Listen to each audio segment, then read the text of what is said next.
Chapter 1. Ade Elise.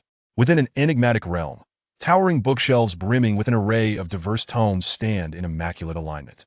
These shelves are so numerous that, at first glance, they seem to stretch into infinity. Or perhaps there is no end at all. At this moment, the sound of a quill gliding across parchment resonates, prompting a glance toward the source. Amidst the seemingly endless bookshelves, a circular expanse illuminated by gentle light reveals itself. A grand desk, fashioned from an unknown material and devoid of any seams, appears to be a natural part of the surroundings. Upon its surface lie 6 weighty volumes, open and inviting, while 6 pristine quills dance gracefully in the air, inscribing something upon the blank pages. Seated behind the desk is a young man in his 20s, quietly gazing at a hefty tome that hovers before him.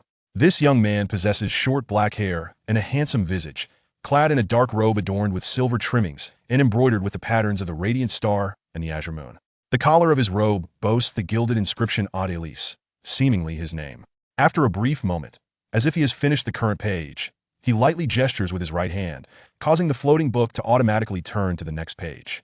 It is evident that the source of these extraordinary phenomena lies within this young man. Time flows unmeasured until the floating book suddenly closes on its own, vanishing in the blink of an eye among the infinite shelves. The quills, which had been tirelessly inscribing, cease their writing, returning to their resting place. The completed tomes likewise close themselves, rising into the air before gracefully drifting away. The scene transforms. The once endless bookshelves have vanished, replaced by a cozy little room. The destination of the drifting tomes is a bookshelf within the quaint abode. The books are meticulously arranged upon the shelf, as if they had always belonged there. Having accomplished this task, even the esteemed Azure Moon mage, Ade Elise, cannot help but display a hint of fatigue upon his face. Indeed, relying on the simultaneous casting of 6 transcription spells to transcribe 6 volumes of practical magic compendium all at once proves to be somewhat beyond my capabilities, Ade Elise muses with a wry smile, shaking his head. He then rises and approaches the shelf, surveying the myriad volumes he recently transcribed with the spell, and a satisfied smile emerges on his previously weary countenance. With these tomes in hand, his plan to establish a magical academy in this world can finally commence. Once he has students, he will no longer need to toil so diligently. After all, such straightforward tasks as transcribing books can easily be delegated to his pupils. Reflecting on this, Ade Elise turns to glance at the calendar he crafted, mounted on the wall beside him. As he observes the date, a sigh escapes his lips. I never imagined I would have been in this world for so long. It seems I must hasten my efforts. Indeed, Ade Elise is not of this world. He is, in fact, an outsider, hailing from a realm enriched with advanced magical civilization.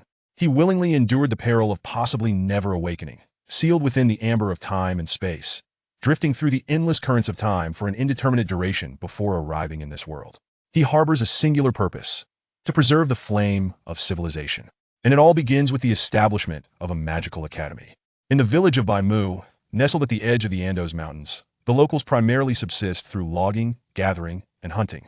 Consequently, as dusk descends, a multitude of individuals seeking their livelihoods in the Andes Mountains return to the village.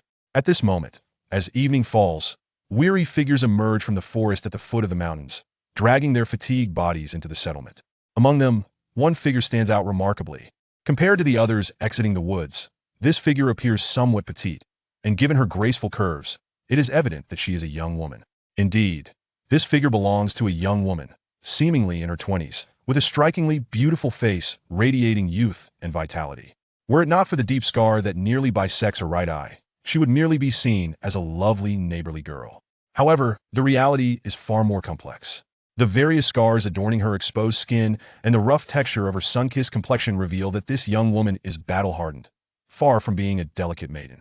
The respect evident in the gazes of the burly men surrounding her indicates that she commands a high degree of esteem among them.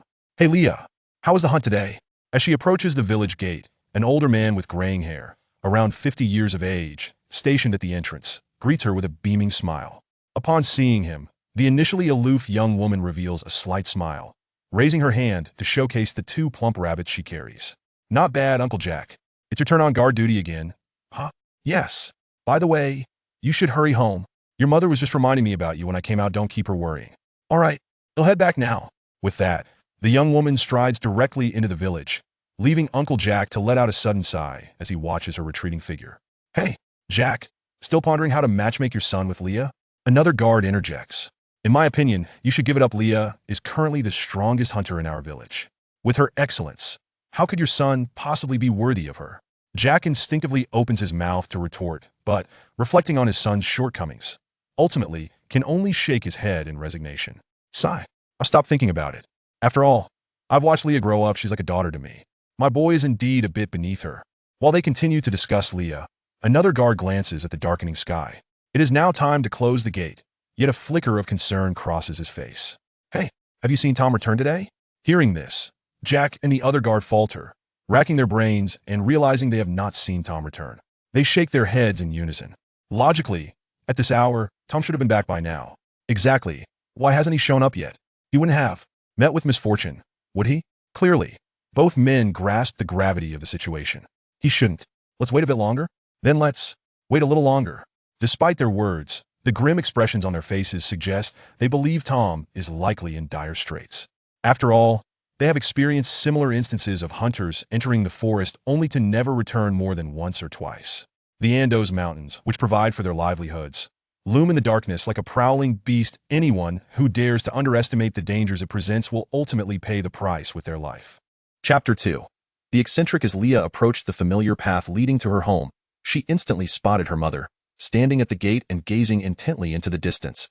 A wave of warmth surged through her heart, and in that fleeting moment, Leah felt as though all her fatigue had vanished. Ever since her father's passing, Leah had bravely assumed the mantle of responsibility for the entire family, resolutely following in her late father's footsteps to become a hunter.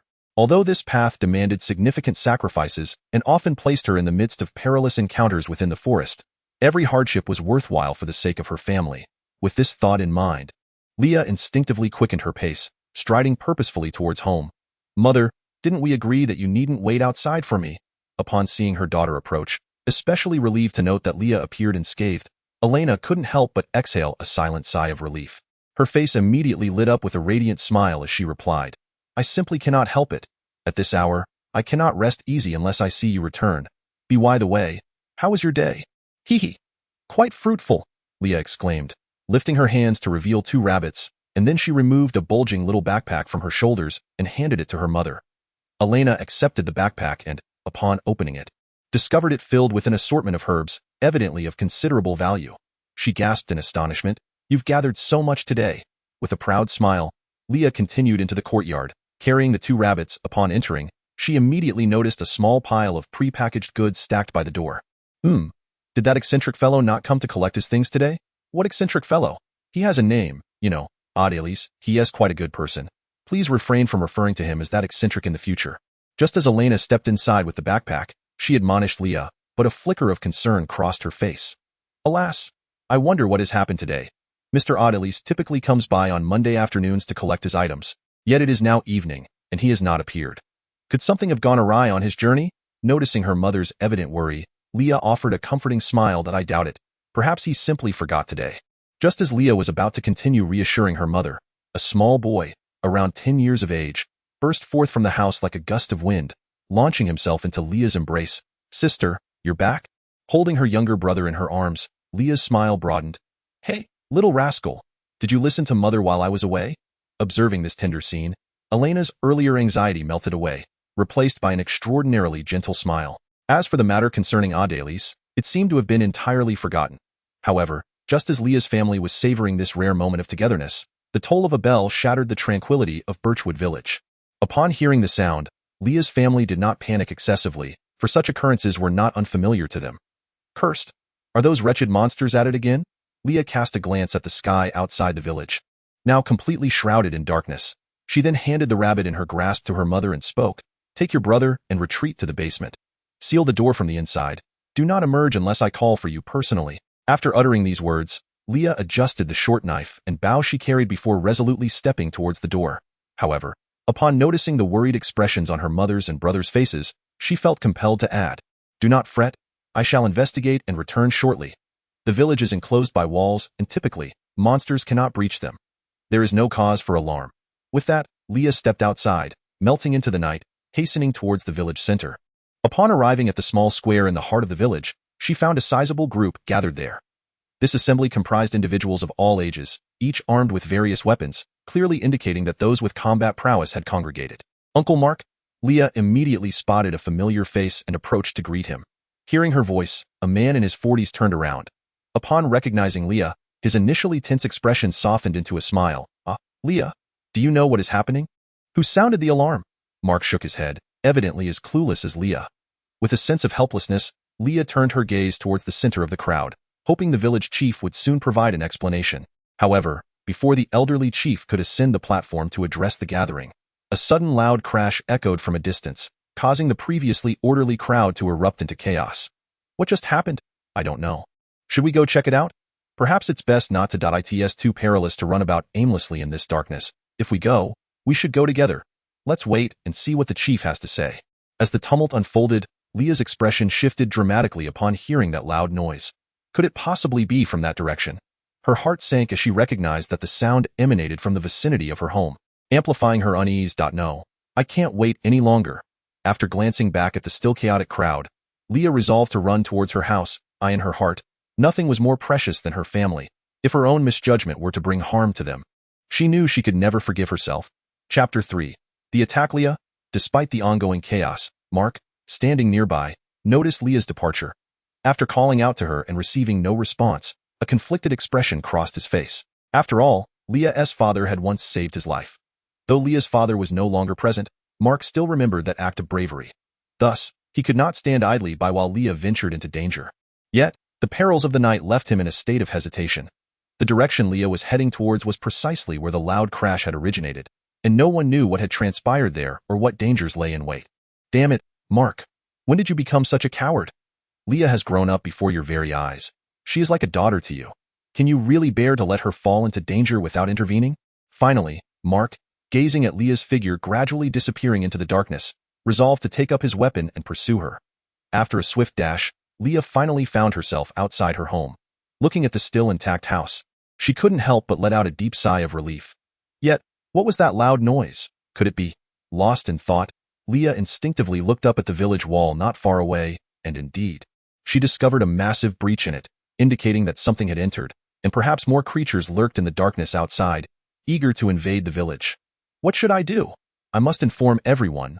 But Leah glanced at her house. Recalling that her mother and younger brother were still inside, it was clear that this place was no longer safe. The entity that had breached the village could launch an attack at any moment, and she herself could easily become a target. The mere thought of this made Leah tense up. Although she was the strongest hunter in the village, she felt utterly powerless against those creatures. In the face of such terrifying beings, ordinary humans were as fragile as paper. Just as Leah began to brace herself, sensing that she might have been targeted, footsteps and a deep voice suddenly emerged from behind her. "Leah, are you all right?" Startled, Leah recognized Mark's voice and felt a wave of relief wash over her. "Uncle Mark, what are you doing here?" As she spoke, she turned around, but when her eyes fell upon Mark, they widened in horror. Behind him, a pair of enormous blood-red eyes hovered ominously over his shoulder. Seeing this, Leah cried out, "Watch out!" But it was clearly too late. A massive, gaping maw erupted from the darkness behind Mark, engulfing his entire head in one swift motion. With a resounding crack, Mark's once vibrant head shattered into countless fragments. How is this possible?" "Uncle Mark is dead." Thud.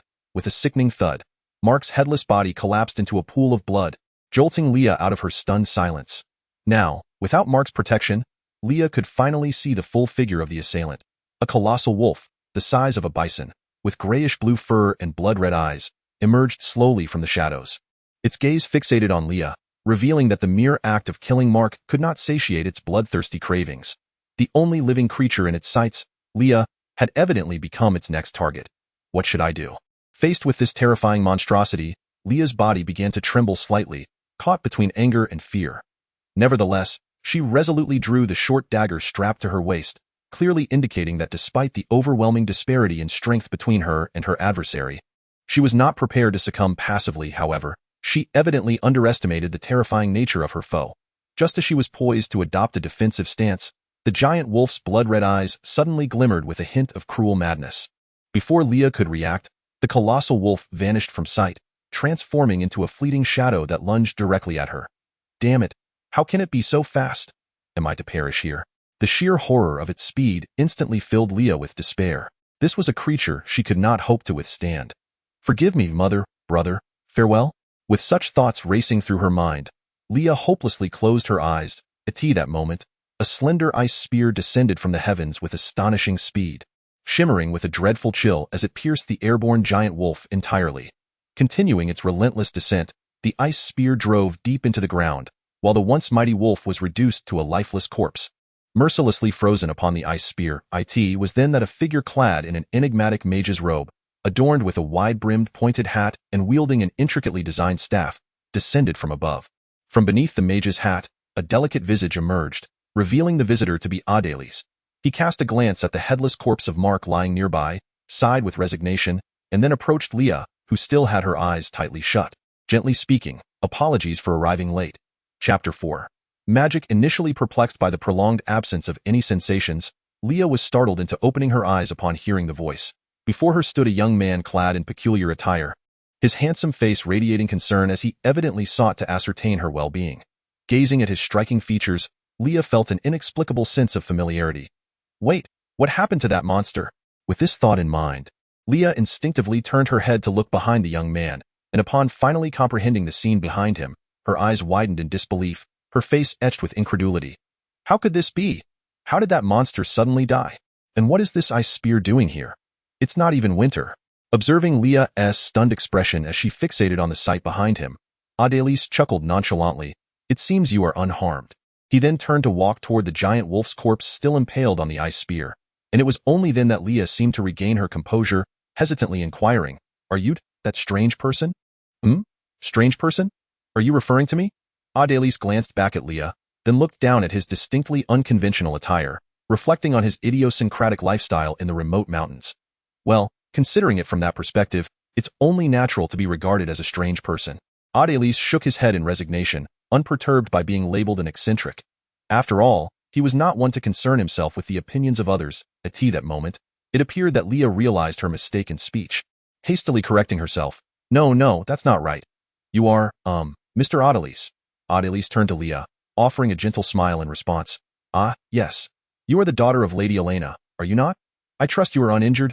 Leah, feeling somewhat embarrassed due to her earlier actions, quickly waved her hands in denial at Adélis's concerned inquiry. No, not at all. That is a relief. Once assured of her well-being, Adélis turned to continue towards the carcass of the colossal wolf. With a mere flick of his hand, the beast's body vanished into thin air. Witnessing this spectacle, Leah's eyes widened in astonishment, murmuring to herself, Strange, the monster has disappeared. What is happening? She then turned her gaze towards Adélis. The source of this phenomenon, her emotions stirred by a blend of fear and curiosity. What have you done? Adélis, slightly taken aback, inclined his head towards the agitated Leah and seemingly reading her expression. He offered a soft smile and replied, This is magic, ma. Magic? Leah, encountering the concept for the first time, appeared bewildered. Anticipating her reaction, Adélis raised his hand gently, and a small glimmer of light materialized in his palm.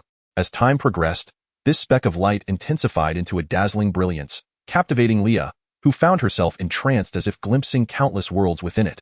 Observing her reaction, Adélis smiled faintly and cupped his hand to his lips, blowing gently towards Leah.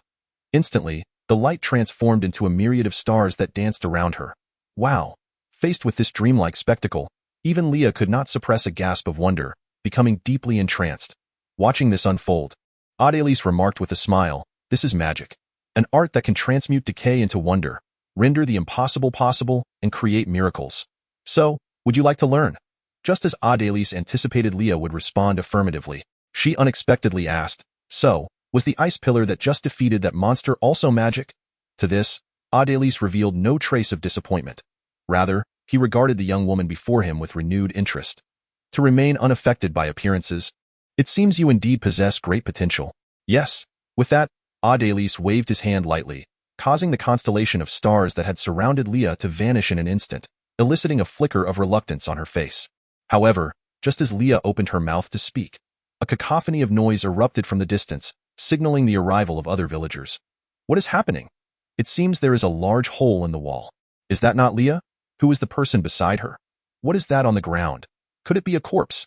Even before getting closer, the villagers had evidently sensed something amiss, halting at a distance to observe. None dared to take another step forward, though someone called out from afar. Leah, what has transpired? Just as Leah prepared to step forward and explain, a tremor suddenly began to resonate from afar, causing the previously orderly crowd to descend into a state of confusion. What is happening? Why does it feel as though the earth is shaking? Surely, some terrifying creature isn't approaching again, is it? Fear spread across the faces of the crowd. Chapter 5.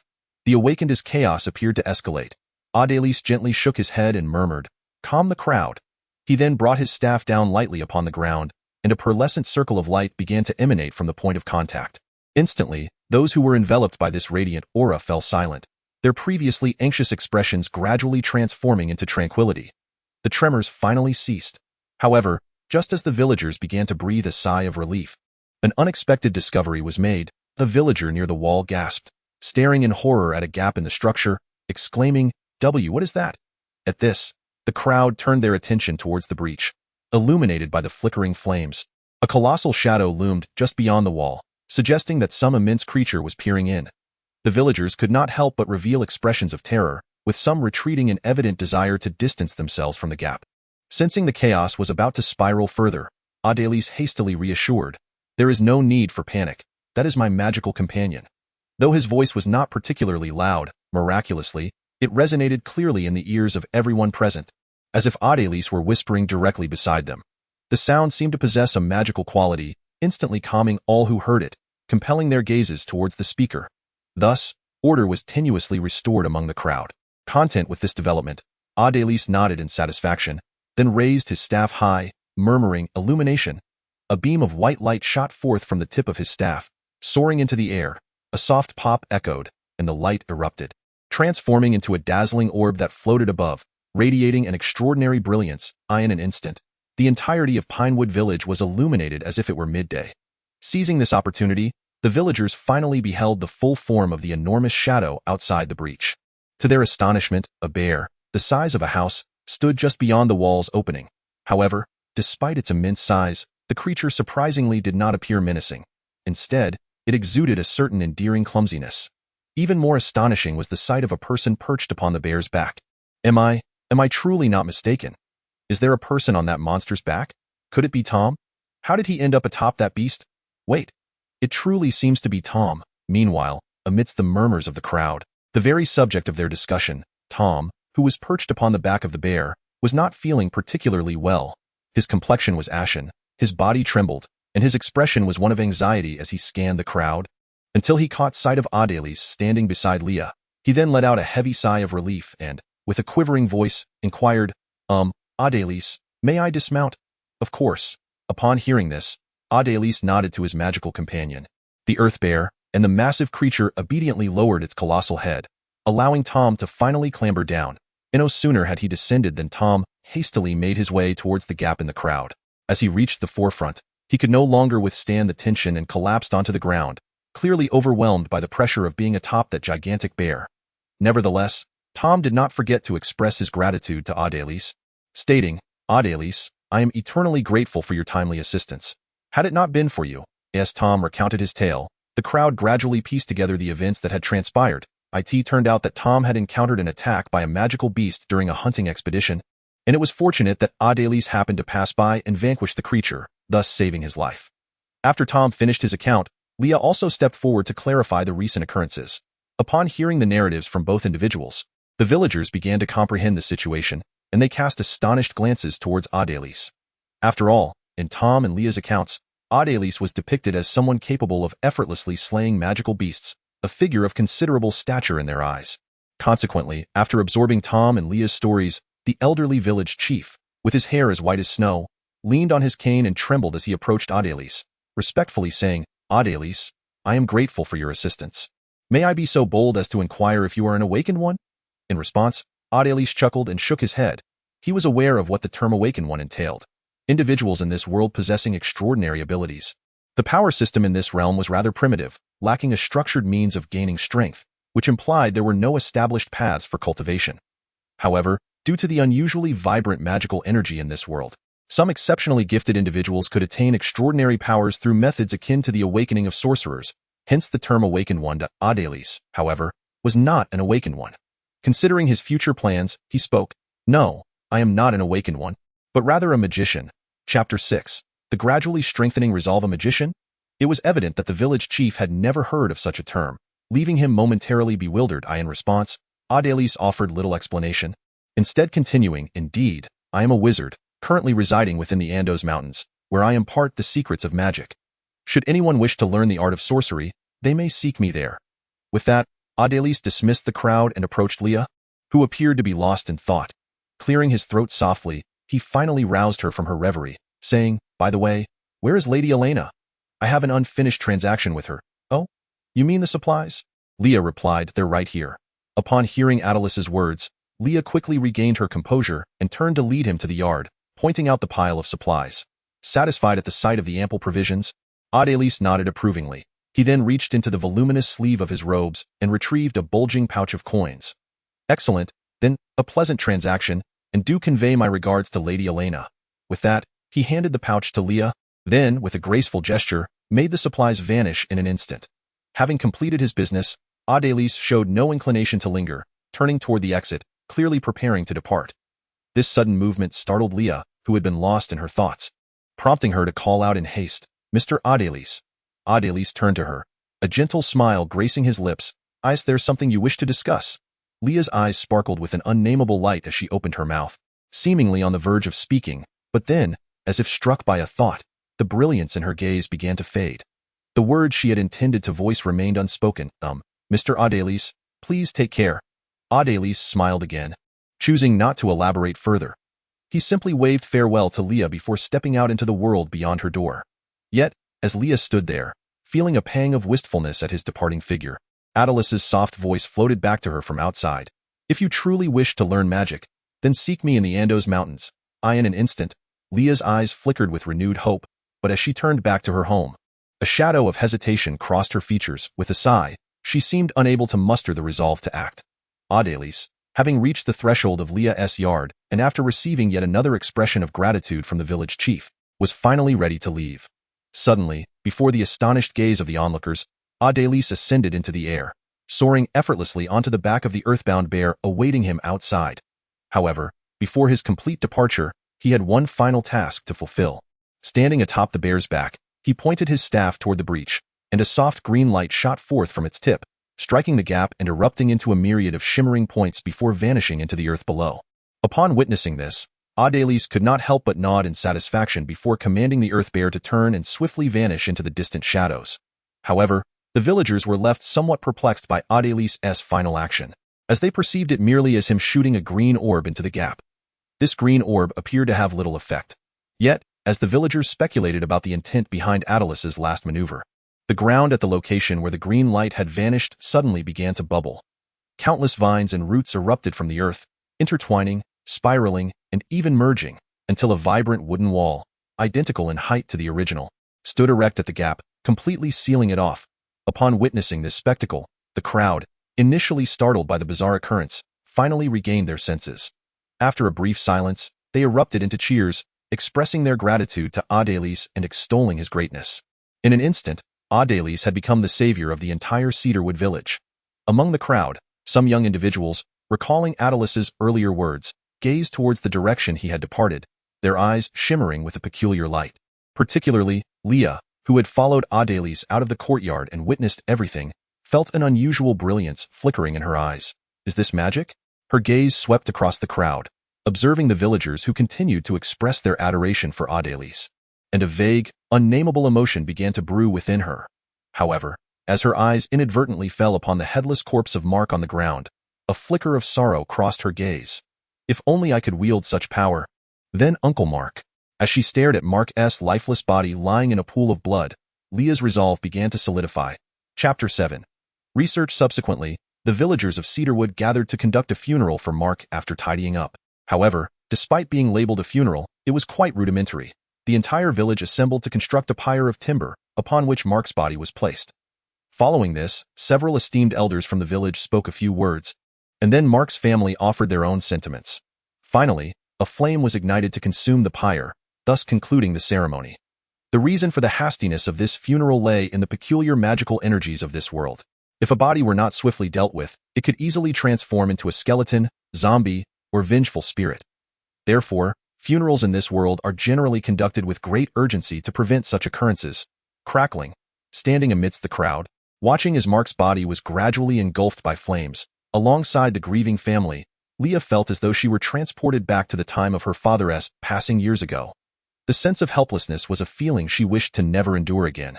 And thus she resolved firmly. After the funeral concluded, Leah returned home with her mother and brother, finally summoning the courage to speak. "Mom." "Yes? What is it?" Elena, still bearing a trace of sorrow, cast a puzzled glance at her daughter. Leah took a deep breath before slowly articulating her desire. "I wish to study magic under Mr. Audelis." Having already gleaned the circumstances from others, Elena was momentarily taken aback by Leah's words. However, recalling the perils of the Andos Mountains, she instinctively wished to object. Yet, upon observing her daughter's resolute expression, she resigned herself to a quiet sigh within, ultimately conceding, "Very well, you may go." "Wait, you actually agreed?" Leah exclaimed. Taken aback, indeed, Elena affirmed with a nod, her gaze towards her daughter brimming with affection, particularly as her eyes lingered on the scar that nearly bisected Leah's right eye, which elicited a flicker of pain on her face. "Leah, over the years, you have sacrificed so much for this family, and now that you finally have a pursuit of your own, what reason do I have not to support you? But what if I leave? What will happen to you and my brother?" Perhaps the ease with which her mother had consented rendered Leah momentarily uncertain. Observing this change in her daughter, Elena's expression softened into a reassuring smile. "Do not fret. The arrangement with Mr. Audelis is more than sufficient to cover our daily expenses, so you can pursue your studies without worry." Noticing that Leah seemed poised to voice further concerns, Elena stepped forward and enveloped her daughter in a warm embrace, teasingly remarking, "Enough of these worries. Are you truly suggesting that once you learn magic, you will abandon your brother and me?" "Of course not," Leah protested.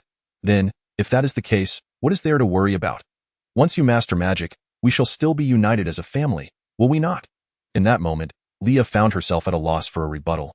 Encouraged by Elena's support, she ultimately laid her concerns to rest, resolutely committing herself to the journey to the Andos Mountains to study magic under Audelis.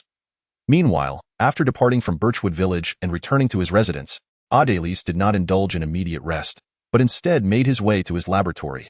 Within the confines of the lab, two wolf-like magical beasts lay upon the dissection table at its center, unmistakably the very creatures that had previously attacked Birchwood Village and Tom. Adjacent to the table, Audelis meticulously examined the carcasses, taking notes, not by hand, but rather through a parchment that floated beside him, with a feathered quill diligently transcribing his spoken observations. This beast bears an uncanny resemblance to the gale-wind wolf, yet it is distinctly not a gale-wind wolf. The pupils of the gale-wind wolf are indigo, whereas this creature's eyes blaze with a blood-red hue, a tint that appears rather anomalous and merits further dissection and study. Furthermore, its fur diverges somewhat from that of the gale-wind wolf, presenting a predominantly grayish coat that seems rather sparse, hinting at some affliction, and its defensive capabilities. As he spoke, Audelis delicately drew his finger across the creature's pelt, which parted as if cleaved by an invisible blade, revealing the gory flesh beneath. Although the scene turned somewhat macabre, Audelis remained unfazed, meticulously documenting his observations. The pelt's defensive quality pales in comparison to that of the gale-wind wolf, suggesting it holds little practical value. However, its bodily tissues bore striking similarities to those of the gale-wind wolf, albeit peculiarly, its organs exhibited varying degrees of degeneration, indicating a likely brief lifespan. Just then, Audelis appeared to have made a discovery. He placed his hand upon the gash he had created, and a flicker of azure light surged forth from the corpse, landing directly in his palm. Audelis raised his hand to his eyes, revealing a pale blue crystalline structure resting quietly within his grasp. Strangely, this crystal appeared incomplete, resembling a shard left behind from a shattered gem. Despite its fragmented state, it undeniably possessed the elemental essence akin to that of the gale-wind wolf. Could this be an undiscovered subspecies of the gale-wind wolf? Or perhaps, suddenly struck by an epiphany, Audelis waved his hand, causing a drop of the creature's blood to levitate and, under his direction, descend into a pre-prepared beaker nearby. He then gestured once more, prompting a dropper to rise autonomously from its stand, filling itself with a blue solution before hovering over the beaker containing the blood. With a gentle squeeze, a droplet of the azure liquid fell onto the blood.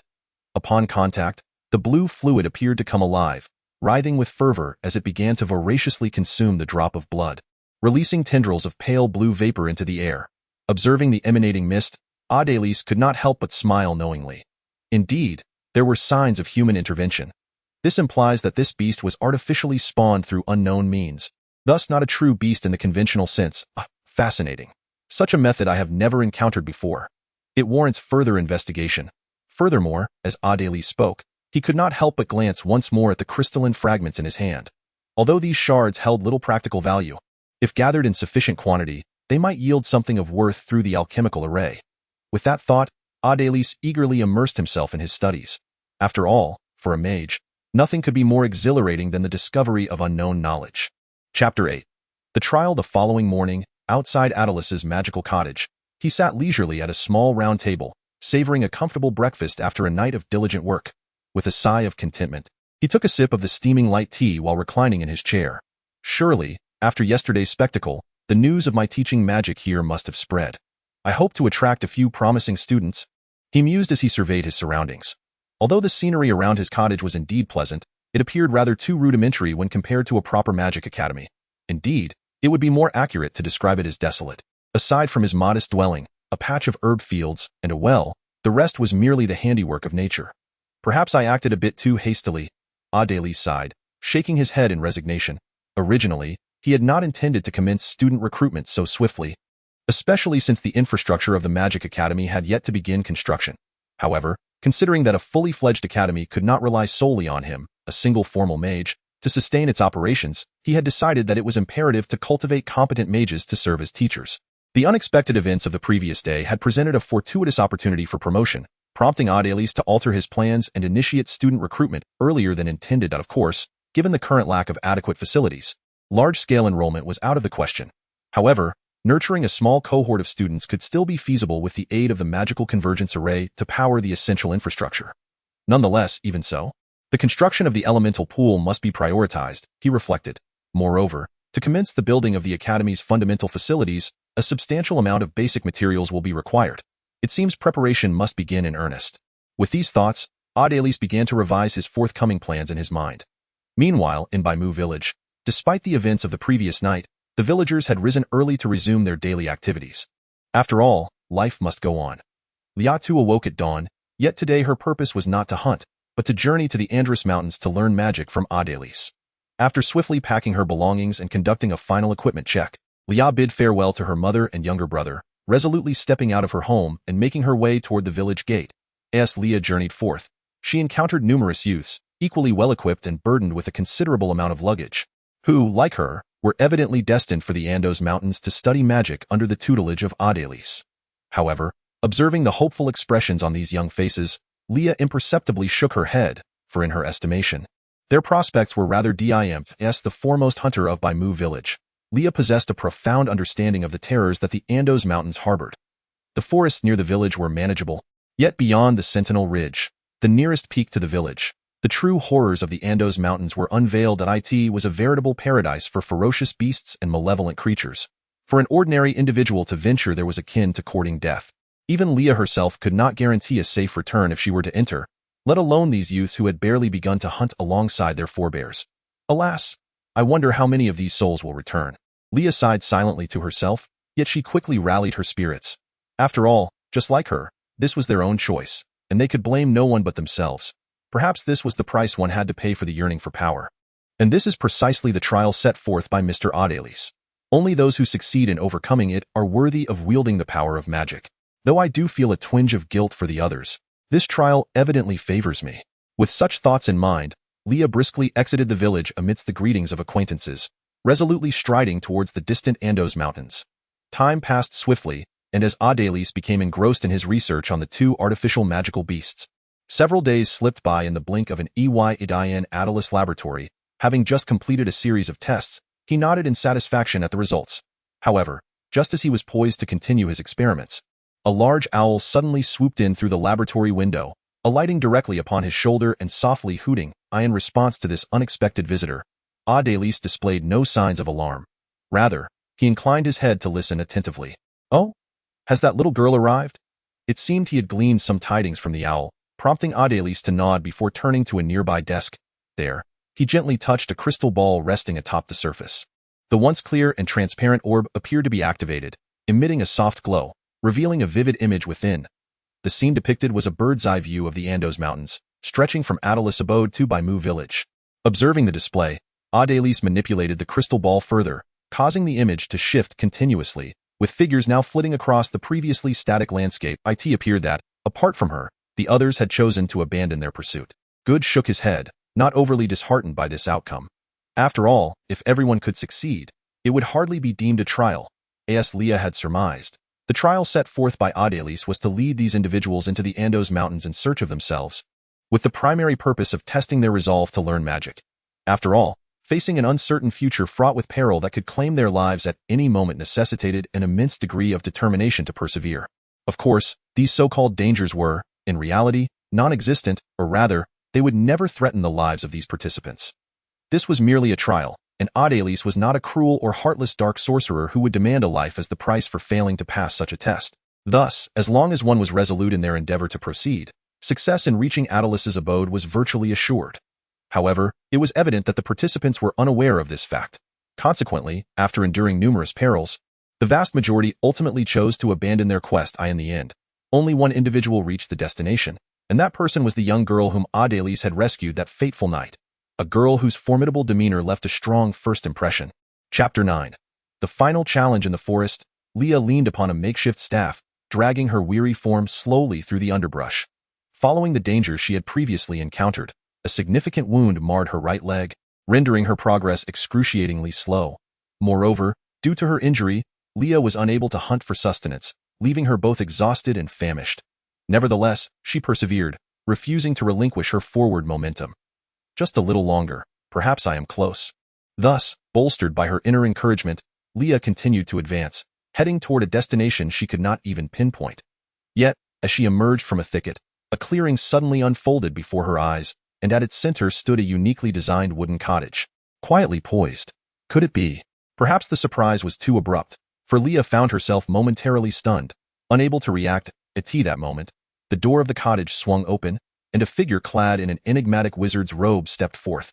Upon beholding the refined features of this individual, Leah realized with astonishment that it was Adelis, the very person she had been seeking. "Welcome to the Adelis Academy of Magic," Adelis exclaimed, a gentle smile gracing his face as he regarded the seemingly incredulous girl before him. He then lifted his staff and lightly tapped it toward Leah, a milky white radiance emanating from the tip, enveloping her in its warm embrace. As the light surrounded her, an involuntary expression of comfort spread across Leah's face, and she instinctively closed her eyes, as if she had suddenly returned to the warm and safe embrace of her mother. Even more wondrously, as time passed, Leah's previous fatigue and hunger faded entirely, leaving behind a profound sense of satisfaction and warmth, making her reluctant to open her eyes. At that moment, an unexpected wave of itching surged through her, particularly around the skin surrounding her right eye, and the sensation was even more intense at the sight of the wound on her right leg. This overwhelming itch compelled Leah to hastily open her eyes to assess the situation. Upon doing so, her instinct was to scratch the irritated area, and as her hand moved to her right eye, she astonishingly pulled something away. Bringing the object closer, Leah discovered it to be a large piece of dead skin, which startled her considerably.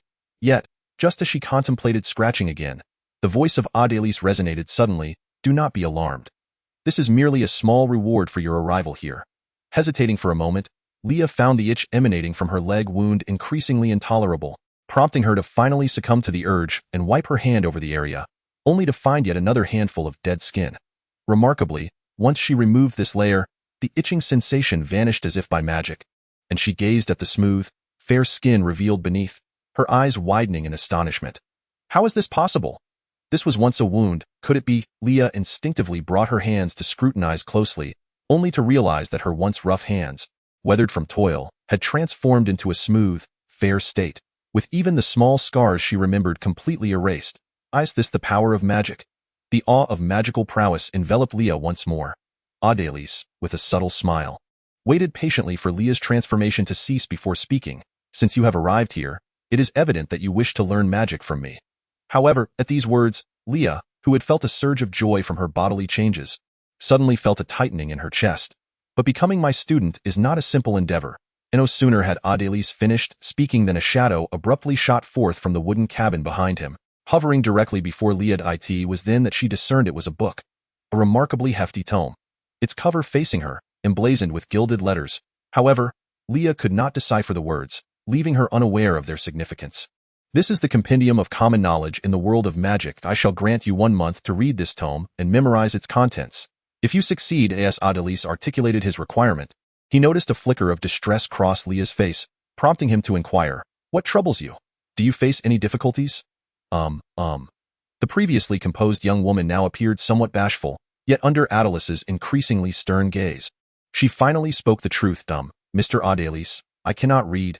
Upon uttering these words, Leah lowered her head in apparent shame, unable to meet Adelice's eyes. Upon hearing these words, Adelise was momentarily taken aback, but he quickly regained his composure.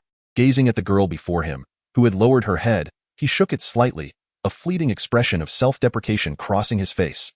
"Adelise, oh Adelise, how could you, with a lifetime of illustrious reputation, fall prey to such a trivial error? This is not the world you once knew.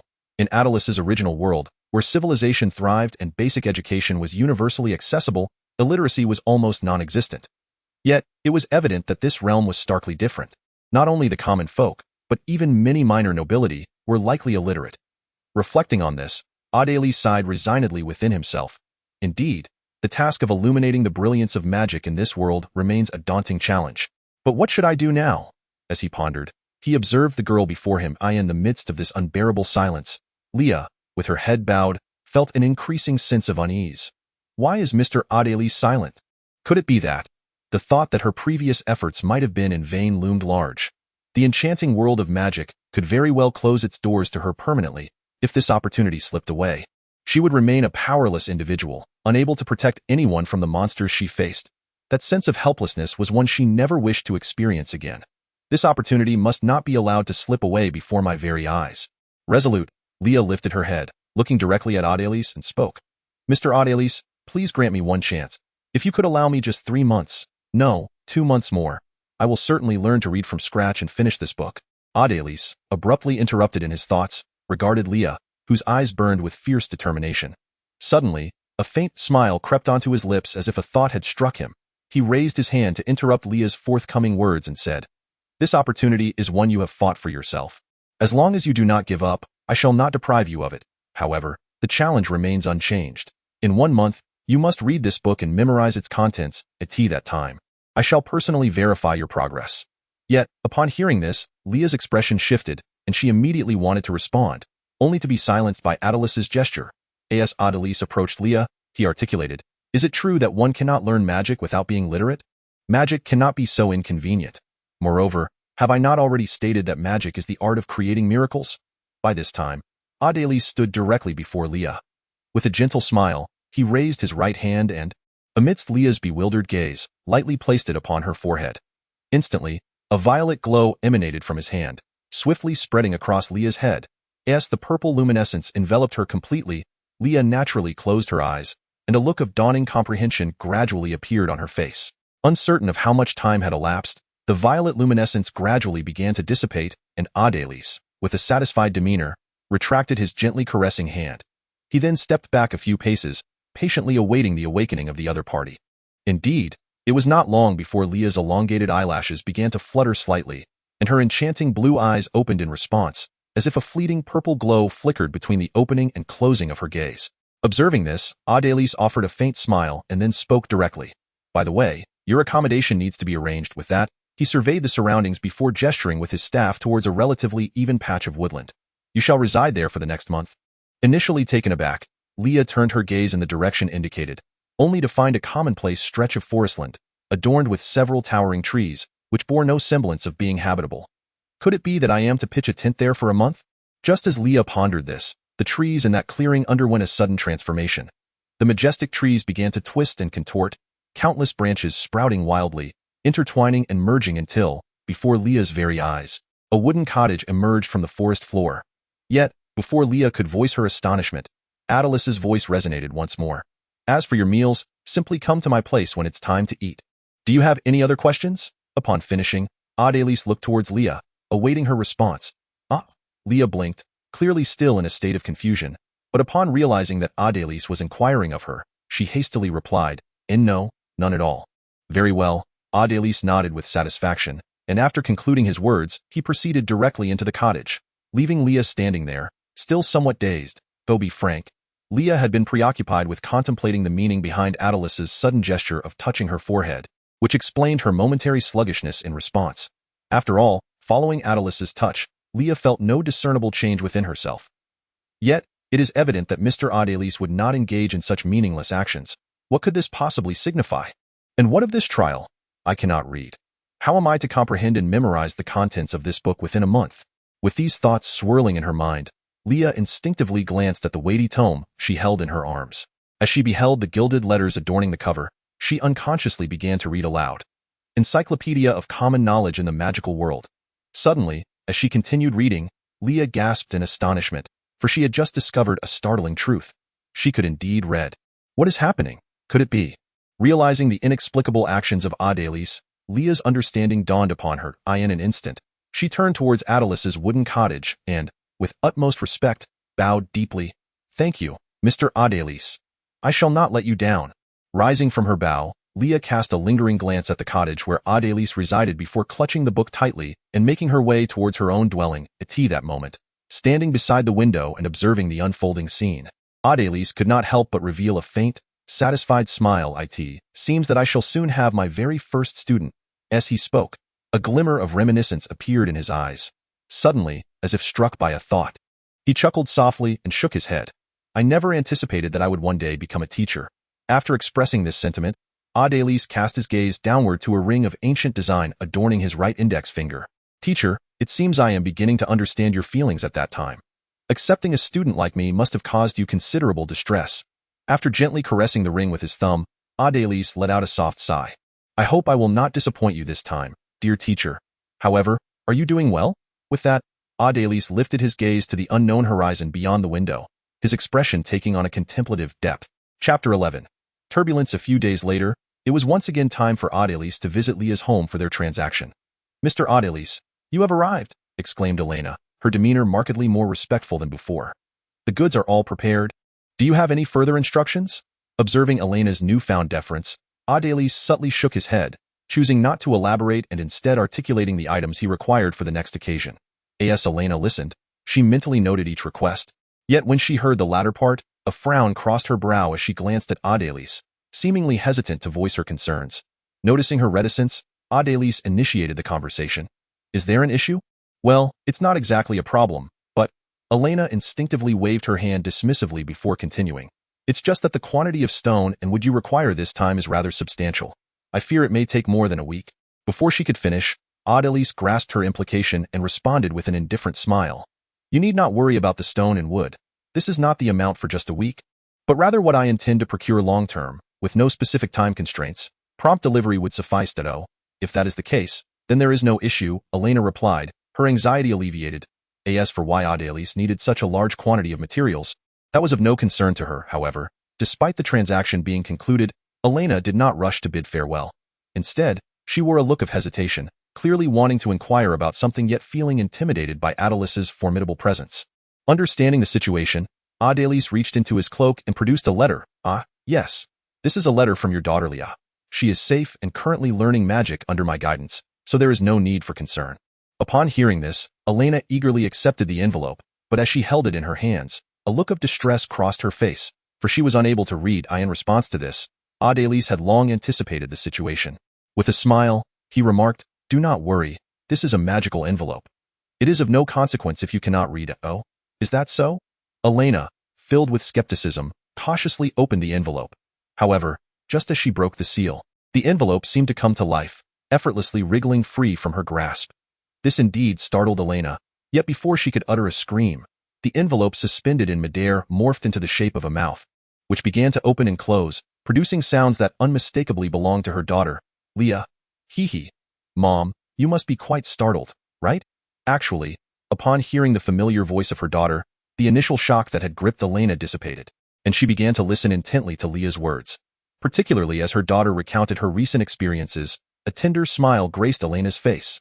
Observing this heartwarming scene, Adelys could not help but smile faintly and chose not to intrude further, quietly rising to depart. Stepping outside, Adelys gazed at the azure sky above, feeling inexplicably uplifted. As he pondered Leah's situation and commenced gathering materials for the construction of the academy, the tales of his recent exploits in Mu village gradually began to stir ripples of interest in the outside world. In the northern territory of the kingdom of Carlosi, within the study of a castle in the city of Fireplace, a conversation was unfolding. what is your opinion on this so-called magician who has suddenly appeared? An elderly man, his hair tinged with gray yet still possessing an upright stature, sat behind a large desk, reviewing a freshly submitted report while directing his inquiry towards a young man in his 20s named Field. The young man, also engrossed in a report, did not rush to respond. After a moment's contemplation, he shook his head and replied, "His abilities are commendable, but he seems to be a charlatan. Is that so?" The elder refrained from voicing his agreement or disagreement and instead shifted the conversation to another matter. By the way, Amelia has been here for several days now. How have you been getting along with her?" "It's been fine," Field replied casually, yet this response evidently displeased the elder. Suddenly setting aside the document in his hands, the elder fixed his gaze intently upon the young man. "You know, this is not the answer I seek." Field, seemingly prepared for this reaction, sighed and, with a hint of resignation, responded, "I know, I am fully aware. However, my relationship with Amelia resembles that of siblings rather than that of lovers." And, before he could finish, the elder interrupted him abruptly. "Feelings can be cultivated, and that is precisely why Amelia is here. This union is of utmost importance and cannot be declined." With that, the elder disregarded Field's reaction and resumed his examination of the documents. Field opened his mouth to voice a response, but upon seeing the elder engrossed in his reading, he ultimately chose to remain silent. However, at that moment, the elder spoke once more. "By the way, prepare yourself. We shall set off tomorrow to pay a visit to the sorcerer known as Adelis." Field appeared visibly taken aback by the elder's decision, yet before he could voice his thoughts, the elder continued to elucidate his reasoning. "As you mentioned, this individual possesses considerable strength. Regardless of whether he is a charlatan or not, such a formidable figure is precisely what we require. Thus, I need you to assess his true nature personally and determine whether he is worth our effort to recruit." Despite the elder's explanation, Field could not shake the feeling that the situation was somewhat peculiar. After all, it seemed rather excessive for the heir to a duke to personally investigate a newly emerged awakener. Nevertheless, Field had always refrained from contradicting his father, and though he found the matter somewhat odd, he chose to accept the task without further inquiry. Moreover, the prospect of leaving the confines of Hoothfire City might indeed prove beneficial for him. However, matters were evidently more complicated than they appeared. Just as Field had accepted the mission and was about to depart, he reached the threshold when the elder's voice unexpectedly resonated from behind him. "Oh, and remember to bring Amelia along as well. It would be prudent to visit the lords along the way. It is high time they became acquainted with her." These words, Field hesitated, his hand poised on the door, before responding softly, "Understood, father." With that, he stepped out of the room and closed the study door behind him. Observing the door's closure, the elder could not help but let out a deep sigh. "My child, I am growing old. My time is limited, and all I can do for you is this." With that, the elder leaned back against the chair, his once imposing visage now marred by an expression of weariness. Chapter 12.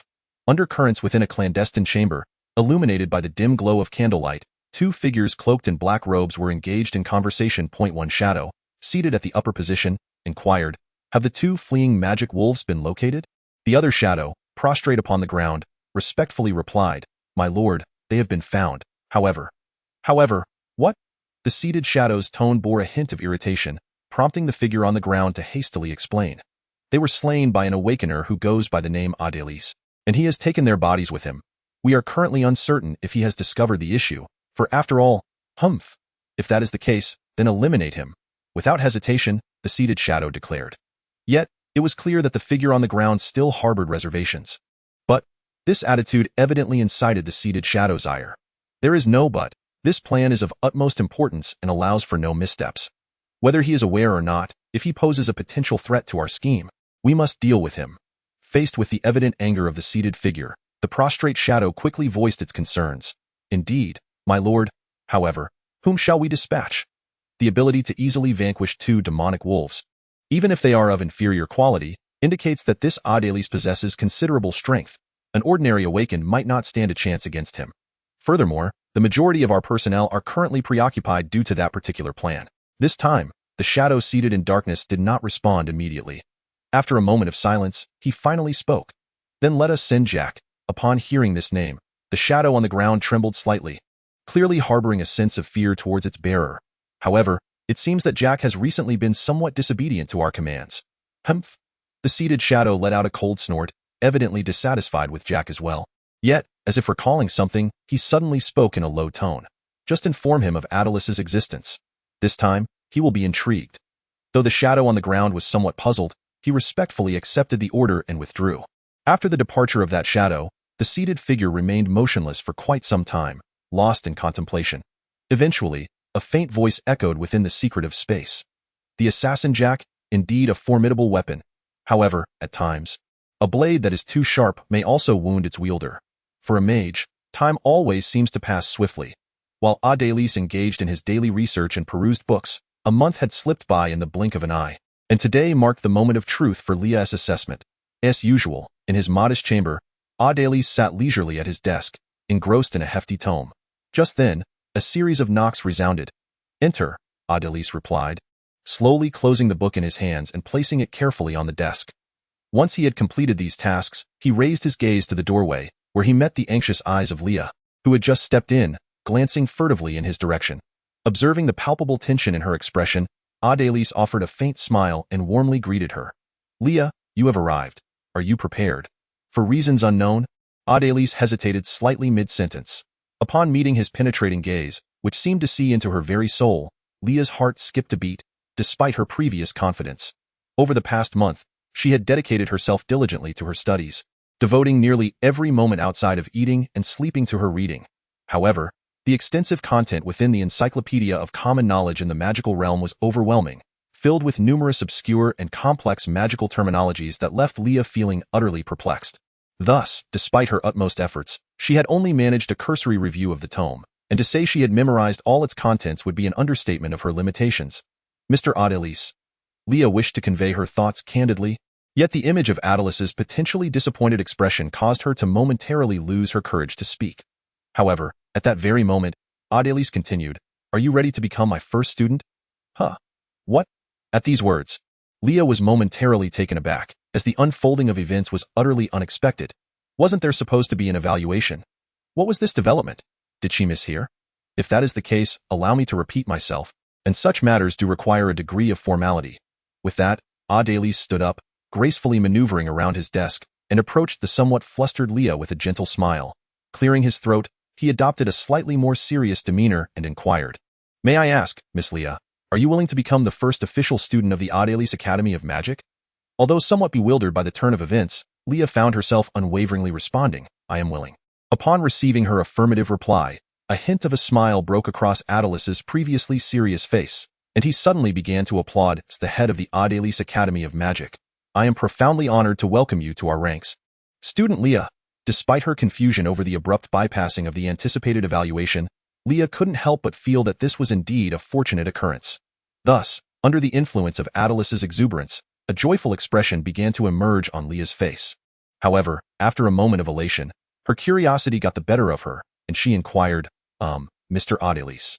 Yet, before she could finish, Adelis interjected with a smile, "Shouldn't you be addressing me differently now?" Addressing him differently? Leah paused for a moment, but quickly regained her composure and sweetly exclaimed, "Teacher." "Indeed." Adelis responded with a fade of restraint, though internally he felt a profound sense of satisfaction.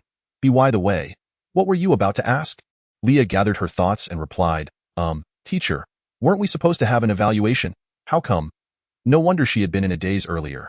She had been grappling with this. Adelis chuckled softly before explaining, "That evaluation. In truth, it was merely a formality, for this trial is not designed to test your rote memorization skills, but rather to assess your perseverance and determination. Therefore, as long as you commit to reading daily without faltering for this month, you will have successfully passed. So that's how it is." Upon hearing Adelis's explanation, Leah finally understood the situation and felt relieved from her earlier turmoil. "Well then, enough of this idle chatter. If you wish to truly join the Adelis Academy of Magic, there is much for you to accomplish today. Follow me." With that, Adelis turned and walked further inside, prompting Leah to hurriedly keep pace with him. Chapter 13. Enrollment. The two individuals maneuvered around the desk, arriving at the door of a room nestled in the back corner. Adelis reached out and gently pushed the door open, striding confidently inside. Upon entering, Adelis waved his right hand lightly, and suddenly, a chandelier suspended from the ceiling illuminated the room. At that moment, Leah, who had followed him in, was finally able to perceive the entirety of the chamber. It was a sealed room, devoid of windows, yet each of its four walls exhibited distinct characteristics. The wall directly in front of the entrance was adorned with several exquisitely crafted mannequins, each displaying remarkably lifelike expressions. To the left of the entrance stood an imposing wardrobe that nearly spanned the entire wall, though it was firmly shut, concealing its contents. On the right wall, a myriad of storage compartments had been constructed, filled with various types of fabrics. Opposite the entrance, a colossal mirror reflected the entire room with crystal clarity. In the center of the room was a spacious workbench, upon which an array of tools was meticulously arranged, with a sewing machine standing out prominently among them. At this juncture, Adelise began to provide an introduction. This is my dressing room. I brought you here today primarily to create your uniform. Uniform? Leah, unfamiliar with this term, appeared perplexed. Adelise paused briefly, contemplating how to explain, before clarifying. It is the attire specifically designated for students of Adelise Academy of Magic. Oh, I see, Leah replied, now grasping the concept, though it was evident that she still only partially understood. Adelise, recognizing the challenge of elucidating the notion of a uniform to someone entirely unacquainted with it, chose not to elaborate further. By the way, I will need to take your measurements to craft the garment, so please cooperate. All right, teacher. Under Adelice's guidance, Leah obediently stood tall, lifted her chin, and extended her arms outward to facilitate the measurement process. However, as she gazed at her reflection in the mirror, an inexplicable sense of embarrassment washed over her. The thought of Adelise personally measuring her body sent her heart racing. Yet, it seemed she was overthinking, for Adelise had no intention of taking the measurements himself. With a gentle clap of his hands, the entire room sprang to life. A tailor's measuring tape suddenly emerged from the workbench at the center. Surveying the surroundings before locking onto Leah, who was poised in position, it then soared into the air, gliding to her side to begin the measurement process. Concurrently, several pieces of fabric flew out from the nearby storage compartments, landing directly on the workbench. The scissors, needles, threads, and other tools on the bench also began to spring into action, cutting, stitching, and embroidering with remarkable efficiency and order. All right, you may lower your arms now, as Leah continued to pose even after the soft tape measure had flown away. Adelise could not help but chuckle and gently remind her, is it over? For some inexplicable reason, Adelise sensed a hint of unarticulated disappointment in Leah's tone, though he dismissed it, attributing it merely to her previous high expectations. By the way, we still need some time to craft the garments, so let us attend to other matters first. With that, Adelise turned and strode towards the door, while Leah swiftly adjusted her emotions. All right, teacher, she exclaimed, promptly following in his footsteps. Upon stepping outside, Adelise approached the desk and began rummaging through the drawer. After a considerable search, he extracted a form from a stack of documents and handed it to Leah, who had followed closely behind. Here, this is the enrollment application. Please fill it out. There's a pin on the desk. You can help yourself. Certainly, teacher. Leah glanced at the form before diligently completing it on the nearby desk. Meanwhile, Adelise continued his search within the drawer. After quite a while, he finally retrieved a rather peculiar crystal ball. Unlike ordinary crystal balls, this one had a notably large base, although its upper part was a transparent orb. After placing the crystal ball on the desk, Adelise glanced at Leah, who had set down her pen. Are you done? Yes, teacher. Leah displayed an unusually obedient demeanor in Adelice's presence. He examined the completed form with satisfaction and nodded approvingly. Quite good. Before he could finish his sentence, it was unclear what Adelise did. But suddenly, Leah's enrollment application transformed into a shimmering light, shooting straight into the crystal ball on the desk, vanishing without a trace. Observing this, Adelise gestured towards the crystal ball and instructed, "Come, place your hand upon it." Intrigued by the uniquely shaped crystal ball, Leah hurriedly stepped forward and placed her hand on it, eager to discover the nature of this mysterious object. To her disappointment, however, the crystal ball seemed unresponsive, prompting her to cast a puzzled glance at Adelise. Meanwhile, seeing Leah's hand positioned, Adelise resumed his search within the desk drawer, eventually producing a palm-sized, extraordinarily thin and translucent crystal card. Finally found it. I thought it was lost amid all this clutter. Having too many things can indeed be troublesome, Adelise murmured softly. He then inserted the crystal card into the peculiar base of the crystal ball. Subsequently, the crystal ball seemed to be suddenly activated, emanating a kaleidoscope of soft glimmers. Through Leah's hand pressed against its surface, these radiant hues continuously exchanged between her and the crystal, as if scanning for something. After a considerable interval, a distinct chime echoed, and the vibrant light gradually dimmed and vanished, causing the crystalline card that had been inserted earlier to spring forth from the base of the ball. Adelise withdrew the card, inspected it closely, seemingly quite pleased, before handing it over to Leah, who had been waiting patiently beside him. This is your student ID, of utmost importance. You must safeguard it diligently, for it is your assurance of participating in the life of the academy, he remarked, as Leah accepted the card. She noticed the prominent inscription at the top, Adélis Academy of Magic. Glancing further down, she beheld an image of her upper body. Unable to suppress her astonishment, she marveled at the likeness, which appeared so vividly lifelike that it seemed as though she were standing within the picture itself. Below the image, a neatly arranged array of text detailed her information: name, Leah, age, 18, gender, female status, student department, enrollment ID number. One at the very bottom of the card. A small inscription read, Explore the unknown, pursue the truth. On the reverse side of the card, a badge was depicted, characterized by a pointed shape with an open book at its center, flanked by a sword and a staff crossing in front. The edges of the badge were adorned with ribbons and roses, while the ribbons on either side of the pointed base bore the inscriptions Explore the unknown and pursue the truth. As Leah meticulously examined her student ID, Adélis commenced explaining its functionalities. This card not only serves as your proof of enrollment at Adélis Academy of Magic, but it is also a requisite tool for utilizing various paid facilities within the Academy. While speaking, Adélis noticed Leah's puzzled expression upon hearing about the Academy's paid facilities, and recalled his own nearly barren institution. Even he, who typically exuded an air of calm detachment, could not help but clear his throat awkwardly to mask his embarrassment. Ahem, of course, the Academy currently lacks many paid facilities, so you may not find it particularly useful at this moment. However, the Academy points are quite significant for you. Just as Adélis was about to elaborate further, Leah, who had accumulated a plethora of questions, could no longer contain her curiosity. Excuse me, teacher, what exactly are Academy points? Upon hearing this, Adélis pondered for a moment before responding. They are essentially a form of currency used internally within the Academy. Understanding dawned on Leah as she grasped the significance of the Academy points. Regarding the specific methods for using and acquiring college points, you can directly refer to your student ID. By the way, you can also check the amount of your college points through your student ID. Upon hearing this, Leah unconsciously lowered her gaze to the student ID in her hand. Yet after a prolonged examination, she found herself at a loss as to how to view the information.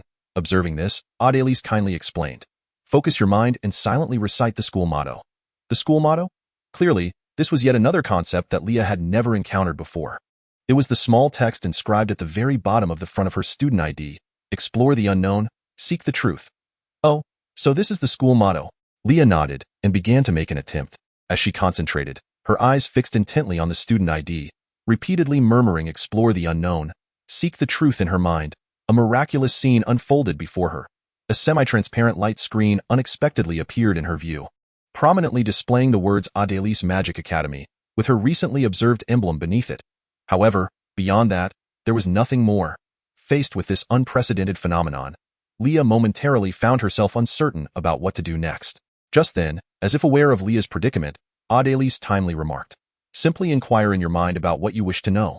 Prompted by this reminder, Leah attempted to ask about her college points. And at that moment, the light screen before her began to shift. The emblem vanished, and the words indicating her college points appeared, followed by the number 10.at. That instant, Adélis's voice resonated. You should currently have 10 college points, which serve as a reward for your enrollment. I see. Leah acknowledged this internally and then began to inquire about the function and acquisition methods of college points. As she did so, the text on the semi-transparent light screen transformed once more. The words indicating college points faded away, and the screen became filled with a dense array of text. After a cursory glance, Leah gained a fundamental understanding of the uses and means of acquiring college points. Essentially, as Adélis had stated, college points function as a form of currency within the Academy, primarily utilized to cover the costs of various paid facilities. For instance, borrowing books from the library, enrolling in elective courses, and utilizing the dedicated meditation rooms provided by the Academy all require the expenditure of college points. Naturally, as a form of currency, college points can also be exchanged for magical items from the Academy. Conversely, certain magical items can likewise be exchanged for college points, providing an additional means of acquisition. Furthermore, obtaining college points is not particularly arduous. The simplest method is to excel in one's studies. Achieving an S-grade evaluation in any subject allows one to earn 5 times the amount of college points spent on course enrollment. Additionally, completing tasks assigned by the Academy can also yield points. As Leah began to grasp the purpose and acquisition of Academy points, the voice of Adélis resonated once more at an opportune moment. Well, you should have a general understanding of the Academy points by now. So next, Chapter 15. Classes. While Adélis was speaking, Leah was suddenly startled by a loud thud, prompting her to curiously glance up at Adélis. In that instant, perhaps due to her distraction, the translucent screen before her mysteriously vanished. To her astonishment, a substantial stack of thick books had appeared before Adélis. These are the books you will need for your upcoming classes. Originally, there were only 3, including the one I provided you earlier. However, since there is no library available at the moment, I have included those supplementary texts as well. As Adelie spoke, he pushed the stack of books toward Leah. By the way, please check and see if there are any missing items. All right, teacher, Leah replied enthusiastically. Her curiosity piqued as she picked up one of the books, its cover inscribed with the title Fundamentals of Meditation. You have just enrolled and belong to the entry-level division, so your compulsory courses are relatively few, only 3, specifically, general studies, meditation, and spellcasting. Correspondingly, their textbooks are comprehensive knowledge of the magical world, which I have already given you. Adelie glanced at Leah and continued, and Fundamentals of Meditation, which is the one in your hands, along with Fundamentals of Spell Theory. Please see if you can find that one out. Upon hearing this, Leah hastily set down Fundamentals of Meditation and began rummaging through the stack of books. Soon, she unearthed a book with a reddish-brown cover, boldly emblazoned with the title Fundamentals of Spell Theory, evidently the book Adelie had mentioned. Leah exclaimed, "Teacher, I found it." Adelie glanced at it, confirming her find before responding, "Very well. Besides these 3 primary textbooks, the remaining 2 are supplementary texts, namely Practical Tricks Compendium and Detailed Explanation of Basic Meditation Techniques. Please check if these 2 are among the remaining books." Leah examined the titles of the last 2 books and found them to match Adelie's description, nodding in affirmation, "Yes, teacher." "Excellent." Adelie nodded, seemingly recalling something. He cautioned, "You must take good care of these books. Should they become damaged or lost, acquiring replacements will require the expenditure of academy points." "Understood, teacher. I will take great care of them," Leah responded, her hands becoming even more delicate in handling the books out of curiosity. Observing this, Adelie slightly shook his head but chose not to elaborate further. Although these books may not hold great value, as a student, it is only fitting to cherish those that impart precious knowledge and possess the potential to transform one's destiny. By the way, you might not yet know how to check the class schedule, right? Suddenly, Adelie interjected, as if a thought had just occurred to him. Class schedule? What is that? Clearly, this was something Leah had never encountered before. After pondering for a moment, Adelie began to explain. "It is a chart that informs you of when classes are held." "I see." Evidently, Leah still felt somewhat perplexed by this explanation. "You will understand once you see it." Adelie, feeling a bit awkward, promptly started to elucidate the method for checking the schedule. In fact, the procedure for viewing the class schedule is quite similar to that of checking the student points. It involves using the student ID and concentrating on mentally reciting the schedule. Having had prior experience with retrieving student points, Leah successfully accessed the class schedule this time. As she gazed upon the clear and concise chart, organized from Monday to Sunday and divided into morning, afternoon, and evening sessions, Leah immediately grasped the significance of the class schedule. "Oh, so this is the class schedule. Let me see, I have a general studies class on Monday morning, and in the afternoon." Just as Leah was examining the schedule, Adelie interjected with a reminder. "Tomorrow happens to be Monday, and you have a general studies class in the morning followed by a meditation class in the afternoon. Be sure to arrive at the designated times." "All right, teacher." To be honest, Leah felt somewhat unprepared for the sudden requirement to attend classes punctually every day. Nevertheless, aside from this minor discomfort, her spirits soared with excitement, as she could finally begin her journey into the realm of magic. However, upon noticing the blank spaces on the schedule, particularly the 2 entire empty days over the weekend, Leah couldn't help but voice her curiosity. "By the way, teacher, what do the blank sections on the schedule signify?" "Oh, those are periods of rest, which you may arrange as you wish," Adelie replied casually. "Rest?" Leah appeared somewhat puzzled, as she had not come here to rest but to learn magic. Moreover, for her, the sooner she mastered it, the better, given that she still had her mother and younger brother to care for. Thus, the notion of rest seemed rather extravagant to her. Adelie, sensing her perspective, smiled gently before suddenly asking, "Leah, what do you believe is the most crucial element in becoming an exceptional magician?" Leah was momentarily taken aback, unsure why Adelie posed such a question. However, after careful contemplation, she decisively responded, "Power." Power, you say?" Adelie softly shook his head with a smile at her response. This left Leah feeling uncertain. After further reflection, she hesitantly ventured, "Knowledge? Very close, yet still not correct. However, for a magician, it is indeed true that knowledge equates to power." Adelie once again dismissed the opposing notion and cast a glance at Leah, whose face was fraught with confusion. He then spoke, "Cannot discern it. Allow me to enlighten you. It is the ability to adeptly apply knowledge that constitutes the most vital attribute of an exemplary magician. The ability to deftly wield knowledge. Yes, the ability to adeptly apply knowledge. Remember, learning is never the ultimate goal. It is merely a process through which we acquire knowledge. Theo masterfully utilized that knowledge. There is still much more you must endeavor to do. Upon hearing these words, Leah reflected on Adelys's various displays, both in combat and in daily life, recognizing the remarkable skill with which he employed magic to navigate diverse situations. Observing Leah's dawning comprehension, Adelys nodded in satisfaction, choosing not to elaborate further, and instead picked up a book from the desk to peruse. Chapter 16. The uniform. As time slowly drifted by, the sounds emanating from the cloakroom had finally ceased. Noticing this, Adelys closed the book in his hands and set it aside, addressing Leah, who was still lost in thought. Well then, your uniform should be completed now. Come, let us retrieve it. With that, Adelys rose and made his way toward the cloakroom, prompting Leah to snap out of her reverie and quickly follow suit.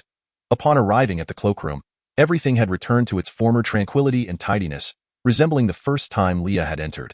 However, this time, in the center of the workbench, lay 3 identical sets of exquisite garments, which were undoubtedly the uniforms Adelys had mentioned. Would you like to try them on? To see if they fit? Adelys inquired. Yet, after glancing at Leah, who was nodding in agreement, he suddenly realized a pressing concern. The fact was that Leah had never donned such attire before and might be entirely unaware of how to wear it, especially the undergarments, as this world lacked the concept of such garments. Clearly, as a man, Adelys felt it inappropriate to personally instruct her on how to dress. Thus, he began contemplating a solution. After surveying the room, Adelys's eyes fell upon a nearby mannequin. Perhaps this could work. With this thought, he gently pointed at one of the mannequins, and a shimmering light instantly enveloped it before vanishing. Adelys then remarked, if you are unsure how to wear it, you can ask this mannequin to demonstrate. Just say excuse me when you wish for it to assist. With that, he turned and exited the room, closing the door behind him, and returned to the desk to continue his reading. Once Adelys had departed, Leah's curiosity piqued, prompting her to approach and examine the so-called academy uniform. Oh, what is this? Leah picked up an exceedingly small piece of fabric, bringing it close to her eyes for a meticulous examination, gently kneading it in her hands. How delightfully smooth it was. It felt so pleasing to the touch. Wasn't it meant for the puppet to demonstrate? Still uncertain about the purpose of the fabric, Leah approached the puppet and tentatively said, "Excuse me." To her astonishment, the puppet sprang into action. It first removed the garments adorning its form, then made its way to the central workbench, where it picked up a neatly arranged uniform and began to don it with an air of self-sufficiency. How marvelous! Leah couldn't help but exclaim in wonder at the puppet's autonomous movements. However, as she observed the puppet placing the small piece of fabric, memories of her earlier handling of it flooded back, and her face instantly turned crimson. Time passed, and eventually, the door to the changing room swung open once more. With a faint blush gracing her cheeks, Leah emerged, seemingly struggling to adjust to the elegant pair of women's shoes she now wore. She appeared quite cautious in her movements. At this moment, Leah had donned the academy uniform, which featured a striking combination of red and black, embellished with silvery patterns. The upper half consisted of a rather casual little blazer, adorned on the left chest with the same emblem found on the reverse of the student ID. Beneath the blazer, she wore a pristine white shirt. The lower half was a pleated skirt, complemented by a pair of thick white knee-high socks, and finally, she completed her ensemble with a pair of black women's shoes. Teacher. The sound of her voice, Adelys, who had been engrossed in his reading, lifted his gaze to behold Leah, now clad in her academy uniform, appearing almost radiant. He couldn't help but inwardly marvel. Indeed, one is dressed by their attire, much like a horse is judged by its saddle. Merely changing her clothes has transformed that rustic girl into someone entirely different. With this thought in mind, Adelys spoke up with praise. Very well. It seems this outfit suits you perfectly. Flushed by Adelys's compliment, Leah shyly lowered her head. However, Adelys paid little mind to her bashfulness. After contemplating that there were no further matters to attend to, he remarked, "All right, all the necessary tasks for enrollment have been completed. If you have nothing else to attend to, you may return now." With that, Adelys once again immersed himself in the ocean of knowledge before him. Upon hearing this, Leah, still feeling somewhat awkward in her uniform, let out a relieved sigh. Yet, when she looked up to see Adelys engrossed in his book, a fleeting sense of disappointment washed over her. Nevertheless, she chose not to dwell on it. Swiftly gathering her belongings and bidding farewell to Adelys, she clutched the stack of books and 2 sets of uniforms as she made her way outside. Just as she was about to step out, Adelys seemed to recall something and suddenly called out, "By the way, there is a welcome party prepared for you this evening. You'll remember to join us at dusk?" Upon hearing this, Leah momentarily appeared taken aback, but she quickly regained her composure and eagerly exclaimed, "All right, teacher. What wonders might the welcome party hold?" With this thought, Leah found herself inexplicably filled with anticipation. Observing Leah's footsteps seemingly lighten with newfound vigor, Adries couldn't help but chuckle and shake his head. He then set aside his book, rose to his feet, and surveyed the surroundings, a rare glimmer of determination flickering in his eyes. After all, she is my first student. It seems I must prepare thoroughly. Meanwhile, as Adries busied himself with preparations for his inaugural students' welcome party, a brutal massacre unfolded within a thicket. Crash, from amidst the foliage, a robust man, his face etched with terror and his body marred by wounds, burst forth at an astonishing speed. So swift was his flight that sharp branches further lacerated his already battered flesh, leaving additional crimson trails. Yet, it was evident that he paid no heed to these injuries. The man's frantic dash resembled that of a soul pursued by a malevolent specter, desperately urging him onward. Oddly enough, however, there was no discernible sound behind him, no sign of any pursuer. Huff, huff. The muscular man gasped for breath, clearly exhausted. No, I cannot perish here. I have only just become an awakened. How can I simply die like this? Despite his overwhelming fatigue, an intense will to survive propelled him to continue forging ahead. Chapter 17. Carnage, however, at that moment. Whoosh! Suddenly, a shadow darted past, and a massive wound appeared on the man's chest, blood gushing forth in a frenzied spray. With the momentum of his run, the blood splattered everywhere. How is this possible? This strike seemed to drain the last vestiges of his vitality. After displaying a countenance of disbelief, the man coughed up a mouthful of blood and collapsed, his life extinguished. Time passed, though how much was uncertain, until a gentle breeze swept through, and a tall figure emerged from the shadows. It was a middle-aged man with flowing hair, exuding an artistic aura. His features were relatively attractive, yet for reasons unknown, he emanated an uncanny feeling. Teske, is this how it ends? Life is truly fragile. Though he uttered these words, his expression revealed a distinct lack of regret. Sigh, why must you be so weak? I had thought your strength quite impressive, which piqued my interest, yet you did as he spoke. The middle-aged man strolled over to the corpse. Did not even possess the capability to indulge me.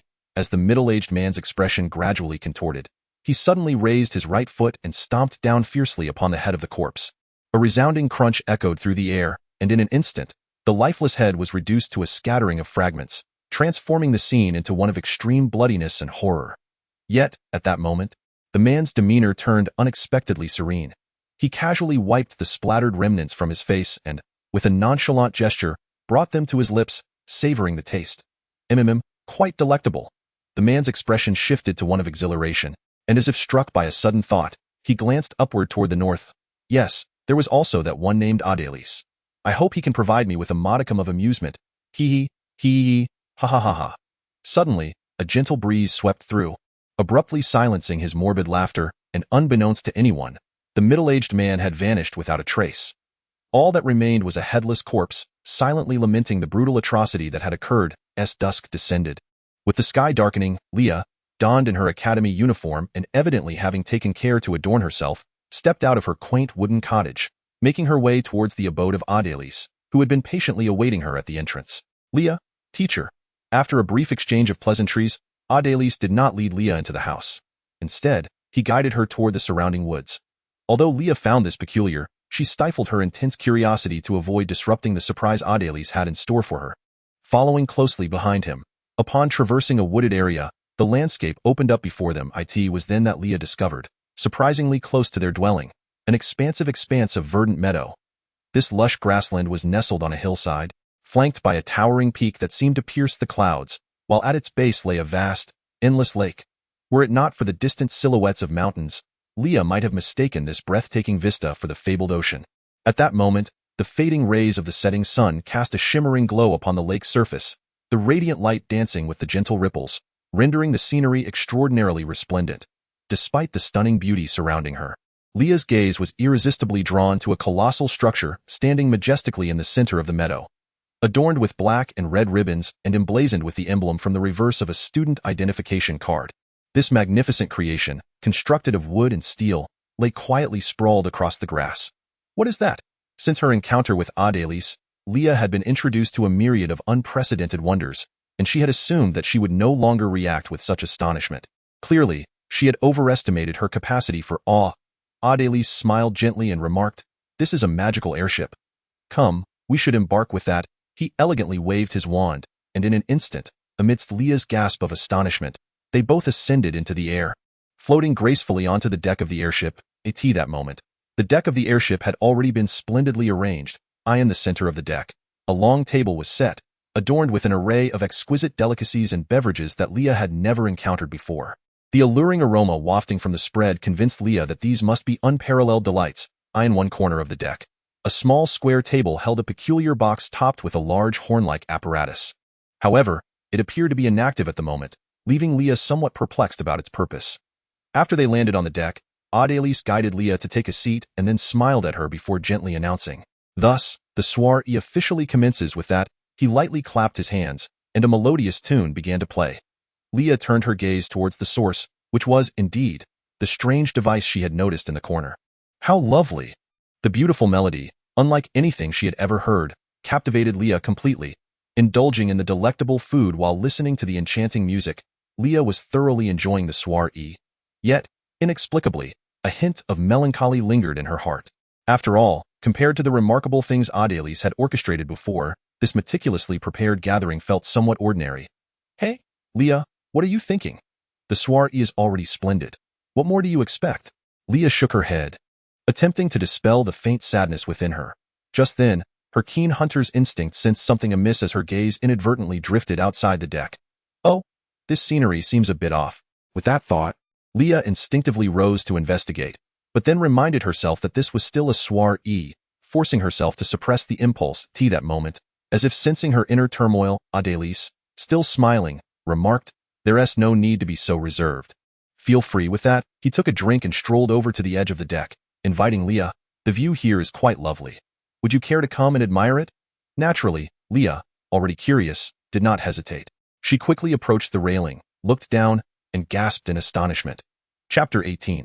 A magical night. Wah! What's happening? The ground is moving away from us. Yet, she soon dismissed this notion. No, it's not the ground that is retreating, but rather we are ascending away from it. We are flying. Leah leaned over the railing, gazing at the breathtaking and previously unseen vista below, her heart brimming with awe. Clearly, the surprises of this night were far from over. That evening, aboard the magical airship, Leah encountered an array of extraordinary sights. The endless snow-capped mountains, the vast expanse of golden deserts, the boundless rainforests, the seemingly infinite ocean, and the bustling metropolises. Beyond these breathtaking landscapes, Leah also encountered a myriad of wondrous creatures, some of which she had only heard of in legends. Majestic dragons soaring through the skies, colossal mountain giants trudging through the hills as if they were mere elevations, and bioluminescent corals flourishing beneath the sea, shimmering like the starry cosmos. Though reluctant to part, every journey must eventually reach its conclusion. After what felt like an eternity of flight, the magical airship returned once more to its initial location, a grassy patch halfway up a mountain. Is this the end? Gazing at the familiar scenery before her, Leah remained deeply immersed in the experiences and wonders she had witnessed throughout her journey, her voice tinged with a palpable sense of longing.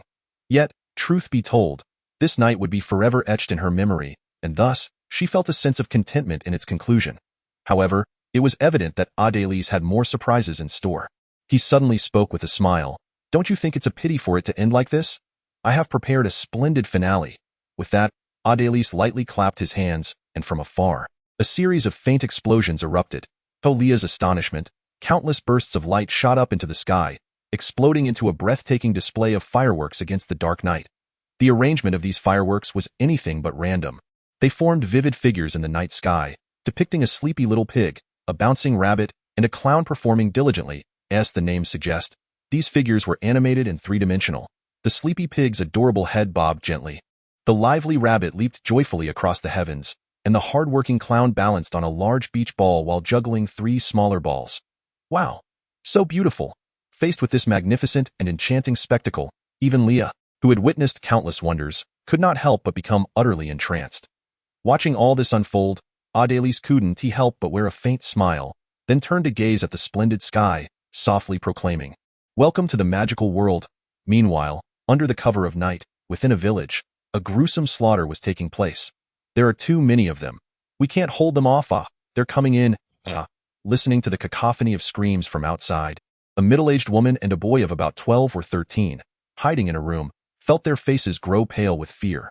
Just then, a tremendous crash echoed from the front door, causing both to instinctively hold their breath, silently praying that the creature responsible for the commotion would soon depart.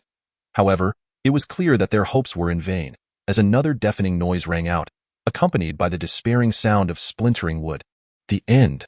The two individuals found themselves simultaneously seized by a certain thought, yet it was evident that the middle-aged woman managed to extricate herself from the suffocating despair more swiftly than the teenager beside her. Casting a glance at the boy who stood next to her, she seemed to arrive at a resolute decision, a flicker of determination shining in her eyes. She grasped the boy, who was utterly paralyzed by fear, and led him to a nearby wardrobe, promptly shoving him inside. Without pausing to ascertain if he heard her, she urgently instructed, "Lion, stay hidden in there and remain silent. Remember, Mother loves you." After what felt like a farewell of sorts, the middle-aged woman swiftly closed the wardrobe door. Taking one last glance at the wardrobe, she resolutely dashed out of the house. Shortly thereafter, a chilling scream echoed from outside, and with that cry, Lion, who was in a state of dazed confusion within the wardrobe, felt an unsettling tightness in his chest, as if he had lost something profoundly precious. "Mother," Lion murmured, tears involuntarily streaming down his cheeks. At that moment, a grotesque, bloodied wolf-like head suddenly thrust itself through the door, scanning the room with malevolent intent. Lion, catching sight of this through the wardrobe's crack, instinctively clamped his mouth shut and held his breath. Nevertheless, the monstrous creature, with its wolfish visage, seemed to sense something, its blood-red eyes locking onto the very wardrobe where Lion hid, a glimmer of sanguinary hunger flickering within them. Just then, a piercing wolf howl echoed from a distance. Upon hearing this, a momentary flicker of hesitation crossed the creature's eyes. After staring at the wardrobe for an extended moment, it abruptly withdrew its head from the room, vanishing from sight. Lion, concealed within the wardrobe, let out a deep sigh of relief. Temporarily safe, but, Mother, with this thought, the tears that had briefly ceased began to flow once more. Meanwhile, on a hillside outside the village, a mysterious figure clad in a black robe surveyed the settlement, which was nearly engulfed in flames, while another figure in a similar robe crouched at his feet. The standing figure spoke, "So many have perished." The crouching figure quickly responded, "I apologize. The scent of blood from the slaughter has thrown the wolf pack into disarray." "Huh? Disarray, you say?" The standing figure suddenly turned and began walking away. "Remember, you have 1 month. If by the time the plan is set in motion it remains like this, you should be aware of your own fate." With that, the black-robed figure vanished into the night, leaving the trembling form on the ground, clearly engulfed by a profound fear of the dire consequences of failure. "What are you saying, that Qingye village has been overrun by monsters?" Observing the visibly agitated Baron Grace, the messenger swallowed nervously but continued to relay the report. "Indeed, the refugees from Qingye village are en route to Sinmu town seeking sanctuary, and they beseech you, my lord, to dispatch troops for their protection." Chapter 19. The mission, damn it. What a wretched situation. The somewhat portly Baron Grace cursed under his breath, yet ultimately acquiesced to sending soldiers to safeguard the refugees. After all, they are his subjects, and as their lord, he undeniably bears the responsibility to provide them protection, my lord. There is also a report of signs indicating the presence of the notorious killer, Jack, in the vicinity of Sinmu town. "What? That madman has come here. Are you certain?" Upon hearing this news, it was evident that Baron Grace felt more fear than anger. After all, the notoriety of the killer Jack is no trifling matter. That man is a lunatic, a veritable madman. Yet, it is not the insanity itself that is terrifying, but rather the fact that such a madman possesses an unparalleled power that others find difficult to contend with. To this day, anyone he has set his sights on has met their demise at his hands. No one knows precisely how many he has killed, but the number undoubtedly exceeds the imagination of an ordinary person. The count of nobles who have perished by his hand already surpasses a mere handful. Baron Grace certainly does not wish to find himself among the lengthy list of victims claimed by that fiend. Perhaps the commotion was too great. A young man happened to pass by and was drawn to the scene. "What is happening, my lord Baron?" Had it been anyone else intruding so brazenly, Baron Grace might have exploded in anger. However, upon seeing the elegantly attired young man, he could not help but respond in a somewhat obsequious manner. "Ah, Field. I sincerely apologize for the disturbance. It is nothing of great consequence, merely some happenings within the territory." As Baron Grace recounted the events, Field gradually grasped the situation, and he found himself intrigued by both matters. Particularly upon hearing the name of the killer Jack, a gleam of excitement flashed in Field's eyes, clearly indicating his keen interest in the infamous murderer he had long heard about. "The killer Jack, you say? He may very well be a worthy adversary." In that moment, Field could not suppress the burgeoning desire to seek out this killer Jack. However, reflecting on his current circumstances, he reluctantly stifled the thought. After all, he was accompanied by Amelia, and he could not place her in such peril. Moreover, the killer Jack's whereabouts are notoriously elusive, making it exceedingly difficult to track him down even if one wished to. But regarding the other matter, Qingye village, if I recall correctly, is situated near Baimu village, is it not? Though unsure why Field posed this sudden inquiry, Baron Grace promptly responded, indeed, Qingye village is not far from Baimu village. Both lie on the periphery of the Andos Mountains. In that case, allow me to undertake the mission to investigate Qingye village, as I also need to make a trip to Baimu village. Ah? Is that truly advisable? Given your standing, would it not be excessively perilous? Upon hearing these words, Baron Grace was taken aback and hurriedly voiced his objections. After all, while it is customary to dispatch individuals to investigate following an attack by magical beasts, such tasks invariably carry a degree of danger. If the assailants have not yet vacated the area, those sent to investigate may very well meet with utter annihilation. Clearly, such a hazardous undertaking is ill-suited for Field, given his status. Should any misfortune befall him within his own domain, Baron Grace would be unable to withstand the wrath of Duke Anto, the Lord of the Northern Territory. You need not concern yourself with my safety. Have you forgotten who accompanies me on this journey? With their presence, I am entirely untroubled regarding safety. Upon hearing Field's reassurances, Grace could not help but come to a realization. Indeed, in order to ensure the safety of Her Highness Princess Amelia, Duke Anto had dispatched his most formidable warriors. Among them was Sir Collins, who was known as one half of the Northern Twins alongside Field. As a rising star among the knights of the Northern Territory, his prowess is not to be underestimated. The other is Sir Herbert, the vice-captain of the formidable Anto Duke's Kudu Knight Order, famously known as the Thunder Knight. A seasoned warrior of great renown, his capabilities are widely acknowledged. Coupled with a small detachment of Kudu Knights and a squad of royal guards dedicated to protecting Princess Amelia, this arrangement indeed alleviates concerns regarding safety within the Northern Territory. If that is the case, perhaps this presents a splendid opportunity to strengthen our bond. With this thought in mind, Baron Grace, after much deliberation, ultimately acquiesced to Field's request. Upon receiving the investigation assignment, Field did not linger any longer. After rising to take his leave, he returned to make preparations for his journey to Baimu village. After experiencing a night that could only be described as fantastical, Leah's eyes were opened wide, further solidifying her resolve to learn magic.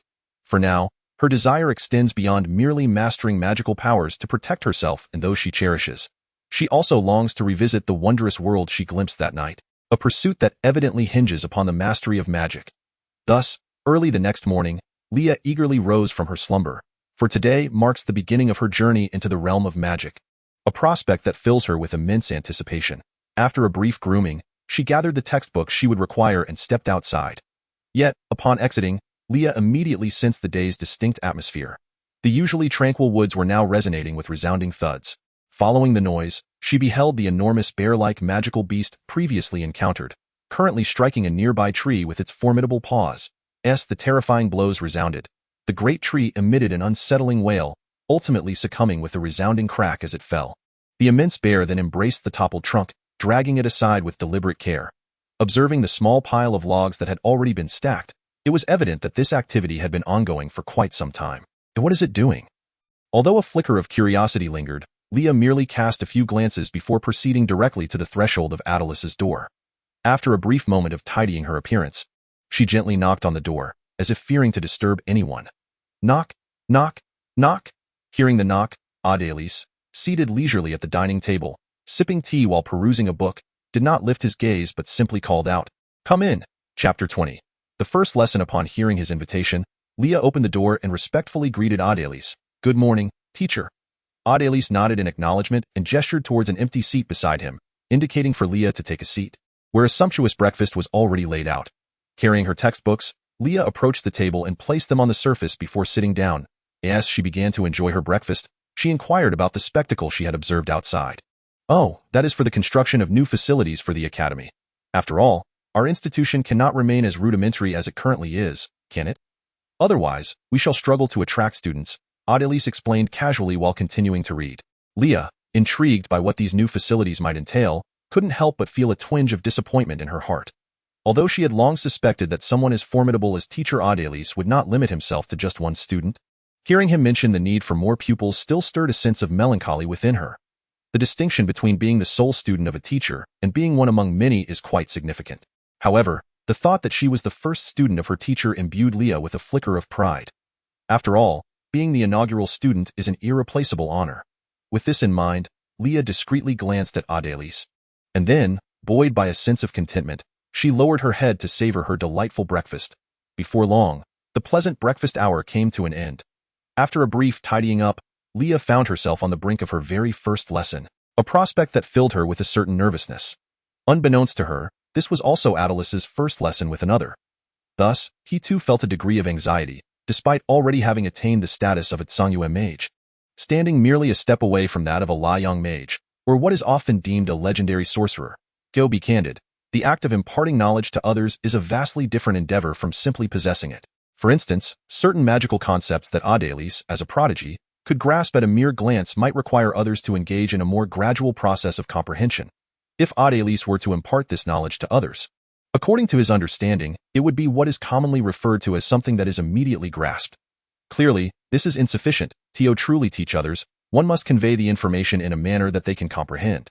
Through the preparation for his inaugural lesson, Adelise, who had previously only known the role of a student, finally came to appreciate the challenges faced by teachers. Clearing his throat lightly, Adelise stood behind the desk, adjusted his emotions, and with a gentle wave of his hand, a set of wooden chairs emerged from the ground in front of the desk. Leah, who was already accustomed to such occurrences, swiftly embraced her textbook and seated herself in one of the chairs, then looked up at Adelise with a serious expression. At that moment, Adelise waved his hand once more, and a blackboard materialized from the wall behind the desk. After another light cough, Adelise commenced his very first lesson in life. Very well, now take out the compendium of common knowledge in the magical world and turn to the first page. Today, we shall discuss our initial topic, what is magic? As Adelise spoke, the words "what is magic" emerged on the blackboard behind him. Thus, the first lesson at Adelise Magic Academy officially began within that modest room. Ah, what a splendid day it is today. Jack, who was on guard duty, lifted his gaze to the sun hanging high in the sky and couldn't help but exclaim. Just then, a tall figure appeared on the road leading to Baimu village in the distance. Oh, who was that? I don't believe I've ever seen them before. Hearing another guard's exclamation of surprise, Jack instinctively turned to look. He beheld an individual with flowing long hair, exuding an aura reminiscent of a wandering minstrel. Yet there was no musical instrument in sight. In fact, that person bore no discernible belongings at all, which appeared rather peculiar. This caused Jack to furrow his brow, as he instinctively felt that something was amiss about this individual. However, before he could alert his companions, the person had already approached them at an astonishing speed. Awakened one. Observing the extraordinary swiftness, Jack and the others felt a tightening in their chests. After all, awakened ones were not to be trifled with. In this world where strength reigns supreme, many awakened ones often acted with reckless abandon. Especially when confronting ordinary people, the tales of awakened ones carelessly slaying common folk had reached even those in the remote Baimu village, including Jack. The notorious killer, Jack, came closer and regarded the ordinary individuals before him, who displayed expressions of anxiety and vigilance. A fleeting glimmer of disdain crossed his eyes. He then spoke politely, asking, "Might I inquire if Mr. Adelise resides here?" No, Lord Adelise lives within the Andos Mountains." Although taken aback by the awakened one's question, Jack and the others, unwilling to offend him, answered truthfully. However, out of gratitude for Adelice's past assistance to the village, they mustered the courage to ask one more question. "Might I inquire what brings you to seek Mr. Adelise? What is the matter?" Upon being questioned, the expression of the notorious killer, Jack, suddenly took on a rather peculiar quality. Then, without warning, he broke into a radiant smile and replied, "Actually, it is nothing of great importance. I merely came to pay a visit as a friend. Oh, I see." Although the response from this awakened individual seemed perfectly ordinary, for some inexplicable reason, Jack felt an unsettling oddity lurking behind that brilliant smile. Perhaps it is merely my imagination. He shook his head, deciding to dismiss such thoughts. However, in that fleeting moment of distraction, the awakened individual had already vanished from sight. Where did he go? Jack glanced around, yet found no trace of the person. He did not dwell on it, for in his opinion, the eccentric behavior of the awakened was quite commonplace. More significantly, his attention was captured by a procession slowly advancing towards him from a distance. Particularly, the banner being waved by this group sent a jolt of astonishment through his pupils. For if his memory served him correctly, this was the banner of Duke Anto, the Lord of the Northern Territories. Chapter 21. A visit. How could this be? How could such a distinguished figure come here? Though puzzled, Jack quickly dispatched someone to return to the village and inform the village chief, for regardless of who approached, it was beyond the capacity of someone like him to receive. Meanwhile, hidden in the shadows, the infamous Killer Jack observed the approaching group with great interest, especially when he caught sight of the leading knights. His eyes sparkled with excitement. Field, Collins, and Herbert. To think they have come merely to amuse themselves at the behest of the organization. Such fortune. It appears this hunt shall be rather entertaining, indeed. Hee. Just then, as if sensing something amiss, the silver-haired Herbert, who led the group, suddenly turned his gaze towards the shadowy concealment of the Killer Jack. After scanning the area with keen eyes several times, he found nothing and, slightly perplexed, withdrew his gaze. Meanwhile, Jack, now hidden in another shadow, felt his excitement swell at this turn of events. Truly, the Thunder Knights possess a terrifying level of insight. Yet, this only adds to the thrill. As he let out a chilling laugh. The Killer Jack retreated, ultimately merging into the shadows, disappearing entirely. At that moment, Field and his companions arrived at the entrance of Poplar Village, where the village chief, already waiting outside, greeted them with great anticipation. "Welcome, my lord." As the elderly chief prepared to kneel in reverence, Field quickly intervened, and without further ado, he stated the purpose of their visit. "Does the self-proclaimed sorcerer, Adelis, reside here?" Not exactly, my lord. That esteemed Adelis resides within the Andos Mountains." Although it was somewhat peculiar to see such prominent figures seeking out Adelis, the village chief answered honestly. Upon hearing this, Field turned his gaze towards the lush Andos Mountains in the distance, lightly furrowing his brow. He then disregarded the village chief and rode over to a luxurious carriage at the rear of the convoy, softly calling out, "Amelia." Responding to his call, the window of the opulent carriage was opened, revealing a vibrant, youthful face peering out. "What is it, brother Field?" Looking at the charming silver-haired girl before him, Field offered a gentle smile and began to explain the current situation. The crux of the matter was that if they were to venture into the Andos Mountains to visit the so-called mage Adelis, then a carriage like this could not accompany them any further. Thus, Field intended for Amelia to remain in Baimu village to rest while he and his companions entered the Andos Mountains to pay a visit to Adelis. However, upon hearing Field's plan, Amelia glanced towards the distant Andos Mountains, her eyes sparkling with intrigue. "Brother Field, can I come with you? Please, I want to go too." Field was somewhat taken aback by Amelia's eager expression. He had initially assumed that a girl like her, raised in the royal palace, would be somewhat spoiled, if not entirely accustomed to the habits of noble women. Yet, it appeared his previous assumptions were rather misguided. Nevertheless, despite these thoughts, Field did not immediately acquiesce, for the Andos Mountains were not to be taken lightly as the northern bulwark of the entire Carlos kingdom. The vast Andos Mountains were home to numerous magical creatures, many of which posed significant dangers even to awakened beings. While Field and his companions could certainly manage on their own, bringing Amelia along was another matter entirely. Moreover, as the most cherished daughter of King Levon of the Carlos kingdom, any mishap that befell her would bear consequences far beyond Field's capacity to bear. Contemplating this, Field prepared to decline Amelia's request. However, upon witnessing the almost pleading expression on her face, the words he intended to utter suddenly became lodged in his throat. Sigh. With a resigned sigh in his heart, Field ultimately acquiesced to Amelia's plea. "All right, you may come with us, but, I knew Brother Field would be the best." Watching Amelia's face light up in an instant, Field couldn't help but shake his head, a wry smile gracing his lips. Sigh. I feel deceived. Although he pondered this, the truth was that his change of heart was not solely due to Amelia's entreaties. It was also prompted by thoughts of Adelis, who resided within the Andos Mountains.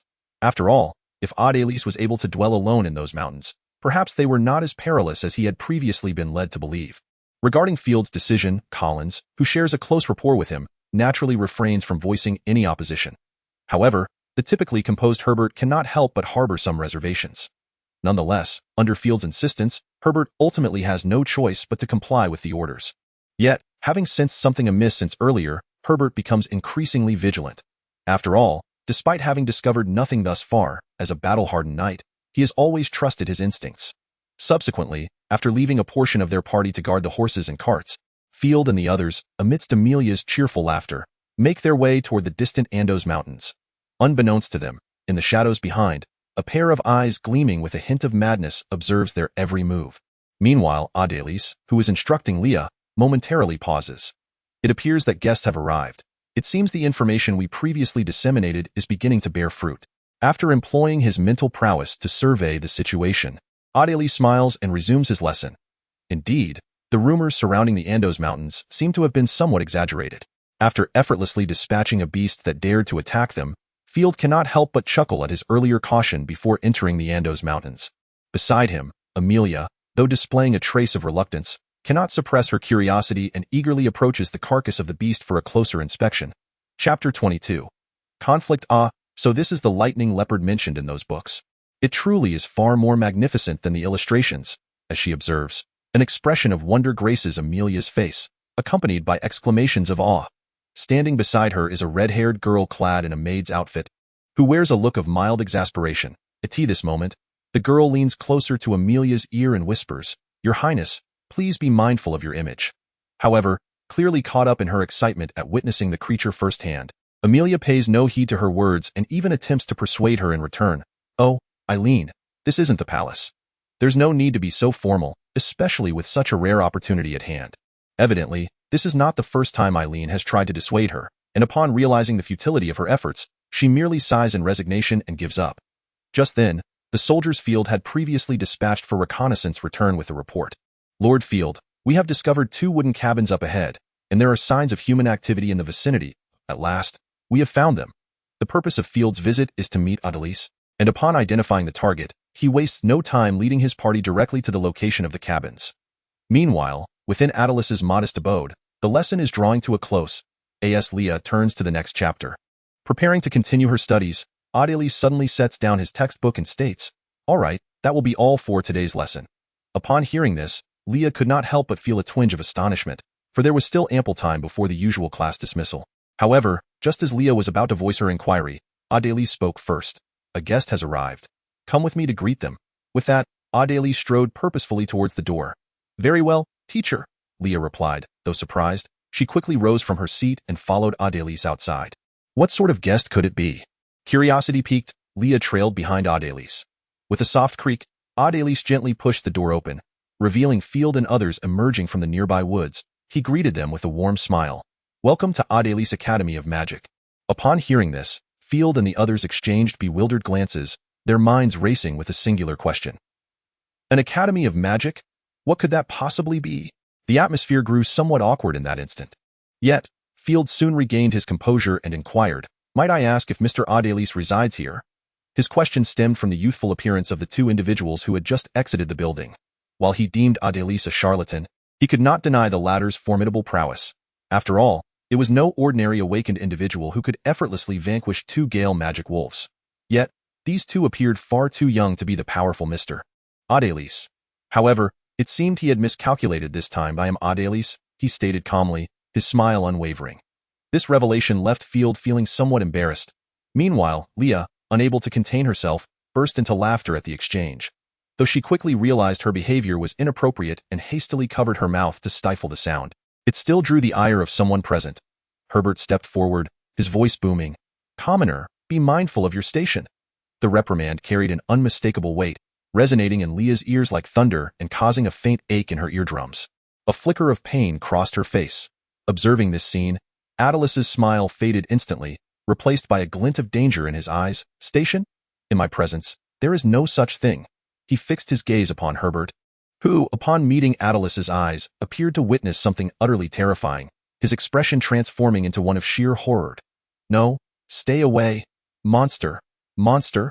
Herbert's panicked cries bewildered Field and the others.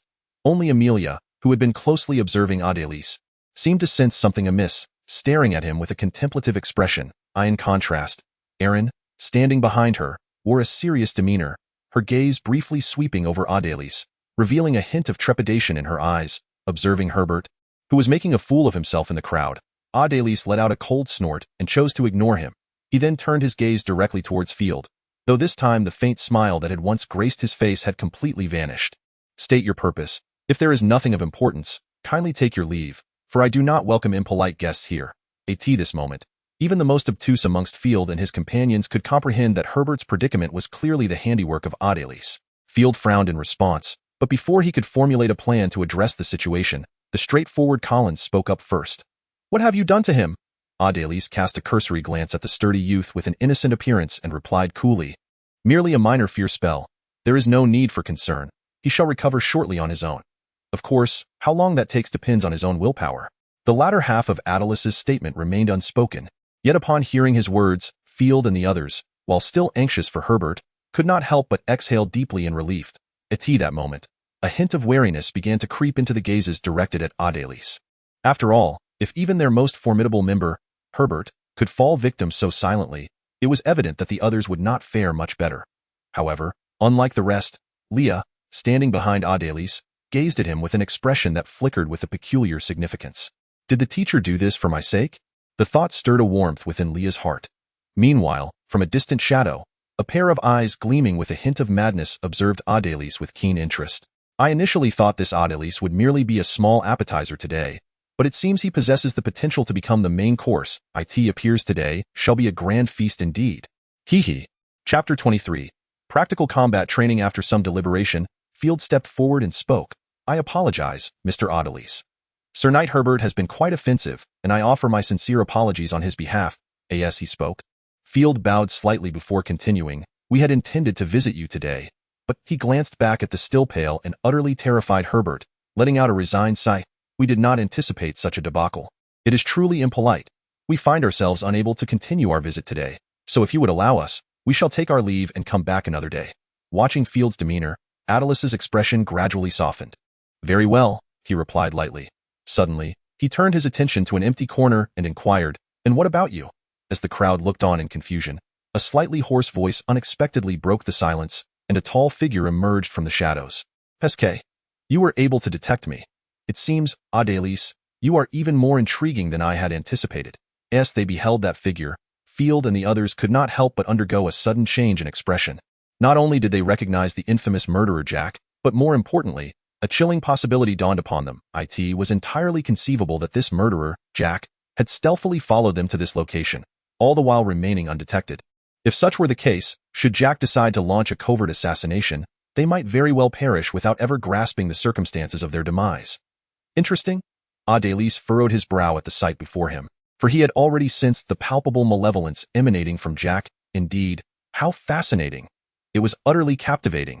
As he spoke, the countenance of the murderer Jack began to contort with a twisted glee. It was so intriguing that I find myself irresistibly exhilarated. Heh. Before the echoes of his words had faded, Jack abruptly vanished from his position, transforming into a fleeting shadow that lunged directly at Adelys. Witnessing the terrifying velocity of the attack, Field's pupils dilated in shock, clearly indicating that Jack's prowess exceeded his expectations. Similarly, as she observed the scene, a flicker of trepidation crossed Erin's face. She instinctively stepped forward, shielding the bewildered Amelia behind her. However, in stark contrast to the impending danger, Adelys maintained an air of remarkable composure. He cast a fleeting glance at the figure hurtling towards him, then turned to Leah, speaking softly. Leah, remember this. Although wizards are not renowned for their prowess in close combat, approaching a wizard in an entirely unknown state is, without a doubt, an exceedingly foolish. As he spoke, Adelys raised his right hand, directing it towards the swiftly advancing murderer Jack. While this may seem somewhat premature for you, given the rarity of the opportunity, I shall impart to you a lesson in practical combat. Bear in mind, Leah, that as a wizard, the paramount consideration in battle is self-preservation. Therefore, in the face of such a situation, your first course of action must be to defend. Just as Adelys concluded his instruction, Jack, with a menacing grin, lunged into close proximity. Unbeknownst to them, a dagger, glimmering with an ominous black light and bearing a grotesque design, had materialized in Jack's grasp. In that moment, the dagger's razor-sharp tip was aimed directly at Adelys, rushing forth with lethal intent. Clang! Yet, at that instant, the dagger halted abruptly in the air before Adelys, as though an invisible barrier had emerged, thwarting its advance. How is this possible?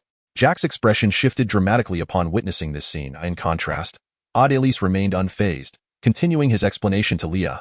What I have cast is the most commonly employed defensive spell among wizards, the Ether Shield.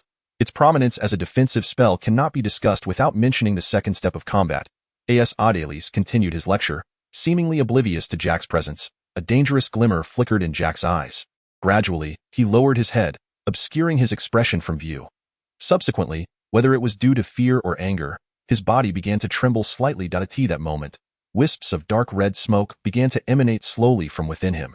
In response, Adelys merely cast a fleeting glance, choosing not to dwell on it further. With the assurance of his own safety, what was now required was control. As Adelys's words fell, the air before him suddenly warped, and indistinct forms resembling tentacles emerged from the atmosphere, gradually coiling around the body of the infamous killer. Jack, at this juncture, Jack, who had been keeping his head lowered in a daze, abruptly lifted it, revealing a rare flicker of fear on his previously twisted and frenzied visage. "What have you done to me?" His veins bulged, and the dark red smoke quivered incessantly across his surface, indicating his desperate struggle to break free from the invisible tendrils that ensnared him. But it was evidently a futile endeavor. In the face of Jack's inquiry, Adelise chose not to respond, instead proceeding to elucidate for Leah. This is precisely why the atmospheric shield is favored by mages, for it not only provides defense, but can also be swiftly transformed into an atmospheric binding to control enemies, rendering them incapable of attack. "Oh, I see." Leah had evidently immersed herself completely in the lesson. Upon hearing Adelice's explanation and observing the utterly immobilized Killer Jack, she nodded in understanding. Meanwhile, witnessing the notorious Killer Jack being toyed with at Adelice's whim, Field and the others could not help but display expressions of astonishment. Simultaneously, a tinge of relief welled up within them. How fortunate that we did not utterly offend Mr. Adelice earlier, or else. Gazing at the now helpless Jack, akin to a lamb awaiting slaughter, Field and his companions involuntarily swallowed hard. With the enemy temporarily stripped of their capacity to attack, the next step was remarkably straightforward: to employ offensive magic to obliterate the foe. With that said, Adelice lightly waved his hand, and the unfortunate Killer Jack, bound and helpless, suddenly levitated, ultimately pausing at a sufficient distance in midair. After casually assessing the distance, Adelice spoke once more. "Here, I shall demonstrate one of the most commonly used offensive spells by a mage, the fireball." With that, Adelice raised his hand, aiming at the suspended figure of Jack. Soon, a spark ignited in his palm, gradually expanding until a fireball, roughly the size of a human head and blazing fiercely, materialized in his grasp. At that moment, Adelice remarked, "The ensuing scene may appear somewhat bloody and brutal, but remember, Leah, pity for the enemy is cruelty towards oneself. Once they become the enemy, one must never show mercy in battle." As he spoke, Adelice gently pushed forward, and the fireball shot forth, transforming into a brilliant streak of crimson light that accurately struck the murderous Jack, whose eyes were wide with sheer terror. A deafening boom reverberated through the air as the fireball, the size of a human head, erupted violently, engulfing the killer in a massive inferno. Following that, a piercing scream echoed, and the murderous Jack was ultimately reduced to ashes amidst the searing flames, vanishing completely from this world. Observing the terrifying power displayed by the fireball spell, Field and the others could not help but turn pale, beads of sweat beginning to form on their foreheads, especially when recalling the earlier offense committed by Knight Herbert against Adelice. They realized they had indeed danced perilously close to the gates of death. However, two individuals in the group exhibited reactions that starkly contrasted with the others. One of them was Leah, whose gaze towards Adelice was filled with an involuntary admiration and yearning. "How powerful! So this is how a magician fights. As a student of my teacher, will I also become as formidable as this in the future?"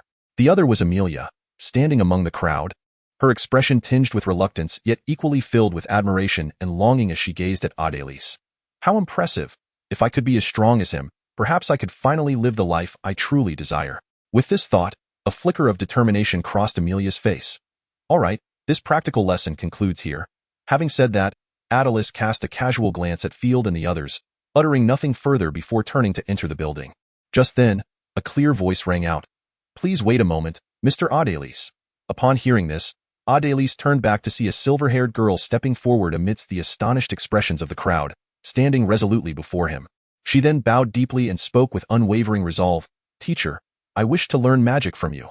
The words startled Field and the others, particularly Field himself, who instinctively sought to voice his disapproval. However, as his gaze fell upon Adelice on the steps, the words he had intended to utter were swallowed back, for he understood profoundly that the only one who could make decisions here was Adelice himself. Should Adelice agree, then even if they all opposed, what could be done? As he watched Adelice remain silent, gazing at Amelia, Field experienced a profound sense of helplessness for the first time in his life. Observing the girl still bowing deeply, unwilling to rise, Adelice suddenly smiled faintly, then turned without a word and walked into the building. Leah, after casting one last look at the still kneeling Amelia, followed closely behind Adelice. "Have I failed?" Amelia's eyes shimmered with a hint of disappointment as she remained on the ground. "No, I must not give up so easily." Even though she was her father's most cherished daughter, she could not escape becoming a pawn in a political marriage. contemplating her life that had long been predetermined and the unhappy marriages of her similarly fated sisters. Amelia resolutely reaffirmed her determination. I must live the life I desire. At that moment, Erin, who had been stunned by Amelia's actions, finally regained her composure. Initially intending to persuade her, Erin's expression transformed into a bittersweet smile as she beheld Amelia's petite yet unwavering silhouette. Without uttering a word, she approached Amelia and deeply bowed in respect towards Adelaise's modest abode. It was then that Adelaise's gentle voice softly emerged from within the house. Very well, if you truly wish to learn magic from me, then complete this book within a month and take diligent notes on its contents. Upon hearing this, Amelia's heart soared with joy as she lifted her gaze towards Adelaise's dwelling. Just then, a shadow darted out from the house, swiftly hovering before Amelia, evidently the very book Adelaise had instructed her to read within a month. Thank you, teacher, Amelia exclaimed with delight, cradling the book close to her heart before bowing deeply once more towards Adelaise's cottage. Adelaise's soothing voice resonated again. By the way, Adelaise Magic Academy does not permit idlers to linger for long. If any mishap occurs while you are here, I shall bear no responsibility. As these words were spoken, the ground trembled, and a massive bear emerged from the thicket, casting a fierce glare at Field and the others. Initially startled, Field and his companions soon realized the bear had no intention of attacking. Sighing deeply, Field cast a lingering glance at Adelaise's cottage before saying nothing and turning to leave with his companions. The royal guards assigned to protect Amelia, under Erin's orders, also followed Field, preparing to set up camp in Baimu village and await further instructions. As these individuals departed, the bear, having cast an appreciative glance at Adelaise's abode, retreated into the woods, vanishing from sight. After walking a considerable distance, Field and the others finally exhaled in relief. The psychological pressure exerted by Adelaise had been overwhelming.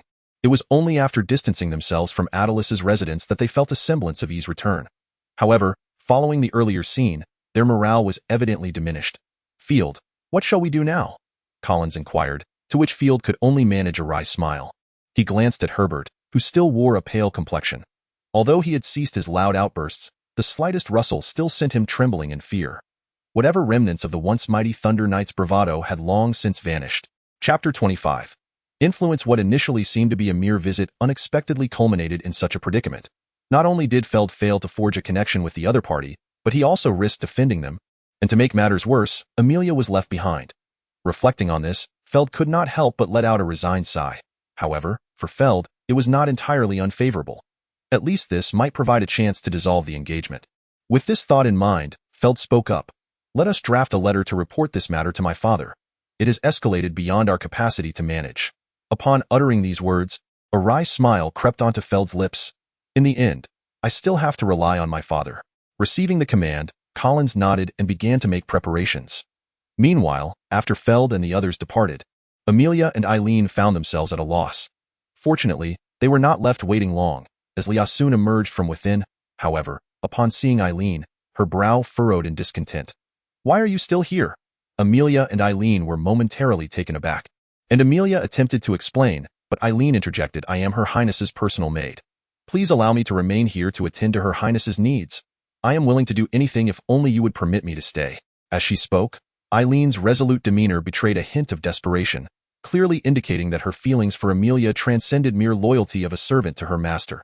At that moment, Amelia, with a pitiful expression, pleaded, Dear sister, please let Eileen stay. I beg you. Faced with their heartfelt pleas, Leah found herself at a loss, as her authority alone could not determine the outcome. Finally, observing the near desperation in their eyes, Leah sighed in resignation, turned, and re-entered the house without uttering a word. Just as Amelia and Eileen felt a wave of uncertainty wash over them, Leah soon reappeared, this time cradling a book identical to the one Amelia held. The teacher has decreed that you may stay, but under the same conditions as her. 1 month to read this book and commit its contents to memory. Should you fail to meet this requirement, I will have no choice but to ask you to leave. Leah approached Eileen and, as she spoke, handed the book to her. By the way, I have spare rooms in my house. You may temporarily reside there. With that, Leah strode towards her modest abode. Overjoyed, Amelia and Eileen expressed their gratitude towards Leah before following closely behind her to her residence. Observing this scene from the window, Adelaise couldn't help but smile. It appears my student will soon have 2 additional companions. In light of this, the foundational infrastructure of the academy must be expedited. With this thought, Adelaise turned and began preparing in a room within the house. At the very moment when Adelaise eliminated Jack, In a chamber adorned with a multitude of candle holders, a figure cloaked in black, seemingly in slumber at the center, abruptly opened his eyes. He suddenly cast his gaze towards a candle holder positioned on a high pedestal, and upon noticing that the candle atop it had extinguished, a subtle change flickered across his countenance. That was Jack's soul flame. How could it have been snuffed out so suddenly? Could it be? The mere thought of such a possibility left the figure in black unable to retain his composure. After a moment of contemplation, he rose and proceeded towards the door. After traversing a series of dimly lit corridors, the cloaked figure finally halted before a chamber. He then cautiously knocked on the door in a specific pattern before pushing it open and entering within. Another figure clad in black sat with his back turned, who upon hearing the commotion inquired, "What has transpired?" The newly arrived figure approached respectfully and prostrated on the ground. "Why, Lord, Jack's soul lamp has extinguished." "Jack?" After a brief moment of reflection, the seated figure continued, "I recall he was dispatched to assassinate that newly emerged self-proclaimed sorcerer, the Awakener, was he not?" "Indeed." Following the affirmative reply, the seated figure fell into silence for a moment before resuming. "It appears that Adelis possesses greater strength than we anticipated. Should we mobilize the nearby Wolf Legion to deal with him?" The prostrate figure proposed a solution, only to be met with a firm denial from the seated figure. "It is unnecessary to expose ourselves for such a trivial matter. Our plans hold greater significance." After speaking, the seated figure pondered for a moment before abruptly inquiring about an unrelated matter. "By the way, are there any rumors circulating about the magical wolves we have created?" "None. Even the few instances of loss of control have been dismissed by the outside world as mere ordinary gale wolves. It seems that Adelis has not uncovered our secret, or at least, he has not disseminated the information." As he spoke, the seated figure contemplated briefly before continuing, "Then let us cancel our actions against him. As long as he does not interfere with us, we shall let him be. After all, our plans are of utmost importance." Upon hearing this, the prostrate figure took his leave. After the departure of the cloaked figure, the seated one finally turned around. It became apparent that although he bore the appearance of a human, his exposed skin was faintly adorned with peculiar purplish-black patterns. At that moment, the figure surveyed the empty room and murmured, "Adelis? To think he could slay Jack. How intriguing." Meanwhile, in Adelis's residence, within his laboratory, Adelis stood beside a workbench, meticulously shaking a vial of reagent, then brought it closer for careful examination. Adelis gazed at the faint reddish glow emanating from the liquid within the test tube. An expression of understanding spread across his face. "So this is how it is. This pseudo-demonic entity is indeed birthed through viral infection, somewhat akin to the methods employed by necromancers. However, compared to the plague viruses concocted by those necromancers, this approach seems rather crude." With a shake of his head, Adelis set down the test tube and picked up a blue crystal resting on the other side of the laboratory table. Chapter 26. Monsters. Nevertheless, this method is not without its merits. At the very least, it allows for the acquisition of numerous high-quality elemental crystals. Previously, through the alchemical array, Adelis had successfully fused the shattered crystal cores of two pseudo-demonic entities into a genuine Gale demon wolf core, thereby enhancing its quality significantly. After speaking, Adelis glanced at the time, realizing it was getting late, likely indicating that Leah and the others had already retired for the evening. Consequently, he placed down the crystal core and, after tidying up the laboratory briefly, made his way outside to the clearing created by his magical pet, the earth demon bear. Once outside, he gently tapped his staff against the ground, causing a pre-drawn magical array to emerge from the earth. As he continuously channeled his magical energy into the array, the intricate patterns comprising it began to emit a soft, luminous glow. "Answer my call, my servant." With a light incantation from Adelis, the glow of the array intensified to a dazzling brilliance. When the radiance subsided, a group of diminutive, peculiar beings had materialized at the center of the array. These creatures stood no taller than 7 or 8-year-old children, possessing pale gray skin, elongated pointed ears, large eyes, and sharp teeth protruding from their mouths. Their voices resembled the squeaks of mice, which, to human ears, sounded rather grating. However, these oddly shaped beings appeared somewhat timid. Upon their sudden appearance, they nervously surveyed their surroundings, only relaxing once they realized that Adelis was the sole presence nearby. Then, a figure, seemingly their leader, stepped forward and approached Adelis, gesticulating animatedly while emitting a series of high-pitched sounds. Adelis seemed to comprehend, nodding frequently in response. After a moment of exchange, he suddenly waved his hand, causing an assortment of bizarre little trinkets to materialize on the nearby ground. These peculiar objects evidently held a remarkable allure for the small creatures, drawing their gazes filled with longing. Yet, without Adelis's permission, they could only observe from a distance. "Very well, These shall serve as your reward. If you deem them acceptable, let us forge a contract, Adelis proclaimed. After a brief moment of hesitation, the creature leader eventually nodded in agreement. Then he approached Adelis, who graciously extended his right hand in response. The peculiar creature gently took Adelis's right hand and placed a soft kiss upon the back of it. With this kiss, a faint luminous glow suddenly emanated from the little creatures, only to dissipate almost immediately. Observing this, Adelis nodded in satisfaction. He then waved his hand, and a considerable amount of timber, stone, and various tools materialized in the adjacent clearing. Now that the pact was established, the task ahead was entrusted to them.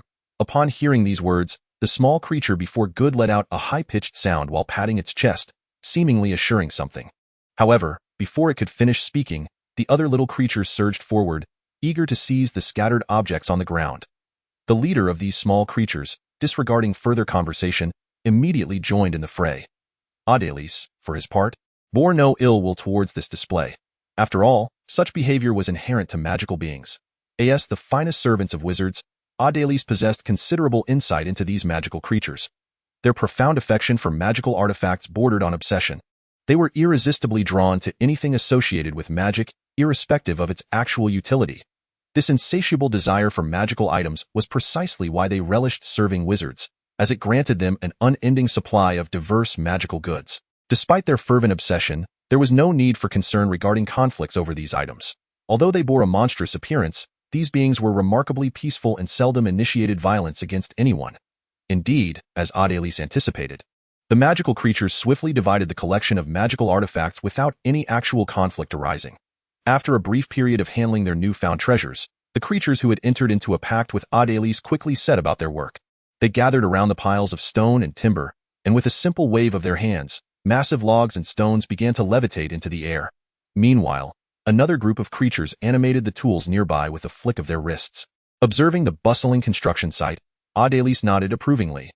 The innate capabilities of these magical beings, including their mastery of object manipulation and spells akin to the wizard's hand, ensured a commendably high work efficiency. Yet it was regrettable that these creatures, by nature timid and excessively fearful of strangers, could only labor during the solitude of night. Otherwise, their productivity could have been further enhanced. Nevertheless, Adelis estimated that, with the assistance of these creatures, the first academic facility could be completed in just a month or two. At that point, Adelis' Magical Academy would finally possess its very own inaugural facility.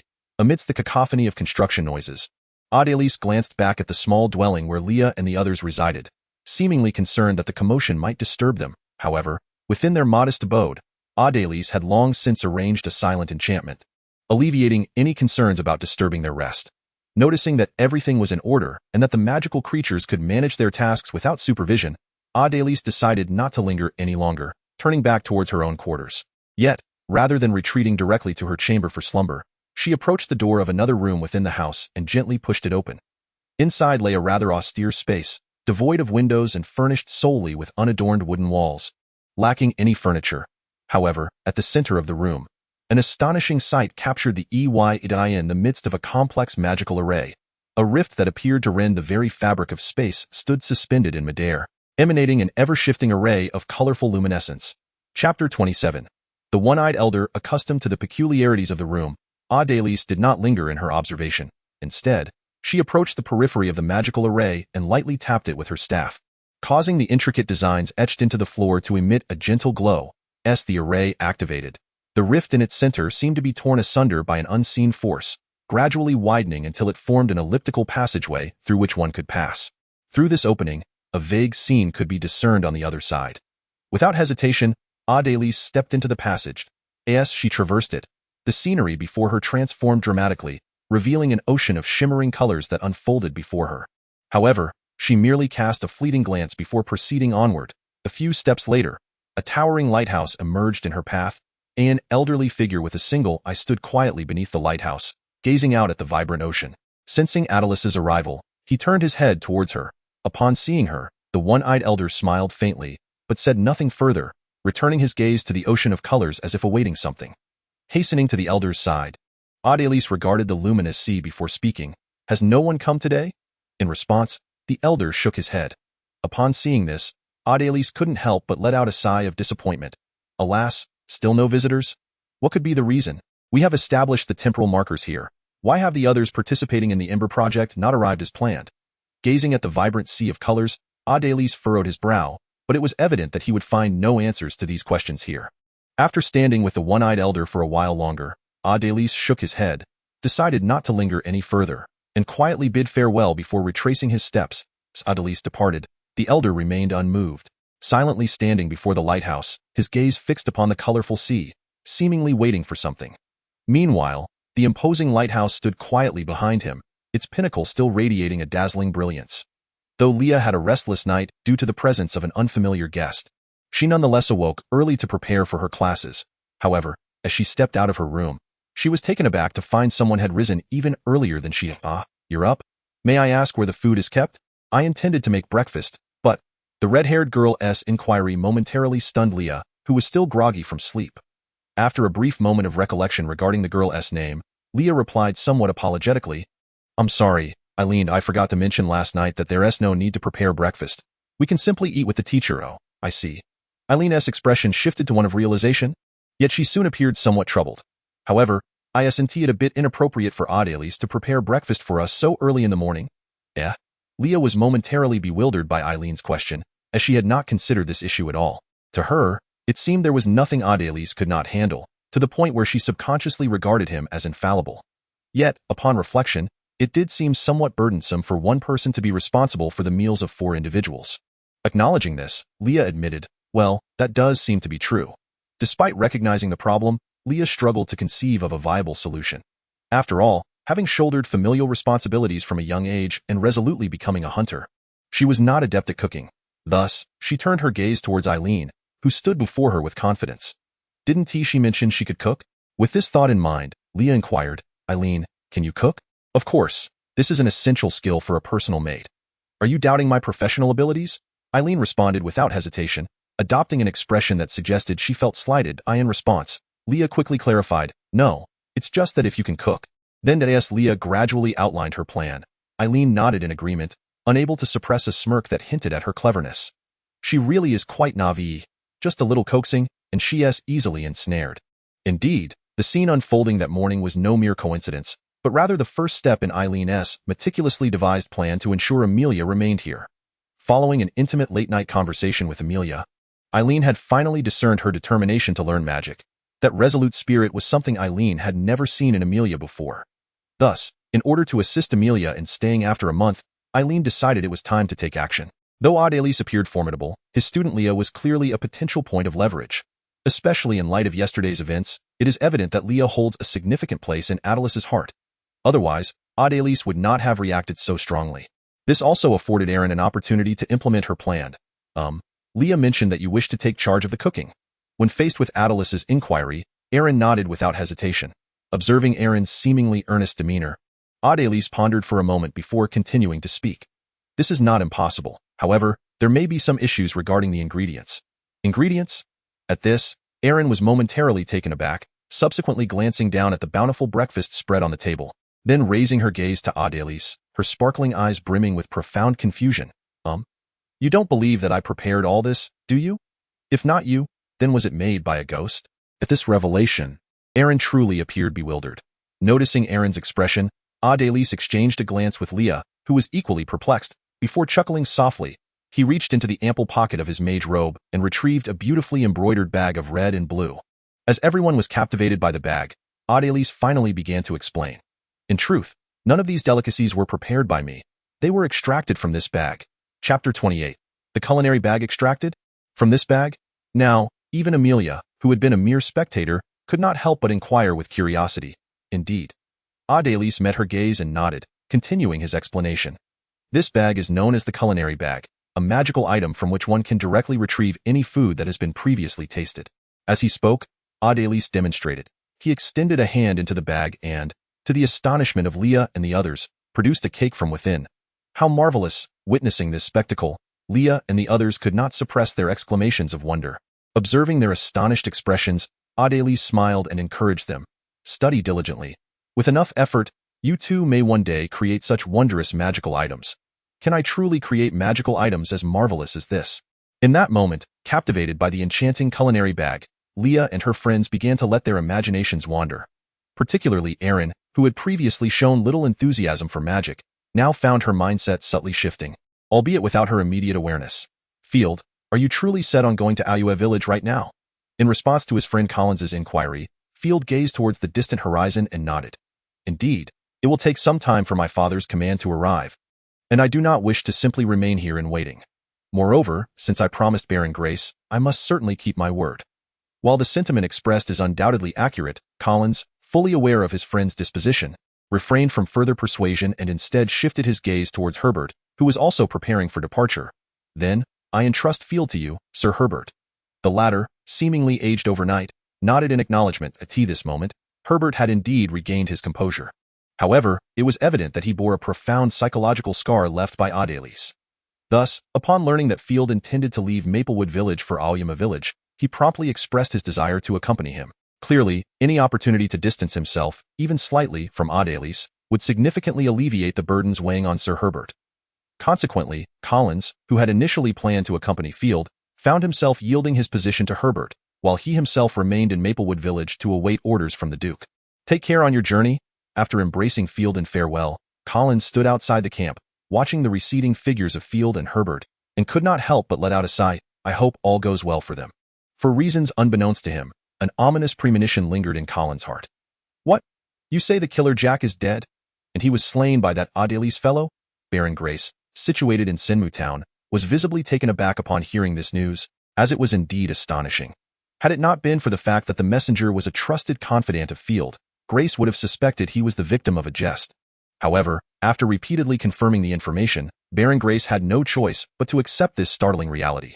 Moreover, the news that Sir Herbert had been defeated in a single blow and that Princess Amelia remained there to study magic was equally shocking. "I had no idea that Adeliz possessed such terrifying power. While I failed to forge a connection with him in time, at least I have not offended him." After dismissing the messenger, Baron Grace began to solidify his resolve. "I have made my decision. I shall set forth immediately to pay a visit to this Adeliz my lord. But what about Lord Field?" Upon hearing this, the subject summoned by Baron Grace appeared somewhat hesitant. After all, Field and his companions had just suffered a setback at the hands of Adeliz, and it seemed rather unreasonable for them to immediately seek to ingratiate themselves. In response, Baron Grace, unfazed, chuckled and replied, "There is no need to concern ourselves with Field. After all, given the significant incident involving Her Highness on my territory, it is entirely reasonable for me, as the lord of this land, to investigate the situation." As Grace articulated his reasoning, his subordinates gradually displayed expressions of enlightenment. Without further delay, having found a suitable justification, they set about preparing for this expedition.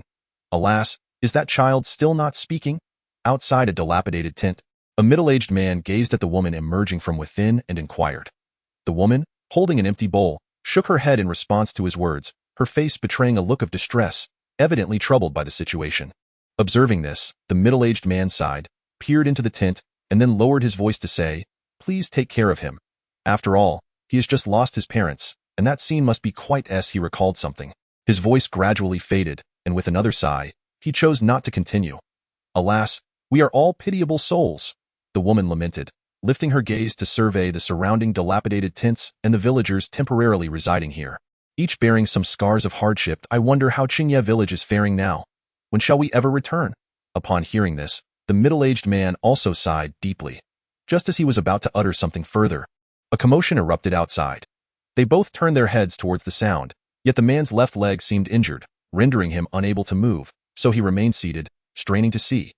The woman, after exchanging a brief greeting with him, ventured to investigate, relaying news from afar. "What has transpired? It appears to be the Lord's procession." Upon hearing this, the middle-aged man felt a surge of excitement. "Do you know what they intend to do? Are they going to reclaim Qingye village? I am uncertain. Allow me to inquire further."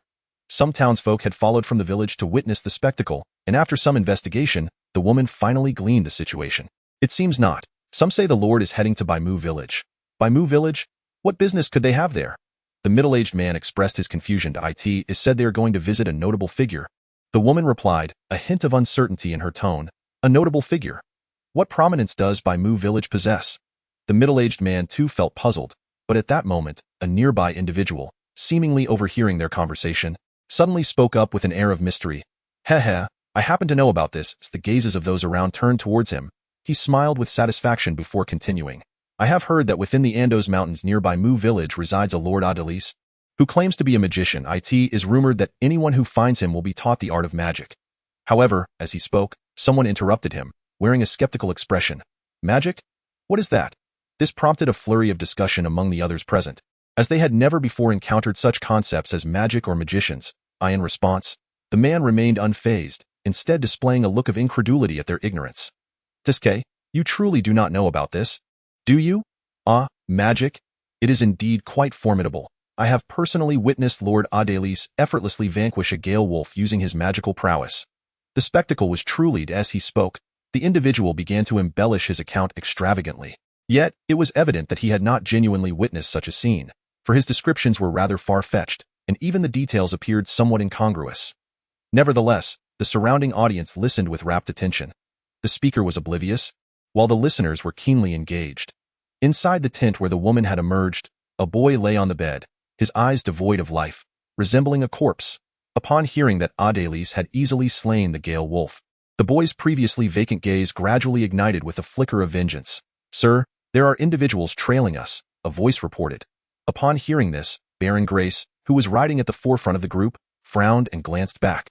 He noticed a scruffy boy, approximately 12 or 13 years old, covered in dirt, following them from a distance. Observing this, Baron Grace, sensing no immediate threat, shook his head dismissively. There is no need for concern. It is merely a child. If he wishes to follow, let him do so. In Baron Grace's view, the boy was simply another soul seeking their protection along the way, a circumstance he had encountered numerous times in his travels. After all, in a world rife with monstrous beings, even the roads are fraught with peril. Following a formidable group undoubtedly mitigates many dangers, provided the group permits it. Today, Baron Grace was in a relatively good mood, so he chose not to mind the boy's presence. With that, he continued to lead his party towards Pinewood Village, in the Andos Mountains. Within Adelis's modest abode, he was instructing Leah.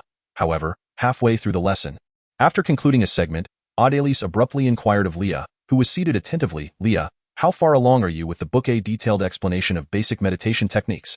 Taken aback momentarily, Leah eventually responded candidly, I am nearly finished. Only the final section remains. I see.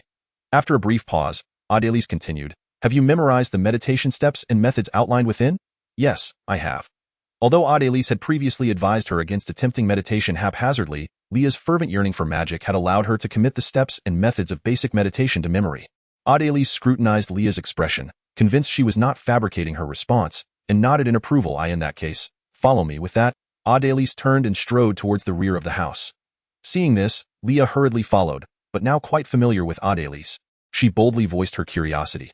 Teacher, what are we about to do? As Adelis walked ahead, he glanced back at Leah with a faint smile before speaking. Have you not always desired to embark on meditation? Today marks the occasion of your very first session. Really? Leah exclaimed, her eyes widening in surprise upon hearing his words. Adelis nodded with a smile and led the exhilarated Leah to the threshold of a room. Upon entering, Leah beheld a space adorned with an air of mystery. Before the door, a stone pedestal stood, atop which rested a candlestick, accompanied by an exquisitely decorated small box that, for the moment, remained tightly shut. Concealing its contents, on the floor before the pedestal lay an intricately drawn magic circle, with a cushion placed at its center. The remaining walls held little of interest, save for the four corners, where tall candle holders were positioned. Yet, what captivated Leah's attention most was the ceiling. Instead of the expected overhead surface, a breathtaking image of a twinkling starry sky unfolded above her. The depiction was so lifelike that Leah momentarily felt as if the celestial expanse was animated, transforming with the passage of time. No, it seems as if the starry sky is indeed alive. Suddenly, Leah's eyes widened in astonishment as she observed the celestial display subtly shifting. Though the changes were gradual, they were undeniably occurring. How is this possible? Despite her awareness of the wonders of magic, she could not fathom how an entire cosmos could be contained within the confines of a small room. Adelis, observing Leah's astonished gaze fixed upon the ceiling, chuckled softly, choosing to remain silent, recognizing that such marvels might be somewhat beyond her comprehension at this nascent stage in her magical journey. All right, come over here and take a seat. He instructed. At his words, Leah emerged from her reverie, hurriedly following his guidance to sit upon the cushion at the center of the magic circle. Satisfied to see her in the proper meditative posture, Adelis nodded approvingly. With a gentle wave of his hand, the small box on the pedestal sprang open, and 5 pale blue candles soared forth, landing gracefully on the pedestal and the four-corner candle holders. Another subtle gesture from Adelis ignited the candles without flame, enveloping the room in a ghostly blue glow. As the candles burned, an enchanting fragrance began to permeate the air. "Teacher, what is this?" Leah inquired, unable to contain her curiosity as the extraordinary scent enveloped her. Adelis smiled and explained, "These are concentration candles designed to assist you in focusing your mind, facilitating your entry into a meditative state, while also enhancing the effects of your meditation." "Oh," Leah replied, nodding in a manner that suggested she grasped only part of the explanation. Observing her reaction, Adelis said nothing further, instead retrieving a golden pocket watch from within his coat, presenting it before Leah with its delicate chain. Chapter 30. Ambush. At this moment, the words of Adelis seemed to possess an extraordinary enchantment, compelling Leah to involuntarily gaze upon the golden pocket watch. As Adelis gently swayed his wrist, the golden watch began to oscillate softly, and Leah's eyes instinctively followed its movement. However, as the pocket watch continued to swing, Leah's gaze gradually became vacant, as if she were peering into a realm that did not exist. It was then that Adelis suddenly spoke. "Focus your mind and regulate your breathing." With this utterance, Leah's breath began to align with the rhythm of the swinging watch, ultimately synchronizing perfectly with its cadence. At that moment, Leah's eyes ceased to follow the watch's motion. They naturally closed, her countenance adorned with a serene expression. Observing this, Adelis nodded with satisfaction, then promptly stowed the golden watch away within his garments. After ensuring that there were no further issues, Adelis cast a glance at Leah, who had entered a state of meditation, and smiled softly before silently exiting the room and closing the door behind him. Returning to the previous classroom, Adelis took a seat at the desk, glanced at the time, and felt it was still early. Subconsciously, he reached for a book to read. However, upon sweeping his gaze across the desk, he discovered it cluttered with textbooks intended for the lesson. With a resigned smile, Adelis picked up the book designated for today's class and began to peruse its contents. To be frank, the material within these books was rather elementary for him. In the past, Adelis might have dismissed such foundational knowledge with disdain, yet now, he found himself surprisingly engrossed. It was not that this information had suddenly become fascinating. Rather, through the past few days of teaching, he had garnered a deeper understanding of these fundamentals, leading him to realize that perhaps such knowledge was not as rudimentary as he once believed. A vague sensation stirred within him, suggesting that if he could meticulously review his entire knowledge system through the act of teaching students, this might very well be the key to his ascension to the realm of the solar mage. If his initial motivation for establishing the Magic Academy was merely to sustain civilization, now he found himself driven by a new purpose, to diligently instruct his students in pursuit of becoming a solar mage. In a thicket near Qingye village, a bald, muscular man sat beneath a large tree, meditating with his eyes closed. At that moment, a figure suddenly leaped down from the tree and respectfully knelt before the bald man, saying, "Big brother, someone is coming." Upon hearing this, the bald man slowly opened his eyes, and within the fleeting moments of their opening and closing, a glimmer of sharpness flickered. "Oh, is that so?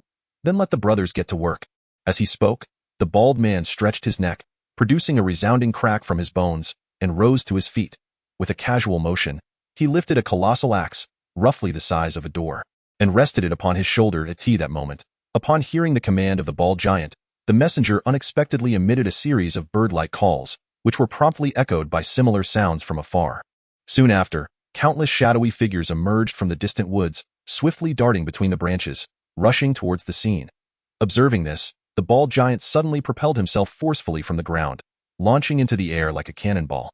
At that moment, his towering form appeared anything but cumbersome, as he glided through the forest with remarkable speed, closely pursued by the figures surrounding him. In this rapid movement, they quickly reached the edge of the woods, where the team on the road outside gradually came into clearer view for the bald giant. A glint of bloodthirst flickered in his eyes, revealing his eagerness to let his great axe savor the taste of fresh blood. However, just then, upon noticing the two individuals leading the external team, the bald giant could not help but furrow his brow. He forcefully stamped his foot on the ground, creating a deep pit beneath him, which brought him to a halt. As soon as he stopped, the burly man raised his massive axe, signaling for everyone to cease their advance. In response, the shadowy figures trailing behind him promptly came to a standstill. At that moment, one figure, positioned closer, stepped forward to inquire, "Brother, what is the matter?" Yet, the bald giant remained silent, peering through the gaps in the trees at the external team for a considerable time before finally speaking. "Go, bring forth a communicator." The surrounding individuals were momentarily taken aback, for summoning a communicator implied a need to consult their leader. It was well known that their elder brother was not one to frequently seek the leader's counsel. Nevertheless, some swiftly complied with the command, and shortly thereafter, a frail man, pale and adorned with bizarre markings all over his body, was brought before the bald giant. Upon sighting the bald giant, the man's face betrayed a profound terror. In response, the bald giant let out a sinister laugh, producing a blood-red dagger, seemingly crafted from some form of crystal, and plunged it directly into the man's chest. Immediately, the man convulsed violently as if seized by a fit, his eyes uncontrollably rolling back, froth spilling from his mouth. Strangely, not a drop of blood flowed from the wound in his chest. Instead, the blood-red dagger appeared to shine even more brightly. Witnessing this, the bald giant hastily knelt on one knee in reverence.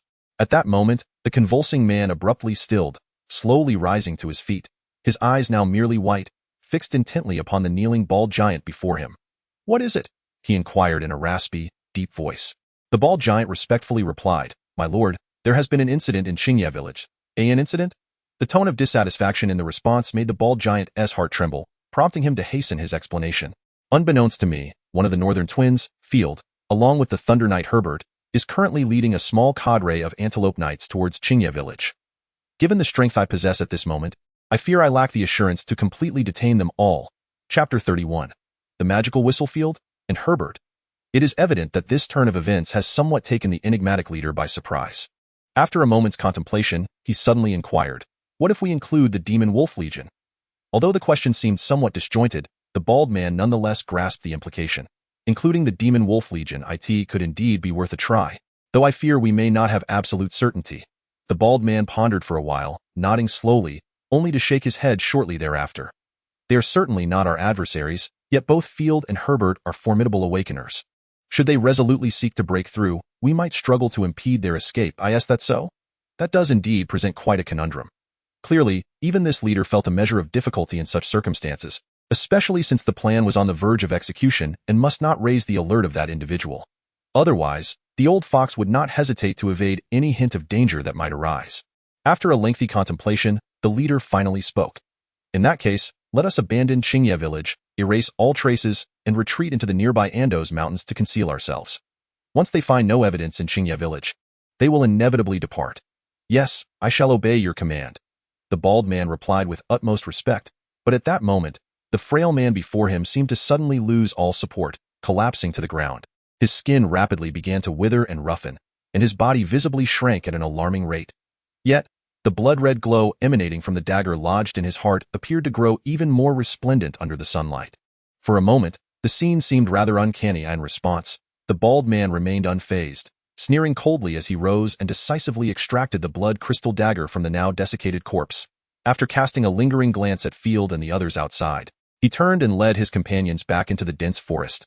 Meanwhile, Field and his companions remained blissfully unaware that they had narrowly evaded a life-threatening crisis, continuing their journey toward Qingya village. Inside Adelis's modest dwelling, Adelis was engrossed in the foundational textbook in his hands when the sound of the door opening and closing reached his ears. Upon hearing this, Adelis glanced at the time. "Has it been about half an hour?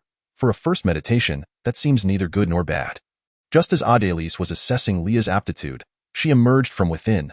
"Teacher." Seeing this, Adelis acknowledged her with a nod, responding in kind, and then inquired, "How did it go?" Leah adorably furrowed her brows, appearing hesitant to articulate her feelings, as if struggling to put into words the sensations she had experienced. Observing the situation, Adelis, who was already thoroughly familiar with meditation, remained unfazed. He adopted a different line of inquiry and continued, "Do you feel any discomfort?" "Not at all." Leah shook her head. "I did feel a slight weariness towards the end. But it isn't physical, rather, it's mental fatigue. However, I read that this seems to be a normal phenomenon." Adelis nodded in agreement. "Indeed, meditation exercises your mental faculties, and it is natural to feel fatigued afterward. A good night's sleep will remedy that." As if recalling something important, Adelis added, "By the way, in this state, you must refrain from meditating further. Otherwise, it will not enhance your mental strength but may instead diminish it. Remember this well." Noticing the seriousness in Adelis's tone, Leah promptly nodded to indicate her understanding. Satisfied, Adelis then seemed to recall another matter and inquired, "By the way, you have no classes this afternoon, correct?"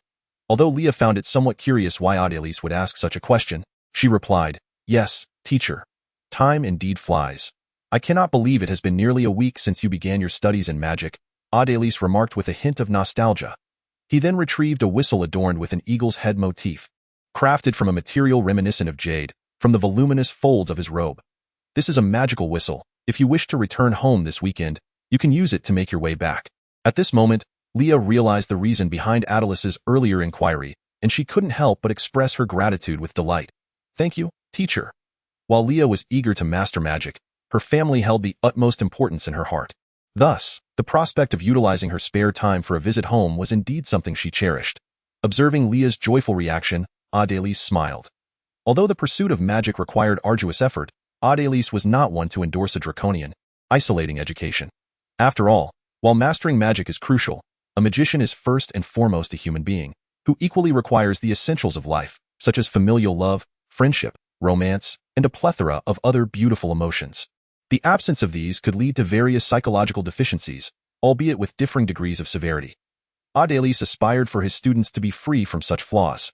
Thus, he had thoughtfully crafted this magical whistle, allowing his students the opportunity to experience the warmth of family amidst their studies. Leah eagerly accepted the magical whistle from Adelise, curiously toying with it in her hands. It was then that Adelise remembered he had neglected to explain its usage. Ah, you are not yet aware of how to use this magical whistle, are you? With that, Adelise glanced around the surroundings before standing up and making his way toward the door. This space is a bit cramped for demonstration. Let us step outside, and I shall show you. All right, teacher. As Leah toyed with the magical whistle, she hurriedly responded and fell into step with Adelise. Upon reaching the open clearing outside, Adelise turned to Leah, a smile gracing his lips, and suggested, "Why not place that magical whistle to your lips and give it a blow?" Upon hearing this, Leah tentatively lifted the magical whistle to her mouth and blew gently. However, to her bewilderment, no matter how she blew, the whistle produced not a single sound, and there appeared to be no other changes in the surroundings. What is happening? Burdened by curiosity, she looked up at Adelise, who merely smiled in response, remaining silent. At that moment, a resounding cry suddenly echoed from the sky, prompting Leah to gaze upwards. Chapter 32. Asa. Despite searching the heavens, she could only discern a distant black speck in the sky. And what could that be? Leah squinted, striving to see more clearly, and in the blink of an eye, the black dot swelled in size, revealing itself to be a magnificent eagle adorned with golden wings. The eagle soared with astonishing speed, and in mere moments, it was upon them. Leah was taken aback to find that this eagle was as large as a house, casting a colossal shadow over them. Its piercing gaze fell upon her, electric sparks flickering within its eyes. In that instant, Leah felt a surge of anxiety. After all, before such a fearsome creature, an ordinary person felt utterly insignificant. Fortunately, the great eagle merely regarded her for a fleeting moment before retracting its gaze, circling overhead once before descending gracefully to land in the clearing beside them. "Allow me to introduce my magical companion, the thunderous giant eagle. You may call it Asa," Adelise said, making the introduction at just the right moment. Upon hearing its name, the giant eagle let out a joyful screech. At this moment, Leah felt a twinge of apprehension. Standing in close proximity to a creature as formidable as the thunderous giant eagle was a daunting experience. Far from the ease displayed by Adelise, he quickly noticed Leah's tension but chose not to comment. Instead, he gestured toward Asa. The giant eagle lowered its proud head, extending one of its wings to the ground, forming a sloping ramp. Without hesitation, Adelise walked up the outstretched wing and turned to invite Leah. "Come aboard." "Leah, do I really have to?" Leah hesitated upon hearing his words, of course. Yet, as she glanced at Adelice's encouraging smile and then at the seemingly docile giant eagle with its lowered head, she took a deep breath, summoning her courage to step forward. However, just as she was about to place her foot on the eagle's extended wing, Leah found herself frozen in nervousness. Yet, under the encouraging gaze of Adelise, Leah ultimately mustered the courage to mount the mighty eagle's wings, traversing along them until she reached the back of Adelise. Remarkably, as Leah ascended, the trepidation within her heart began to dissipate, gradually replaced by a sense of exhilaration and anticipation. "I can hardly believe I am standing atop such a powerful magical creature." Gazing at the familiar scenery from the eagle's back, everything seemed to take on a new perspective. Adelise could not help but smile faintly, then proceeded to elucidate the method of communication with Asa. By the way, if you wish for Asa to carry you in the future, simply say, "Asa, if you would be so kind." With that, Asa will allow you to mount. "Ah, understood, teacher." Even though her feelings were somewhat peculiar, Leah promptly acquiesced and committed the instruction to memory. Furthermore, once you have mounted, you must inform Asa of your destination. Only then will it carry you there. As he spoke, Adelise demonstrated, Asa, to Baimu village. Upon hearing this, Asa let out a call, then flapped its wings vigorously and took to the skies. In that moment, Leah could not help but exclaim. After all, the sudden ascent caused a jolt. And standing atop Asa, she momentarily feared she might tumble off. Just then, Adelice's voice resonated, do not worry. Asa will not let you fall. Leah, taken aback by his words, soon perceived something unusual. What is happening? It feels as though my feet are being drawn by some force. Contemplating this, Leah glanced down to find that, unbeknownst to her, Asa's feathers were enveloped in a soft golden glow, which now likewise enveloped her feet. Ah, so that's what it is. With her newfound understanding of magic, Leah quickly grasped the situation upon seeing the shimmering light. Just as she marveled at the wonders of magic, Adelise suddenly announced, all right, we have arrived. What? Arrived? Stunned by his words, Leah felt Asa begin to descend rapidly. And at that moment, she beheld the scenery below. The village materialized before her, and recognizing the familiar architecture, she realized it was none other than Baimu village. Is this speed truly so swift? Although Baimu village was not particularly distant from Gude's residence, they had arrived in mere moments. Despite her prior knowledge of magic's marvels, the speed left Leah utterly astonished. Meanwhile, within the humble abode where Leah resided, Amelia, who had been watching the entire departure of Adelise and Leah on Asa, found herself lost in thought, gazing out at the sky. Although Asa had long since vanished into the distant heavens, the majestic sight of its soaring form was indelibly etched in the mind of the silver-haired maiden. If I were to become a student of the teacher, would I also be able to soar through the skies like Sister Leah on that magnificent giant eagle? Lost in reverie at the thought of herself gliding freely through the heavens atop such a majestic creature, Amelia couldn't help but smile faintly. After indulging in her daydream for a while, she suddenly seemed to be spurred by an unseen motivation, clenching her fist and rallying her spirits. From this moment forth, she resolved to strive even harder. Amelia, you certainly can do it. With that declaration, Amelia once again immersed herself with renewed determination into the tedious pages of the Compendium of Common Knowledge in the magical world. Unbeknownst to her, this scene was witnessed by Aaron, who had come to deliver tea to Amelia. Observing the moment, a gentle smile graced Aaron's lips. She turned to glance at the open Compendium of Common Knowledge in the magical world in her own room and softly murmured, it seems I must also put in more effort. Chapter 33. Invitation. Meanwhile, Leah and Adelise, arriving on the mighty Asa, had stirred a sensation in the village of Birchwood, even catching the attention of Collins, who was stationed nearby. The thunder giant eagle, Collins exclaimed, instantly recognizing the golden beast upon sight. Tio thinks such a high-tier magical creature could be tamed. It appears we have still underestimated Adelice's capabilities. As he beheld Adelise standing proudly upon the eagle's back, a flicker of apprehension crossed Collins's eyes. This news must be conveyed to Duke Anto immediately. Otherwise, if the Duke misjudges Adelice's strength, it could spell disaster. With that thought, Collins turned away from the descending thunder giant eagle and made his way back to the camp, clearly intent on relaying this vital information to Duke Anto. Leah, Elena, toiling away in the yard, was taken aback by the sudden appearance of her daughter. I didn't expect to see you. Just as she was about to inquire further, Leah's exuberance interrupted her. Mom, it's been so long. With that, Leah leaped into Elena's embrace, acting like an unspoiled child seeking affection from her mother. At that moment, a warm smile spread across Elena's face as she enveloped her daughter in her embrace. You, at your age, still so childlike. However, just as Elena was about to closely observe her daughter for any changes after their long separation, Leah suddenly seemed to remember something and, somewhat bashfully, stepped away from her mother's embrace.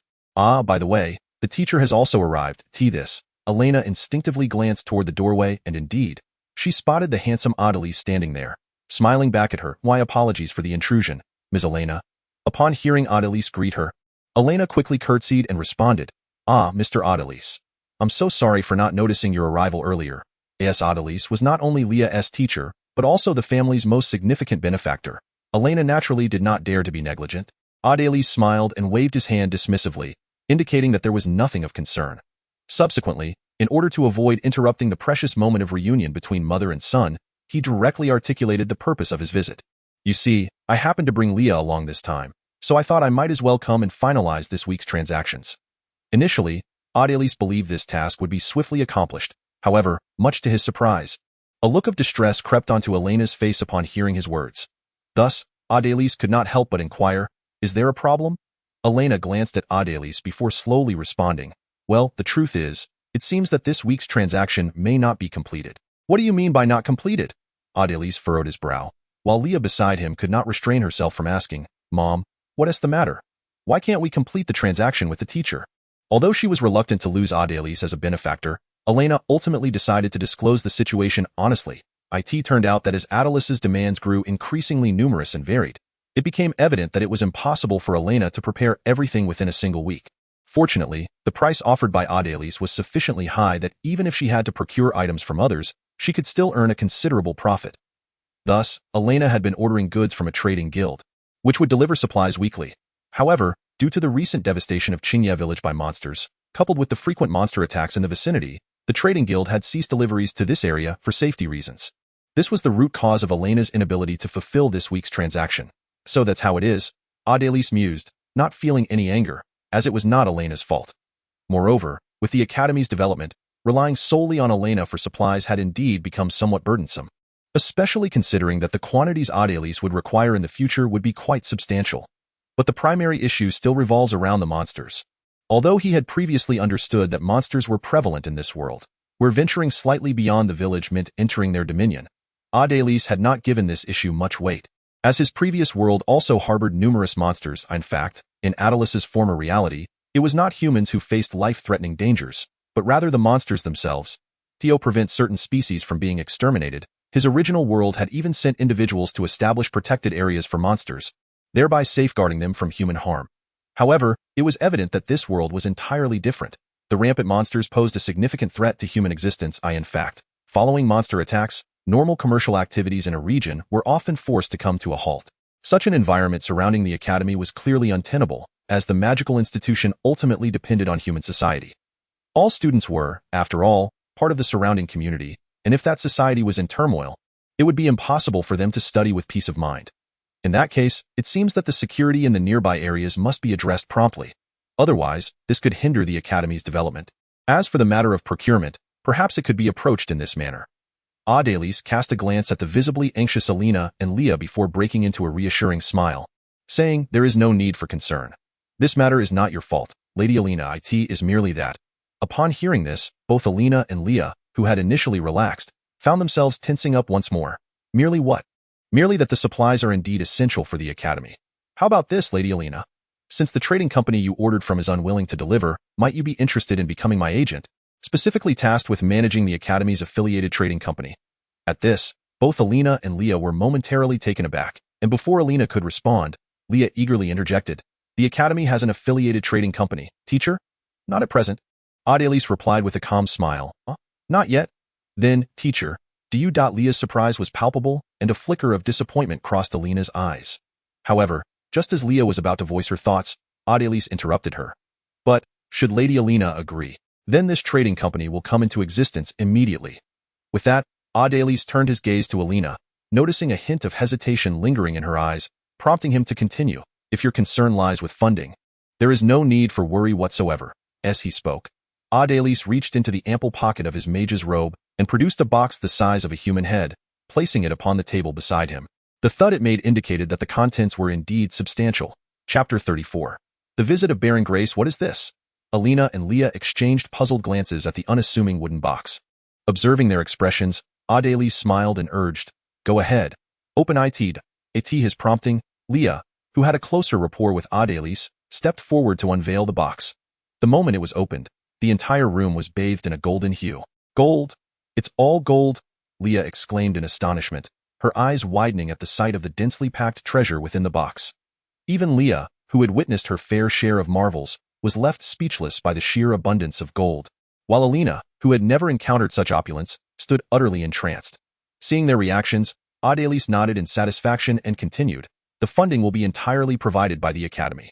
Your responsibility for the trading company will merely involve procuring the supplies required by the Academy. Naturally, the Academy will ensure that you do not incur any losses. You may rest assured about the profits from the trading company. At this juncture, as she absorbed Adelice's explanation, Elena gradually emerged from her daze at the sight of the gold.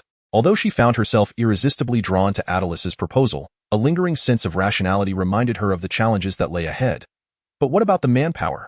She pondered. While it is indeed possible to recruit individuals with monetary incentives, the reliability of such recruits is rather questionable, particularly when it comes to those who are awakened. Should they harbor ulterior motives? Although Elena did not elaborate, it was evident that she was reluctant to jeopardize her life solely for the sake of financial gain. Upon hearing this, Adelise displayed no anger. Instead, an expression of admiration graced his features. However, just as he was about to articulate further thoughts, a commotion erupted outside, followed by a resonant voice proclaiming, "Is Mr. Adelise present here? Who could possibly seek me out in this place?" Adelise felt a flicker of curiosity, yet chose to dismiss it. After encouraging Elena and Leah to continue their discussion regarding his proposal, he strode towards the door, eager to discover who was calling for him. As he stepped outside the gate, Adelise was greeted by the sight of a battalion of fully armed soldiers surrounding the entrance. In front of these soldiers stood the village chief of Baimu village alongside a somewhat portly, elegantly attired middle-aged man, both gazing inward. Upon spotting Adelice's emergence, the village chief's eyes lit up, and he respectfully announced, "My lord Adelise." He then proceeded to introduce the middle-aged man beside him, stating, "This is Lord Adelise." At this, the middle-aged gentleman immediately broke into a radiant smile and bowed deeply, exclaiming, "It is an honor to finally meet you, Mr. Adelise." Observing the warm demeanor of this middle-aged man, Adelise felt a twinge of confusion, inquiring, "And you are?" The village chief hurriedly interjected, "My lord Adelise, this is Baron Grace, the lord of this territory." With the chief's introduction, a spark of realization ignited in Adelice's eyes. "The lord of the nearby region? How intriguing that he has come to seek me out. If we could forge an alliance, many matters would undoubtedly become much simpler." Contemplating this, a smile crept onto Adelice's face. "Ah, it is Baron Grace. Ha ha ha, Mr. Adelise, I sincerely apologize for the imposition of my visit. Please accept this modest gift as a token of my respect." Clearly, it was not only Adelise who wished to cultivate a cordial relationship. Baron Grace evidently harbored similar intentions. In such a favorable atmosphere, the two soon engaged in spirited conversation. Adelise even invited Baron Grace inside to continue their discussion, while Leah and Elena had already heard the commotion, stowed away the box of gold, and emerged to greet the lord. Under Adelice's introduction, they became acquainted with Baron Grace. However, as their dialogue deepened and Adelise discerned Baron Grace's intentions, he promptly revealed his own aspirations. Collaboration? Upon hearing Adelice's suggestion, Baron Grace appeared momentarily taken aback, but quickly regained composure, contemplating Adelice's proposal. In essence, Adelice's proposition was straightforward: a partnership between Adelise Academy and Baron Grace to establish a commercial consortium dedicated to supplying the necessary resources for Adelise Magic Academy. In the realm of Adelise, matters concerning the Merchant Guild shall be entrusted entirely to the capable agent, Elena, who has been appointed by Adelise, while the financial resources of the guild will also be managed by Adelise. As for Baron Grace, his sole responsibility will be to provide reliable personnel and leverage his connections. It is important to note that this collaboration regarding the Merchant Guild is merely the first step, and further cooperation will hinge upon the results of this initial endeavor, which Adelise intends to evaluate. Upon hearing this proposal, Elena was momentarily taken aback, as she had yet to formally agree to take on the role of an agent. However, glancing at Baron Grace, who was deep in thought, she ultimately chose to remain silent, recognizing that if this collaboration were to materialize, it would present a significant opportunity for her. After a period of careful contemplation regarding the pros and cons, a smile unexpectedly graced Baron Grace's face. "Ha ha, very well. Since this is Mr. Adelice's suggestion, I have no objections." In response, a smile also appeared on Adelice's face. "Then, may our collaboration be fruitful. Indeed, may it be so." Thus, the inaugural meeting between Adelise and Baron Grace concluded in an atmosphere of lightheartedness and camaraderie. Until his departure, Baron Grace made no demands of Adelise, as if his visit was merely a social call. Yet, observing the retreating figure of his counterpart, Adelise understood that there was more to him than met the eye. Regardless of Grace's underlying intentions, Adelise remained unfazed, for he perceived their relationship as one of mutual utility. After shaking his head at the departing silhouette, Adelise turned back to the interior of the room, where Elena and Leah awaited. "Have you come to a decision?" In response to Adelice's inquiry, Elena, this time without hesitation, tossed her hair and smiled, exuding the allure of a mature woman. "Given that you have already conveyed such sentiments to Lord Grace, who has readily acquiesced, do I still possess the right to refuse?" Admiring the confidence radiating from her, Adelise couldn't help but chuckle. "Then I shall take that as your consent. I look forward to your assistance, Lady Elena."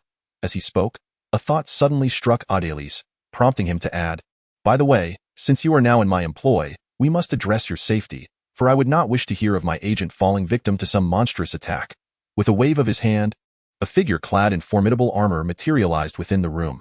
The individual, whose eyes glimmered with an eerie blue light through the crevices of the armor, swiftly approached Adelis and knelt before him. "What is this?" Both Leah and Elena were startled by this startling display. Adelis offered a gentle smile as he explained, "This is a magical automaton armor guard that I have crafted. Henceforth, it shall remain by your side. Lady Elena, tasked with ensuring your protection." Upon hearing this, before Elena and Leah could respond, the armored guardian rose silently from the ground, taking its place behind Elena, evidently commencing its duty. Indeed, this armored sentinel possessed limited sentience, yet it could be entrusted with the generalities of combat. Its strength should suffice to ensure your safety. At this moment, Elena and Leah finally emerged from their astonishment at the guardian's sudden appearance. However, in contrast to Leah, who regarded the armored figure with mere curiosity, a flicker of hesitation crossed Elena's face as she glanced back at the sentinel. "Is this not rather extravagant, Mr. Adelis? Such magical constructs must be quite challenging to create." "No?" In response, Adelis offered no explanation but instead smiled and remarked, "Extravagant? If you find it so, then strive diligently to serve me." As he spoke, Adelis appeared to recall something, then continued, "By the way, it seems you are not yet literate. This may complicate your management of the merchant guild, therefore." With that, Adelis suddenly raised his hand and pressed it against Elena's forehead. Much to her bewilderment, a swirl of violet light began emanating from his right hand, swiftly enveloping Elena's head. As the violet glow completely encased her, Elena instinctively closed her eyes, her face gradually revealing an expression of dawning comprehension. After an indeterminate span of time, the violet light began to dissipate, and Adelis withdrew his hand. Observing this familiar scene, Leah was transported back to her first encounter with Adelis in the Andrus Mountains. "So, he assisted me in the same manner that day." Yet, as Leah became lost in her reverie, Elena finally opened her eyes, her gaze towards Adelis tinged with a hint of confusion regarding the events that had transpired. Adelis, undeterred by her perplexity, confirmed that Elena was unharmed and prepared to take his leave. "Now that all matters are settled, I shall bid you farewell, Lady Elena." With that, Adelis rose and made his way towards the door. Upon seeing her mother safe, Leah hesitated for a moment before exclaiming, "Mother, I will see the teacher off." Without waiting for Elena's response, Leah sprinted after Adelis. "Oh, that girl." Observing Leah dash away like a gust of wind, Elena could not help but chuckle and shake her head. "Teacher, wait." Upon hearing the voice, Adelis turned to see Leah trotting swiftly to catch up. "What is it? Is there something you need?" Gasping for breath as she reached Adelis, Leah hesitated briefly before asking, "Teacher, did you do that for my sake?" Gazing at the young girl before him who was staring directly back, Adelis seemed to grasp a certain understanding, a faint smile suddenly gracing his lips as he lifted his gaze towards the horizon. "Perhaps is that so?"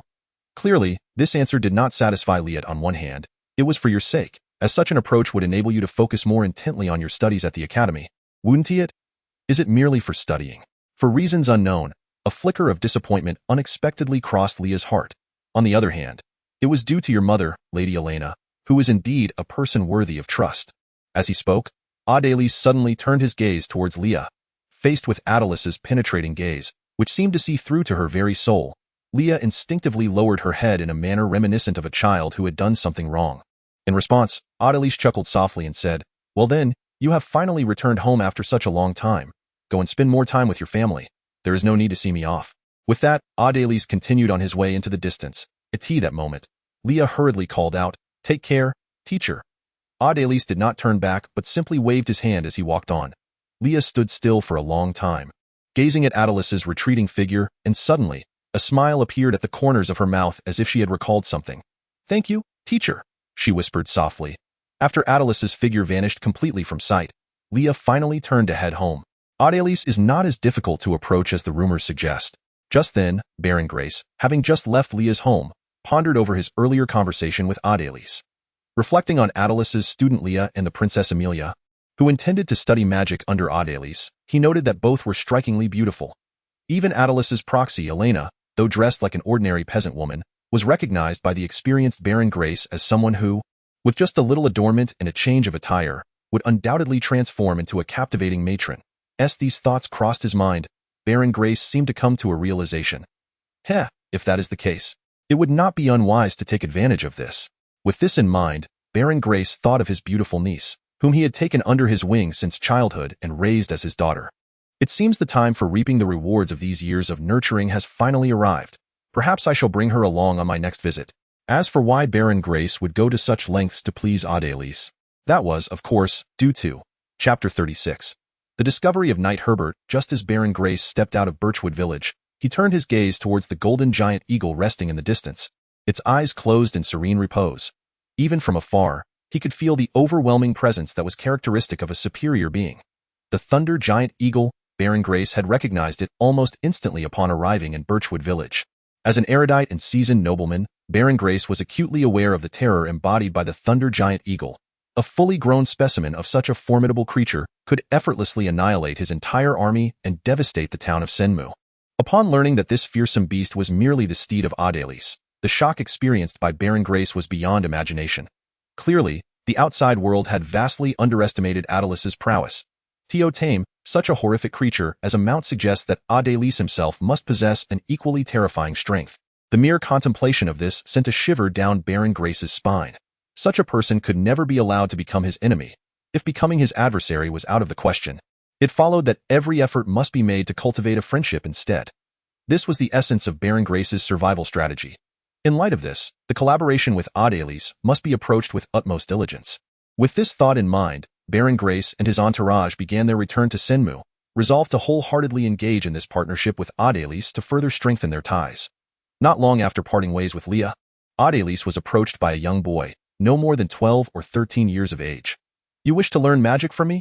Adelise inquired. "Yes." The boy, kneeling on the ground, spoke with a voice that, though somewhat feeble, was resolutely determined. "I will do anything if you allow me to learn magic." Gazing into the boy's eyes, which burned with an intense flame of ambition, Adelise could not help but let out a deep sigh. "What do you intend to do once you learn magic?" Upon hearing this, the boy clenched his teeth and replied, "Revenge." Although Adelise had little expectation, the predictability of the answer prompted him to shake his head. "If that is the case, you may find yourself disappointed. I do not possess what you seek. Perhaps you should look elsewhere." With that, Adelise disregarded the boy, continuing his path forward. To be frank, Adelise had encountered numerous individuals who sought to learn magic solely for the sake of acquiring power. Yet most of them met with dismal fates. Becoming a magician with genuine combat ability required an arduous commitment to prolonged study and training.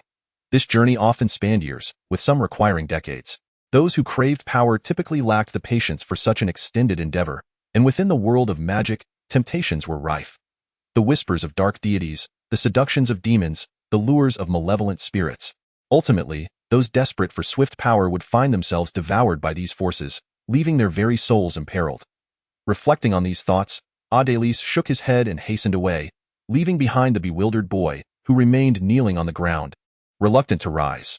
This scene was unwittingly observed by an individual lurking in the shadows. Intriguing, at the street corner, an unremarkable middle-aged man gazed at the small boy on the ground, and a profound smile unexpectedly graced his lips. After confirming that Adelise had completely departed, the man approached, feigning a casual pass-by. However, as he brushed past the boy, he suddenly leaned down and whispered quickly, "If you truly seek vengeance, then follow me." Having uttered those words, he continued on without regard for whether the boy had heard him. The sound of his voice, the boy's eyes, which had gradually faded into lifelessness, ignited once more with fervor. He silently rose to his feet and trailed behind the middle-aged man. In no time, the silhouettes of the two vanished amidst the clustered houses of Baimu Village, Ainchinya Village. "Have you made any discoveries?" Field inquired as he spotted Herbert approaching amidst the ruins of Chinya Village, searching for clues. However, Herbert's expression was grave, clearly indicating he had encountered some troubling issue. After cautiously surveying the surroundings, he finally spoke in a hushed tone. "Something feels amiss." "Amiss?"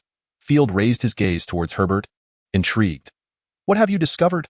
To his surprise, Herbert shook his head. "I haven't found anything." Field's brow furrowed at this.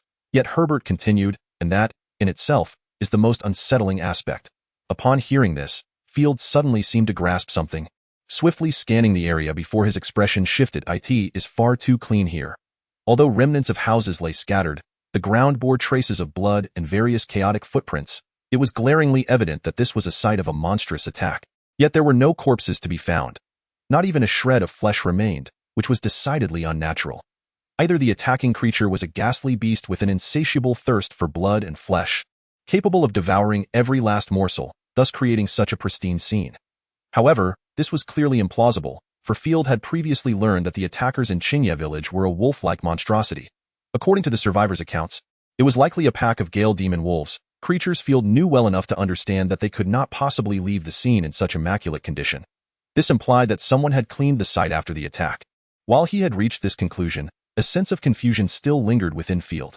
Then, who would undertake such an action? And what could be their motive? For a moment, he found himself at a loss. Yet he sensed he was grasping at the threads of a hidden secret. Field, what should we do? Should we leave here immediately? Hearing Herbert's inquiry snapped Field from his reverie, yet clearly sensing he had stumbled upon something significant. He was reluctant to retreat empty-handed. He raised his eyes to the sky, noting the sun was nearing the horizon, and thus he declared, "No, we shall rest here for the night before departing." Resting for a night? Might that not be too perilous? Upon hearing this, Herbert couldn't help but furrow his brow. However, Field suddenly burst into laughter. "Herbert, even if you doubt my capabilities, you are a distinguished Thunder Knight. With the two of us here, what danger could possibly arise? If those fools dare to show themselves, it would provide a perfect opportunity to account to Baron Grace." Sensing the intense confidence radiating from Field's words, Herbert, though still hesitant, found himself at a loss for further retorts. Thus, Field and Herbert established their camp amidst the ruins of Qingye village, preparing to spend the night there. Meanwhile, in the distance, a pair of eyes was observing everything unfold. Chapter 37.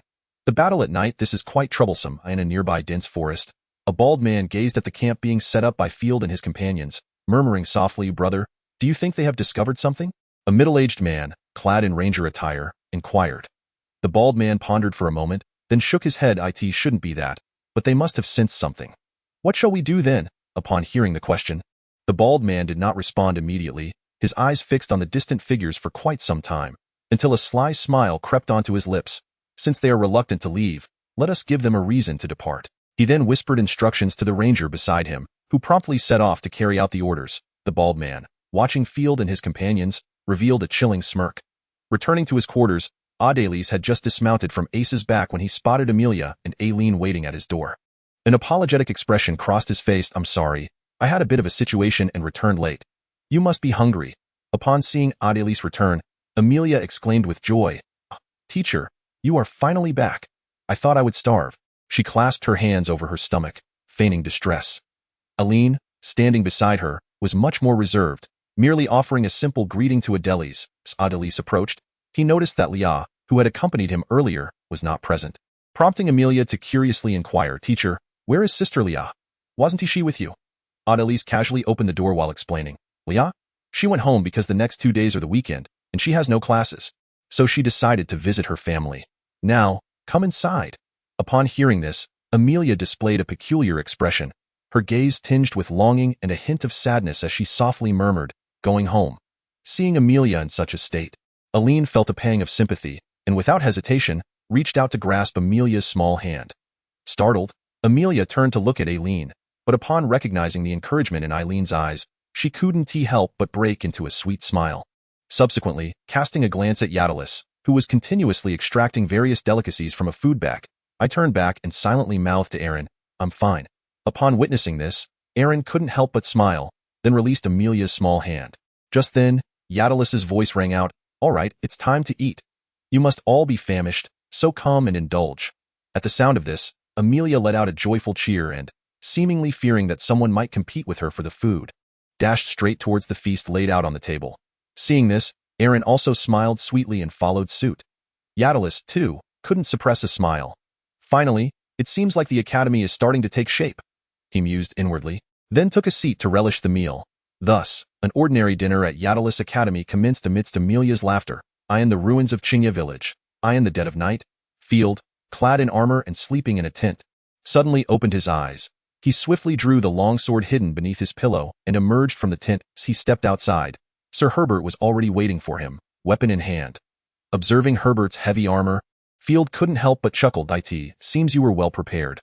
Herbert, on high alert, glanced back at Field and replied, "A trained knight does not lower his guard in such perilous surroundings."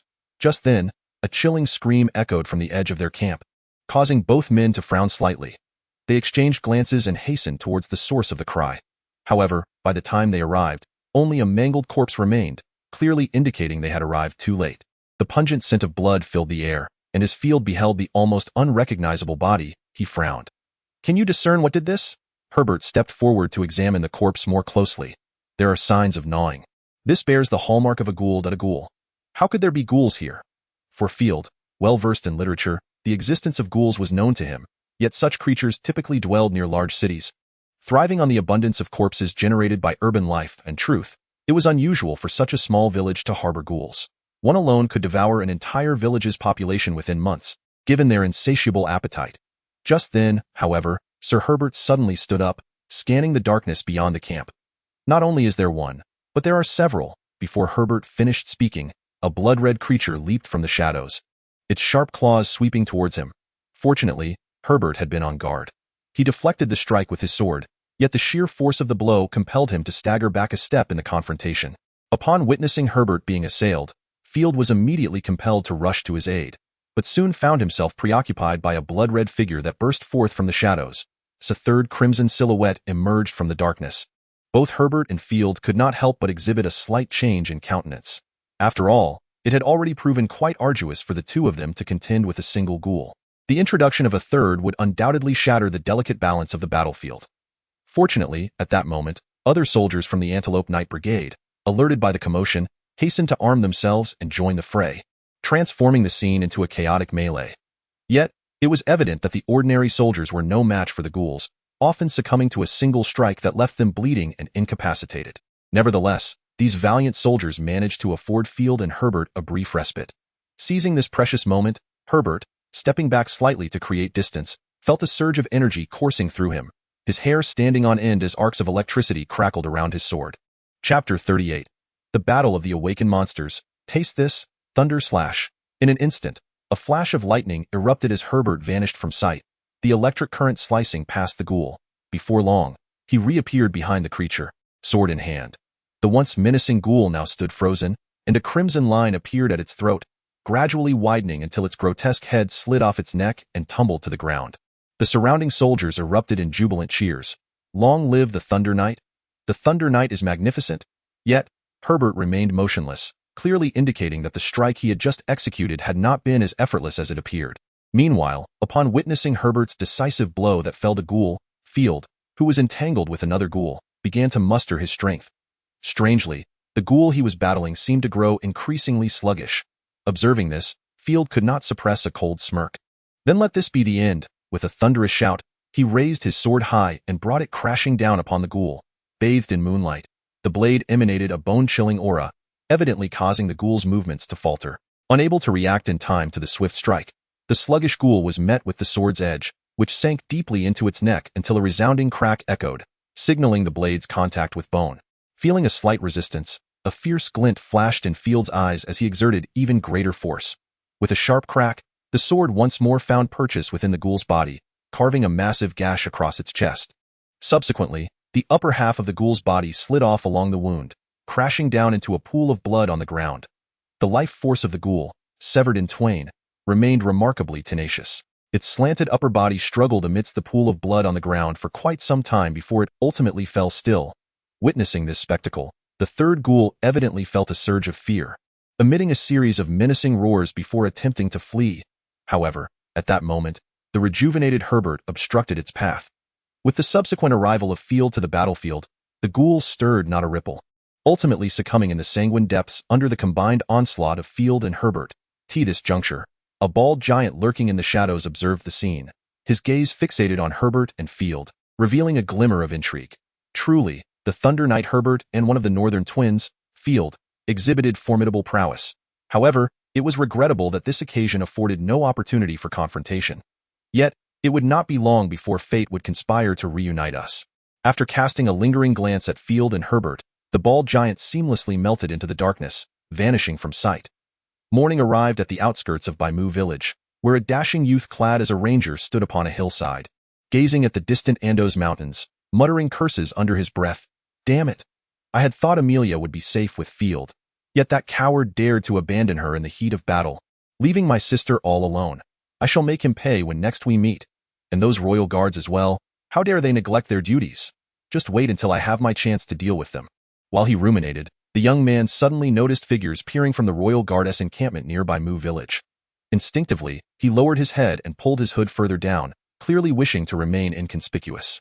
Once assured that he was no longer under scrutiny, He exhaled in relief and lifted his gaze towards the Andos Mountains. "Wait for me, Amelia. I will surely rescue you." With that declaration, he tightened his hood and, with a few agile leaps, vanished into the forested expanse of the Andos Mountains and Qingyi village. Morning found Field and Herbert examining the remnants of the night's battle, the traces of conflict now thoroughly cleared. They scrutinized the 3 corpses of the ghouls before them. These creatures possessed disproportionately short lower limbs paired with remarkably robust upper bodies, their overall form reminiscent of a gorilla. However, unlike any ordinary being, the ghouls bore no skin. Rather, their exposed flesh was encased in a viscous, colorless, transparent slime. Their faces were grotesque, featuring tiny eyes, mere holes for noses and ears, and a mouth that, nearly dominating half their faces, was lined with razor-sharp teeth. It appeared that the root of the issue had been uncovered. Observing the fearsome visages of the ghouls, Herbert could not help but voice his thoughts. Upon hearing this, Field felt a vague sense of unease, but refrained from disputing the assertion. After all, considering the nature of these ghouls, it indeed posed a plausible explanation for the absence of remains amidst the ruins of Qingyi village. It is important to note that these ghouls truly are insatiable beings, capable of devouring their victims entirely, bones and all, thanks to their formidable digestive abilities. However, suddenly, Field raised his head and surveyed the surroundings. Observing the weary expressions of the soldiers nearby, before letting out a perplexed sigh, "Alas, this can be considered an explanation to Baron Grace, so let us depart from this place today."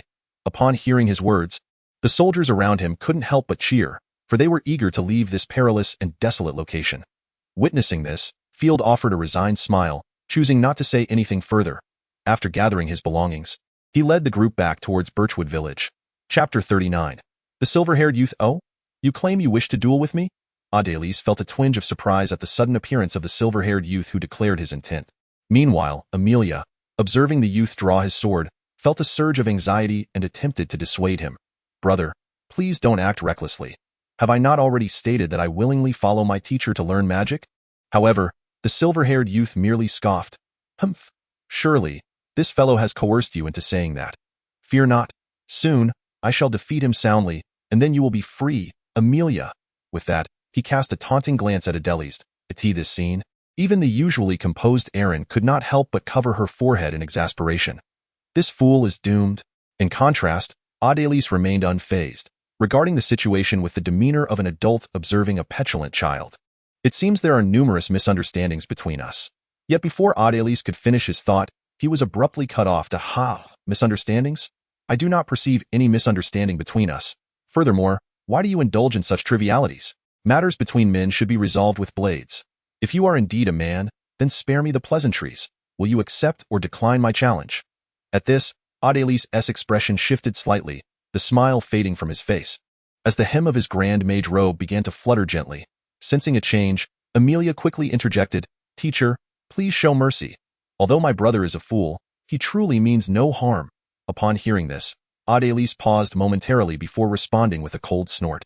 "A duel? Should you manage to break free before my spell's effects dissipate, I may consider it." With that, Adelise turned away without acknowledging the youth further.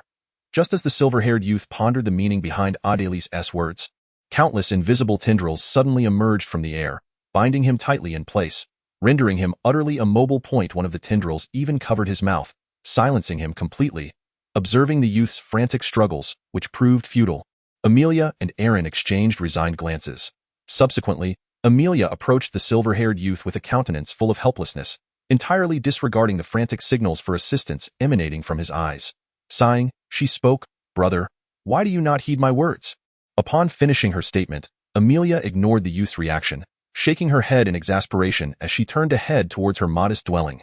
At that moment, the silver-haired youth cast a desperate glance towards Erin, who stood behind Amelia. However, it was evident that she too was unable to offer any aid.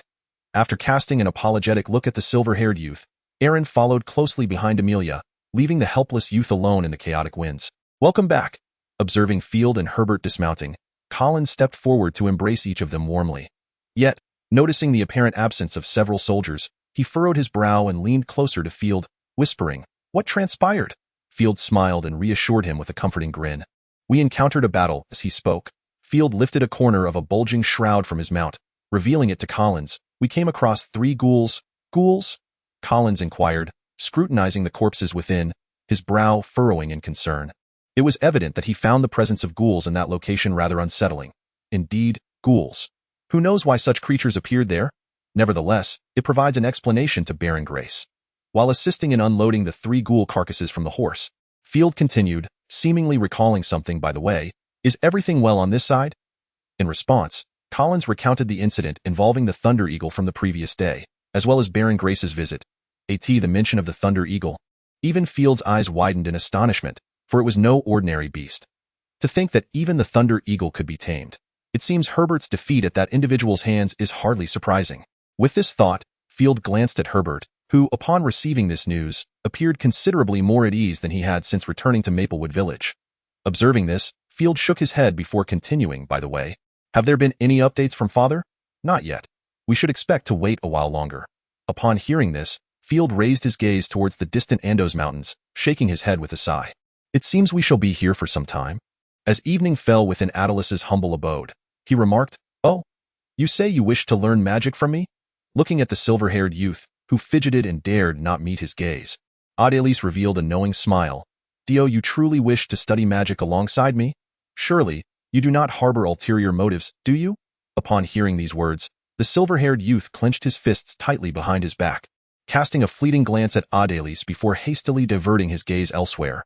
"What an insufferable fellow! As if I would wish to learn any magic from you. If it weren't for—" He briefly glanced at the side, where Amelia stood, then inhaled deeply. "Steady yourself, Farahan. Do not act impulsively. This individual is undoubtedly attempting to provoke you, seeking to drive you away, so he may extend his nefarious influence upon Amelia." With this thought, the youth named Farahan cast another glance at Leah, who had just returned that afternoon. Indeed, it must be so. Otherwise, how could all of his students be such captivating beauties? Having perceived the scheme of his opponent, Farahan could not help but display a hint of disdainful amusement towards Adelis, and without hesitation, he declared, "Yes, I wish to learn magic. Please allow me to stay." In response, Adelis merely raised an eyebrow, remaining silent. Observing this, Amelia quickly stepped forward, wrapping her arms around one of Adelis's, and indulged in a charming plea. "Teacher, my brother truly understands his mistakes. Though he may be a fool, he harbors no ill intentions. He genuinely wishes to remain and learn magic. Please grant him this request. Would you not?" "Teacher." Upon finishing, Amelia adopted a pitiful expression, furthering her appeal. Faced with Amelia's endearing onslaught, Adelis, who was not particularly adept at navigating such situations, revealed a hint of exasperation. He initially intended to withdraw his hand, but the tightness of her embrace made such an action seem overly deliberate. Hence, in an effort to swiftly extricate himself from this awkward predicament, he scrutinized Farahan and, deeming him harmless, nodded in acquiescence. "Yay, that's wonderful, thank you, teacher," Amelia exclaimed joyfully. Witnessing this, Adelis could only shake his head in resignation, while Farahan beamed with delight at the prospect of thwarting Adelis' advances toward his sister. Only Erin, who had been quietly observing the entire exchange from behind Farahan, shook her head in resignation at his exuberance. Seems this fool will have his share of trials ahead." Meanwhile, Leah stood to the side, gazing at the handsome silver-haired youth with a flicker of curiosity in her eyes. "Is this the brother of Amelia? I recall Erin mentioning that Amelia is a princess, which would imply that this young man is a prince. But why would a prince be here alone?" Chapter 40. Control of Objects, Northern Territory, Heathfire City. Within the study of a castle nestled in the heart of the city, a commanding figure sat behind a desk. Having just set down a report, murmuring to himself, "Adelis, is it?" Leaning back against the chair, he closed his eyes in deep contemplation for a considerable time, before suddenly opening them and whispering, "Why have I never heard of such a formidable being before? And what purpose does his sudden appearance serve?" As he spoke, he reached beneath the desk to pull a concealed cord, and shortly thereafter, a gentle tapping sound emanated from the solitary window of the study. The commanding figure appeared unfazed by this, calmly instructing, "Enter." Soon, the window was opened, and a person clad in an unusual feathered cloak, their face obscured by a bird-like mask, entered through the window, rendering their gender indiscernible. Upon entering, this individual did not glance around but approached the desk and knelt on one knee. Speaking in a hoarse voice, "My lord, what is your command?" The imposing figure regarded the newcomer for a moment before slowly replying, "Nighthawk, I require you to investigate a matter with that." He tossed a piece of parchment across the desk, which the peculiar individual known as Nighthawk deftly caught and began to examine. Meanwhile, the commanding figure continued, "I need you to uncover the origins of the person mentioned on this parchment. This, Nighthawk respectfully acknowledged the order. "Yes, my lord." With that, a shadow flitted past, and Nighthawk vanished from sight. The window promptly closing behind them. In the wake of this, the commanding figure lowered his gaze to retrieve the report once more. However, before proceeding, what course of action should be taken? His gaze lingered on the striking words "thunderous giant eagle" and "earth demon bear" emblazoned upon the report, and for a time, the study was enveloped in a chilling silence. Although a new presence had suddenly appeared at the academy, Leah did not dwell on it overly much, quickly immersing herself in the studies of the new week. Soon, Leah found herself anticipating her long-awaited first lesson in magic. However, the beginning proved rather unremarkable. Adelis commenced his lecture on the textbook material as he usually did. Yet, upon concluding the first chapter, Adelis paused, abruptly inquiring, "Leah, have you been meditating recently?" At this, Leah nodded and candidly replied, "Yes, teacher," to which Adelis responded, "Then your mental fortitude should be sufficient." Just as Leah pondered the reason behind Adelis's statement, he produced a pristine white feather from the folds of his ample robe. With a gentle wave of his hand, the feather floated gracefully down before Leah. At this moment, Adelis elaborated, "Mental fortitude is a rather elusive quality to quantify. Yet there exists a straightforward method to gauge one's mental strength. The art of object manipulation, which shall be the first spell I impart to you." Upon hearing this, Leah could hardly contain her excitement. Seeing this, Adelis couldn't help but chuckle, then reminded, "Do not rejoice too soon. Although the art of object manipulation is often referred to as magic, it primarily serves as a method for the utilization of pure mental energy." A method for the utilization of mental energy? Upon hearing this, Leah appeared somewhat perplexed. Thus, Adelis continued to elucidate.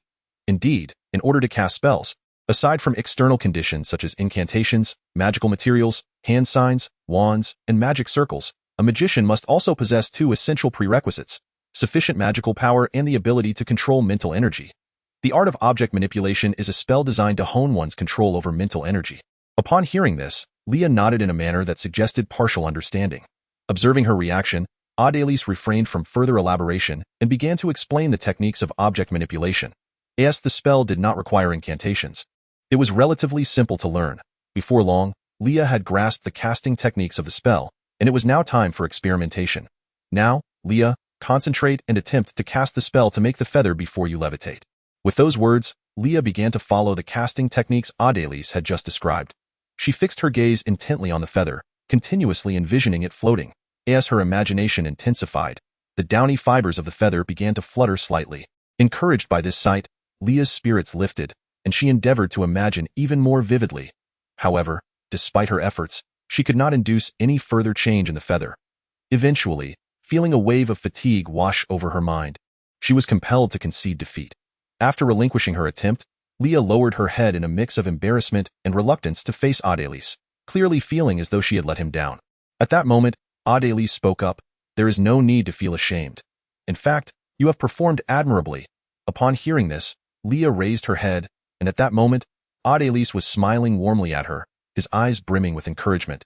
"You must understand that many individuals experience no reaction from the feather during their first attempt at object manipulation.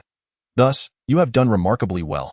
After all, you succeeded in your initial casting, did you not?" Reassured by Adelis's words, Leah felt her spirits lift once more, a faint smile gracing her lips. Observing this, Adelis chuckled lightly and continued, "Let us conclude today's lesson here. You may take that feather with you. Remember, the sole path to mastering object manipulation lies in diligent practice. I shall be checking your progress in our next spellcasting class." "Understood, teacher?" Leah mentally urged herself on. "Next time, I must not disappoint the teacher again." With this determination, Leah tucked the feather between the pages of her book and made her way back to her dwelling, resolute in her commitment to fully master the art of object manipulation before the next spellcasting class. Chapter 41. Magical flora beside Baimu village. At the campsite of Field and his companions, a pitch-black raven circled ominously above, emitting a harsh caw. Upon hearing a commotion, Collins emerged from the tent, lifted his gaze, and then raised his arm, emitting a distinctive whistle. Upon hearing the whistle, the raven cast a glance at Collins before descending directly onto his arm. Observing this, Collins produced some morsels of dried meat to feed the raven perched on his arm while gently removing the letter tied to its leg.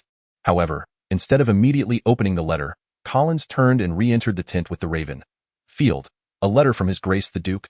Upon hearing this, Field, who was attending to official matters inside the tent, promptly rose to accept the letter offered by Collins and began to peruse its contents. After reading, Field furrowed his brow but refrained from comment, instead passing the letter to Herbert, who stood nearby. "You should take a look as well." Herbert took the letter and glanced at it, then frowned and spoke. "The Duke expects us to remain in Baimu village awaiting his orders. What is the matter?" At that moment, Collins, who had just returned after settling the Raven, inquired upon hearing Herbert's question. Having finished reading the letter, Herbert handed it over to Collins, who then began to read it himself. "It seems the command from my father is quite explicit." Field interjected, clearly addressing Herbert's inquiry. "But why must we stay in Baimu village? We could easily proceed to Sinmu town." Herbert expressed his reluctance to remain in the current location. Field smiled, though there was a hint of bitterness in the gesture. "It is, of course, due to Amelia." "Princess Amelia?" Collins, still perplexed from reading the letter, asked. "Indeed, Amelia was with us when we embarked on this journey. If we linger here awaiting further instructions, that would be one matter.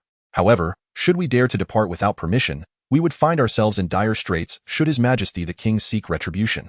Upon hearing Field's explanation, both Herbert and Collins finally grasped the deeper implications of the Duke's orders, their expressions shifting to one of realization. Observing this, Field smiled once more and then turned his gaze toward the direction of the Hearthstone City, his eyes reflecting a profound depth. Yet, how long must we truly remain and wait for these orders? At the residence of Adelis, the esteemed Adelis Magic Academy. After several days of covert observation, Erin finally resolved to seize the opportunity once more. She stepped out of her dwelling, feigning a casual stroll, while Adelis was tending to the flora in a nearby field. Thus, Erin approached him, greeting, "Good day, teacher." Adelis, who was engaged in watering the plants, turned at the sound and responded with a smile, "Ah, it is Erin." After this exchange, Adelis returned to his task. However, after a considerable duration without hearing her depart, he turned back, somewhat puzzled, and asked, "Is there something you need?" Erin hesitated for a moment before replying, Teacher, do you require assistance?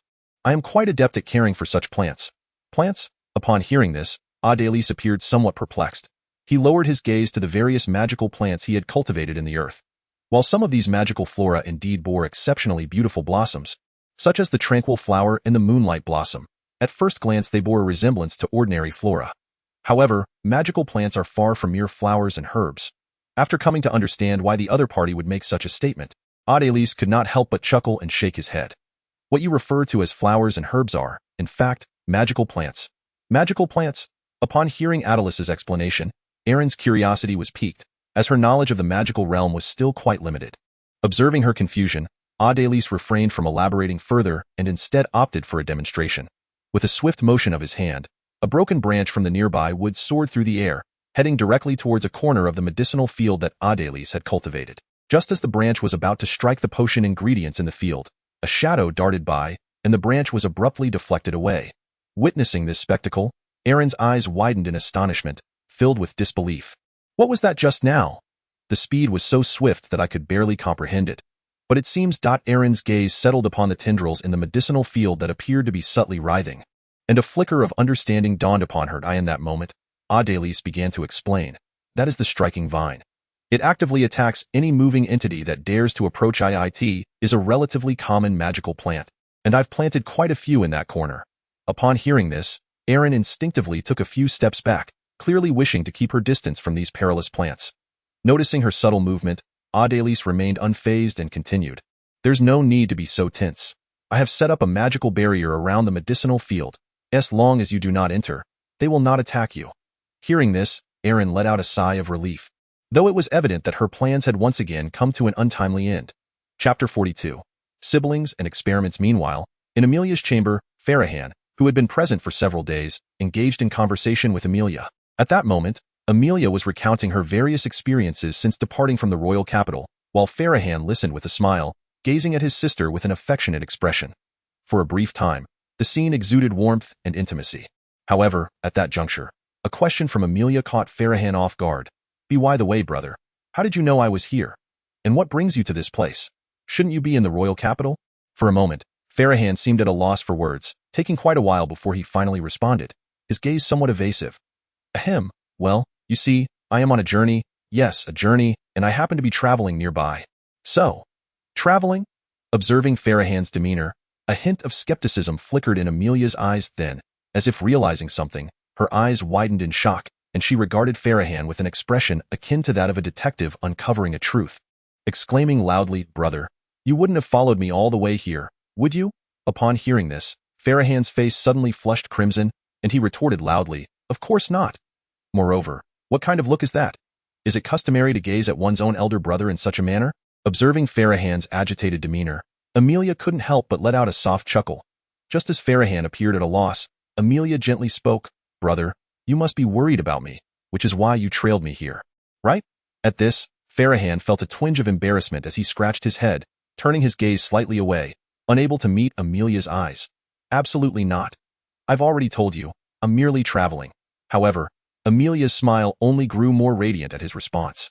"Oh, my brother is such a simpleton." At that moment, Farahan seemed to recall something and straightened his expression to ask, "By the way, Amelia, do you truly wish to stay here to learn magic? I can't shake the feeling that odd Elise is not the sort of person one should trust." Clearly, this was not the first time Amelia had heard such sentiments, and upon hearing them, her expression morphed into one of exasperation.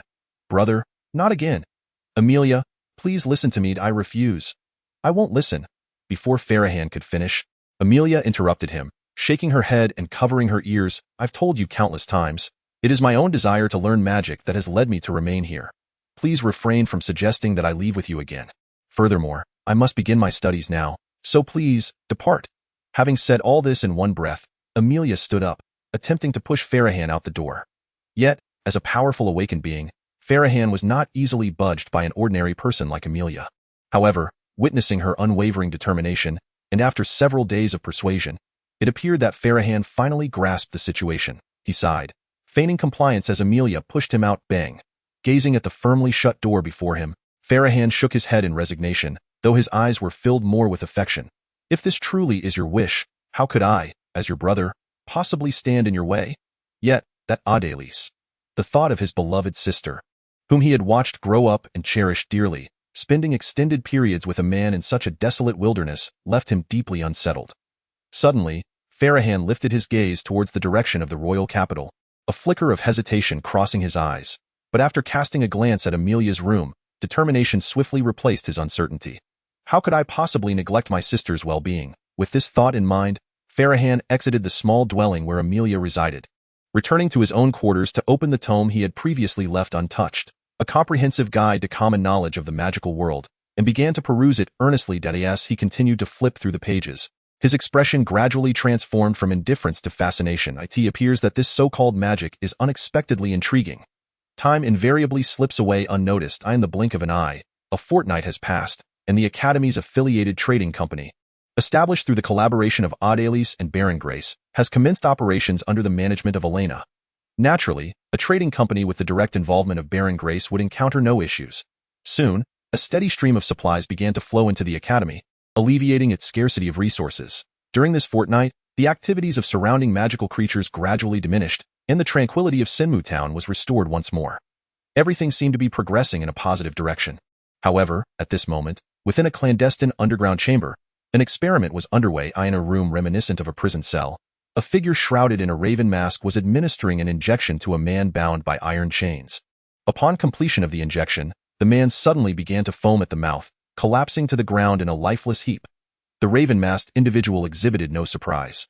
Instead, they began to unshackle the man and subsequently exited the room, closing the door behind them. Outside the chamber, a figure cloaked in black and another raven-masked individual were observing the motionless man on the floor. Shortly thereafter, the man began to stir. His body convulsed violently, and small bulges appeared sporadically on his skin, accompanied by the sound of bones grinding, as though something beneath the surface was stirring. Disturbingly, he began to emit muffled sounds. Moments later, he arched his back, forming a human bridge, as countless hairs erupted from his skin. His fingers elongated, with the nails growing wild and increasingly sharp. That moment, the man abruptly flipped over, spewing a mouthful of sanguine fluid mixed with unknown fragments, among which lay indistinct teeth. Suddenly, his jaw began to protrude, and the teeth that had previously vanished began to regrow. Only this time, they were markedly sharper. Ultimately, with a resounding howl reminiscent of a wolf emanating from his mouth, the man had fully transformed into a wolf-like creature standing on two legs. Upon witnessing this, the raven-masked figure let out an eerie laugh, then remarked, "What a masterpiece, is it not?" "Perhaps," replied the cloaked figure, evidently uninterested, as they observed the werewolf in the room, frantically lunging towards them in an attempt to attack through the iron bars. The cloaked figure coolly commented, It seems we have failed once again. In response, the individual beside him appeared somewhat disheartened. It's all due to the insufficient experimental materials. If only I could have a few more. The cloaked figure cast a fleeting glance at him, causing the latter to shudder involuntarily, silencing any further remarks. I harbor no fondness for complaints. My sole concern lies with the outcomes. Since your taming endeavor has faltered, from this day forth, I demand that you devote yourselves entirely to the production of the previous elixirs. Before the official commencement of the plan, I wish to witness a sufficient quantity of potions. Otherwise, the figure clad in black robes fell silent, turning on their heel to depart. In response, the individual adorned with the raven hood could not help but shudder involuntarily, and then, casting a respectful gaze at the retreating figure, uttered, "I shall comply with your command." Subsequently, the raven-hooded figure turned to observe the werewolf within the iron cage, relentlessly assaulting the iron bars, a glimmer of obsession flickering in their eyes. Truly a masterpiece. Yet why does it possess such a slight flaw? What exactly has gone awry? Chapter 43. The true art of object manipulation. In a lavish chamber of Sinmu Town, the newly rejuvenated Elena was holding a palm-sized conch shell to her ear, intently listening. Very well, Mr. Audelis, I shall convey your message to Baron Grace.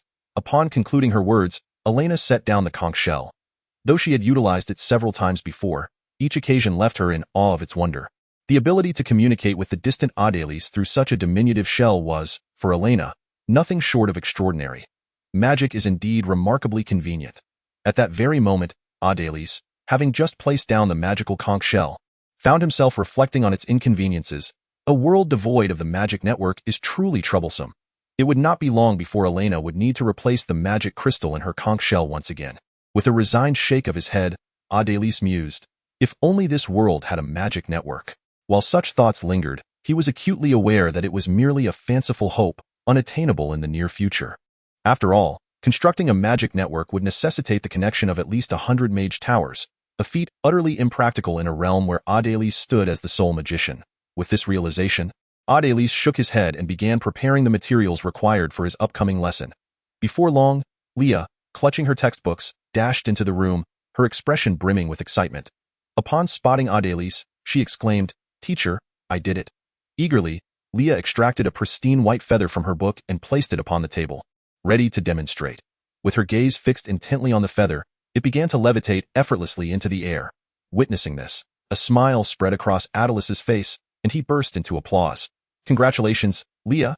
You have finally mastered the art of object manipulation. Encouraged by Audelis's affirmation, Leah's face radiated with a brilliant smile. However, perhaps due to a lapse in concentration, the feather suddenly lost its buoyancy and plummeted onto the table. Upon witnessing this, a flicker of disappointment crossed Leah's eyes. However, she quickly straightened her gaze towards Audelis and performed a deep bow, exclaiming, "Thank you, Master." In response, Audelis merely smiled gently. "No need for thanks. This is the result of your own diligent efforts." These words. Leah opened her mouth as if to say more, but Audelis interjected, "However, you must not become complacent, for there remains much for you to learn. As I mentioned earlier, the art of object manipulation is not as simple as you may think." With that, Audelis commenced a demonstration. A pristine white feather emerged from the voluminous folds of his mage's robe, gracefully dancing in the air. The feather shifted through a myriad of poses, oscillating between extremes of motion and stillness, sometimes languid and at other times swift, truly resembling a startled swan or a gliding dragon. At that moment, a book and a pen also began to levitate on the table before Audelis, joining the feather in its elegant performance. Leah was momentarily struck by the spectacle, feeling as though she had witnessed a grand display. Is this also object manipulation? Can it truly achieve such feats? Observing Leah's astonished expression, Audelis chuckled softly and waved his hand gently, causing the feather, book, and pen to return to their original positions. It was only then that Leah emerged from her profound amazement. Yet her gaze towards Audelis now bore a hint of skepticism. "Master, is this truly just object manipulation?" Audelis chuckled again, nodding affirmatively. "Indeed, or rather, this is its true essence. The primary purpose of object manipulation is to train the control of one's mental strength. Clearly, merely levitating a feather is merely the most rudimentary exercise." He continued. "What you must do next is to practice continuously, using object manipulation to make the feather perform various agile movements in the air, and attempt to lift heavier objects. Only then will your mental strength be consistently honed." "So that's how it is?" Leah nodded in understanding, resolutely making a silent vow to herself. "It seems I must work even harder from now on." Sensing something in Leah's expression, Adélie spoke at an opportune moment, but do not rush. The practice of object manipulation is inherently a gradual process. However, since you have already managed to make the feather float, you may now officially begin your study of magic. At first, Leah did not grasp the implications of his words, but upon realization, her face lit up with excitement as she exclaimed, "Master, can I truly begin learning magic?" Of course, Adélie replied with a smile and a nod. Then, seemingly recalling something, he added, "By the way, have you brought your compendium of practical spells?" Hearing this, Leah, now brimming with enthusiasm at the prospect of learning genuine magic, quickly nodded and produced the book, Compendium of Practical Spells. Upon hearing this, Adélie paused for a moment, seemingly contemplating how to begin, before he slowly spoke. Illusions, in essence, are zero-level spells. Due to their generally low lethality, they are collectively referred to as illusions, which implies tricks of the trade. "Oh, I see." Leah nodded, quickly entering a state of attentiveness for the lesson. However, do not underestimate these illusions. Even the most fundamental of them can wield tremendous power when employed skillfully, potentially aiding you in overcoming your adversaries. Upon hearing this, Leah nodded again, indicating that she had taken note. Yet, it was evident that Adélie believed mere words were insufficient to leave a lasting impression. After surveying the surroundings, he remarked, "It is somewhat inconvenient to demonstrate here. Let us step outside, and I shall provide you with a live demonstration." Having said this, Adélie strode purposefully outdoors, with Leah hurrying to keep pace. Chapter 44. The Teaching of Illusions, Part 1. Upon reaching the outside, Adélie first cast a glance at the nearby structure still under construction, now taking shape, and nodded in satisfaction. He then led Leah to an open space in front of the building. Just as Leah anticipated that Adélie was about to commence the demonstration, he suddenly turned to glance at the house where Leah and the others resided and stated, "Since you wish to observe, come forth and witness. It will provide you with a foundational understanding of magic." At that moment, a shadow flitted past the window of Amelia's room, and shortly thereafter, a somewhat bashful Amelia, accompanied by a bewildered Aaron, emerged from the house. Meanwhile, Farahan appeared, equally perplexed, from his solitary dwelling. Clearly, Adélie had transmitted his voice directly to each individual's ear. Once everyone had gathered, Adélie continued, "The number of illusions is vast, yet only a select few are commonly utilized. Today, I shall introduce you to several of the most frequently employed illusions, starting with the flash spell." As he spoke, Adélie raised his hand, extending his index finger, at which point a brilliant white light suddenly erupted from the tip of his finger, illuminating the surrounding space incessantly. "Wow! Is this magic? How wondrous!" exclaimed Amelia in awe, while Aaron and Farahan displayed expressions of curiosity. Leah, however, remained intently focused on every movement of Adélie, clearly unwilling to miss a single detail of this demonstration. In response, Adélie smiled and continued his explanation, holding aloft his glowing finger. The flash spell can actually be cast in two ways. One method involves gradually channeling magical energy, as I am doing now. Allowing the spell to persist, and its function, as you can see, is to provide illumination. Upon hearing this, Leah nodded, having already gained some understanding of magic, while Amelia, Aaron, and Farahan appeared somewhat baffled. Nevertheless, Adélie opted not to elaborate further. With a gentle flick of his finger, he dispelled the flash spell and continued his explanation. Another method of casting it is as follows. At this moment, Adélie had just approached Farahan, turning his back to the others, and with a light chuckle at Farahan's bewildered expression, he raised his finger and declared, "Flash spell." Suddenly, a blinding light erupted from the tip of Adélie's finger, its brilliance surpassing that of before by at least 100-fold. In an instant, Farahan found himself engulfed in a blinding whiteness, unable to perceive anything at all. Meanwhile, the others merely witnessed a flash of white light, and Farahan, standing before Adélie, immediately covered his eyes and exclaimed, I can't see. What have you done to me?" As the crowd displayed their concern, Adélie turned around with a reassuring smile, his eyes conveying a sense of ease, and then spoke. "This is the second method of casting the flash spell, which involves instantaneously infusing a large amount of magical energy to significantly enhance its brightness, thereby achieving a blinding effect." He glanced back at Farahan, who was still shielding his eyes in alarm, adding, "Just like this." Upon hearing this, Amelia looked at Farahan with a hint of worry and nervously inquired, "Teacher, is my brother going to be all right?" To this, Adélie comfortingly replied, "Rest assured, this blinding effect is only temporary. Generally, it will naturally recover in no time."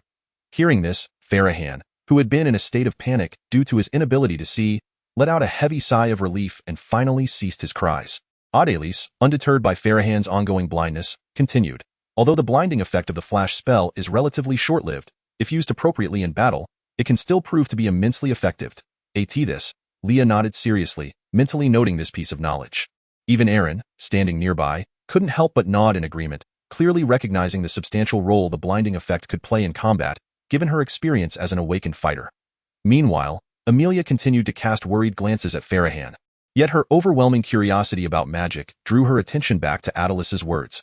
Next, I shall introduce you to the second commonly used trick, the grease spell. With that, Adelis pointed towards the ground beneath the still blinded Farahan. Just as Farahan attempted to lift his foot, he unexpectedly slipped and fell to the ground with a pained cry. Ouch! At this time, Leah and the others noticed that the area beneath Farahan's feet had been covered with a greasy, pale yellow liquid. Now sprawled on the slick substance, Farahan was left quite disheveled, covered in the viscous liquid. This is the grease spell, Adelis explained. As you can see, its effect is to coat an area in oil, causing any enemies who enter this zone to slip and fall, typically used to obstruct their approach. As he spoke, Adelis cast a glance at Farahan amidst the viscous liquid, and with a simple wave of his hand, Farahan ascended into the air as if summoned by magic, gracefully landing beside Amelia. Only then did Adelis resume his explanation. However, at certain moments, the greasy technique could also be employed for swift movement. Swift movement? Upon hearing this, both Farahan, who had just recovered from his blinded state, and the trio of Leah displayed expressions of disbelief, as they could not fathom how this greasy technique could facilitate rapid relocation. Observing their reactions, Adelis chuckled softly. Indeed, swift movement. With that, he took a running start and stepped onto the slick area created by the greasy technique.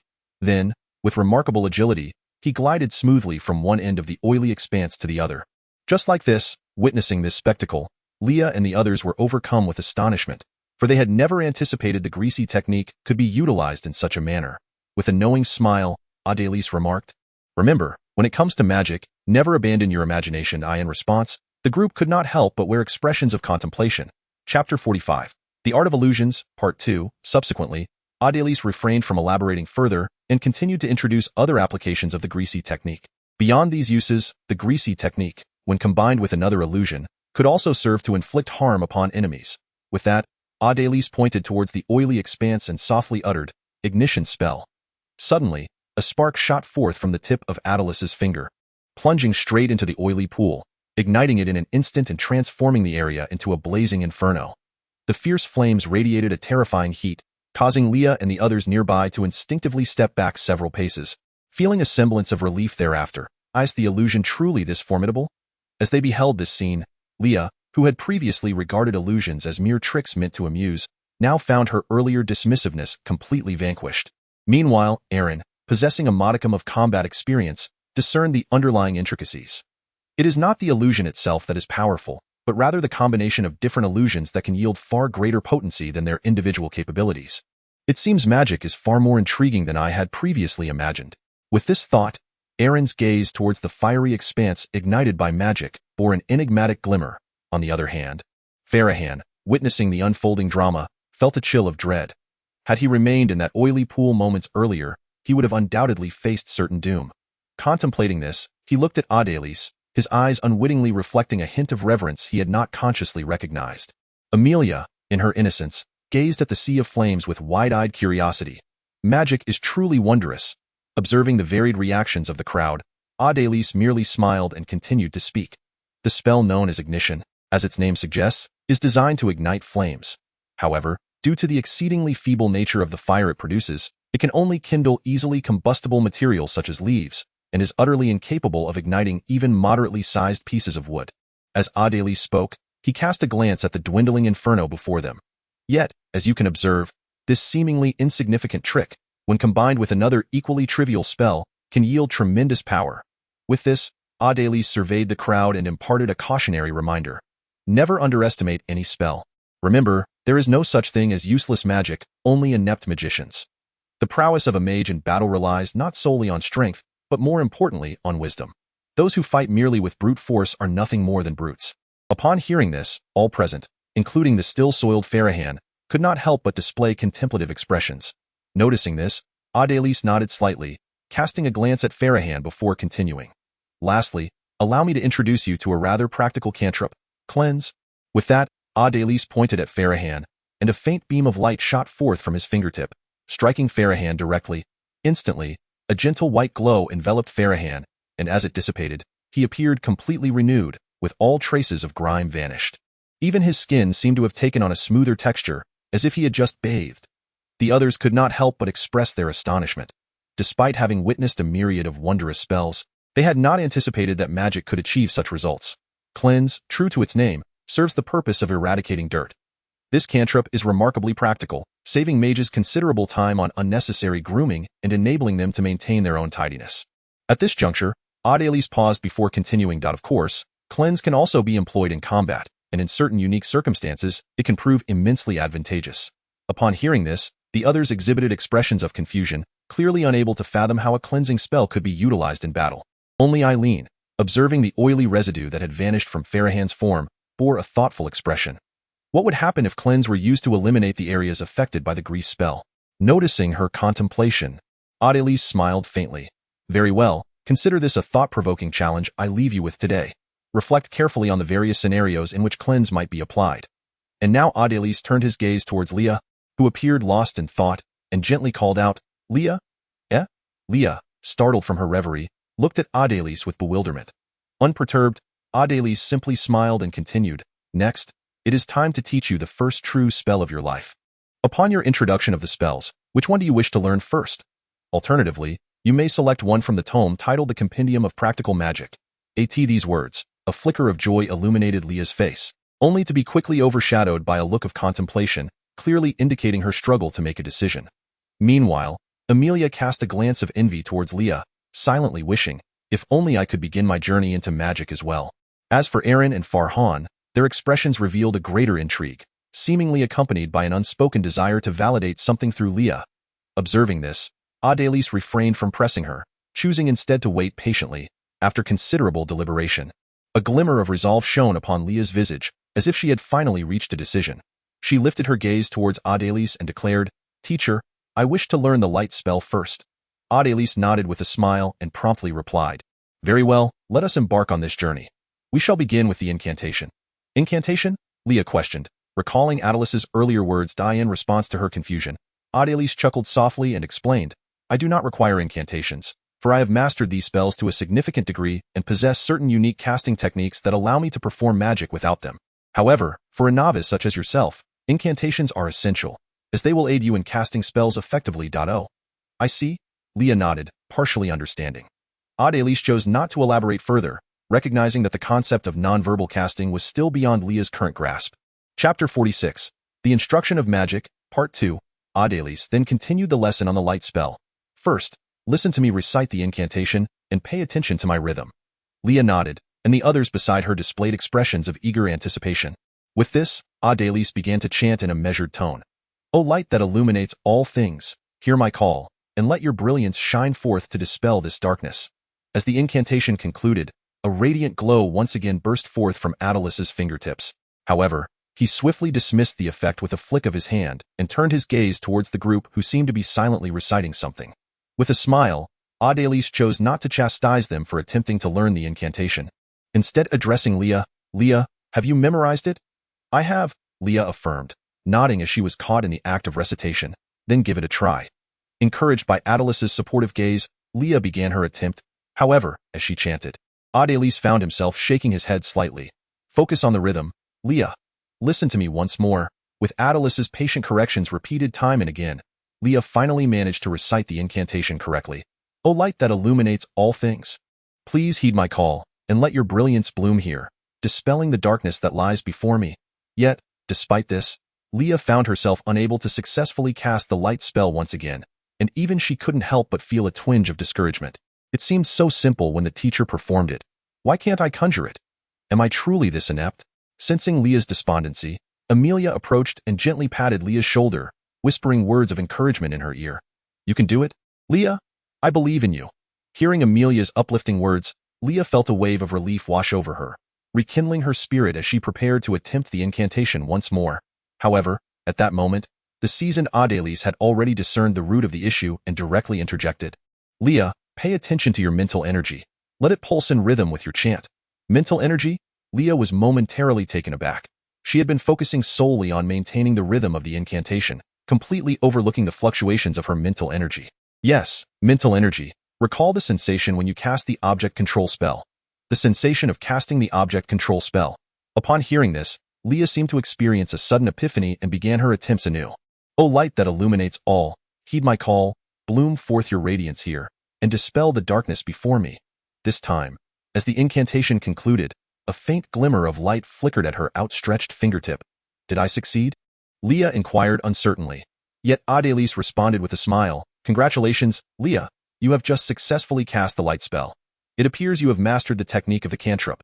With further practice, you will surely excel. Really, truly. Even upon hearing Adélis's affirmation, Leah remained somewhat skeptical, for the light spell she had just cast seemed to pale in comparison to the brilliance displayed by Adélis. Sensing Leah's doubt, Adélis suddenly asked, Leah, do you feel an inexplicable sense of emptiness now? At his words, Leah paused briefly, then began to attune herself, indeed detecting a faint sensation of emptiness within her. However, this feeling was so subtle that had Adélis not pointed it out, she might not have noticed it at all. It does seem like there is a sense of emptiness, but what does this mean, teacher? Observing the puzzled expressions from Leah and the others, Adélis proceeded to explain. This is, in fact, the sensation of depleted magical energy. However, since your magical reserves are quite low, the feeling is not particularly strong. The reason your light spell appeared so feeble is primarily due to the scarcity of magical energy within you. Oh, I see now. Upon hearing this, Leah, who had already gained some understanding of magical energy from prior lessons, nodded in acknowledgement. The others, though somewhat baffled, took note of this insight as preparation for their future studies in magic. Magic can be enhanced through meditation. Thus, as long as you persist in your practice, your magical prowess will naturally flourish, enabling you to cast the complete flash spell. Upon hearing this, Leah could not help but display a joyful expression, for she had finally confirmed that she had indeed mastered the flash spell. At that moment, Amelia, standing nearby, joyfully embraced her, exclaiming, Congratulations, Sister Leah! You have finally learned magic. It seemed that Amelia was even more delighted than Leah herself. Meanwhile, Erin also wore a beaming smile as she congratulated Leah, saying, Congratulations! In contrast, Farahan, observing from the side, appeared somewhat astonished. As a prince, he may have seemed a tad eccentric at times, yet he possessed the necessary knowledge. He was aware that those who wield extraordinary power could only do so through awakening, a process that was highly random. Even the descendants of two awakened beings might never awaken themselves, remaining forever incapable of grasping extraordinary power. After all, there existed no method in this world that allowed ordinary individuals to gradually cultivate and attain such abilities. Yet now, right before his eyes, Adélis had enabled an ordinary person to acquire extraordinary power without awakening. Although that power was exceedingly faint, it was still extraordinary power, representing the fundamental distinction between awakened beings and ordinary individuals. Such an ability was undoubtedly capable of altering the very fabric of the world. If only. This news must be conveyed to father without delay. As the prince of the kingdom of Karozi, Farahan instinctively wished to secure this ability for his own nation. However, when he glanced at Amelia, who was conversing with Leah, her sweet smile causing a flicker of hesitation in his eyes. But, Amelia, for a moment, Farahan found himself engulfed in indecision. Chapter 47. The catalyst potion in the clearing outside Adélis's cottage. He observed the jubilant crowd with a smile before stating, All right, Leah, remember to practice diligently upon your return. Today's lesson concludes here. After expressing their gratitude to Adélis, the group dispersed. However, in stark contrast to the elated trio of Leah, Amelia, and Erin, Farahan appeared somewhat burdened by his thoughts. Once everyone had departed, Adélis did not retreat into his abode. Instead, he made his way toward the nearby forest. After traversing a lengthy expanse of woodland, he finally reached a secluded valley. There, his magical companion, the Earth Bear, awaited him, its amiable visage brightening upon sighting Adélis. The stout creature promptly bounded over, lowering its massive head in an attempt to nuzzle Adélis affectionately. In response, Adélis displayed a look of mild exasperation and gently patted the Earth Bear's head to deter its desire to nuzzle him, realizing that his slender frame could hardly withstand such an enormous being. You, my friend, should take a moment to reflect on how large you've grown. You cannot expect to behave like you did in your youth. Upon hearing this, the Earth Demon Bear, feeling somewhat aggrieved for not having received any attention, displayed a woeful expression. However, as Adélis began to stroke its fur, its demeanor gradually shifted to one of enjoyment. Observing this, Adélis shook his head in exasperation, then recalled the pressing matter at hand, prompting him to inquire, By the way, how is the task I entrusted to you progressing? In response, the Earth Demon Bear raised a paw and pointed towards the opposite side of the valley, where a pack of approximately 30 ordinary gray wolves huddled together, trembling in fear. Satisfied with this sight, Adelise nodded approvingly and patted the bear on the head. "Well done," he exclaimed. With that, Adelise reached into the ample folds of his mage's robe and produced a crystal of earth elemental essence, tossing it to the earth demon bear. Upon seeing this crystal, the bear's eyes brightened, and it promptly lifted its head and opened its mouth, swallowing the essence whole. After consuming the earth elemental crystal, a look of sheer delight spread across the bear's face as it contentedly settled down to savor the experience. Seeing this, Adelise shook his head in resignation and approached the gray wolves. "This number should suffice," he mused while observing them, estimating their quantity before nodding in agreement. He then retrieved a vial containing a pale blue liquid from within his robes. Within the vial, countless swirling eddies formed and dissipated. As if innumerable unknown, minute forces were in constant agitation.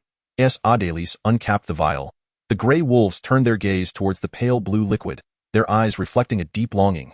Yet, due to their instinctual awareness, they sensed the palpable aura of danger emanating from Adelise, which restrained them from taking any impulsive actions. Subsequently, Adelise gently waved the vial, causing the pale blue liquid to disperse evenly into 30 or so portions, which then flew towards the foreheads of the wolves, merging into their beings. As the pale blue liquid integrated, the wolves' eyes gradually became glazed, and one by one, they succumbed to slumber, collapsing onto the ground. As time elapsed, a faint, ethereal glow began to emanate from the sleeping wolves. Pleased with this development, Adelise nodded in satisfaction.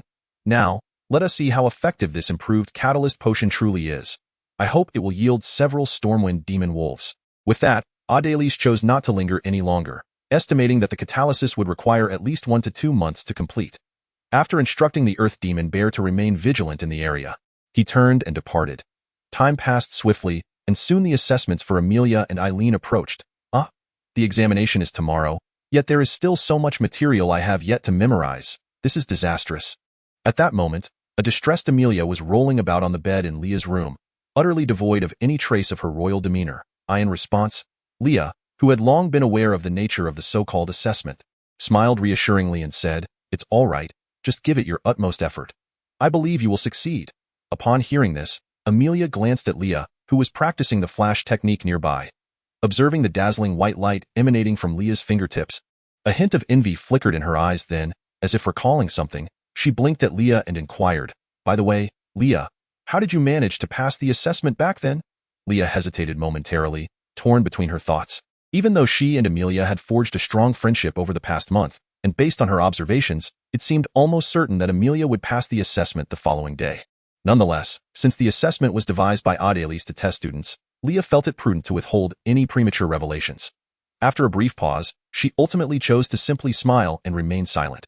Understanding Leah's sentiment, Amelia did not press further. So mysterious. It's only making me more anxious." With that, the petite Amelia began to tumble playfully on Leah's bed.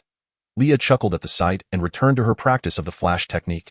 However, at that moment, Amelia suddenly sat up, startling Leah, which caused her ongoing spell to fail spectacularly. "Forget it. Being anxious won't help. I might as well go back to my studies. Leah, I'm off with that." Amelia dashed out energetically, prompting Leah to shake her head with a smile. "It's as if I've gained an additional little sister." Yet, just as Leah was preparing to resume her practice, Adelice's voice unexpectedly rang in her ears. "Leah, your mother, Lady Elena, has returned to Baimu village. You should go see her and collect the goods." Upon hearing this, a glimmer of joy crossed Leah's face, and she respectfully replied, "Of course, teacher. It has been a while since I last saw my mother. This is a perfect opportunity to visit her." Due to Elena's increasing commitments with the Merchant Guild, Leah had not had the chance to see her mother recently. Thus, the news of Elena's return brought Leah considerable delight. Without delay, Leah tidied up briefly and summoned Asa to head towards Baimu village. Meanwhile, in Farahan's chamber, he remained ensnared in his own turmoil. With a furrowed brow, he sat at his desk, the tome titled Comprehensive Knowledge of the Magical World laid before him. Yet he found himself unable to concentrate. That moment, an intense internal struggle unfolded within him. On one hand, as a prince of the Carlet's kingdom, he yearned to possess Adelice's ability to transform ordinary individuals into awakeners, which would ensure a continuous influx of awakeners for Carlets, greatly enhancing its power. However, on the other hand, he was acutely aware that if he divulged this information to his father, the king would undoubtedly send someone to investigate, thereby exposing Amelia's studies in magic here. Amelia is still bound by her engagement to Field, and this union holds immense significance for maintaining the relationship between the royal family and the north, as well as ensuring stability in the kingdom of Carlosi thereafter. Therefore, once the king learns of Amelia's presence here, he will undoubtedly send someone to retrieve her and compel her to fulfill the marriage. Although he previously did not oppose his sister's betrothal to Field, that was under the assumption that Field was a commendable individual. Now, however, he has become a staunch opponent of this union. Despite the misunderstanding regarding Field's abandonment of Amelia being resolved, Farahan is aware that it was, in fact, his sister who had actively requested to remain. Furthermore, Field had not truly departed but was stationed in the nearby Birchwood village. Yet, throughout the nearly month-long duration of Farahan's stay here, Field had not once ventured in to visit. Even for someone as emotionally obtuse as Farahan, it was apparent that Field harbored indifference and disregard for his sister. Clearly, Farahan is resolute in not wanting to see his sister coerced into marrying someone who does not love her. Moreover, Amelia's aspiration to study magic may become unattainable. After all, once his father secures control over Audelis, he would undoubtedly wish to keep this secret from reaching a wider audience. Consequently, Amelia, forced into marriage with Field, would likely be unable to continue her magical studies. Reflecting on this, Farahan recalled the dazzling light in Amelia's eyes whenever she spoke of magic during the past month. It was truly radiant. Alas, what should he do? After pondering for a considerable time without arriving at a conclusion, Farahan sighed deeply. Perhaps it is best to focus on his upcoming assessments and study for now. With that, he dismissed his thoughts and resumed perusing the tome titled Compendium of Common Knowledge in the Magical Realm. It was evident that he intended to procrastinate on this matter, a course of action that would undoubtedly benefit Amelia. Ultimately, though he appeared to have made no definitive decision, it was clear that deep within his heart, he had already chosen a path. The entrance of the encampment in Birchwood village, where Field and his companions were stationed, they observed a newly arrived merchant caravan. It seemed that Baron Grace had sent yet another substantial shipment to that wizard. Observing this scene, Herbert could not help but wear a slight smirk as he spoke, clearly disapproving of Baron Grace's overt attempts to curry favor with Adelis. In response, Field merely shook his head and refrained from commenting. However, Collins, standing nearby, expressed his confusion. Sent?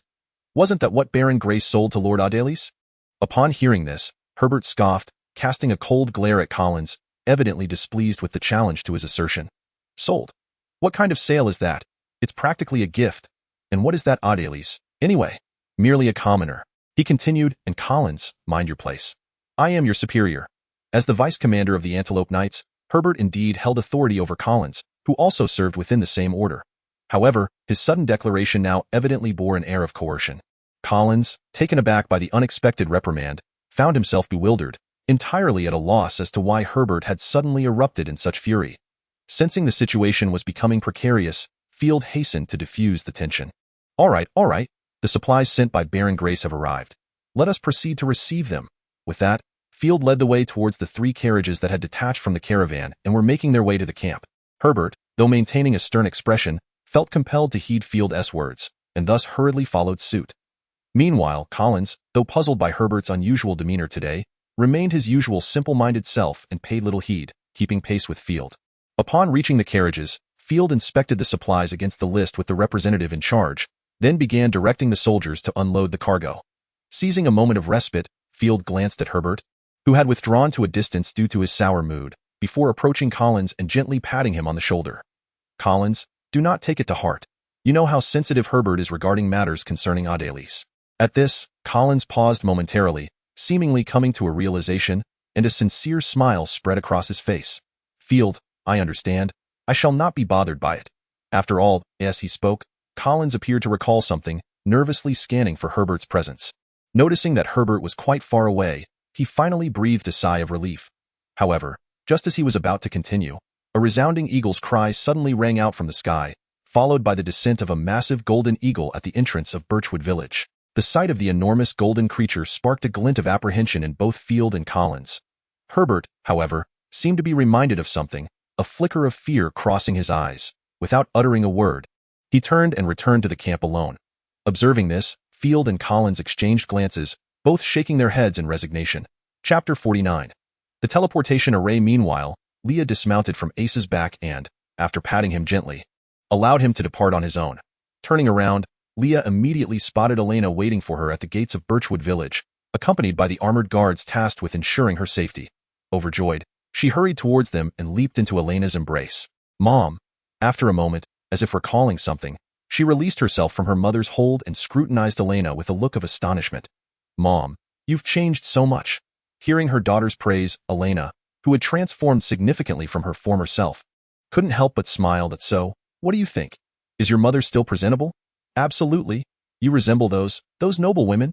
In response, Leah nodded vigorously at her mother, then suddenly recalled something and asked, "But, Mom, what prompted you to dress this way all of a sudden?" "I recall that previously." Upon hearing this, Elena feigned indignation and playfully poked her daughter's forehead with her finger. "What? Is it only permissible for you to grow more beautiful while your mother cannot indulge in a little adornment?" However, as soon as she uttered these words, Elena could not help but burst into laughter, and then proceeded to elucidate, "I, for one, am not particularly concerned about such matters, but I now represent Mr. Audelis, so I must naturally refrain from being as casual as before."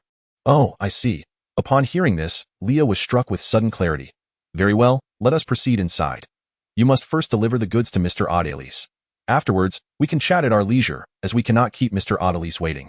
It was only then that Leah remembered her task for this visit, prompting her to hastily pull Elena towards the interior of Cedarwood Village, with the armored guards dutifully following behind. Before long, they arrived at the entrance of a brand new edifice. "I can't believe Lord Baron Grace's efficiency. Within less than a month, he has established the headquarters of our trading company," Elena remarked, gazing at the grand entrance adorned with the words "Affiliated Trading Company of Audelis Magical Academy." Although Elena typically resided in Sinmu Town for convenience in communicating with Baron Grace, the Affiliated Trading Company of Audelis Magical Academy primarily served the needs of the Magical Academy, thus its headquarters was situated in Cedarwood Village, the closest locale to the academy. After nearly a month, Baron Grace had finally dispatched individuals to complete the construction of the trading company's headquarters. The overall architectural scale of the headquarters was not particularly large. In front lay a spacious courtyard designed for the convenient loading and unloading of goods, primarily for routine cargo handling and temporary storage. At the center stood the main building of the headquarters, serving as the primary office space for the company and a venue for receiving guests. To the left of this main structure was a dormitory-like building, intended to provide accommodation for employees and visitors. To the right was a cafeteria-like establishment, dedicated to offering dining services for staff and guests. Behind these buildings was a warehouse for the storage of various supplies. However, upon entering the headquarters, Elena and Leah did not venture into any of these structures. Instead, they made their way to a corner of the courtyard. There, they beheld a massive stone slab, roughly 3 to 4 meters square. Though the edges of the slab were somewhat irregular, it generally took on a circular form. The surface of the stone was intricately engraved with elaborate patterns, yet due to the considerable cargo piled upon it, the full design remained obscured, though it was evident that it constituted an exceedingly complex magical array. Upon seeing the goods heaped upon the slab, Elena nodded in satisfaction and turned to a middle-aged man, seemingly a manager, who was waiting nearby. "Are all the goods here?" she inquired. Upon hearing this, the middle-aged man immediately responded with utmost respect. "Lady Elena, everything has been accounted for. All the goods are indeed here." Elena nodded in acknowledgement and then looked towards Leah. "Very well, Leah, you may commence." Upon hearing this, Leah approached the middle-aged man beside her, who regarded her with curious eyes. She then knelt before the stone slab, gently tracing her fingers over a particular pattern, and began to channel her magical energy into it. As her power flowed into the stone, the magic circle inscribed upon it was instantly activated, causing all the intricate lines to emit a soft, ethereal glow. At that moment, the space around the slab appeared to warp, and the scene gradually grew indistinct, as if all the colors had transformed into oil paint, swirling and blending together, yet curiously remaining distinct from one another. Suddenly, a blinding light flashed, and tranquility returned, but the once mountainous pile of goods atop the slab had vanished without a trace. Observing this, Leah, who had withdrawn her hand, let out a relieved sigh. "Phew, it's done." Although Audelis had informed her that merely channeling her magic would suffice to activate it, she still felt a wave of anxiety as she did so. After all, her understanding of various magics remained limited, particularly concerning the teleportation magic circle before her, of which she was entirely ignorant regarding its principles. It is only natural to feel apprehensive when faced with the unknown. However, just as Leah stood up, preparing to reminisce with her mother, the alarm bell of Baimu village suddenly rang out, dong dong dong. Upon hearing the tolling of the bell, both Leah and Elena's expressions changed, exchanging a quick glance before sprinting towards the main building of the merchant guild nearby. This structure housed a tall tower, from which one could survey the area outside Baimu village. They clearly intended to ascertain what was unfolding. Upon reaching the summit of the tower, Leah and Elena gazed in astonishment at the scene before them, their eyes widening with horror. There, on the distant horizon, Countless blood-red-eyed demonic wolves raced towards them, a dark wave crashing relentlessly upon Baimu village. The troops that had been stationed at the nearby camp, including Field, had abandoned their post and retreated into the village, evidently seeking refuge behind its walls against the impending onslaught of the wolves. Yet, as Leah beheld these creatures, strikingly reminiscent of the demonic wolf that had attacked her 2 months prior, her countenance darkened. She understood all too well that the village's walls would offer no protection against such formidable foes. That encounter had involved but a single wolf. Now, thousands approached, a force that even the town of Senmu would likely struggle to withstand. In a moment of disorientation, Leah found herself recalling the overwhelming sense of helplessness she had felt on that day she faced the wolf. Chapter 50. The onslaught of demonic wolves? No. Leah, you are no longer the same as you were 2 months ago. Reflecting on her magical studies over the past 2 months and the spells she had mastered under her teacher's guidance, Leah's initial panic gradually transformed into a resolute determination. Perhaps 2 months ago, I could only close my eyes and await death before you, but now I am different. As the tide of demonic wolves drew ever closer, Leah inhaled deeply, swiftly clarifying her thoughts before springing into action.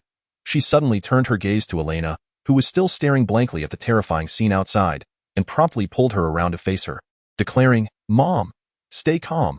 Upon hearing her daughter's call, Elena gradually regained her composure. Leah quickly continued, "Mom, don't you have the magical conch to contact our teacher? You must reach out to him immediately. Contact Mr. Adelis?" Elena's face betrayed a flicker of hesitation at the mention. Clearly, she did not believe that even Mr. Adelis could manage such a dire situation. Although she acknowledged his formidable abilities, could he truly handle this crisis?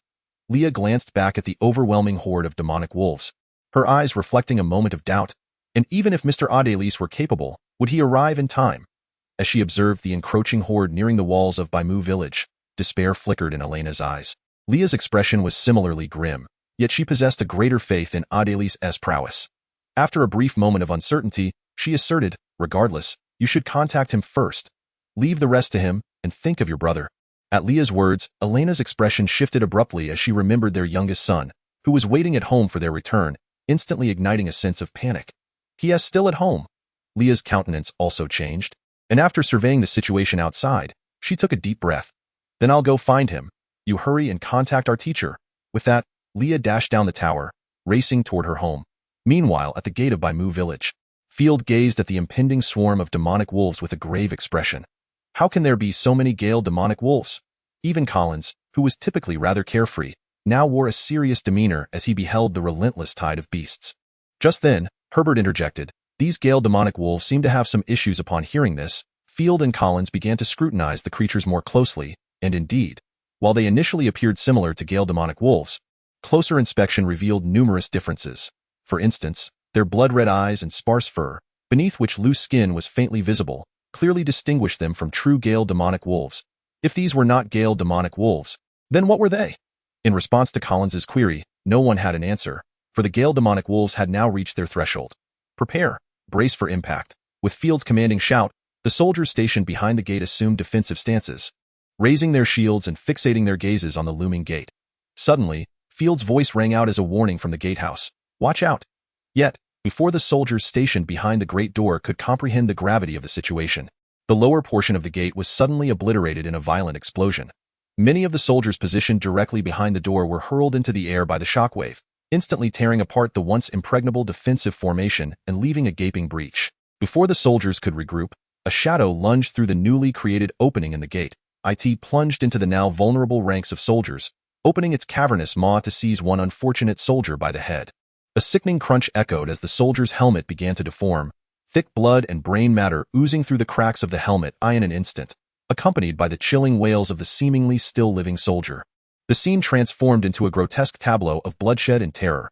However, these soldiers were elite members of the Royal Guard and the Antelope Knights, and after the initial panic, they swiftly mounted a counterattack. "Die, you monster!" shouted one soldier, raising his halberd and striking at the monstrous wolf that was still gnawing on the unfortunate soldier's head. The creature, sensing the impending danger, relinquished its meal and prepared to leap aside to evade the attack. Yet, the other soldiers had already responded. 3 shield-bearers surged forward, their shields crashing violently against the beast. This sudden assault interrupted the wolf's escape, allowing the soldier wielding the halberd to bring it down forcefully, embedding the blade deep within the creature's flesh. eliciting a mournful howl from the beast. In quick succession, several more soldiers, armed with pikes, advanced to pierce the wolf's body, twisting their weapons mercilessly.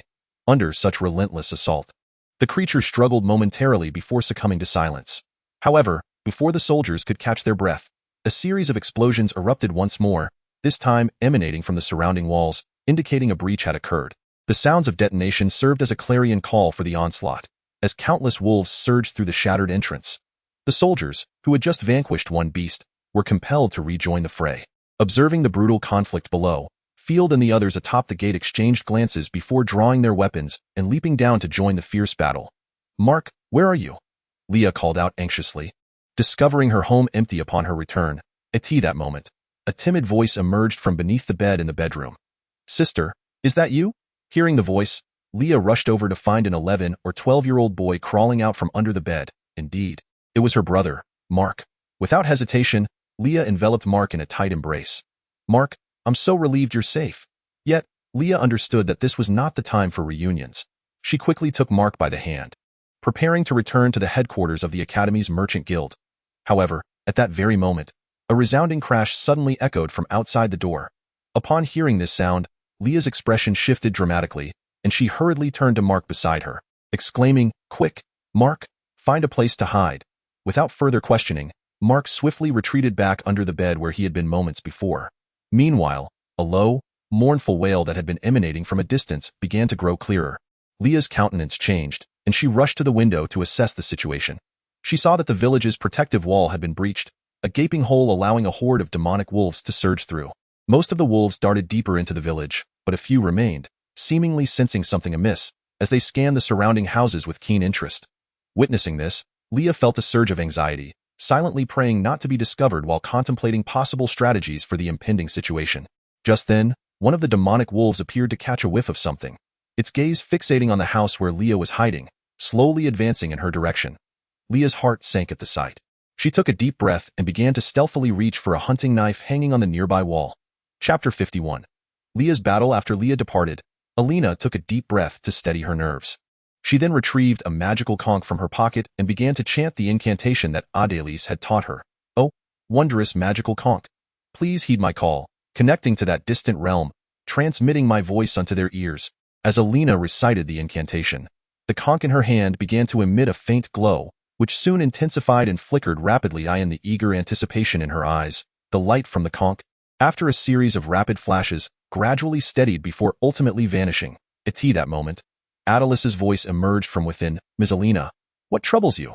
Upon hearing Adélis's gentle voice, Alina inexplicably felt a wave of relief wash over her, as if she had found a pillar of support. Realizing the urgency of the situation, she hurriedly conveyed the events that had transpired. "Mr. Adélis, the village of Baimu has come under attack." After recounting the situation, Alina expected Adélis to respond with something more, but was met only with a faint "I understand" from the conch, which then fell silent once more. Staring at the now utterly still conch in her hand, her expression turned to one of confusion. Could it be that Mr. Adélis is also powerless to help? The thought filled her eyes with profound despair. Just then, however, Adélis's gentle voice suddenly resonated in her ear. "Ms. Alina, it appears that the situation is even more dire than you described." Startled by his words, Alina turned in surprise to see Adélis had appeared by her side. His brow furrowed as he surveyed the turmoil unfolding in Baimu village. "Mr. Adélis, how you?" Adélis was evidently aware of what the other party intended to inquire. He merely gestured with his hand to interrupt the forthcoming words and then lifted his gaze directly towards Leah's direction. At that moment, his eyes held a profound depth, as if he could perceive the objects of his desire through any barriers that might exist. It seemed Leah was entangled in some predicament. "Leah?" Upon hearing this, Alina was taken aback, her mouth opening to utter something. However, Adélis turned his attention to her, stating, "Then, Lady Alina, please rest here for a moment. I shall return shortly." Although Alina desperately wished to ascertain what had befallen Leah, the intensity of Adélis's gaze ultimately silenced her inquiries, and she simply replied, "Very well, Mr. Adélis. I entrust Leah to your care." In response, Adélis offered her a reassuring smile, and with a flourish of his staff, he gently swept through the air before him. That a radiant fissure materialized abruptly, gradually widening into an elliptical passage large enough for a person to traverse, through which the distant scenery could be faintly perceived. In that fleeting moment, Alina seemed to catch a glimpse of Leah's silhouette on the other side. Yet before she could scrutinize further, Adélie strode into the passage and vanished from sight. The passage slowly closed behind him, ultimately dissolving into a cascade of twinkling starlight that dispersed into the AI art. As Leah cautiously approached the hunting knife, poised to retrieve it, a resounding crash echoed from the front courtyard, unmistakably signaling that the monstrous wolf had breached the courtyard gate. At that moment, Leah could not afford to hesitate. She rushed forward, disregarding the noise, and seized the hunting knife. However, before she could fully extract it, the adjacent door was suddenly flung open, and a massive shadow lunged towards her. Instinctively, Leah rolled to the ground, narrowly evading the creature's assault. It seemed the confined space within the room hampered the hulking beast's movement, causing it to struggle momentarily after its initial failed attack. Seizing the opportunity, Leah hastily began to chant the incantation for her soul spell, "O light that illuminates all." Yet, before she could complete her incantation, the wolf swung its tail with ferocious speed, akin to an iron whip, compelling Leah to duck swiftly. Nevertheless, her words did not falter. "Hear my call." At that juncture, the giant wolf, having toppled a supporting beam of the house, finally managed to pivot, slashing its claws towards Leah, forcing her to retreat hastily, ultimately using the furniture within the room as cover to evade the strike. Yet, her incantation remained uninterrupted, and in this, unleash your brilliance. Observing the diminutive figure before it repeatedly eluding its attacks, the wolf's eyes flickered with irritation. Ignoring the cramped confines of the room, it crouched slightly to gather strength before opening its gaping maw and lunging at Leah, who had been driven into a corner of the room. At that moment, Leah's incantation finally reached its conclusion, dispelling the darkness before me. Flash spell. As Leah's words resonated through the air, a brilliant beam of light erupted instantaneously from her outstretched fingertips. The intense radiance forced the demonic wolf, which had been lunging towards her with its piercing gaze, to emit a pained whimper. Its eyes involuntarily shut, and its head instinctively tilted away, clearly attempting to evade the blinding glow. This fortunate turn of events granted Leah a slender chance of survival, as she swiftly rolled away in the opposite direction of the wolf's movement, narrowly evading its ferocious assault. Once the wolf's attack missed, it became frenzied, its senses heightened, particularly its acute hearing. Any sound, no matter how faint, triggered its wild aggression. Observing this, Leah's mind raced, and she unsheathed her hunting knife, tossing the scabbard to the opposite side of the wolf. She then stealthily approached the creature's flank, awaiting the opportune moment. As the scabbard struck the ground with a thud, the demonic wolf pivoted sharply, its gaping maw aimed towards the noise. Seizing this moment, Leah, now positioned beside the beast, raised her hunting knife and plunged it fiercely into the creature's heart. With a squelching sound reminiscent of a blade slicing through tattered leather, the knife penetrated deeply until the blade was entirely submerged. In an instant, the once manic wolf stiffened, its gaping mouth slightly ajar, and with a gurgling sound, blood began to cascade from its maw. Ultimately, the wolf collapsed with a thunderous crash, twitching lightly before succumbing to silence. Chapter 52. Leah's crisis. With a deep sigh of relief, Leah released the tension that had gripped her, and as her heart steadied, she gazed at the lifeless form of the wolf. A wave of disbelief and dread washed over her. After all, merely 2 months prior, she had been powerless against such a creature, awaiting her demise with closed eyes. Yet now, having mastered a single spell, she had successfully vanquished this formidable foe. While the confined space of the room had indeed worked to her advantage, her agility as a former hunter played a significant role in her victory. Nevertheless, Leah understood that it was her adept use of the flash spell that had been the key to her triumph. Is this what they call the wisdom of battle? Reflecting on Idris's teachings, Leah found herself gaining a deeper understanding through this encounter. However, now was not the time for contemplation. After casting a fleeting glance at the gaping wound in the wolf's side, she recognized the urgency of her situation. Without hesitation, she hurried towards the room where her brother Mark was hiding, determined to escape this perilous place. Just then, a most lecherous voice echoed through the air. "Heh, I merely intended to come in and find a woman to relieve my urges, but I never expected to stumble upon such a treasure here." Heh. Upon hearing this voice, Leah's heart raced with alarm, and she turned anxiously to see the source. Before her stood a man, entirely unclad save for a hide wrapped around his waist, his body adorned with long, pale yellow hair, gazing at her with a lecherous expression. Although the man's gaze made Leah feel exceedingly uncomfortable, she could not help but exhale in relief upon realizing he was human. "Who are you? What are you doing here?" she inquired. To this, the man in the hide responded with a sinister grin. "What am I doing? Why, I'm here for you." No sooner had he spoken than he transformed into a blur, vanishing from sight. What incredible speed! Faster than the magical wolf from earlier. Leah's heart raced at this revelation, and instinctively, she raised the hunting knife in her hand to defend herself. However, against the terrifying swiftness of the man in the hide, her movements were evidently sluggish. Before she knew it, he had appeared behind her, leering at her lithe figure, and reached out his arms as if to embrace her. Just then, a faint glimmer flashed across Leah's academy uniform, and a translucent blue shield materialized, blocking the man's nefarious intentions. What is this? The man in the hide was taken aback, his usual caution prompting him to create distance, wary of any potential danger. As he retreated, Leah sighed heavily in relief. Her curiosity piqued as she regarded the soft blue shield enveloping her. What is this? How did it suddenly appear? Yet, it was clear that now was not the time for such musings. Observing the cautious man in the hide, who seemed intent on scrutinizing her, she tightened her grip on the hunting knife, contemplating how best to navigate the current predicament. He doesn't appear to pose any immediate threat. After a brief period of observation, the man in the hide reached a conclusion regarding the blue shield, then fixed his lecherous gaze on Leah within. Heh. This must be your awakening ability, right? Resist, struggle to your heart's content. The more you resist, the more excited I become. Heh. With that, he prepared to charge at Leah. However, at that moment, a chilling voice suddenly interrupted, halting his advance. Oh, is that so? At the sound, Leah's expression brightened as she recognized Adélis emerging from an oval portal in the air. Teacher? Hearing her voice, Adélis turned to Leah, a hint of a smile breaking through his formerly icy demeanor. Leah, are you unharmed? Teacher, I'm fine, Leah replied, warmth flooding her heart at his concern. Good, that essay relief. Adélis assessed Leah, noting her relatively intact attire and the absence of injuries, and nodded slightly. His apparent disregard for the man in the hide, however, ignited the latter's fury. You there? I know not who you are, but to interfere with my plans is a death wish. Death wish?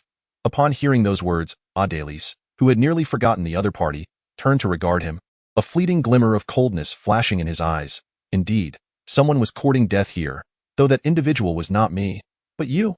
No sooner had he spoken than a serpent of fire erupted from the tip of Adélis's staff, hurtling towards the beast-skinned man who had no time to evade.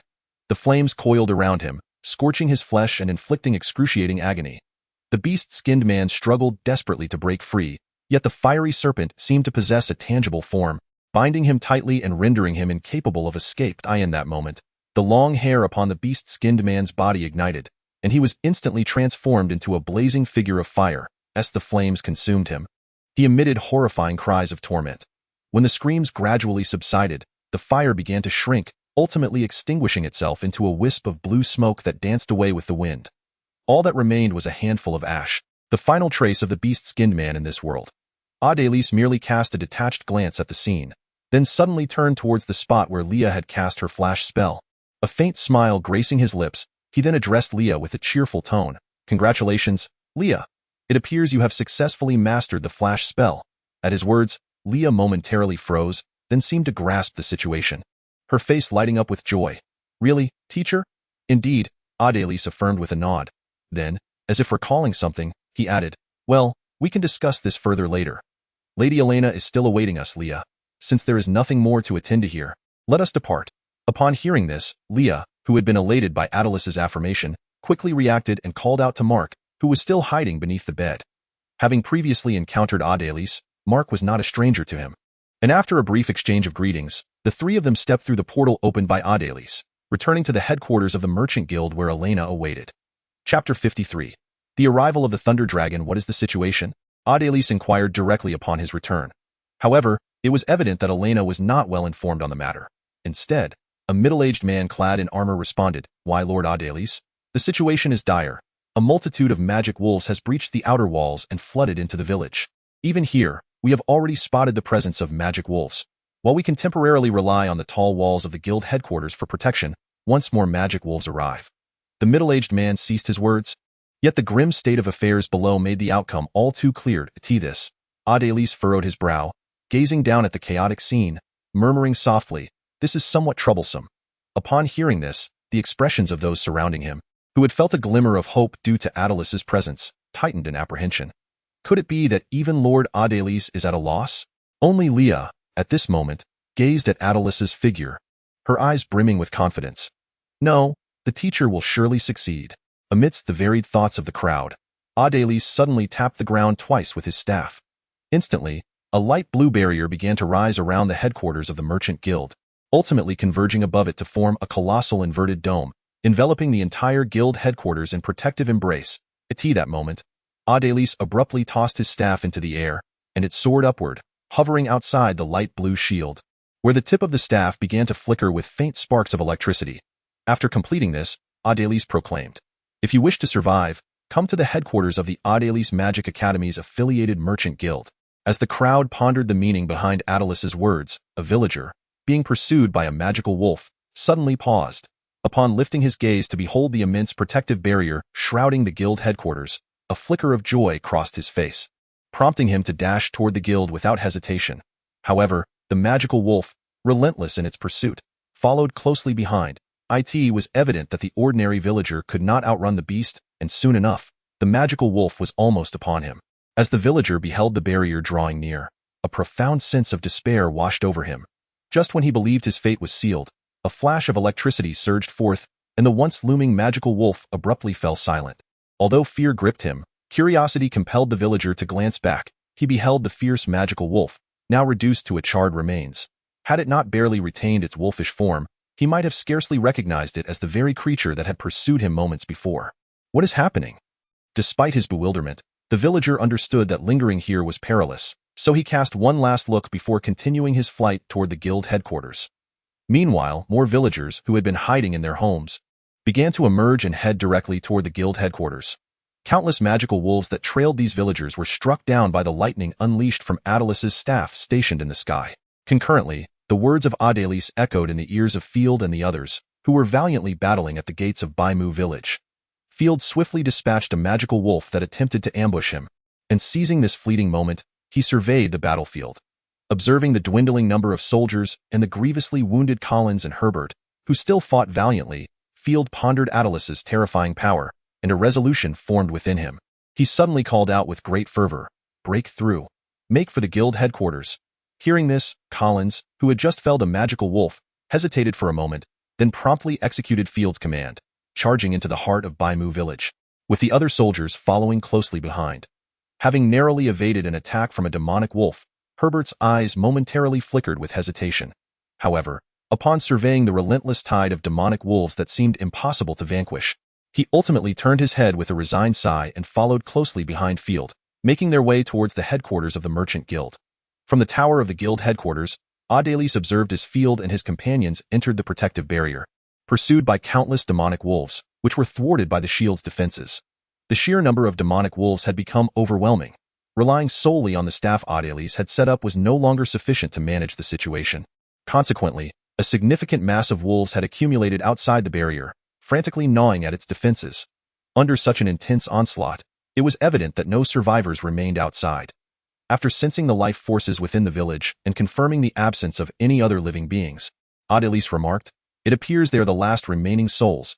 He then lifted his gaze towards the protective barrier, now entirely engulfed by the demonic wolves, closed his eyes, and slowly raised his hand. At that moment, his voluminous robes began to billow as if caught by an unseen wind. Feeling the overwhelming pressure emanating from Adelis, those around him instinctively took several steps back. Suddenly, Adelis opened his eyes, which glimmered with a fierce light. "If that is the case, let it all come to an end. The thunder dragon descends." With that declaration, Adelis forcefully swept his raised hand forward, and a resounding roar of a dragon echoed through the air. A magnificent creature, entirely composed of lightning, emerged from the ominous clouds that had gathered above. Its merciless gaze swept over the frenzied demonic wolves, and in an instant, the once deafening howls fell into an eerie silence.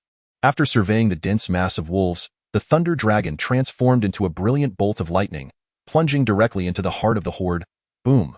In the ensuing chaos, flashes of electricity erupted within the swarm of wolves, as numerous dragon-shaped bolts danced among them, splitting and merging, while any wolf struck by the lightning was instantly reduced to smoldering ash, a testament to the terrifying power of the storm. In an instant, what had seemed poised to consume the very earth was now being harvested like a field of wheat, with the demonic wolves collapsing in rapid succession. Before long, the onlookers could no longer perceive a single living creature. Only the ground, still emitting wisps of steam from the charred remains, served as a grim reminder of the cataclysm that had just transpired. Witnessing this spectacle, both the onlookers atop the tower including Elena, and those below, such as Field and his companions, were struck with expressions of sheer astonishment. Herbert, in particular, could not conceal a profound sense of dread reflected in his eyes. Only Leah, standing behind Adélis, gazed at his seemingly boundless figure with deep admiration and longing. So this is what it truly means to be a wizard. At that moment, Adélis seemed to have discerned something, abruptly directing his gaze toward a hillside outside Barkwood Village, a playful smile gracing his lips. It appeared that two mice still lingered outside. Before he could finish his thought, Adélis vanished from his original position. Chapter 54. The emergence of conspiracy on a hillside outside Barkwood Village. A tall man clad in animal hide furrowed his brow, contemplating why that rascal Druna had been inside for so long without emerging. Moreover, was the village's resistance not prolonged enough? After all, Herbert, Collins, and Field were present, along with those soldiers, making it quite reasonable for the resistance to endure longer. However, a slightly smaller man, also dressed in animal hide, appeared rather indifferent. Just then, a bolt of lightning struck down from the heavens towards Barkwood Village, prompting a change in expression from the tall man cloaked in fur. Something felt amiss. Even the originally nonchalant smaller man began to sense the anomaly upon hearing the deafening roar. What on earth was happening over there? In response, the tall man did not reply, but instead deepened his frown as he gazed at Barkwood Village. Suddenly, as if recollecting something, he urgently shouted, "Quick!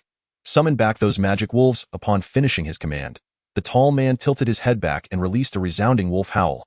Observing this, the smaller man, although perplexed, followed suit and howled loudly as well. Yet, the magic wolves, who should have responded to their calls, remained utterly unresponsive, leaving behind an unsettling silence.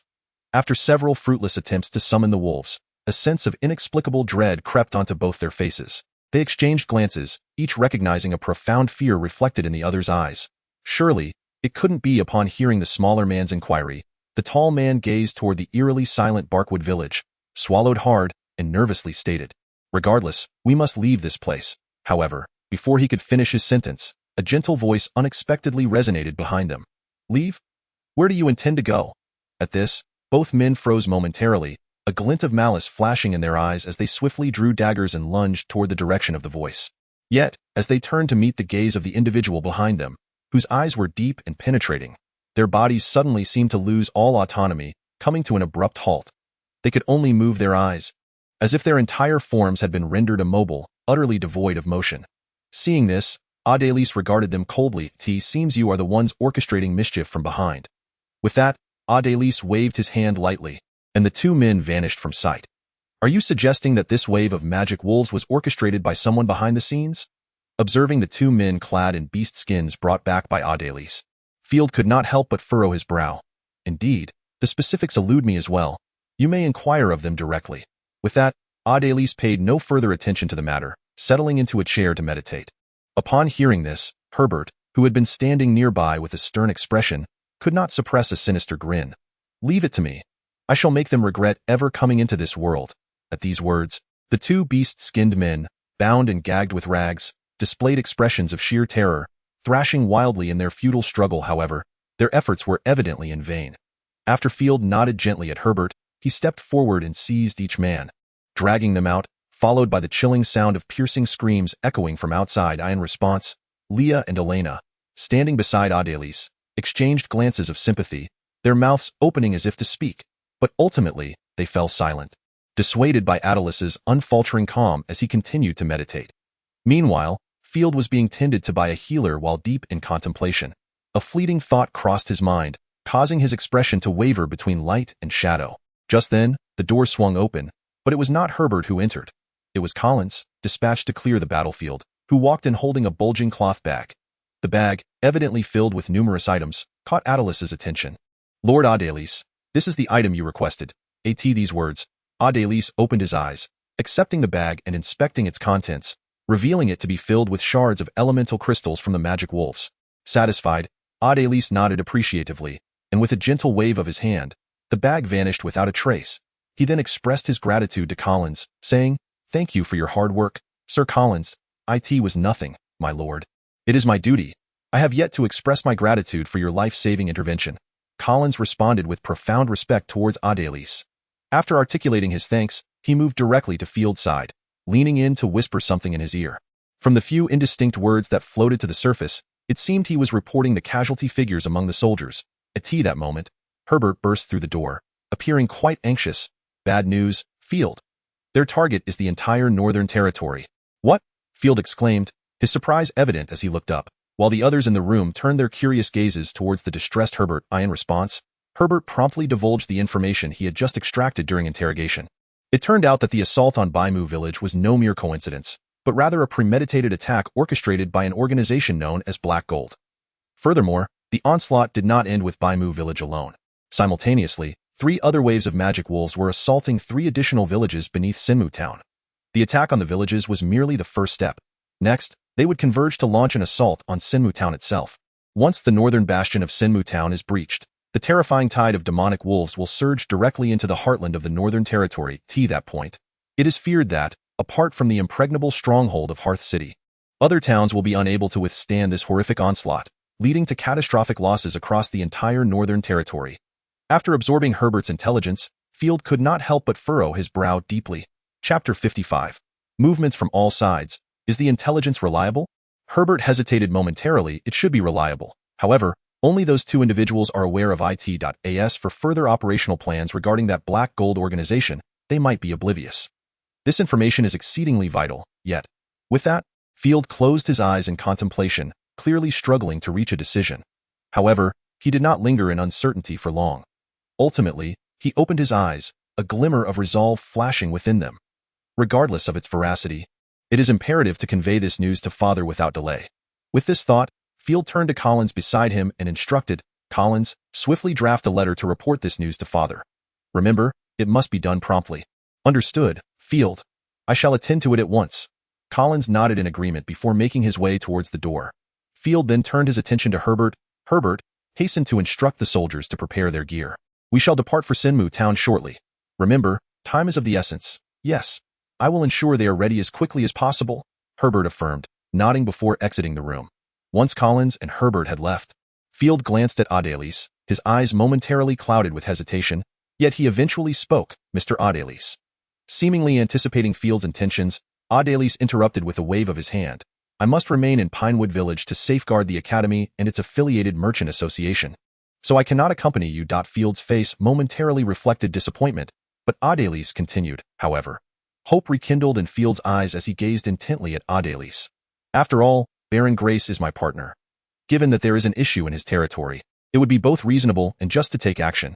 Having pondered briefly, Adelise retrieved a pale purple diamond crystal from his pocket and handed it to Field. Take this resonance crystal with you.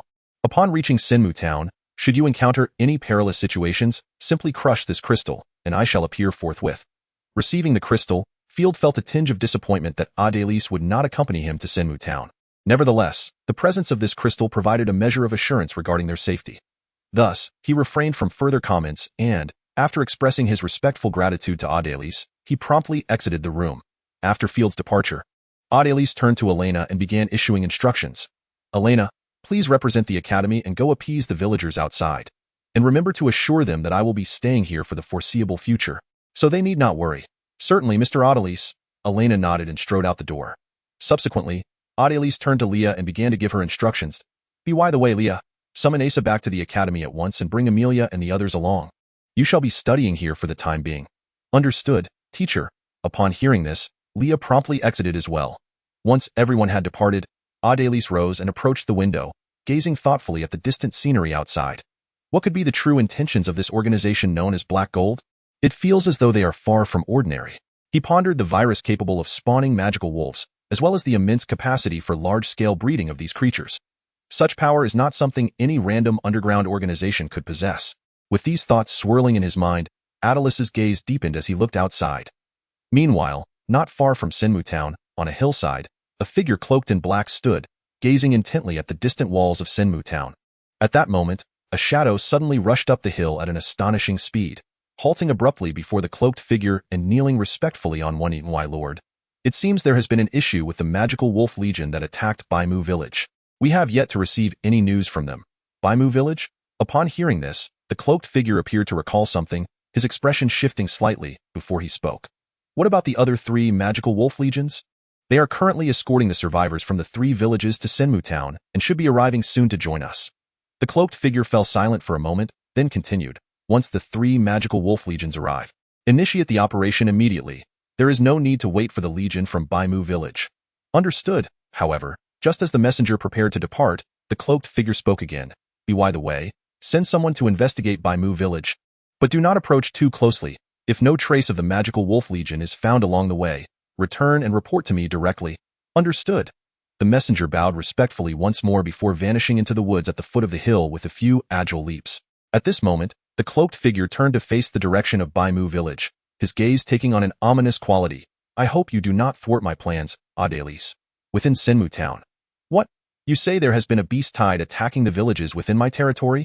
Baron Grace had just concluded his official duties when he received this dreadful news. Yes, my lord.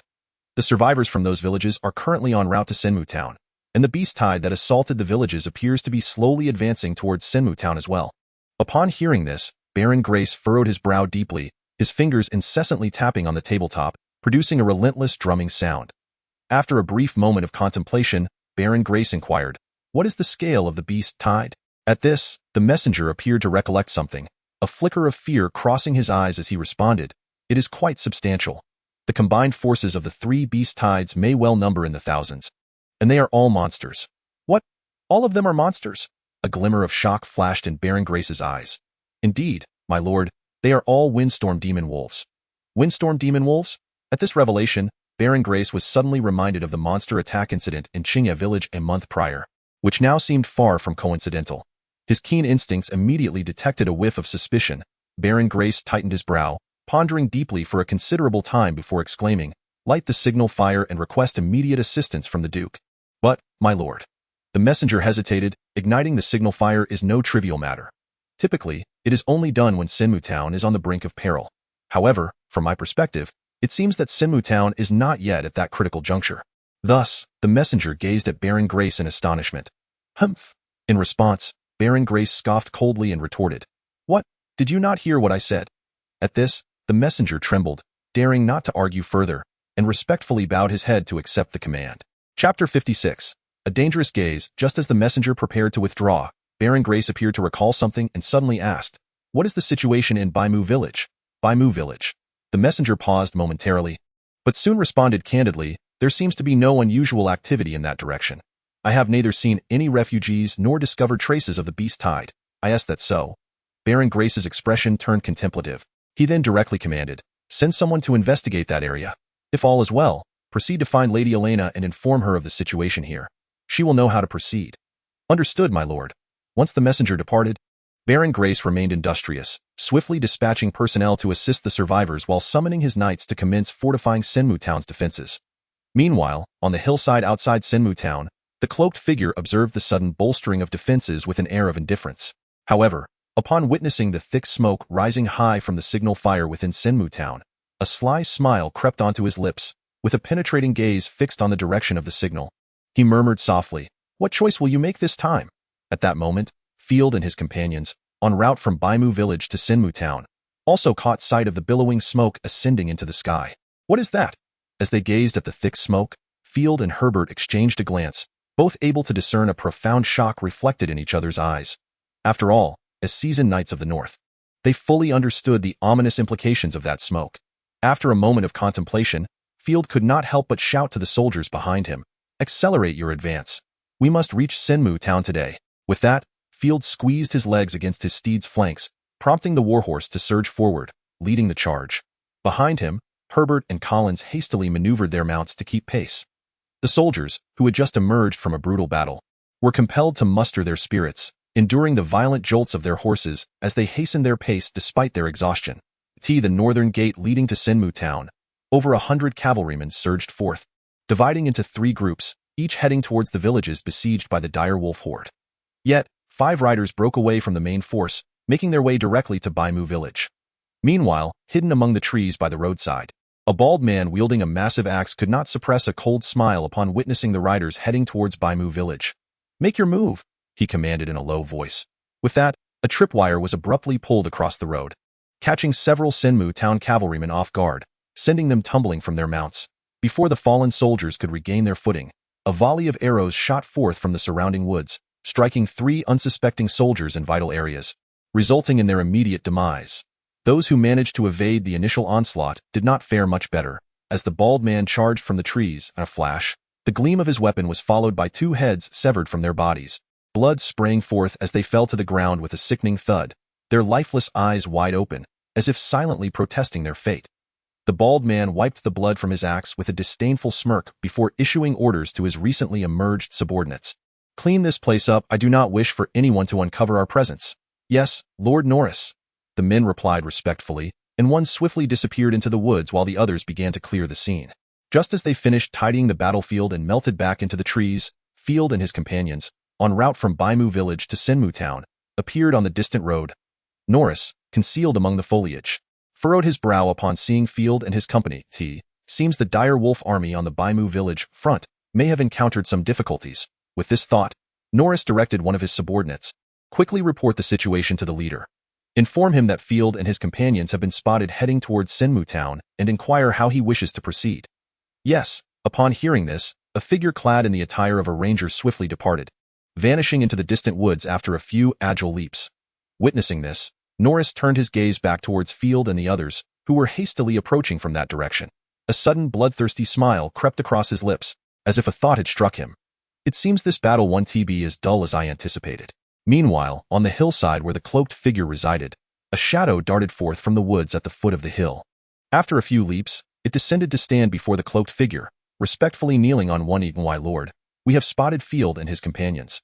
They are making their way towards Senmu town. Lord Norris inquires how we should proceed." "Field?" The cloaked figure paused for a moment, as if recalling something, before finally responding. "Pay them no mind. If they wish to enter Senmu town, let them do so." "Yes, my lord." After receiving the command, the shadow prepared to withdraw. However, the cloaked figure glanced in the direction of Cypress Village and suddenly inquired, "Still no sign of the Magic Wolf Legion from Cypress Village?" Upon hearing this, the shadow stiffened, seemingly fearing reproach for their inadequate efforts, and hastily began to explain, "Regarding that, we are still investigating, my lord. If you could grant us a little more time." Yet, before the explanation could be completed, the cloaked figure interrupted with a wave of his hand, brow furrowed. "No need.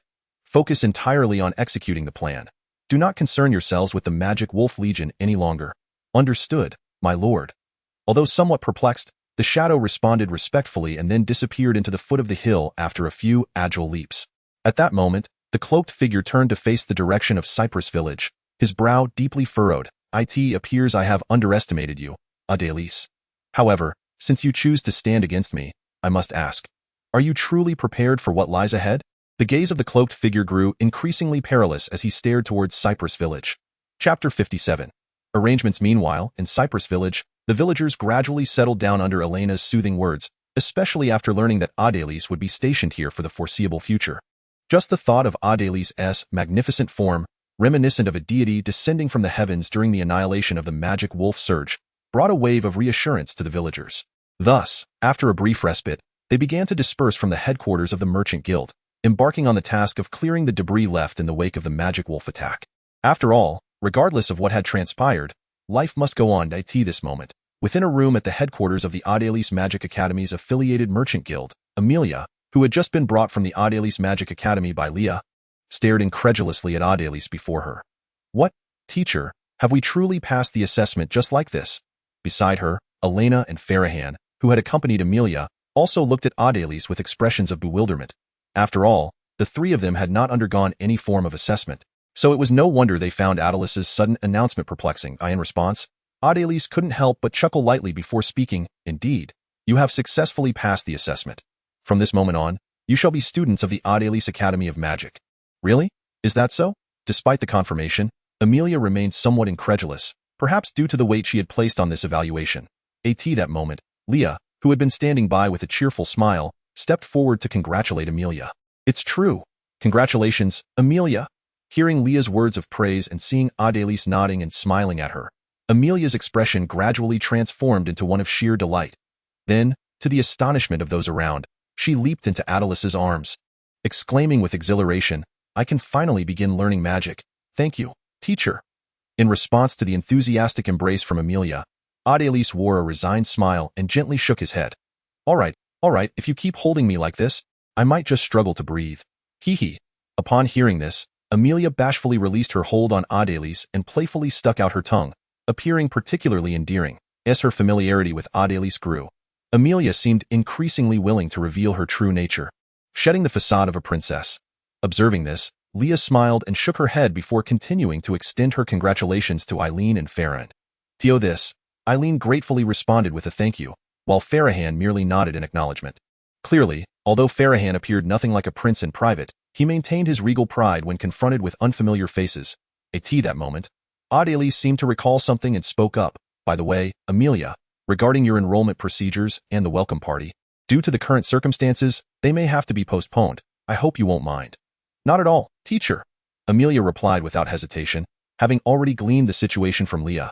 Adeliz chuckled and shook his head, then turned his gaze to Eileen and Farhan, who evidently understood the circumstances and had no objections. As for your courses, Adeliz pondered briefly before continuing, to facilitate future lessons, I will strive to accelerate your learning pace, allowing you to keep up with Leah, so that we can conduct unified instruction. Consequently, you may not have much leisure time in the coming month or two, I hope you. However, before Adeliz could finish, Amelia eagerly interjected, we don't mind at all, teacher. Please feel free to impart to us your knowledge of magic. Seeing Amelia gaze at him with such anticipation, Adeliz could only smile in resignation before shifting his attention to Eileen and Farhan. However, it was evident that they were all individuals who would not oppose Amelia's opinions, and thus, they naturally had no objections. Adeliz shook his head helplessly, yet having such eager students made his role as a teacher considerably easier. In light of this, I shall commence your lessons starting tomorrow, he declared. Turning his gaze towards Leah, he added, by the way, Leah, as their senior, I would appreciate it if you could assist them regularly to ensure they catch up swiftly. Certainly, teacher, Leah responded eagerly, having been initially pleased for Amelia. Subsequently, Adeliz addressed Amelia and her companions, saying, you too, if you have any questions, feel free to consult Leah, so you can expedite your progress. Do you understand? Understood, teacher. Amelia nodded vigorously, akin to a chick pecking at grains, and then, as if in a playful manner, she rushed forward to embrace Leah, exclaiming, I'll be counting on you, Sister Leah. In response, Leah glanced at Adeliz, a hint of a resigned smile gracing her lips. She now understood Adeliz's earlier sentiments, yet her smile indicated she did not find it disagreeable. Meanwhile, Erin observed Amelia's affectionate antics in Leah's embrace and could not help but shake her head in exasperation. What a child who never seems to grow up. Erin then turned to Leah, slightly bowing, and with a beaming expression, she said, I shall rely on you from now on, Leah. To this Leah, still enveloped by Amelia's embrace, quickly gestured for Erin to dismiss such formalities. On the other hand, Farhan merely cast a fleeting glance at Leah, nodding slightly in acknowledgement, remaining silent and appearing rather aloof. Only when his gaze briefly lingered on the affectionate Amelia did a hint of gentleness flicker in his eyes. Chapter 58.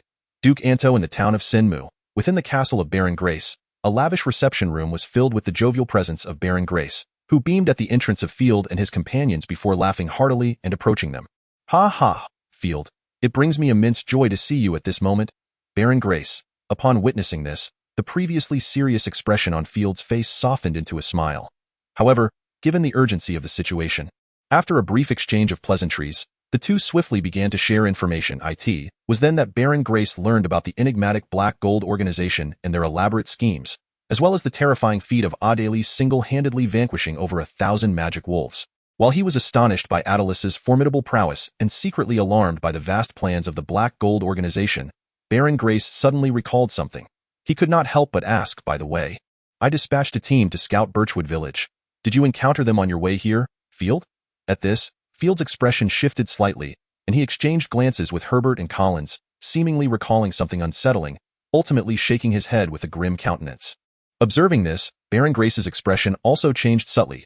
Tio reached Baimu village from Sinmu town. There exists but a single road, and it is evident that the soldiers he dispatched would not forsake the main path to traverse some lesser route. However, Field and his companions, who came along the main road from Baimu village, discerned no sign of the soldiers he had sent forth. Thus, the conclusion is unmistakable. The soldiers dispatched to Baimu village have likely met with misfortune, ambushed shortly after departing Sinmu town. This implies that the area beyond the town is evidently teeming with the watchful eyes of the Black Gold organization, actively thwarting any attempts to call for external aid. Baron Grace, while not particularly surprised by this, found himself puzzled as to why the adversary would permit Field and his companions to enter Sinmu town. Moreover, the troops he had sent to aid the refugees had not encountered any assaults. Is it a one-way entry with no exit? Or perhaps, contemplating this and lacking further intelligence, Baron Grace found it challenging to deduce the intentions of the opposing force. Consequently, he shook his head, resolving to refrain from further speculation. For the pressing matter at hand remained the impending onslaught of the terrifying wave of magical wolves. Thus, he turned directly to Field and posed the question that weighed most heavily on his mind. Field, prior to your arrival, did Lord Adelis impart any messages? Upon hearing this, Field produced the sensing crystal entrusted to him by Adelis and elucidated its capabilities.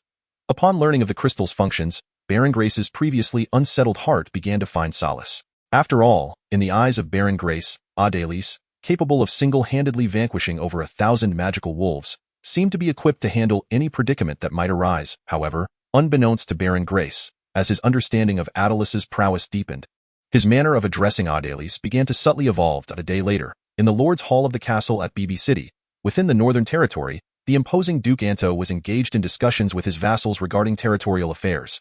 At that moment, a messenger burst through the doors, exclaiming urgently, "The beacon! The beacon has been ignited!" At this proclamation, the courtiers displayed expressions of astonishment, yet Duke Anto remained notably composed, his demeanor unwavering as he intoned with authority, "Clarify the source. From whence has the beacon been ignited?" Observing the Duke's unflappable demeanor, the once trembling soldier gradually regained his composure, taking a deep breath before replying, "It is Sinmu Town. The beacon originates from the direction of Sinmu Town." Sinmu Town? At this, Duke Anto furrowed his brow, inquiring, "What level of beacon has been ignited?" "The highest level." This revelation sent a wave of commotion through the Lord's Hall, for the highest level indicated that Sinmu Town was under siege by at least 10,000 troops or had fallen prey to an assault by high-ranking magical beasts. As Sinmu Town served as the northern bulwark of the entire Northern Territory, its security was paramount. Amidst the ensuing discussions, a courtier hesitantly ventured, "Could this not be false information?" Yet, he was promptly countered by another courtier. "False information? The beacon has been ignited. How could it be anything but the truth? Might it be possible that someone in Sinmu Town inadvertently ignited the beacon?" Upon hearing these words, the courtiers in the hall were momentarily taken aback, their eyes betraying a flicker of hesitation, as it was evident that they did not entirely dismiss the possibility. After all, the gravity of the situation was profound. If it were merely a misunderstanding, that would indeed be the most favorable outcome. In light of this, should we not consider sending a raven to inquire further? At this juncture, another courtier ventured to speak, and surprisingly, this suggestion garnered the assent of several others. They recognized that deploying troops would incur significant expenses, and naturally, the ideal scenario would be to avoid military action altogether. However, just then, the previously silent Duke Antois suddenly interjected, "I know Baron Gellies. He is not the type to commit such a grave error." Upon hearing this, the courtiers who had been engaged in lively discussion exchanged glances, subsequently falling silent as if they had never contemplated the notion of a beacon misfire. The Duke, unfazed by their sudden reticence, pondered momentarily before a decisive expression crossed his authoritative visage, indicating that he had arrived at a resolution in his mind. He then rose abruptly from his seat and declared with unwavering certainty, "In that case, I shall personally lead the new knights to Sinmu Town for support, while simultaneously issuing a communique to the various lords in the Northern Territories, instructing them to march directly to Sinmu Town without first convening with me." Listening to the Duke's resolute tone, the courtiers understood that his mind was made up, and thus refrained from further discussion, departing to prepare for the Duke's imminent expedition.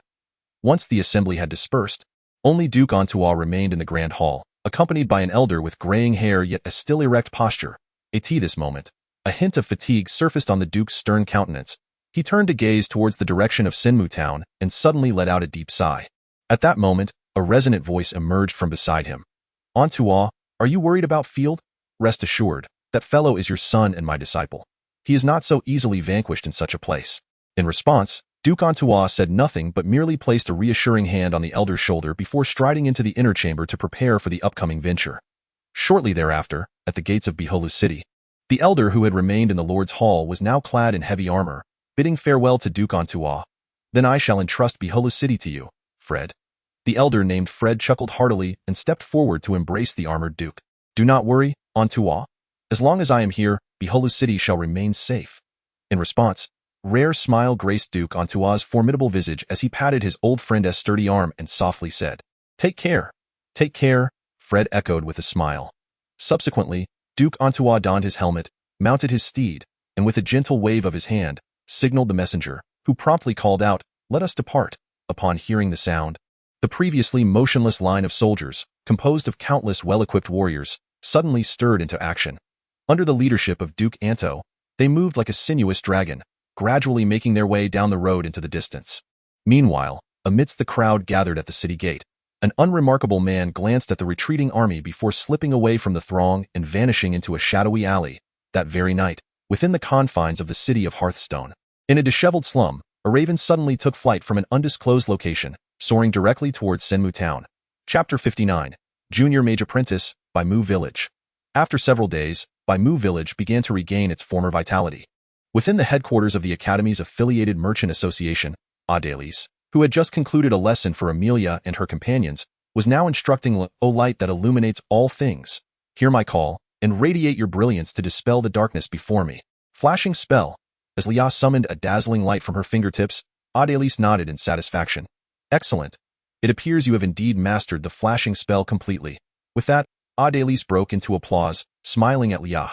Congratulations, Lia. You are now a qualified junior mage apprentice. Junior mage apprentice? Upon hearing this, Lia was momentarily taken aback. Noticing her reaction, Adelis began to explain. Before one can become a true mage, one must first undergo the stage of a mage apprentice. Mage apprentices are further categorized into 3 levels based on the spells they can cast. Those capable of casting second-tier spells are considered advanced mage apprentices, while those who can cast first-tier spells are deemed intermediate mage apprentices. AS4. Adelis turned to Lia. Someone like you, who can successfully perform a cantrip, is classified as a junior mage apprentice. Oh, I see. Lia nodded in understanding and then curiously inquired, Teacher, what are the requirements to become a mage? In response, Adelis chuckled softly and replied, To become a mage, one must at least master third-tier spells. Oh, third-tier spells. Lia's face bore a look of confusion, clearly unfamiliar with the concept of third-tier spells. Adelis then continued, The fireball and the atmospheric shield that I demonstrated earlier are examples of third-tier spells. Upon hearing this, Lia nodded, finally grasping a clearer understanding of what third-tier spells entailed. Adelis smiled gently, and then, as if recalling something, he spoke with a hint of apology. By the way, there should have been a promotion ceremony for your advancement to junior mage apprentice. But now, before Adelis could finish, Lia interjected with a cheerful smile. It's all right, teacher. You can always hold it for me in the future, right? Observing Lia's playful wink and endearing demeanor, Adelis couldn't help but chuckle warmly. It seems that not only Amelia, but even Lia, who had always been relatively reserved, is gradually letting her guard down in front of Adelis. At that moment, Adelis appeared to recall something and suddenly spoke up. By the way, after your promotion to a junior mage apprentice, there will be some changes in your courses. I hope you can prepare yourself mentally before returning to the academy. Changes in courses? Upon hearing this, Lia couldn't help but feel slightly taken aback, and Adelis continued to explain. Yes, as a junior mage apprentice, you will have advanced to the elementary division of the academy, where you will have many elective courses available, such as astrology, alchemy, divination, potion making, sigil studies, magic circles, summoning, and spirit communication, among others. You must choose wisely, as your time is limited, and not all courses will suit you. It is best to select those that genuinely interest you for your studies. Lia nodded in acknowledgement and then voiced her confusion. Teacher, what is the elementary division? The elementary division. Adelis pondered for a moment before responding. Does your student ID not indicate your affiliation, stating the division of enrollment? Hearing this, Lia took out her student ID to check and nodded in understanding. The elementary division is quite similar to that. It simply means that those affiliated with the elementary division are students who have been promoted to junior mage apprentices, whereas those affiliated with the enrollment division have not yet achieved that status. After explaining, Adelis observed Lia, who still seemed somewhat perplexed, and continued to elaborate. The subsequent intermediate and advanced divisions correspond to the intermediate and advanced mage apprentices, respectively. This classification exists primarily because students at different stages require different curricula, which also facilitates teaching. I see. After listening, Lia appeared enlightened and nodded in agreement.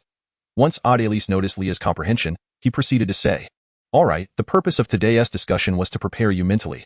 Now let us officially commence the lesson. Yes, teacher. Lia instantly switched to a learning mode.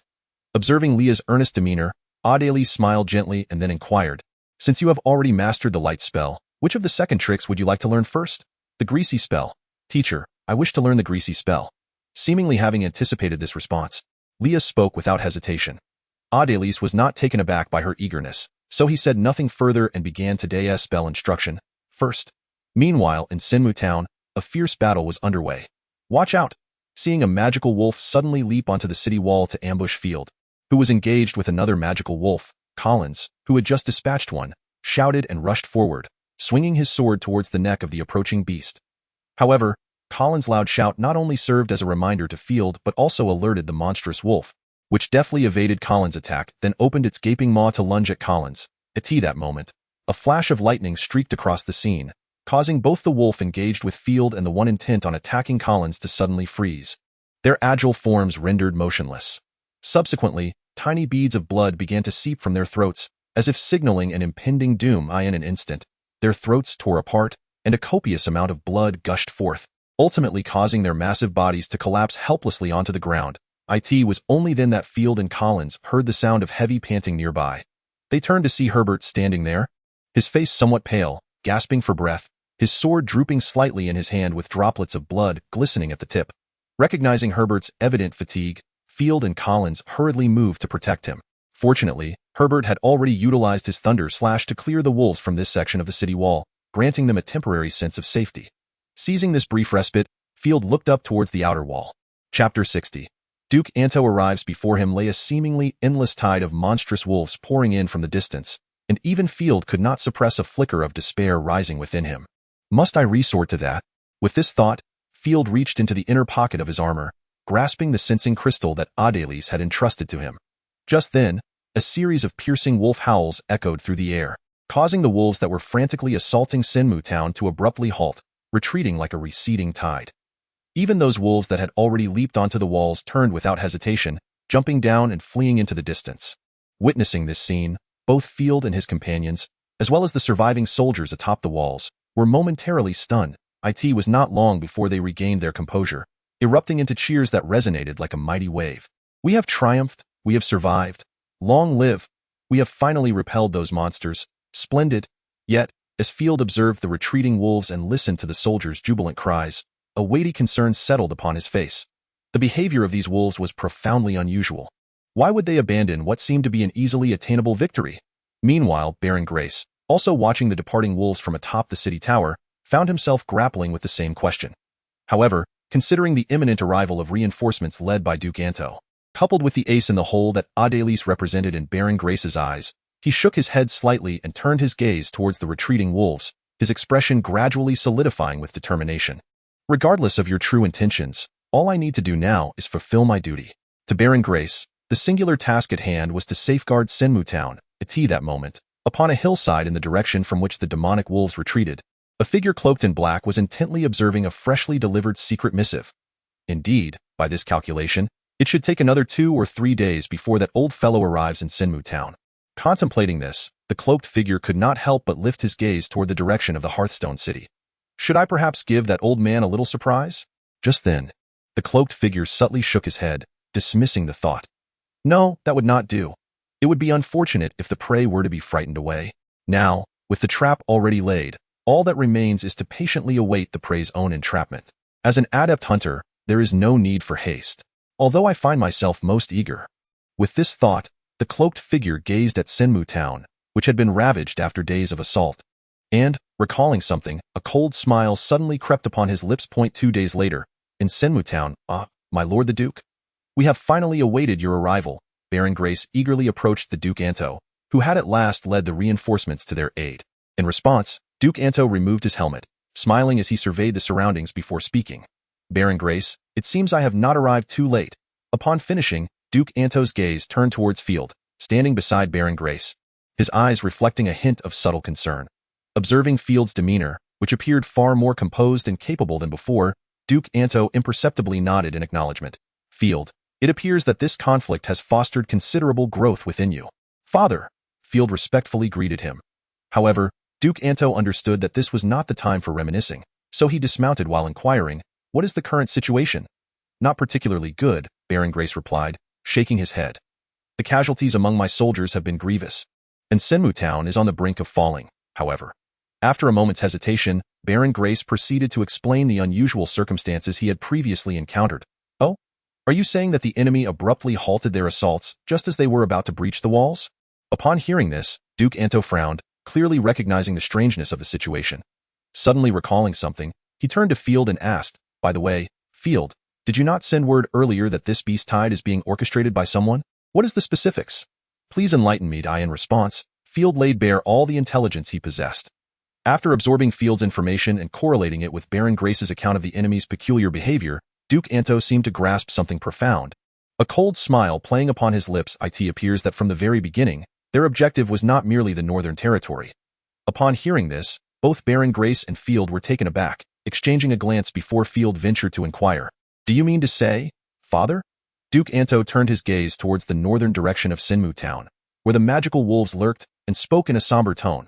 I fear their target was me from the very beginning. And this place is merely the trap they have set for my arrival.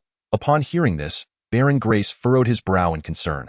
However, given the strength of their mere few thousand magical wolves, they pose no significant threat to your safety, dear Duke. It is worth noting that this time, Duke Anto has not only brought his most elite group of Antelope Knights, but is also united with numerous other northern lords along the way. As it stands, the number of troops that have reached Sinmu Town exceeds 10,000, with more reinforcements en route.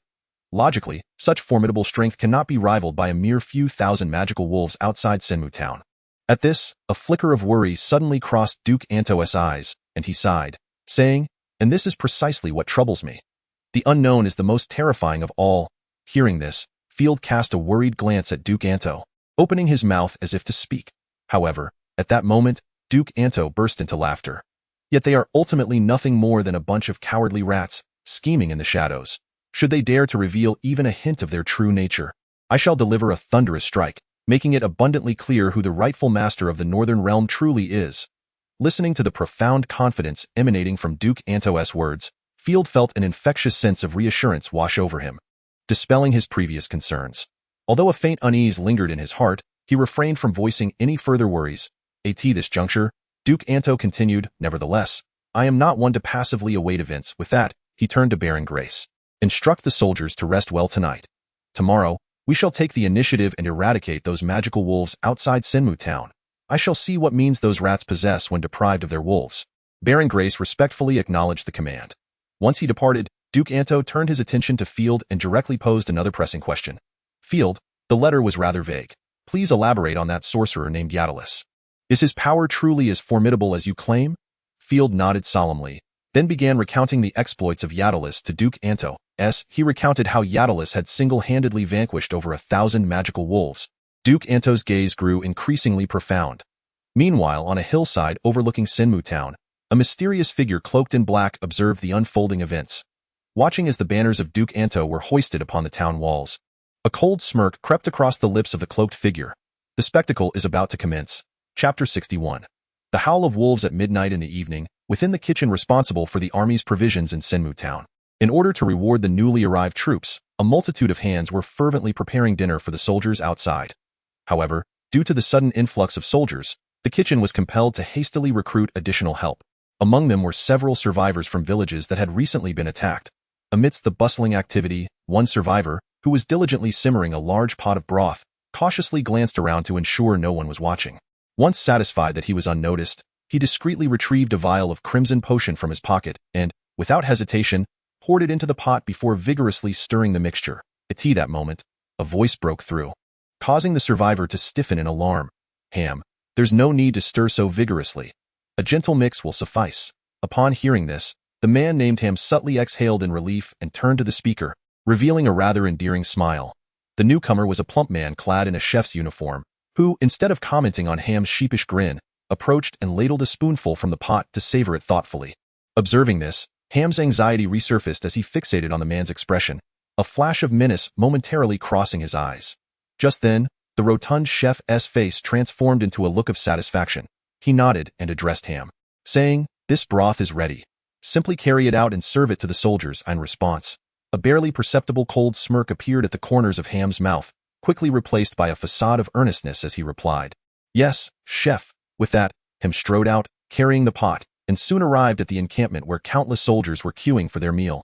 As he surveyed the scene, a sly smile crept back onto Ham's lips, and he cheerfully called out, "Here it comes, here it comes. Take your time. Everyone line up, there's enough for each of you." While everything appeared quite normal, something in Ham's tone during his last statement seemed oddly peculiar. Yet, amidst the clamorous anticipation of the starving soldiers, no one took notice in Sinmu Town. That evening, a sudden howl of a wolf pierced the air, jolting Duke Anto from his slumber in the castle's chambers. He quickly donned his garments and armed himself before stepping outside, where his attendant awaited him. "What has happened?" Anto inquired. The attendant hastily responded, "My lord, it remains unclear at the moment, but we have dispatched personnel to investigate. We expect news shortly." However, instead of finding solace in this assurance, an inexplicable unease settled within Duke Anto. After all, if his ears had not deceived him, that wolf's howl seemed to have originated from within Senmu town itself. At that instant, Field, who had also heard the commotion, arrived on the scene. Seeing Duke Anto seemingly unperturbed, he breathed a sigh of relief. Yet, just then, the distant sounds of battle cries began to crescendo, drawing ever closer to the castle. Upon hearing the sound, both Duke Antois and Field could not help but slightly change their expressions. Yet, before they could react, a blood-curdling scream echoed from not far ahead. Soon, a colossal wolf, seemingly standing on its hind legs, emerged from around the corner, clutching an arm that had just been torn from someone's body. Witnessing this, Field and the others were visibly alarmed, and in a swift motion, Field and his attendant drew their swords, positioning themselves protectively behind Duke Antois. At that moment, the wolf-like creature also took notice of Field and his companions, its eyes flashing with a ravenous glint. Then, it spat out the severed arm and, with its hands and feet, rapidly approached Field and the others. Just as Field and his attendant braced themselves for danger, a glimmer of cold light suddenly shot from behind them, striking the swiftly advancing werewolf. In an instant, the creature's frantic charge came to an abrupt halt, and only then did Field and his attendant realize that a long sword had completely pierced through the werewolf's skull, pinning it firmly to the floor. With such grievous injuries, it was clear that the beast was utterly lifeless. While Field and his attendant stood in stunned silence, Duke Antois' commanding voice resonated from behind them. "Enough, step aside. How long do you intend to remain in a daze?" At his words, Field and his attendant instinctively moved aside, clearing a path in the corridor. Duke Antois strode forward, effortlessly withdrawing the long sword from the werewolf's head before continuing onward. Seeing this, Field and his attendant hurriedly followed suit. At that moment, trailing behind Duke Antois, Field observed his father's imposing figure ahead and was reminded that his father was no mere weakling in need of protection, but rather the most formidable awakened one in the entire Northern Territory during his prime. Perhaps it had been too long since he had witnessed his father's prowess, causing him to forget. Yet, it was evident that even after all these years without direct involvement, his father remained the iron-willed duke who instilled terror in the hearts of enemies. Along the way, after dispatching several more of those werewolf creatures and regrouping with a few surviving soldiers, Duke Antois' party finally arrived at the Lord's Hall of the castle. There, Baron Grace, Herbert, and Collins had also gathered, their faces marred with blood, indicating they had just endured a fierce battle. Chapter 62. The significance of Black Gold Grace. "What is the situation?" Duke Antois inquired. With a somewhat grim expression, Baron Grace, his face smeared with blood, replied, "It is dire. Numerous soldiers have suddenly transformed into these monsters." As he spoke, Baron Grace used his long sword to flip over the corpse of a nearby werewolf and continued, "Moreover, what is even worse is that anyone bitten or scratched by these creatures will inevitably become one of them in no time." Upon hearing this, even Duke Antois, typically composed, could not help but exhibit a subtle change in demeanor. "Are you certain?" At that moment, Herbert, standing nearby, nodded in affirmation as he spoke. "Certainly. Just now, we were ambushed. A group of injured soldiers abruptly transformed into those monstrous beings." As he spoke, Herbert cast a fleeting glance at Collins, whose pallid complexion and somewhat dazed expression caught his attention. He then lowered his voice, revealing that Collins had unfortunately been clawed by one of the creatures. Upon hearing this, Field, Collins' close friend, was stricken with alarm and quickly turned to look at Collins, only to discover a conspicuous wound on his thigh. Meanwhile, Duke Anto remained remarkably composed. After glancing at Collins sitting alone, he suddenly inquired, "By the way, have any of you witnessed awakened individuals turning into such monsters?" In response, both Baron Grace and Herbert were momentarily taken aback, but after a moment of careful recollection, they shook their heads. In that case, Duke Anto pondered briefly before stating, "We should bind Collins for now and assess the situation later." "Yes, Your Grace." Herbert nodded in agreement and proceeded towards Collins, evidently preparing to carry out the Duke's orders. Just then, a blood-soaked soldier burst into the room, seemingly attempting to speak. However, at that instant, a thrown spear flew in from outside, striking the soldier squarely in the back, pinning him to the ground and silencing him forever. Witnessing this, the gathered individuals in the Lord's Hall exchanged anxious glances and promptly took defensive positions at the main entrance. Suddenly, a series of footsteps echoed as a man cloaked in black led a procession of individuals who were clearly not Duke Anto's soldiers. Upon spotting Duke Anto standing in the Lord's Hall, The black-cloaked man couldn't help but reveal a cryptic smile, then rasped, "My lord Duke, we meet again." In response, Duke Anto furrowed his brow slightly, for he had no recollection of this man. Observing the Duke's reaction, the black-cloaked man remained unfazed, his smile taking on an even more enigmatic quality. "How about this?" he began, pulling back the hood of his cloak to reveal a peculiar face beneath. The visage was adorned with strange purple-black patterns, devoid of whites in the eyes, leaving only an abyssal blackness. His hair, unusual in texture, appeared thick and almost flesh-like rather than resembling typical hair. The moment Duke Anto beheld this face, his previously composed demeanor transformed dramatically. "You are of the demon race?" To this, the cloaked figure merely chuckled softly. "It seems you still do not remember. Perhaps this will jog your memory." With that, he produced a pendant, which bore an emblem resembling a stone with two crossed pickaxes etched upon its surface. As he gazed upon the somewhat familiar emblem, coupled with the association of the name of the opposing organization, Black Gold, Duke Anto seemed to have an epiphany. The enigmatic figure before him gradually aligned with a visage from his past memories. "You are a cart? The son of Baron Roth of Black Gold Town?" It appeared you still remembered. Upon hearing this, the cloaked figure named Descartes wore an even more pronounced, cryptic smile. That moment, Field recalled the tales he had previously learned about Black Gold Town. He remembered that approximately a decade ago, Black Gold Town, along with another settlement, had simultaneously faced an unprecedented beast-tide assault, and Duke Anto ultimately chose to rescue the other town first. This decision led to the complete destruction of Black Gold Town, with over 5,000 souls, including the ruling noble Baron Roth, meeting their demise.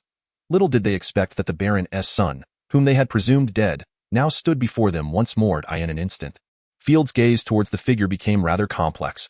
However, Duke Anto, though initially taken aback, soon felt his expression grow colder as he observed the unmistakable features of the demon kin in a cart. Regardless, this was not a justification for your allegiance to the demon kin. Upon hearing this, Descartes could not help but let out a derisive laugh, which soon escalated into a fit of maniacal laughter. "Ha ha ha, ha ha ha." Yet, just as Field and the others found the situation bewildering, the laughter abruptly ceased. "Humph! You remain as haughty as ever." With that, a flicker of anger flashed in Descartes' eyes. "But here, you no longer hold sway." With a sudden and forceful gesture, Descartes sent Duke Anto, who had been standing amidst the crowd, flying like a mere puppet, crashing violently against the adjacent wall. The sound of the heavy impact indicated that Duke Anto had sustained considerable injury. Witnessing this, Field and the others sprang into action. "Protect the Duke, eliminate this monster." Shouting these commands, several soldiers and knights rushed towards Descartes, only to be met by the group accompanying him, plunging both sides into a fierce melee. Meanwhile, Field hurried to Duke Anto's side to assess his condition. "Father, are you all right?" "I am fine." Duke Anto wiped the blood trickling from the corner of his mouth and, with Field's assistance, rose from the ground. On the other side, Descartes, with a chilling gaze fixed on the standing Duke Anto, strolled leisurely from one end of the battlefield toward him.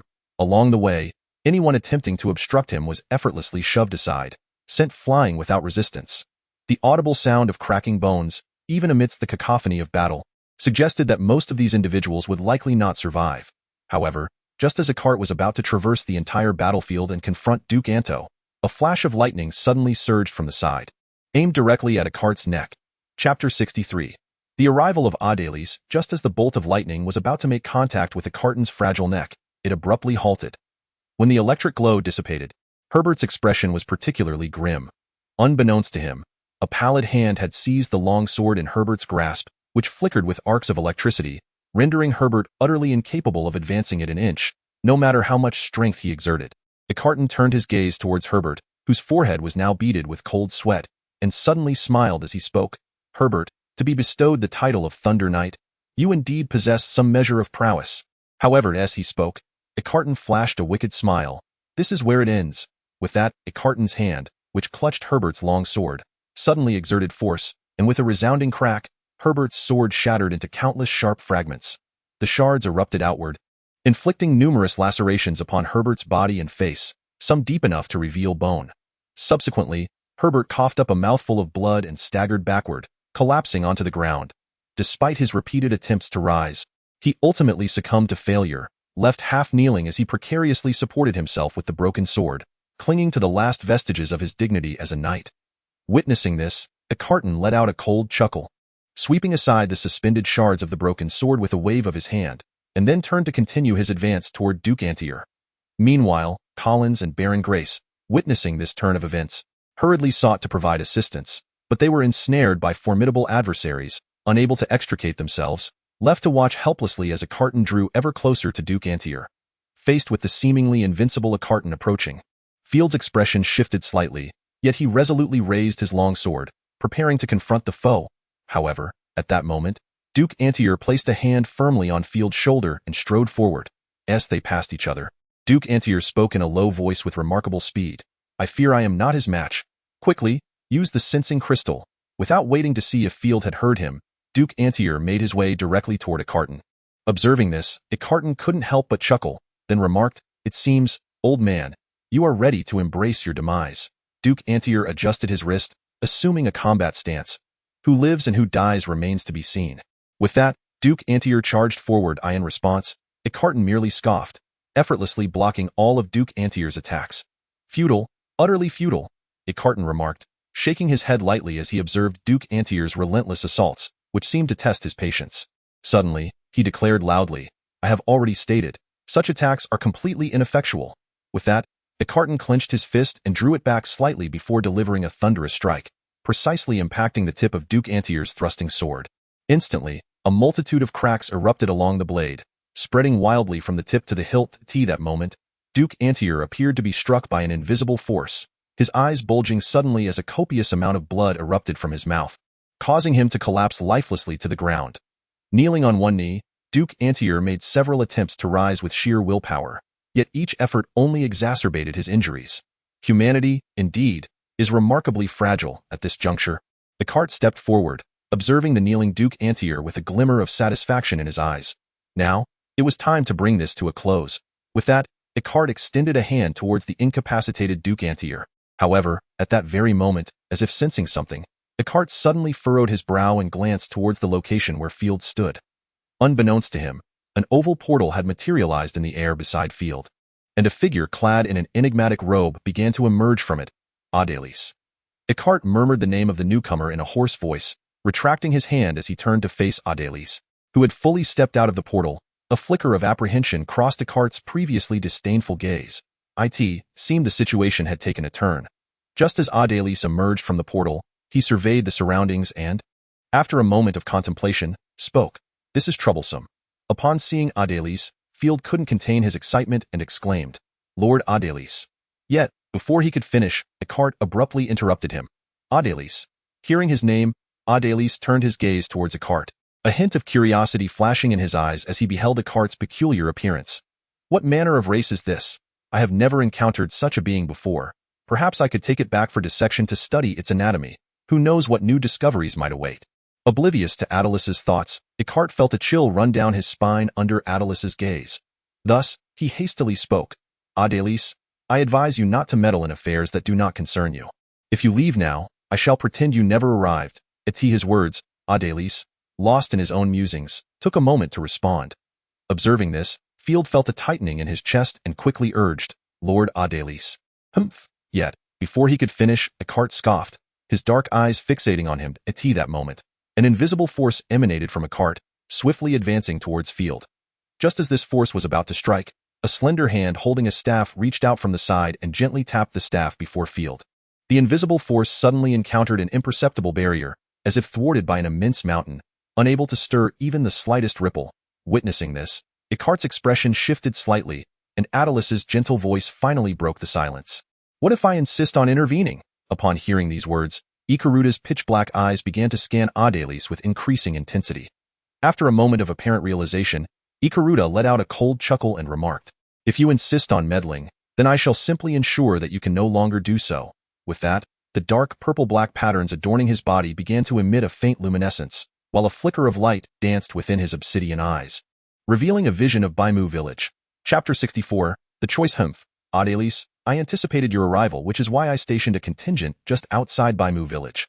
With a mere command, I can bring it to ruin." As he spoke, Icaruta sneered, his gaze fixed on the seemingly unperturbed Adélis, continuing in a grim tone, "If memory serves, one of your students hails from Baimu village. I wonder how she will feel when her home is destroyed because of you." Upon hearing this, Field's expression shifted slightly, and he quickly turned to Adélis. However, Adélis remained utterly unperturbed, his demeanor as calm as ever. even taking a moment to observe the external situation. He suddenly inclined his ear.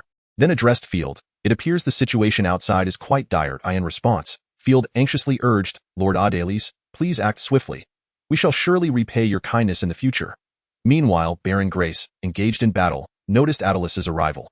After temporarily repelling his opponent, he shouted, Lord Adelis, if you can save Sinmu Town this time, I, Grace, shall forever remember your grace. Hearing their calls, a cold smile crept across Ikaruda's lips as he turned his gaze toward Adelis, declaring, now, make your choice. Adelis, will you rush back to save Baimu village, or remain here to rescue these people who are of no concern to you? In response, Adelis chuckled softly and shook his head, slowly articulating, you seem to overestimate your own significance. At this, a flicker of anger crossed Ikaruda's face, and he darkly retorted, is that so? I do not share your sentiment. Yet, Adelis chose not to reply further. Instead, he lifted his head slightly, gently closed his eyes, and spread his arms wide. Witnessing this, Ikaruda furrowed his brow but remained determined to persuade him, opening his mouth to continue speaking. However, just then, Adelis's eyes flew open, radiating a blinding light, causing his voluminous mage robes to billow dramatically. Feeling the overwhelming aura of oppression emanating from Adelis, Ikaruda inexplicably sensed his heart racing with trepidation. No, I cannot afford to wait any longer. A fierce glint flashed across Ikaruda's face as he commanded. Attack! At the command of Akarth, a herald, with a blood-red dagger piercing his heart, suddenly proclaimed from a hillside outside Baimu village.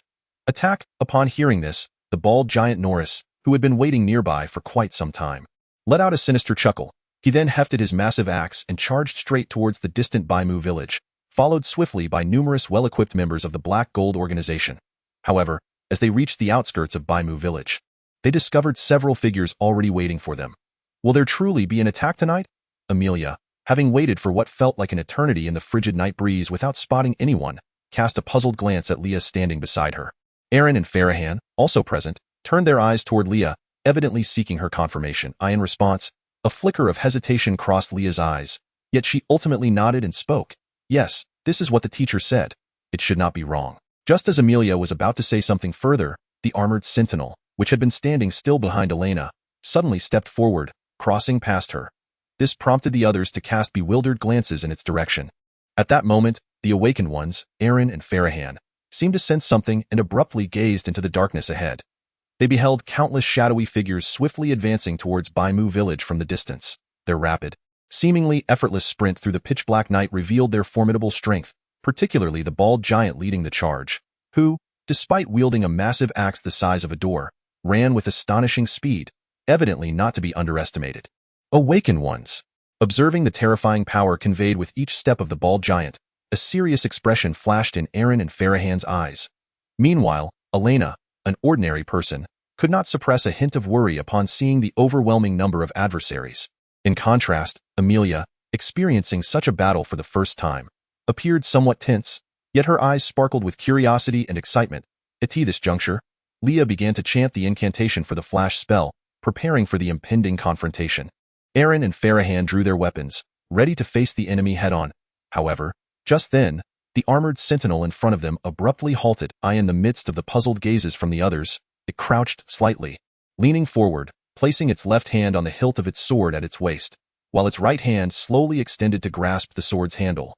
With this motion, an invisible gust of wind seemed to emanate from the armored sentinel, pressing the surrounding grass tightly to the ground. At that moment, Leah and the others faintly heard a deep voice intoning, life and death depend on a fleeting instant. In the blink of an eye, the armored sentinel vanished from its position, and amidst the attackers, countless glimmers of cold light began to flicker. It was as if the assailants had suddenly been ensnared by a spell of paralysis. Standing frozen in place, that moment, a resounding clang of a sword echoed through the air, revealing that the armored guardian had inexplicably appeared behind the assailants, their backs turned to the onlookers. With a deft flick, the guardian removed the blood staining the blade, before sheathing it with a resonant clang. This sound seemed to serve as a signal, for suddenly, numerous wounds began to manifest on the bodies of the attackers, blood gushing forth in torrents. Their forms then shattered into several pieces, collapsing into a pool of crimson, splattering droplets of blood into the air. Ultimately, only the bald giant remained standing, though his garments were thoroughly soaked in the blood seeping from his wounds. A look of disbelief crossed his face as he murmured, such a swift sword. With that, the bald giant too followed in the footsteps of his fallen comrades, disintegrating into a heap of gore. Witnessing this, both Leah and Farahan could not help but display expressions of sheer horror. They watched as the armored guardian, unfazed, stepped onto the ground littered with corpses and blood, slowly advancing toward them.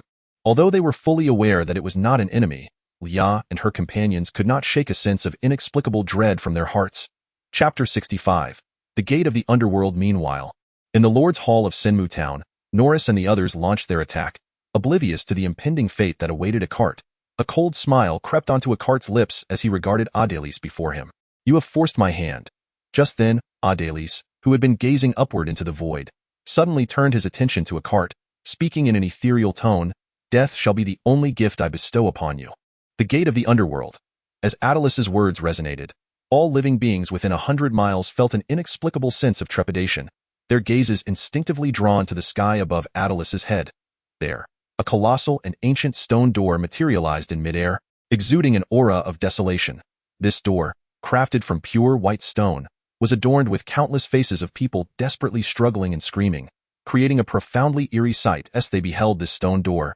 Every creature involuntarily shuddered, their hearts swelling with an overwhelming fear, as if confronting death itself. This was the primal fear of life in the face of mortality. What is happening? Akart, though situated indoors and not supposed to see the door suspended in the air, felt as though he could perceive two distinct images. One of the interior structure of the Lord's Hall he ought to see, and the other of the pale stone door hovering above. Despite his utmost effort to look away, it was as if an unfathomable force was compelling him to keep his gaze fixed. Suddenly, a thunderous clang resonated, causing Akart to feel as though his heart had skipped a beat. An inexplicable sensation washed over him. The door has opened. For reasons unknown, terror etched itself across Akart's face, as if he instinctively sensed that once that door was opened, something horrific was imminent at that moment. A sudden and intense sensation of tearing surged from the very depths of Akart's soul, the dreadful pain emanating from his innermost being caused Akart's expression to contort gradually. Then, a translucent figure, shimmering faintly, abruptly emerged from his visage, bearing an identical countenance to Akart's own. The face of this apparition was rife with anguish and distortion, its mouth agape as if it were issuing a silent, haunting scream. No. This figure appeared exceedingly reluctant to detach from Akart's body, yet was forcibly pulled away by an incomprehensible, superior power. As the final luminous thread connecting the transparent figure to Akart's form was violently severed, it transformed into a streak of light, soaring towards the pale stone door suspended in midair. Concurrently, countless similar streaks of light rapidly ascended from various corners of Senmu Town, converging towards the slightly ajar pale stone door, before disappearing into it entirely. Once all the luminous trails had been absorbed, the pale stone door began to close slowly, and just as it was on the brink of sealing shut, a piercing, vengeful wail echoed faintly. No. However, as the pale stone door closed completely, that mournful cry abruptly ceased, and the now sealed door gradually became translucent, ultimately vanishing into thin air. In that moment, Field and the others in the Lord's Hall finally exhaled in relief. Yet, despite the fact that the spectral door was not directed at them, they remained ashen-faced, their backs nearly drenched in cold sweat, a testament to the terror they had just witnessed. At that instant, a series of thuds resonated through the air, prompting Field to turn his gaze towards the source. He beheld Akart, who had once appeared invincible, now collapsed lifelessly on the ground, devoid of any movement, while the members of the Black Gold organization who had accompanied him also lay sprawled on the floor, utterly bereft of life. Even the previously clamorous sounds of battle outside had vanished without a trace, leaving only an unsettling silence in their wake. Observing this scene, Field and the others in the Lord's Hall felt not a shred of elation. Instead, an inexplicable dread began to swell from the depths of their hearts. Just then, Adelis, having completed his incantation, gently waved his hand, causing Akart's corpse to vanish without a trace. Subsequently, Adelis surveyed the surroundings, seemingly discerning something from the expressions of Field and the others, and offered a faint smile before speaking. "It appears my presence is no longer required here, so I shall take my leave. The matter is now entrusted to you." With that, without awaiting a response from the others, the composed Adelis opened a portal and prepared to step through. However, at that moment, as if recalling something, Adelis suddenly added, "The elemental crystals within those magical wolves outside are what I require. Once you have tidied the battlefield, do remember to deliver them to me." Having said this, Adelis stepped through the portal and vanished from sight. As they watched Adelis depart, Field, who remained conscious alongside the Baron of Grace, exchanged a glance with the latter, a flicker of trepidation glinting in both their eyes. To them, the formidable power they had just witnessed seemed far beyond the grasp of mere mortals. It felt more akin to the might of deities. The mere recollection of the pale stone door sent a shiver of dread coursing through their very souls. Consequently, an instinctive thought arose in their minds. They must never offend Adélis. After all, how could mortals dare to defy a god? If Adélis were to learn of their sentiments, he might be inclined to chuckle softly. For although he had acquired extraordinary powers through the study of magic, far surpassing the imagination of ordinary men, he never considered himself a deity. In his eyes, he remained, eternally, just a mortal in pursuit of knowledge. Even when faced with true gods, Adélis, who regarded himself as a mere mortal, would not bow in servitude. Instead, he would hold his head high, gazing directly at the divine, and pose a quiet inquiry. Do gods bleed as well? Chapter 66. The Duke's visit following the battle in Sinmu town, which resulted in the complete annihilation of the Black Gold organization and the resolution of the Wolf Demon incident. Adélis returned to Baimu village. After informing Elena of the situation, he promptly took several of his students back to the Adélis Academy of Magic. That very evening, within the confines of his laboratory, a lifeless body lay upon the dissection table, its eyes wide open in eternal slumber. The visage of the corpse unmistakably belonged to a cult, whom Adélis had taken at that moment. The chest and abdomen of the body had been opened, revealing a multitude of internal organs, their crimson essence still dripping, not yet fully congealed. The atmosphere in the laboratory grew unsettlingly eerie. Yet Adélis, standing before the dissection table, appeared utterly unfazed, intently scrutinizing the structure within through the gaping wound in the chest. It seemed there was nothing particularly remarkable to note. After a thorough examination, Adélis shook his head in disappointment, clearly indicating that this dissection had not yielded any groundbreaking discoveries. Thus, after briefly recording his findings, he declared, "Very well, dispose of it." With that, Adélis strode out, and as he departed, the once bright lights of the laboratory extinguished abruptly, plunging the room into darkness. In that obscurity, a peculiar, squelching sound emerged, reminiscent of some slimy creature writhing in the shadows. As the noise intensified, Ecolt's corpse gradually sank into the dissection table, ultimately vanishing from sight. At that moment, the sound of chewing began to resonate within the laboratory. On the following day, after the battle in Sinmu town, Duke Anto and Baron Grace arrived at the Adélis Academy of Magic for a visit, their demeanor markedly subdued. Why, Lord Adélis? Observing the silver-haired Duke Anto, who bowed respectfully before him, Adélis exhibited no signs of discomfort. Instead, he merely nodded indifferently before inquiring, "Have the elemental crystal shards I requested been delivered?" Upon hearing this, Baron Grace hastily interjected, "Yes, indeed, they have arrived." He then called out to those behind him, "Hurry and bring them forth for Lord Adélis." Consequently, several attendants swiftly approached, carrying large chests, and with trembling hands, they placed the boxes before Adélis and cautiously opened them. As he beheld the chests brimming with wind attribute elemental crystal shards, a satisfied nod escaped Adélis.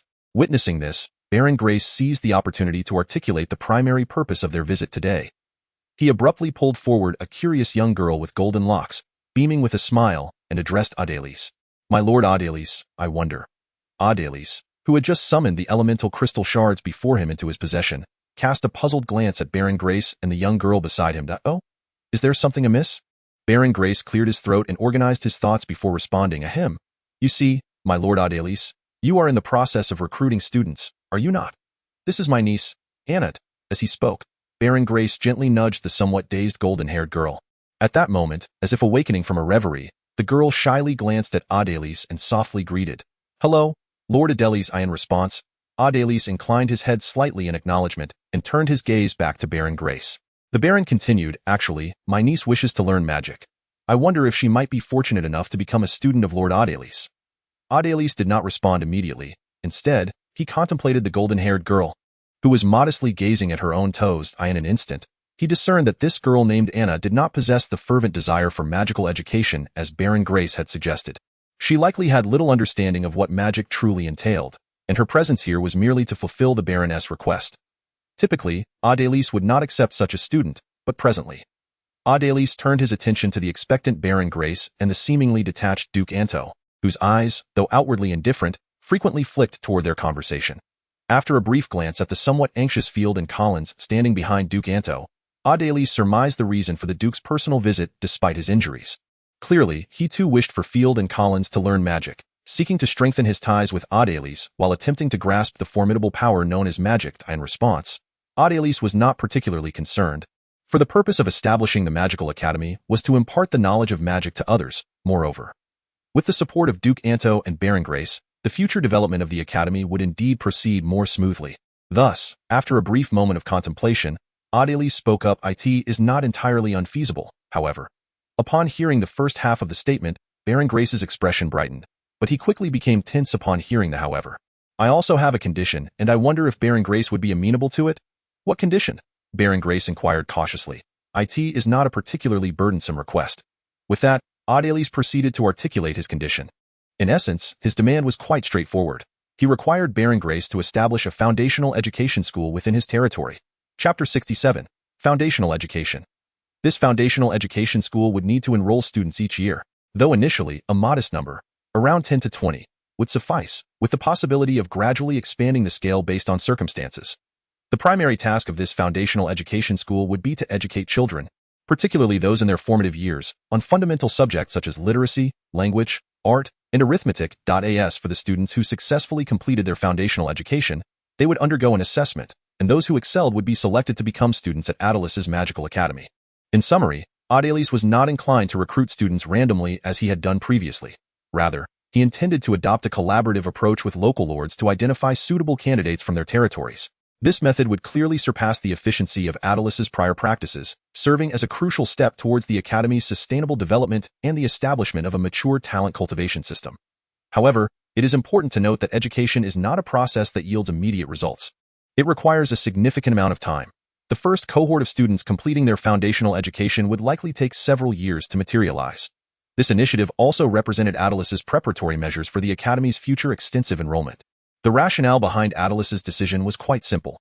The quality of potential students in this world was alarmingly poor, with over 90% being illiterate, which would undoubtedly hinder the Academy's future recruitment efforts. While Adélis possessed the ability to employ awakening spells to enable individuals to learn literacy instantaneously, it would be impractical to apply such spells to every student when the Academy's enrollment expanded to thousands. Therefore, to address this issue, Adélis needed to initiate foundational education in this world to enhance the quality of candidates for the Magical Academy. This endeavor clearly required the support of local lords, as education does not yield immediate outcomes. This was also the reason Adélis was prepared to make a special exception for Anna. After hearing Adélis's conditions, Baron Grace exchanged a glance with Duke Anto and promptly acquiesced to Adélis's request without hesitation. Subsequently, Duke Anto put forth his request to allow Field and Collins to enroll in the Adélis School of Magic, expressing his willingness to comply with the conditions recently established by Adélis, even going so far as to propose the establishment of foundational educational institutions throughout the Northern Territories. In response, Adélis remained silent, instead casting his gaze towards the bashful Anna, who was shyly averting her eyes, as well as the somewhat anxious Field and Collins nearby. He then broke into a sudden smile and declared, "Well then, Anna, Field, Collins, I warmly welcome you to the Adélis School of Magic." Upon hearing this, Field and Collins could not suppress their joy and promptly responded with utmost respect. "Teacher." Anna, too, reacted after being nudged by the exuberant Baron Grey, quickly murmuring, "Teacher." In response, Adélis merely nodded with a smile, casting a nonchalant glance at Baron Grey and Duke Anto. Observing this, both Baron Grey and Duke Anto, displaying a sense of propriety, pledged to diligently implement Adélis's requests before taking their leave. After the departure of Baron Grey and Duke Anto, Adélis turned his attention to the trio left before him, Anna, Field, and Collins, and stated, "Although I have agreed to Baron Grey and Duke Anto's request for your admission to the Adélis School of Magic, necessary trials remain indispensable." As soon as Adélis's words fell, 3 copies of a compendium of common knowledge in the magical realm flew directly before Field and his companions. Having been previously informed, Field and Collins were not taken aback. They simply reached out and retrieved the floating tomes. Only Anna appeared somewhat flustered by the sudden turn of events, staring blankly at the levitating book with a flicker of astonishment in her eyes. In response, Adélis did not comment but instead summoned Leah and Farahan, entrusting Anna to Leah and Field and Collins to Farahan, instructing them to explain the situation and escort the newcomers to their respective quarters. Upon encountering Farahan, Field seemed somewhat surprised, yet after catching a glimpse of Farahan's notably aloof demeanor, the words he had intended to share were swallowed back, leaving him silent as he followed behind Farahan. Once the new arrivals were properly settled, Adélis proceeded to summon Amelia, Aaron, and Farahan to commence their enrollment procedures. Drawing from Leah's prior experience, This process was notably expedited, and before long, Amelia and her companions completed their enrollment. As Amelia and the others received their uniforms, student ID cards, and textbooks, lunchtime arrived. Adelise then called everyone together for lunch.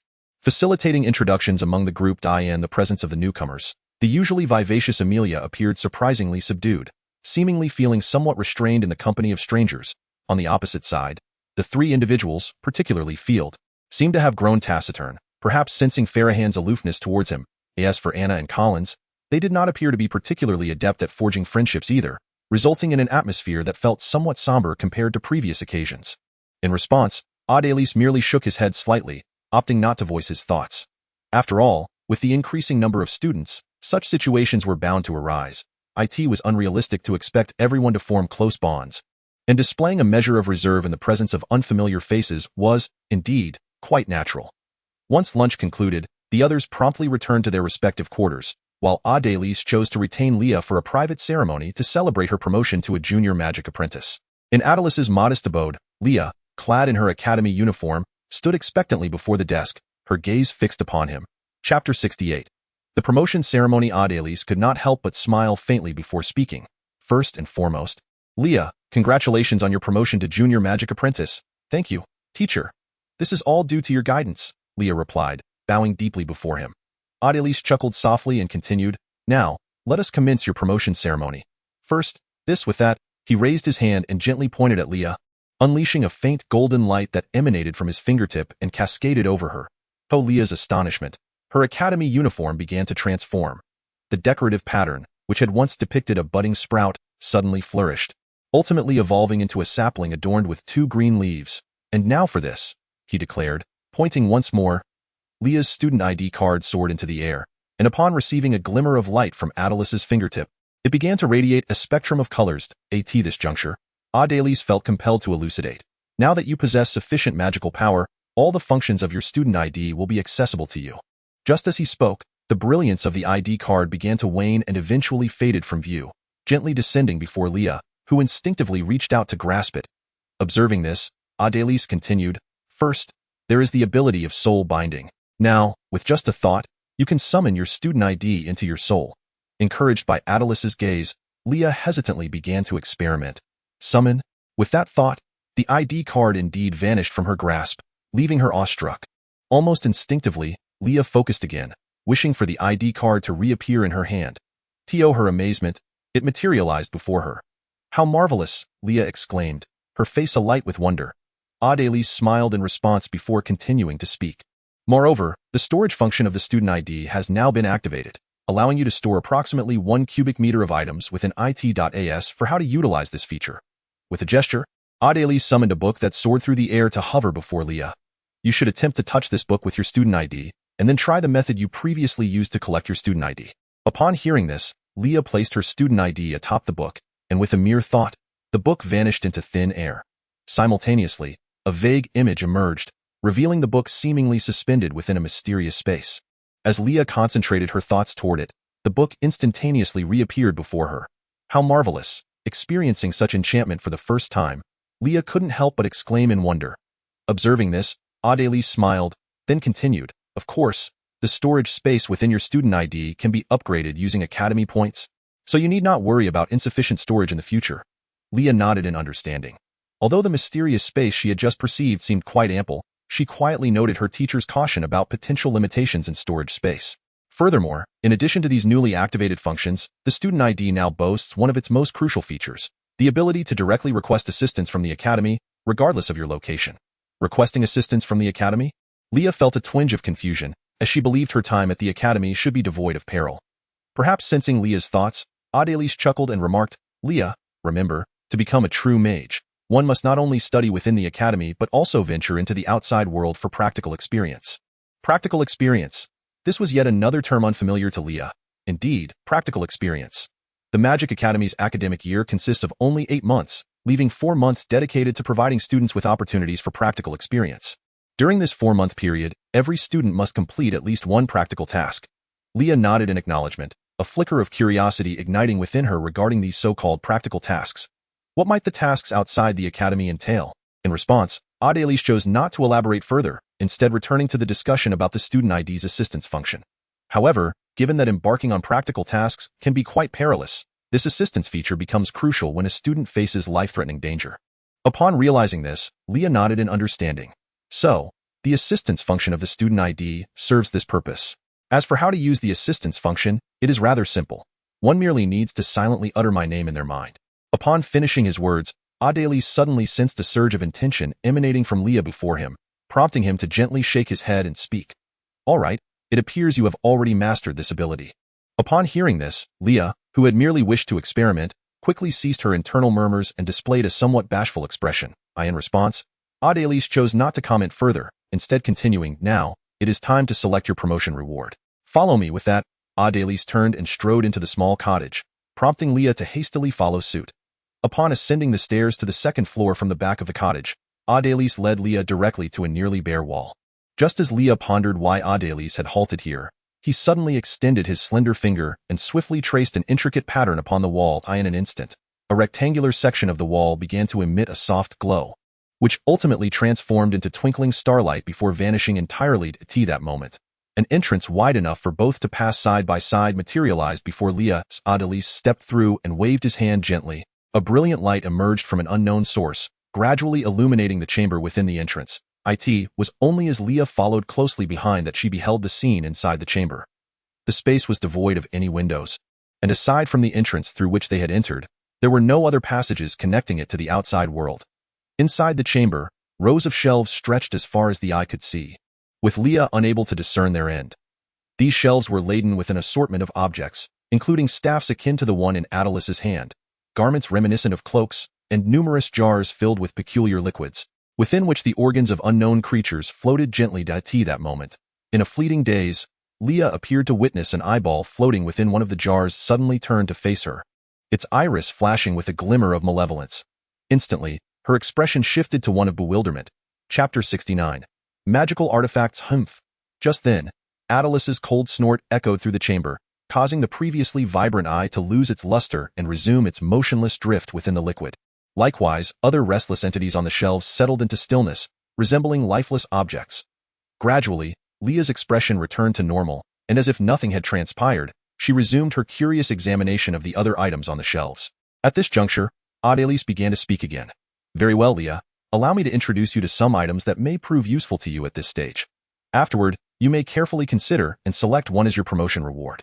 With that, Adelise lifted his leg and walked towards one of the shelves within the chamber. Observing this, Leah, who had been exploring with keen interest, hastened to keep up. Upon arriving at the shelf, she found it brimming with an array of staffs, books, and crystal orbs.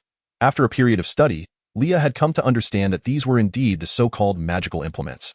Just as Leah was curiously observing, Adelise began to elucidate.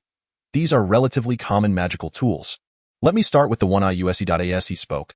Adelise brought forth the staff he held, positioning it before him to commence his explanation. This is a long-handled staff, and its advantage lies in its ability to significantly reduce the magical energy consumption required for casting spells. Additionally, in dire situations, it can serve as a melee weapon. A melee weapon? Leah's eyes momentarily flickered with confusion upon hearing this. Indeed, a melee weapon. Observe.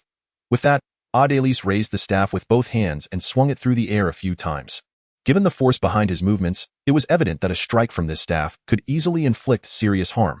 Witnessing this, Leah nodded in understanding that, of course, generally speaking, I do not recommend doing so, as it would inevitably cause some damage to the staff itself. After this, Adelise continued his explanation.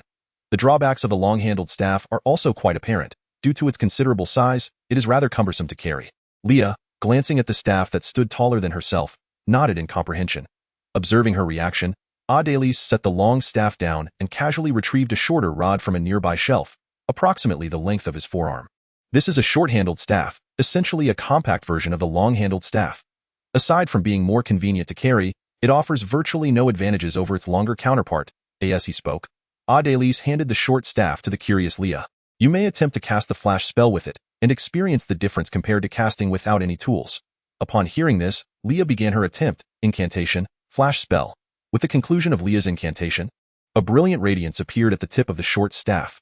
After carefully sensing the effect, she deduced, indeed, this time, casting the flash spell consumed significantly less magical energy. Noticing Leah's expression, Adelise recognized that she had reached her conclusion. He then retrieved a slender wand, no thicker than a finger and the length of his forearm, from the shelf and began to explain. This is a magic wand. It is essentially a miniature version of the short-handled staff. Besides being easy to carry and having a strong element of surprise in battle, it possesses almost no advantages when compared to the long-handled staff. As he spoke, Adelise handed the wand to Leah, allowing her to cast the flash spell and personally experience the distinction from the short staff. After a careful comparison, Leah indeed discovered that using the short staff to cast the flash spell consumed even less magical energy. Subsequently, Adelise retrieved a crystal ball from the shelf. This is a crystal ball, renowned for its formidable enhancement of divination, spiritual, and psychic spells. However, it pales in comparison to the long-handled staff in other aspects. After handing the crystal ball to Leah, Adelise retrieved a tome from the shelf and began to elucidate.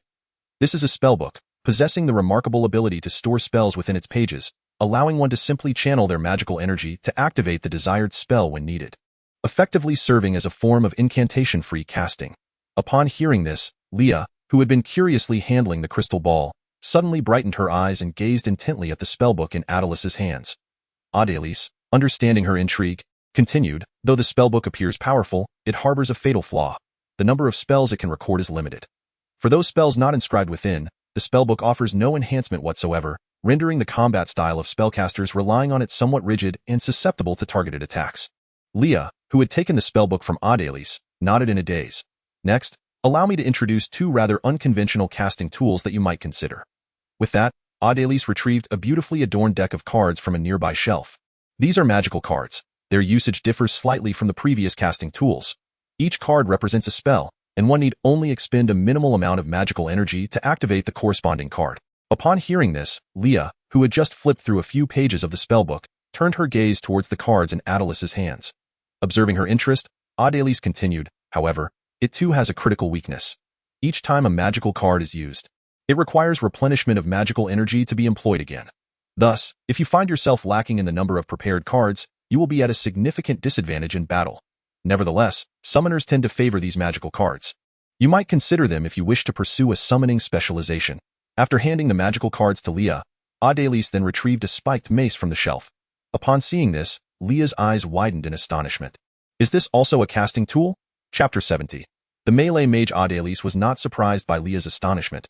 After all, the fearsome appearance of the spiked mace does not typically align with the weapons one might expect a mage to wield, at least not a conventional mage. Yet, there exists a peculiar subset of mages who are quite enamored with such weaponry, the melee mages. Contemplating the menacing spiked mace in his hands, Adelise began to explain. This can be classified as a magical weapon, commonly utilized by melee mages. Melee mages? Leah's wide eyes brimmed with confusion. Faced with her bewilderment, Adelise felt somewhat challenged, for conveying the concept purely through words proved to be quite difficult. After a brief moment of contemplation, Adelise could not help but speak. Very well, allow me to grant you a first-hand experience of the combat style of a melee mage. With that, Adelise immediately began casting a spell directed at Leah. Mighty Strength. A flash of red light enveloped Leah, and in an instant, she felt a remarkable lightness in her hand, as if the object she had been holding had suddenly become weightless. However, upon lifting the short staff she had previously set down for comparison, Leah quickly realized something was amiss. No, it's not that these items have become lighter, but rather my strength has significantly increased. In a daze, Leah felt as if she were now capable of wrestling with the legendary giants. Just then, Adelise continued his incantation. Swiftness. Another surge of azure light swept over Leah, and she instantly perceived her body becoming considerably more agile. Uncontrollably, a sudden urge to run surged within her, and she transformed into a mere blur, appearing in an instant at the far end of the shelf, over 100 meters away. What astounding speed! Leah marveled internally as she turned back to gaze at Adelise, now a considerable distance away. With a renewed determination, she exerted herself once more, reappearing right before Adelise. Observing this, Adelise smiled slightly and proceeded to cast again. Supernatural Recovery. As soon as Adelise finished speaking, a green light flashed around Leah. Yet this time, she did not notice any significant change. Thus, she cast a puzzled glance at Adeli's eye in response. He chuckled lightly, retrieving a small knife from his mage's robe and offering it to Leah. I would like you to try making a small incision on your arm with this knife. Leah hesitated for a moment, looking at her fair arm with a flicker of uncertainty in her eyes. However, bolstered by her trust in Adelise, She ultimately steeled herself against the pain and gently drew the blade across her arm, creating a small wound. At that moment, a miraculous scene unfolded before her eyes. The freshly inflicted cut began to heal almost instantaneously, restored to its original state in the blink of an eye. The smoothness of her skin revealed no trace of the recent injury, and the speed of recovery was so swift that not even a drop of blood had the chance to escape. Had she not inflicted the wound herself, Leah would have almost believed she was experiencing an illusion. Anticipating Leah's astonishment, Adelis remained silent and continued his spellcasting. Mage armor.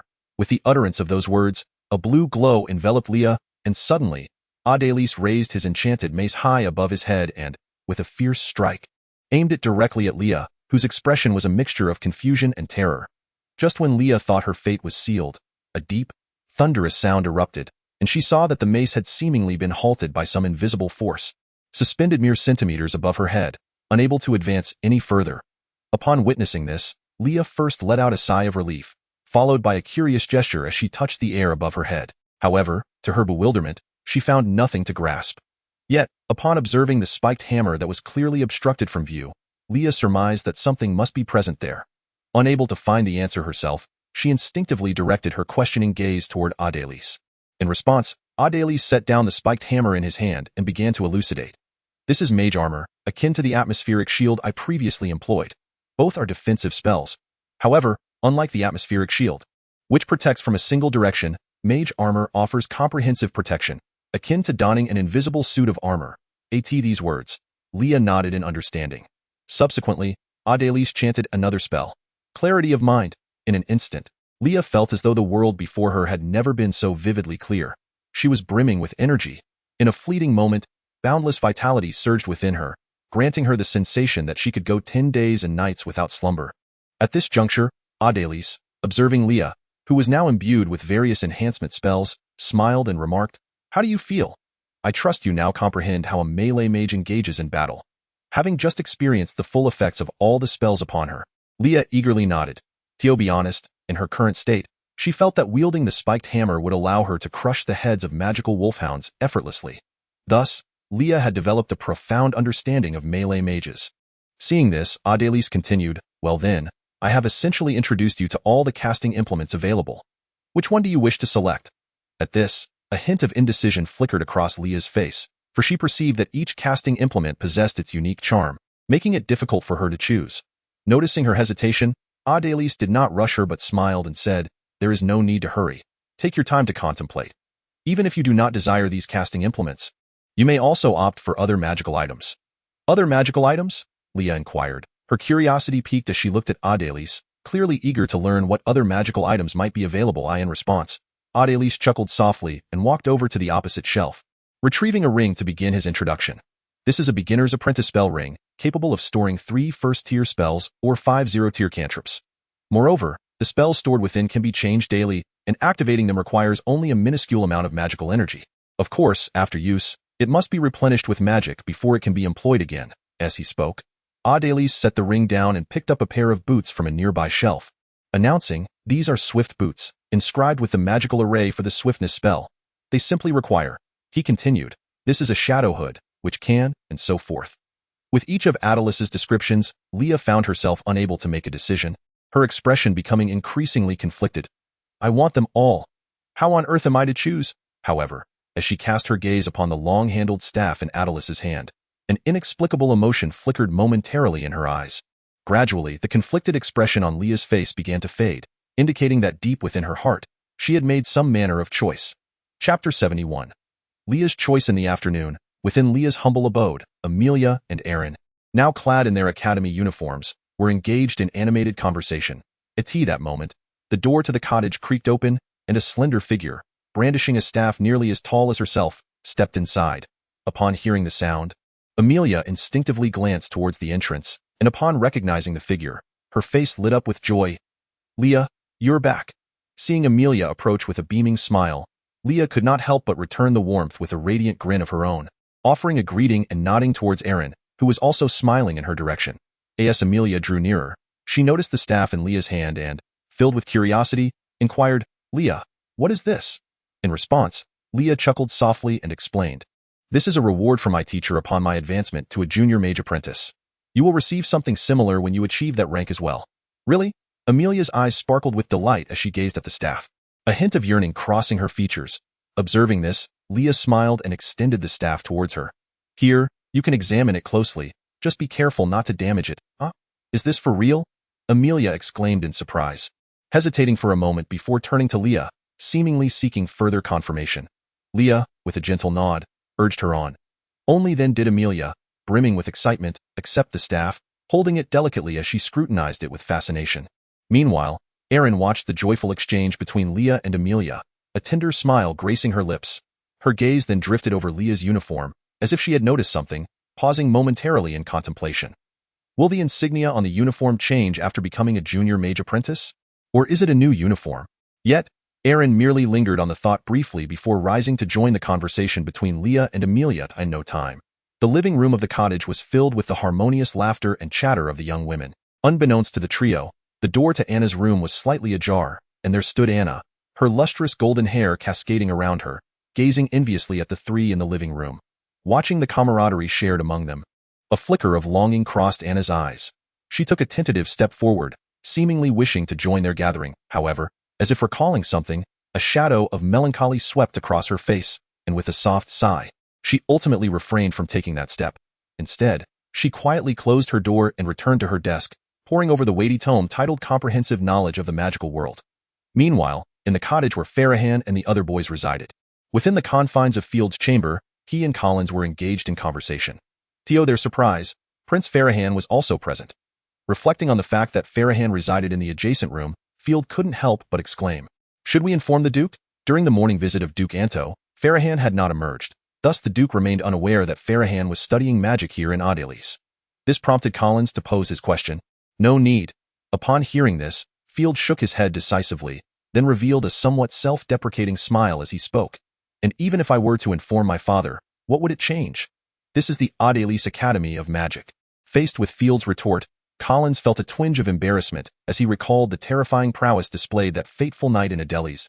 At that moment, as if recalling something significant, Field sighed deeply, then turned to Collins with a serious countenance.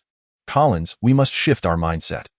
Although we are not yet regarded as students of Lord Adelis, I believe, like me, you genuinely wish to learn magic from him, especially after that night. As he spoke, a memory seemed to weigh heavily on him, causing his tone to grow somber, yet he quickly rallied his spirits to continue. From now on, we must embody the awareness of being students of Lord Adelis. Let us cast aside thoughts unrelated to magic. Only in this manner can we truly remain and acquire powerful magic from Lord Adelis. I hope you grasp this.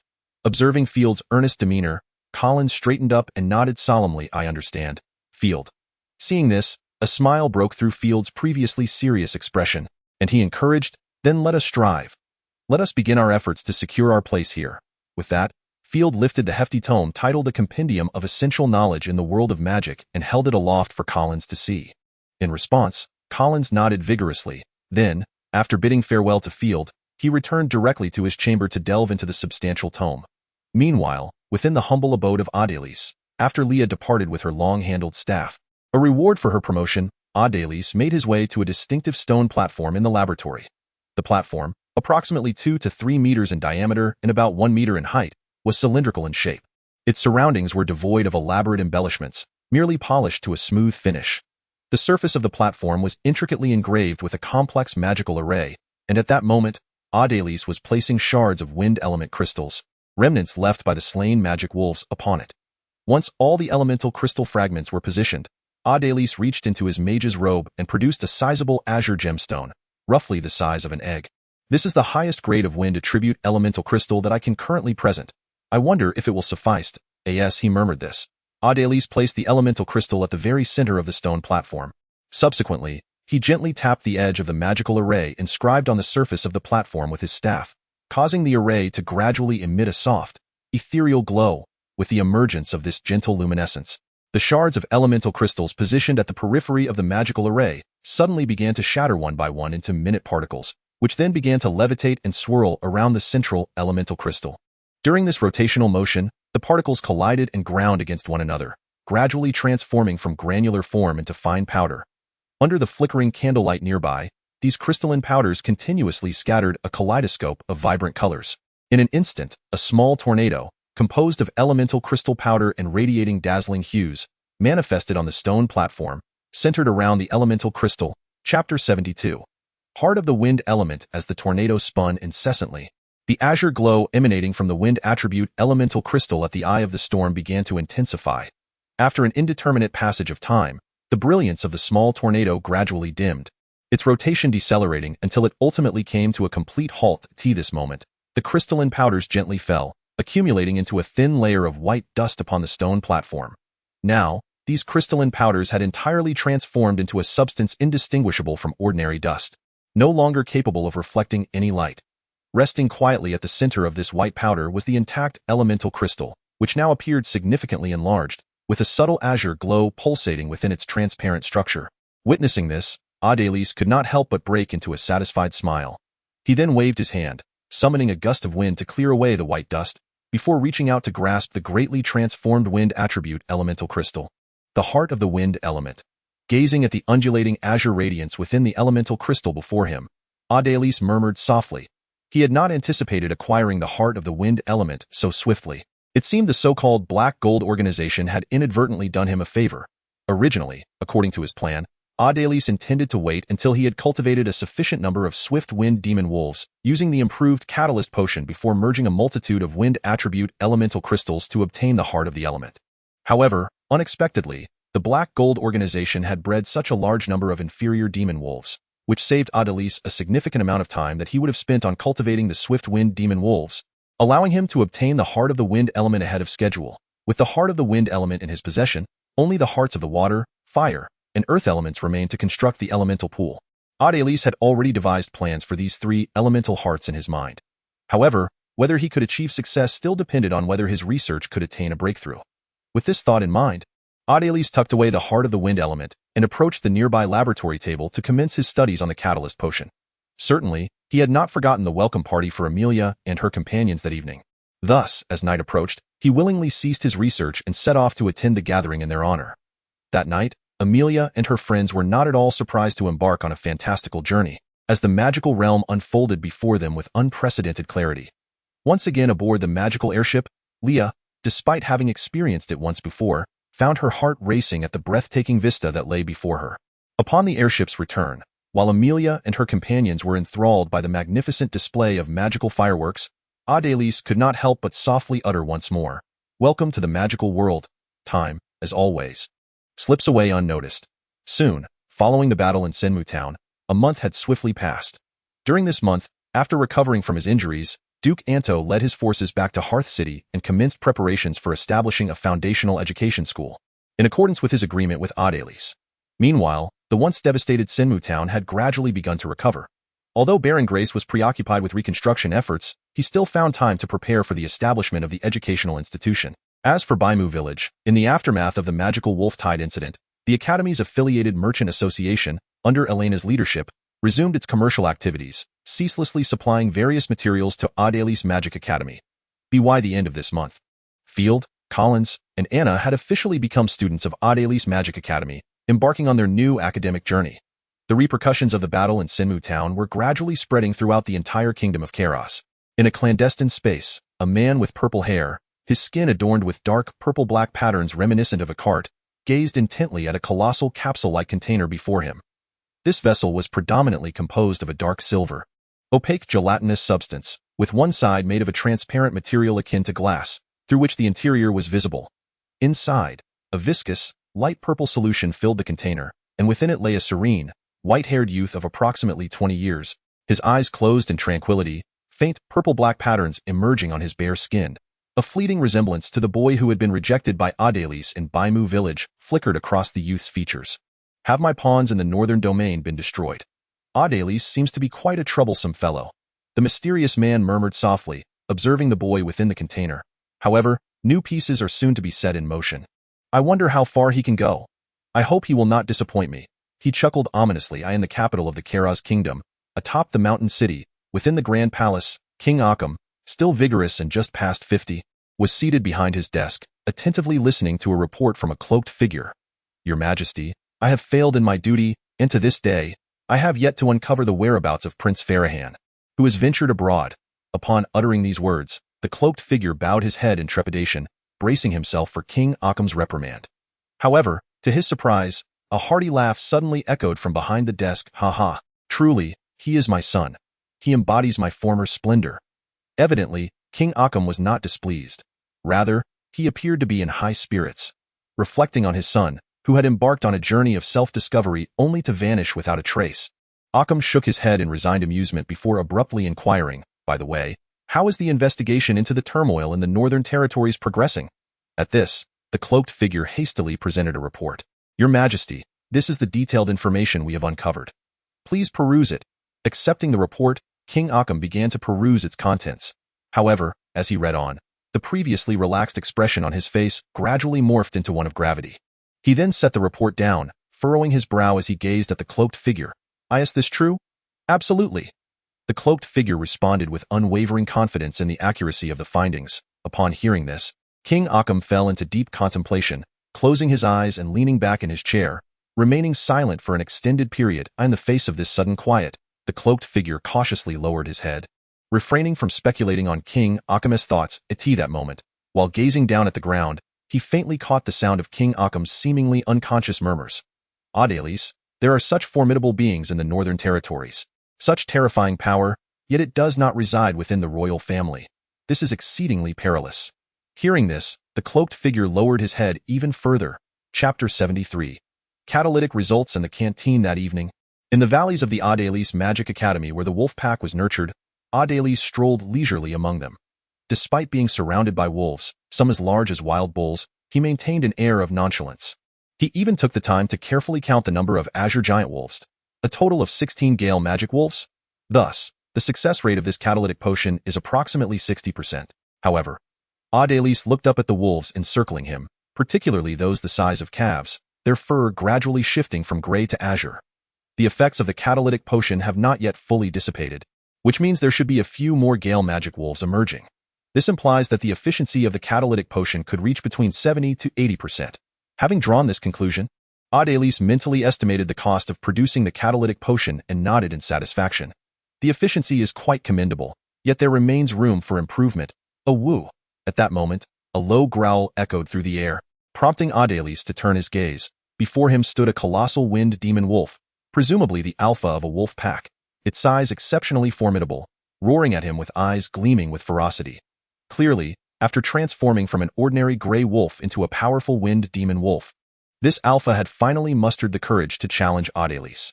Amused, Adelice chuckled softly. It was an opportune moment to observe the quality of the elemental crystal produced by this catalyzed wind demon wolf. With that thought, Adelice abruptly extended his palm towards the towering wolf. Instantly, the once menacing creature seemed to be ensnared by an invisible force, its elongated jaws parting slightly but emitting no sound. Its expression swiftly morphing into one of sheer terror. At that juncture, a faint pop resonated, and a cerulean crystal erupted from within the massive wolf, accompanied by a spray of blood. In an instant, the wolf's countenance stiffened, the brilliance in its eyes beginning to fade, and its immense body collapsed heavily to the ground, devoid of any signs of life. Meanwhile, the azure crystal that had burst forth from the wolf settled directly into Adelice's outstretched hand. Witnessing this, the surrounding wolves gazed at Adelice with palpable fear, subsequently emitting a series of mournful whines before scattering in disarray, vanishing into the depths of the valley's woodlands. Unperturbed by their flight, Adelice examined the crystal closely. The quality was commendable. Although it did not rival the elemental crystals found within true wind demon wolves, it had nonetheless achieved the standard of a first-tier elemental crystal. After a thorough inspection, Adelice nodded in satisfaction and stowed the crystal away. At that moment, as if sensing something, Adelice turned to glance at the distant academy facility that had been under construction. A smile gracing his lips. It seemed the first academy structure had finally been completed. With that, he pivoted and strode towards it. The following day, outside Adelice's modest abode at the Adelice Magic Academy, a group of individuals who had intended to partake in breakfast found themselves gazing curiously at Adelice, who stood at the entrance. Amelia, already quite familiar with Adelice, could not help but inquire, "Teacher, what are you doing standing there?" Observing the puzzled expressions of his students, Adelice offered a gentle smile before responding, "From today onwards, you need not come here for meals." Before Adelice could finish his statement, Amelia exclaimed in astonishment, "What? Where will we eat then?" The others turned their questioning gazes towards Adelice as well. In response, Adelise chuckled softly and pointed his staff towards the newly constructed academy building. Upon seeing this, Leah appeared to grasp the implication. Though uncertainty colored her voice as she asked, "Teacher, does this mean that building is finally finished?" Adelise nodded thoughtfully, then proceeded to stride purposefully in that direction. "Come along, I shall take you for breakfast. Afterward, I will introduce you properly." Upon hearing this, Leah and her companions hurried to keep pace. Upon arriving before the newly constructed academy edifice, Leah and the others were struck by the grandeur of the building. It sprawled over an area nearly the size of a football field, with a height that was equally impressive. The tallest tower, at a cursory glance, must have been at least several dozen meters tall. As they entered the interior of the building with Adelise, the vastness of the space became evident. The entrance led into a grand hall that soared upward, reaching a height of no less than 20 meters, with a magnificent vertical chandelier suspended from the ceiling, refracting sunlight into a dazzling array of colors that rendered it extraordinarily opulent. The architectural embellishments were equally exquisite, adorned with an array of carpets, sculptures, intricate patterns, and banners. Walking through this lofty and resplendent structure, even Farahan and Amelia, who hailed from royal lineage, were momentarily awestruck by its splendor and magnificence. However, to Adelise, this was merely commonplace. He cast a cursory glance before continuing to lead the students deeper into the building. They swiftly traversed the hall, meandered through a short corridor, and passed through a grand door standing 3 to 4 meters tall, arriving in a spacious hall furnished with long benches. Noticing the puzzled expressions on the students' faces, Adelise began to elucidate. "This is a small dining hall. Henceforth, you shall dine here." As he spoke, Adelise approached a wall adorned with numerous enclosed windows and continued his explanation. As for how to dine here, he turned his gaze back to Leah, who stood at the forefront. "Leah, please step up and demonstrate." "Certainly, teacher," Leah responded eagerly, moving to stand before one of the windows as instructed by Adelise. "Place your student ID upon that white crystal." Following his direction, Leah retrieved her student ID and placed it on the white crystal embedded in the stone platform before her. In an instant, a translucent screen emerged before her, reminiscent of the one she had previously encountered to check her academy points. But this time, it displayed an extensive menu rather than point totals. The menu was rich with categories: main courses, side dishes, desserts, snacks, fruits, beverages, and more, each item accompanied by descriptions and vivid images. Overwhelmed by the tantalizing array of dishes, Leah found herself momentarily dazzled. Chapter 74. The Marvelous Magical Cafeteria. Meanwhile, as Leah continued to peruse the abundant menu, Amelia and the others, unable to see the translucent screen, looked on with a mixture of confusion and curiosity at Leah's suddenly distracted demeanor. Observing this, Adelise chuckled and remarked, "You may also find a window to try for yourselves." Upon hearing this, Amelia and the others could not help but retrieve their student IDs, each seeking a window to make their attempts. The moment they placed their IDs on the counter, they could not restrain their exclamations of delight. "Wow! So many delicious dishes." At that moment, it seemed that Leah had finally made her decision. With a mere thought, she selected a serving of seafood risotto displayed on the semi-transparent screen before her. As she silently confirmed her choice, the luminous screen vanished instantaneously. Subsequently, the previously closed window swung open, and the surface of the stone platform began to roll forward as if it were a conveyor belt. Soon, a steaming portion of seafood risotto was directly presented, and once it was placed on the stone surface at the window, the platform returned to its stillness, resembling an ordinary stone slab once more. Just then, with a click, the window closed again. How marvelous! Leah couldn't help but marvel at the sight of the steaming seafood risotto before her. At that moment, Adelice's voice rang out fittingly, "By the way, those who have placed their orders should remember to come here to collect their utensils." Leah noticed that Adelise had somehow already brought a portion of food to a nearby cabinet, opening it to retrieve a set of utensils. Seeing this, Leah hurriedly carried her seafood risotto over. It was then that she noticed the cabinet was neatly stocked with a myriad of various utensils. Without further thought, Leah took a spoon from the cabinet. That instant, the spoons within the cabinet automatically shifted forward to fill the void left by the spoon Leah had just taken, and a new spoon mysteriously appeared at the back of the row. How astonishing! Leah couldn't help but marvel once more, and then she followed Adelise to a long bench, choosing a seat next to him. At this time, the other students also completed their orders, collected their utensils, and took their seats. However, noticing that Adelise had not yet begun to eat, they refrained from starting their meals and instead looked towards him. Observing this, Adelise smiled and encouraged everyone to begin, continuing his explanation. "This is the cafeteria, serving as you can see, a place for your meals. In the future, whenever you feel hungry, simply come here to eat." Instantly, Amelia seemed to have an epiphany, her eyes lighting up as she inquired, "So, Teacher, can we come here at any time? Looking at the eagerly expectant Amelia, Adelie smiled and nodded. Of course. This place offers service around the clock. Yay! Now we won't have to worry about being hungry in the middle of the night. Amelia exclaimed joyfully. Upon hearing this, Adelie shook his head with a resigned smile, then glanced at the other students. He noticed Anna, who was savoring a croissant while engaging in light conversation with Leah, her face adorned with a sweet smile. Eileen sat beside Amelia, observing the jubilant expression on Amelia's face, which was adorned with a hint of exasperated amusement. Across from Amelia, Farhan was also gazing at her, his eyes flickering with a touch of fondness. Next to Farhan were Field and Collins, engaged in lively conversation. Over the past month, Field and his companions had gradually integrated into the group. The atmosphere among these students had become notably more relaxed, as evidenced by Amelia's unabashed display of her true self. Witnessing this, Adelis couldn't help but nod in satisfaction before he began to relish his breakfast. As Adelis was not one to eat hastily, he finished his meal only after the others had completed theirs. Observing the students seated at the table, who were exchanging glances at the used utensils before them, Adelis smiled gently and remarked, "Simply toss your used dishes into here." He proceeded to the area near the exit of the dining hall, where several channels were embedded in the wall. The entrances of these channels rose vertically, connected to the wall by a sloping passage, rendering the contents below invisible due to the incline. Approaching one of the channels, Adelis casually discarded his used dishes into it, explaining, "The discarded utensils will be automatically cleaned, so there is no need for concern." Upon hearing this, Leah and the others did not hesitate to follow suit, tossing their dishes into the channel. That moment, Eileen seemed to recall something and turned to glance at the spot where they had dined.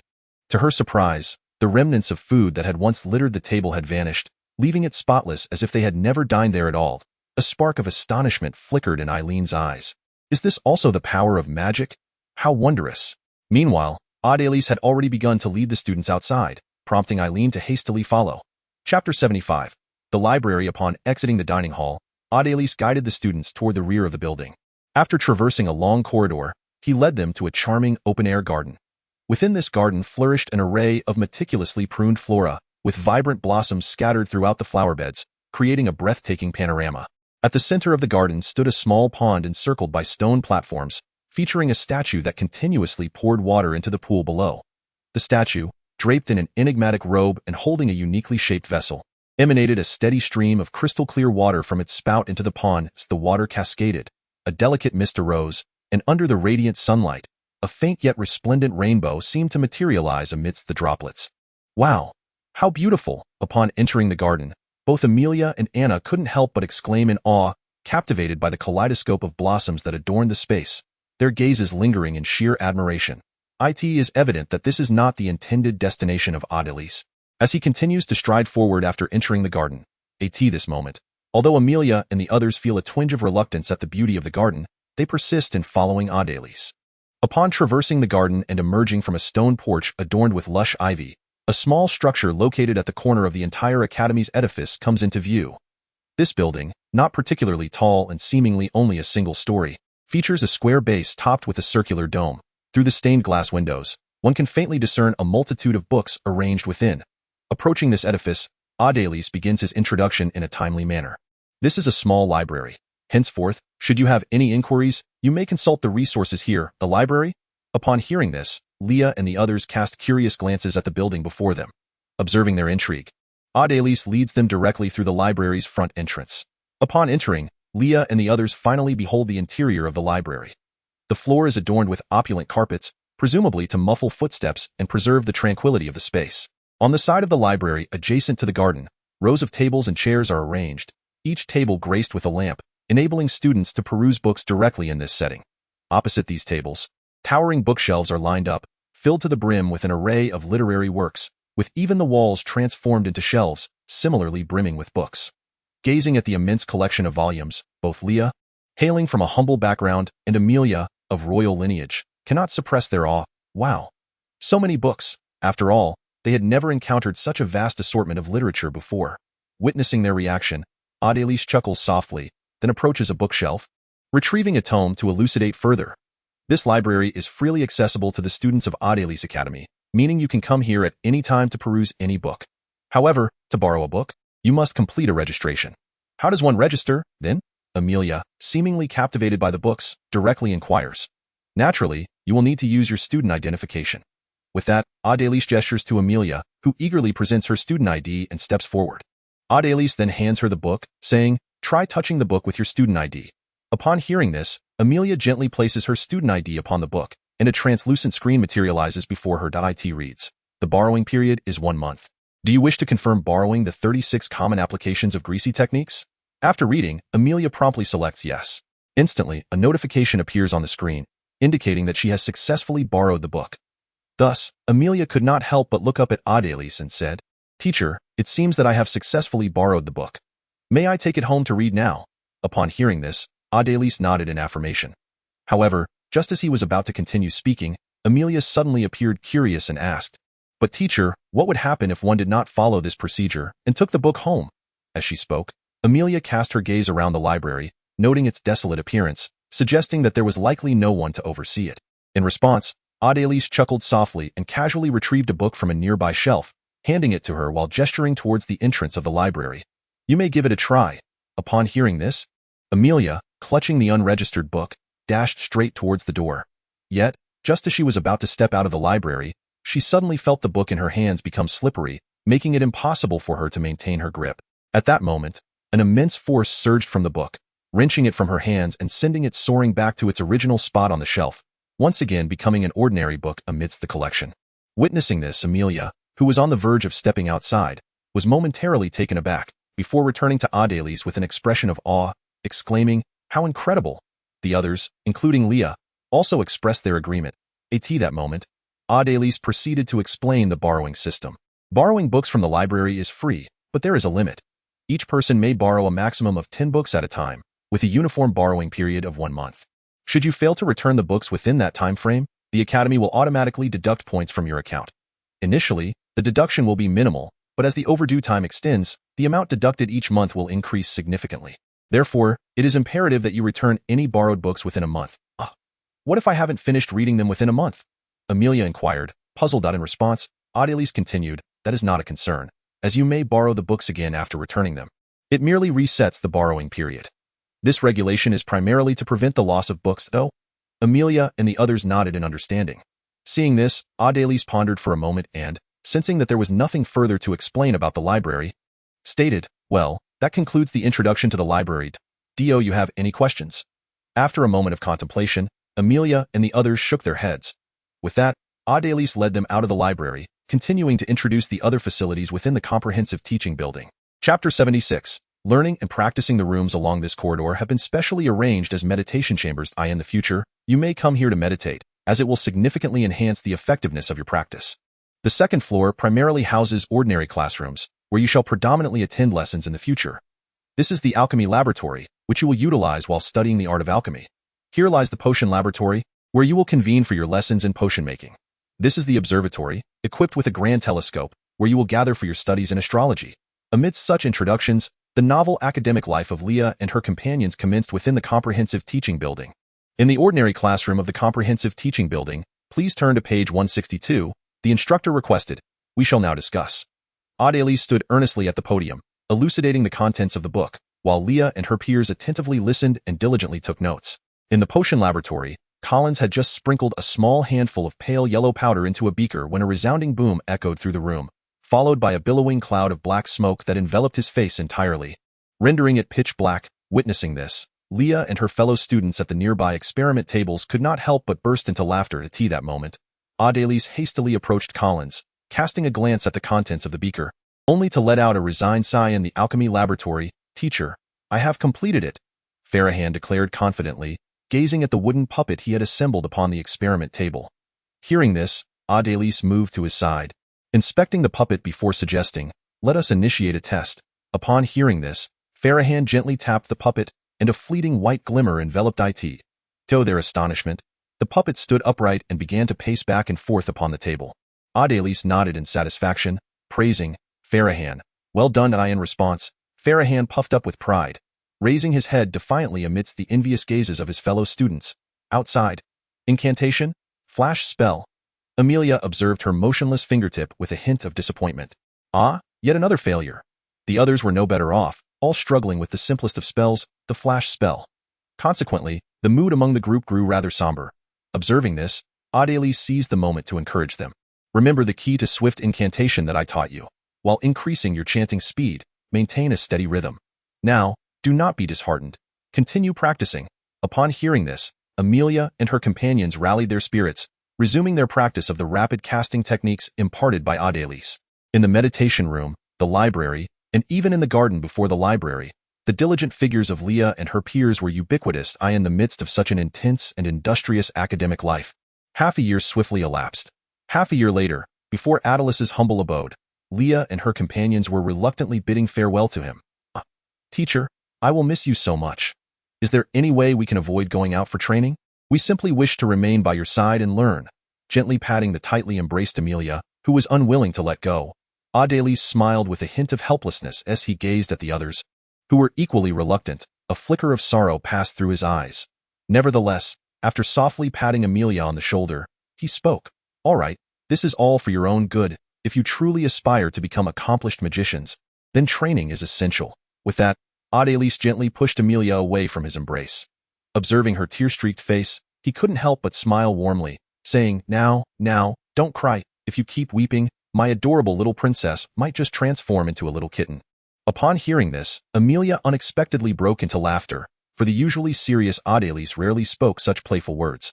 Seeing this, Adélie smiled again, then turned his attention to the others before him. Before you become intermediate magic apprentices, you've nearly grasped everything you can learn at this stage. The reason you have yet to advance is that, although you have learned, you have not truly internalized this knowledge as your own. During this upcoming training, I hope you can achieve that and successfully elevate yourselves to intermediate magic apprentices.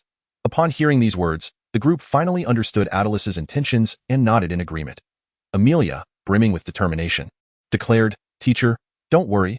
I will strive to become an intermediate magic apprentice swiftly and return to you. Observing the resolute expressions on their faces, Adélie nodded in satisfaction and added, All right, let us not linger any longer. Otherwise, if night falls and you have yet to depart, I shall be quite displeased. Witnessing Adélie display such a rare demeanor, Amelia and the others couldn't help but smile, their earlier sadness momentarily lifted. After bidding farewell to Adélie, they turned and made their way toward Baimu village. Leah, however, waited until the very end to say her goodbyes to Adélie. As she approached, her eyes glimmering with unshed tears, Adélie smiled and said, All right, Leah, you are my very first student. Be sure to look after the others, especially Amelia and Anna, as they are quite innocent and may be easily bullied outside. Keep a close eye on them. Although Adélie did not explicitly mention her, Leah felt the weight of his concern for her and finally allowed a smile to grace her face. Of course, teacher.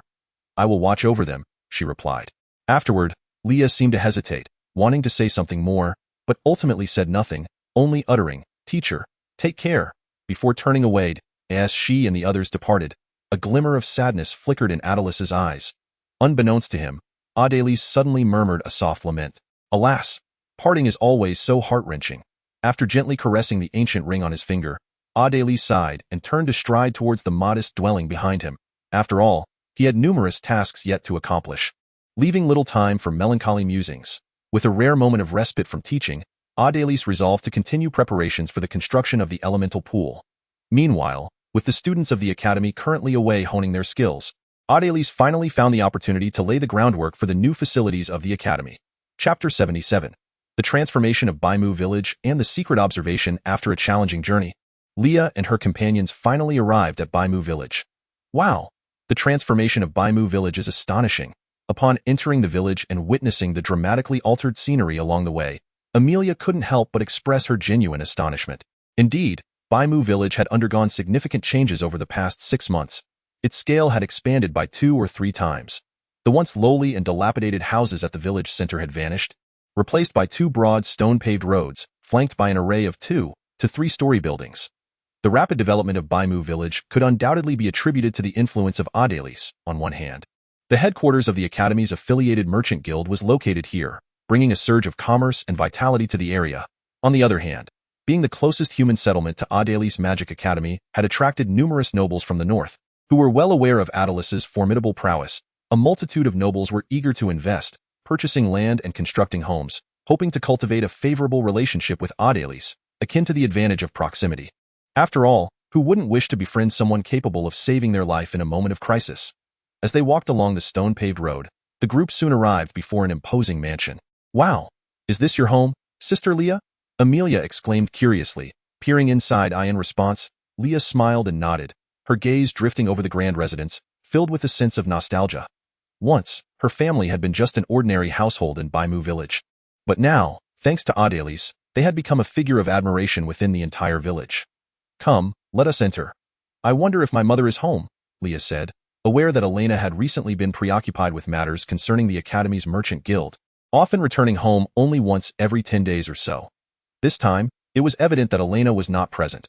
Even her brother Mark had been sent to Senmu Town to attend the basic education school established at Adelis's behest, rendering Leah's home far quieter than she had anticipated. This thought left Leah feeling somewhat disheartened. After all, if they missed this opportunity to meet, it could be a long time before they saw each other again after their respective journeys. However, recalling her teacher's words and glancing at Amelia and Anna beside her, Leah quickly regained her spirits. "Cheer up, Leah," as the teacher said, "you are the very first student. Amelia and Anna still need your care." With no one at home, Leah and her companions did not linger, and after a brief respite, they borrowed a carriage and several horses from the Academy's affiliated merchant association and set off directly towards Senmu Town. Meanwhile, at the entrance of Baiwu village, an ordinary-looking man, seemingly just passing by, glanced up at Leah and her companions as they departed, then quickly lowered his head and entered the village, disappearing into the shadowy alleys after a few turns. In a hidden space, a white-haired youth with skin marred by dark purple patterns was meditating with closed eyes. At that moment, a figure cloaked in black entered, kneeling respectfully before the youth and speaking. "My lord, our spy has conveyed news that Adelis's student has left the academy and is now heading towards Senmu Town." Upon hearing this, the white-haired youth's lips curled into a faint smile as he murmured, "Has the opportunity finally arrived?"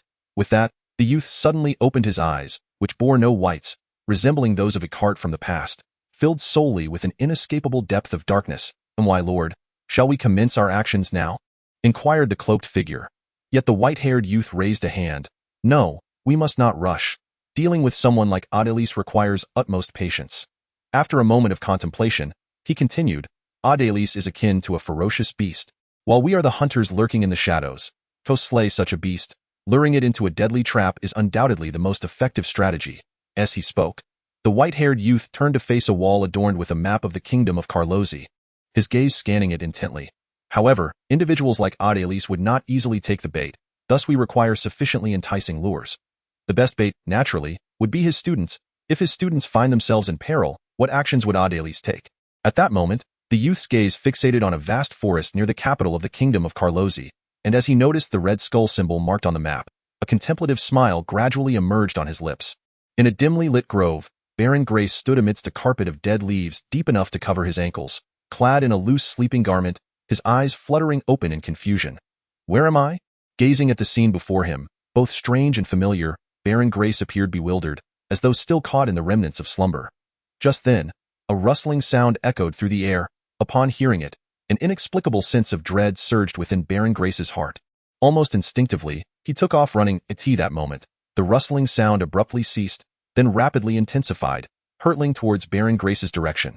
As the sound of rustling leaves drew ever closer, the fear within Baron Grace intensified, compelling him to continue his frantic flight without pause. Just then, a sudden, excruciating pain shot through his ankle, and a tremendous force yanked him down, causing Baron Grace to tumble forward onto the ground. Before he could turn to discern the source of the grip on his ankle, his eyes fluttered open, and he was seized by an overwhelming chill before him, amidst the thick carpet of withered leaves. A pair of indifferent, bloodshot eyes fixated upon him. Chapter 78. The distress of Baron Grace. Gasping for breath, Baron Grace abruptly sat up in bed, terror etched across his pale face, beads of cold sweat dotting his forehead, and a lingering hint of fear still glimmering in his eyes, mingled with confusion. What was happening? Had he once again been ensnared by a nightmare? Placing a hand against his forehead, he murmured to himself in exasperation. Although he could ascertain from his symptoms that he must have experienced a nightmare, he could never recall the content of his dreams upon awakening. This dreadful sensation left Baron Grace in profound discomfort. Yet he remained at a loss for how to remedy it. Should he seek out Lord Adelis? But as he spoke softly, a flicker of hesitation crossed Baron Grace's gaze. Knock, knock, knock. At that moment, a gentle rapping echoed from outside his chamber, followed by a soft voice, "My lord, are you awake?" Upon hearing this, Baron Grace composed himself, then replied, "Yes, I am awake." "What is it?" "It is as follows, my lord. The students of Lord Adelis have just arrived in Sinmu town, including Princess Amelia and Lord Field. This news, Baron Grace's eyes brightened. Having studied magic under Lord Adelis for such a duration, perhaps they might possess a solution. With this thought, Baron Grace swiftly rose to dress. Instructing the individual outside, "Prepare yourselves. I shall personally go to greet them." "Yes, my lord." The person outside respectfully acknowledged and withdrew. "Wow. Is this the school that the teacher has established? It appears quite impressive," Amelia remarked, captivated by the vibrant sounds of reading emanating from the classroom. "Indeed, it does seem rather splendid," Aaron concurred, also taking in the surroundings. As she observed the students reciting their lessons, a flicker of an enigmatic expression crossed her features. Anna, meanwhile, stood quietly to the side, silently smiling as she watched the scene unfold. On another note, Leah was engaged in conversation with her younger brother, whom she had summoned aside. Clearly, their purpose for visiting the school today was to allow Leah a moment with her brother. Nearby, Farahan observed the students reciting text in the classroom, a contemplative expression gracing his face. As for Field and Collins, they have set off to prepare the supplies needed for their journey ahead. After all, their current endeavor is not merely about the town of Sinmu. They are only taking a brief respite there, resting for a night before continuing their expedition towards their destination. Ha ha ha. I did not expect the esteemed student of Lord Adelis to arrive. I feel inadequate in my welcome. At that moment, a hearty laugh resonated through the air as Baron Grace, now clad in immaculate finery, entered from outside. Farahan cast a fleeting glance at Baron Grace but refrained from uttering a word. While it was evident that Baron Grace did not recognize the prince's identity, he first bowed respectfully to Amelia, saying, "Your Highness, greetings to you." "Ah, greetings, Baron Grace." Amelia, who had been rather casual, immediately composed herself and returned the courtesy. At this juncture, Baron Grace smiled and bowed to Miss Leah. "Miss Leah, it has been quite some time." "Ah, indeed, Baron Grace." Upon seeing the lord, Leah appeared somewhat apprehensive and hurriedly offered a respectful bow. Observing this, Baron Grace smiled gently and then turned to Aaron, saying, "Miss Aaron, it has been a while." "Baron Grace, it has been a long time," Aaron replied, maintaining her decorum. That moment, Baron Grace's gaze shifted to Anna within the crowd, and he spoke. "Anna." "Uncle, greetings." Anna, who had been somewhat tense since Baron Grace's arrival, promptly bowed in response. "Will you not introduce me?" Baron Grace inquired, turning towards the taciturn Farahan beside him. Influenced by Baron Grace's past authority, Anna instinctively felt compelled to reveal Farahan's identity. However, at that moment, Farahan interjected, "There is no need for that. I am merely an ordinary student of the teacher. You may call me Farahan." Despite Farahan's humble words, Baron Grace recognized from his distinct demeanor that he was no ordinary individual. Yet, respecting Farahan's desire for privacy, Baron Grace chose not to press the matter, especially since he had his own motives. With a carefree smile, Baron Grace continued, "Ha ha ha, as you have just heard, I am the Lord of Sinmu, Baron Grace. Now, it seems we are acquainted." With that, Baron Grace's keen eyes scanned the group of Adelis students. Through his earlier observations, he noted that they all seemed to glance toward Leah when speaking, indicating that Leah was likely the leader among them, the one whose words held true weight. Thus, he addressed Leah directly. "Why did you not inform me of your arrival in Sinmu? I had no opportunity to send someone to greet you. If Lord Adelis learns of my discourtesy towards his students, I shall find it difficult to explain when next I meet him." Upon hearing this, Leah hurried to clarify, but Baron Grace did not afford her the chance, instead extending a warm invitation. "Let us proceed in this manner. As a gesture of my sincere apology, a grand welcome banquet shall be held in the castle tonight in your honor, and you must certainly be present." Without awaiting Leah's response, Baron Grace took the initiative to take his leave. "Ha ha, I have matters to attend to, so I shall take my leave now. Remember, you must come tonight. I eagerly await your esteemed presence." With that, Baron Grace departed without granting Leah and the others an opportunity to decline. Watching the hasty retreat of Baron Grace, Leah and her companions exchanged glances, uncertainty etched upon their faces. Eventually, Leah, feeling somewhat awkward, glanced at the expressions of the others and tentatively suggested, "Since we are to rest in Sinmu town for the night, why not attend?" Although Amelia was not particularly keen on attending a tedious banquet, Baron Grace's enthusiastic invitation made it somewhat inappropriate to decline, so she ultimately nodded in agreement. As for Aaron and Farahan, they had no objection since Amelia had acquiesced. Anna, being the niece of Baron Grace, naturally could not oppose the idea. Moreover, Field and Collins, upon returning and learning of this development, expressed no dissent, as they were seasoned acquaintances of Baron Grace. Thus, the group decided to attend the evening banquet hosted by Baron Grace. Chapter 79. The Flame Lizard and Unexpected Gains. Meanwhile, at the Adelis Magic Academy, Adelis, having made the necessary preparations, set forth on his own journey. The coordinates should be accurate. Adelis retrieved a thick tome, meticulously flipping through its pages while following the spatial coordinates to open a portal. However, his expression revealed a hint of uncertainty regarding the coordinates recorded in the notes. Never mind, it is of no consequence. I shall first proceed and see for myself. Ultimately realizing that such hesitation was futile, Adelis closed the tome and stowed it away in his storage ring before stepping resolutely into the portal. However, just as Adelis crossed the threshold, he was met by a gigantic fireball hurtling towards him. Rather than displaying surprise, Adelis's face lit up with delight. It appears I am indeed in the right place. As he spoke, Adelis raised his hand and waved gently, causing the massive fireball to swell twice before collapsing into a mere spark that vanished into the that moment. With the fireball's disappearance, a colossal lizard, roughly the size of a calf, emerged before him. Its scales shimmered a pale red, while the crimson spines along its back glowed faintly with a reddish luminescence. Its gaping maw, wide enough to swallow a man, exhaled faint sparks of fire. Indeed, it was a flame lizard. A smile crept across Adelis's face at the sight of the immense creature. If there was one flame lizard here, then there should be at least a small group of them nearby. After all, like the gale wolves, flame lizards are social creatures and can evolve from ordinary lizards. With such thoughts in mind, Adelis paid no heed to the fire lizard that had just attempted to attack him. Instead, he ascended into the sky using his flight spell, beginning to search the vicinity.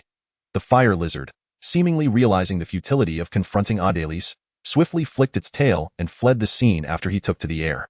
After a brief search in the sky, Adelis soon spotted his target. Of giant lizards numbering around 40 or 50, a satisfied smile crept across Adelis's face upon this discovery. It appeared he had found a source for fire elemental crystals. However, at that moment, an astonishing aura suddenly emanated from above, causing Adelis to frown and look up. There, soaring through the sky, was a colossal dragon with crimson scales, its merciless gaze fixed intently on Adelis below. Exuding a formidable pressure that bore down upon him, it was evident that this red dragon had marked Adelis as an intruder in its territory, preparing to engage him in a deadly hunt. While an ordinary person might be struck with terror at the sight of such a powerful red dragon, Adelis instead displayed a glimmer of delight. Unexpectedly, he had stumbled upon a fortuitous opportunity. With a swift gesture, Adelis raised his hand and pointed, unleashing a beam of eerie green light that shot straight towards the soaring red dragon. The dragon let out a pained roar, abruptly ceasing its wing beats and plummeting violently to the ground below. Its formidable body crashed against the solid earth with a thunderous boom. As the red dragon fell, a cloud of dust billowed forth, obscuring its form entirely. The tremendous noise of its descent caused the nearby giant lizard to panic and scatter in haste. However, Adelis merely cast a fleeting glance at their retreat, unconcerned. He had already marked them, and they could not escape. Just then, a torrent of flame erupted from the smoke created by the dragon's fall, hurtling directly towards Adelis. Observing this, he could not help but snort disdainfully. How resilient life can be, he mused as he prepared to evade the fiery onslaught, but as he was about to move, he suddenly halted. He realized that the dragon's breath was not solely aimed at him. It was also targeting the fleeing giant lizard behind him. Should he dodge, those lizards he sought would be reduced to ashes by the terrifying breath of the dragon. Indeed, even the most volatile and reckless red dragon could not be underestimated when it came to its terrifying instinct for battle. With that thought, Adelis raised his staff before him. Just as the dragon's breath was about to reach him, a pale blue shield materialized, resolutely blocking the seemingly unstoppable force, halting its advance entirely as the dragon's breath dissipated.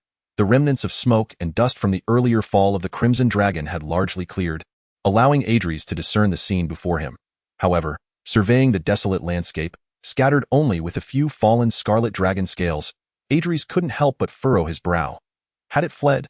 It was astonishing that the most irascible and tempestuous of dragons would choose to retreat. Adres shook his head in resignation, then suddenly closed his eyes, seemingly attuning himself to something. Abruptly, he opened his eyes and gazed into the distance in a particular direction. But can you truly escape? It seemed he had caught a glimpse of the dragon's trail, for as soon as Adres finished speaking, he vanished from his spot. Chapter 80. The Banquet and an Unexpected Encounter in the Evening. At Baron Grace's banquet, the hall was teeming with guests, the clinking of glasses echoing amidst the lively chatter. Nevertheless, it appeared that neither Leah nor Amelia, among others, felt entirely at ease in such a setting. Fortunately, Field, who was well acquainted with such gatherings, was present. He navigated the crowd with remarkable finesse, skillfully managing the nobility eager to engage with Adres, the student.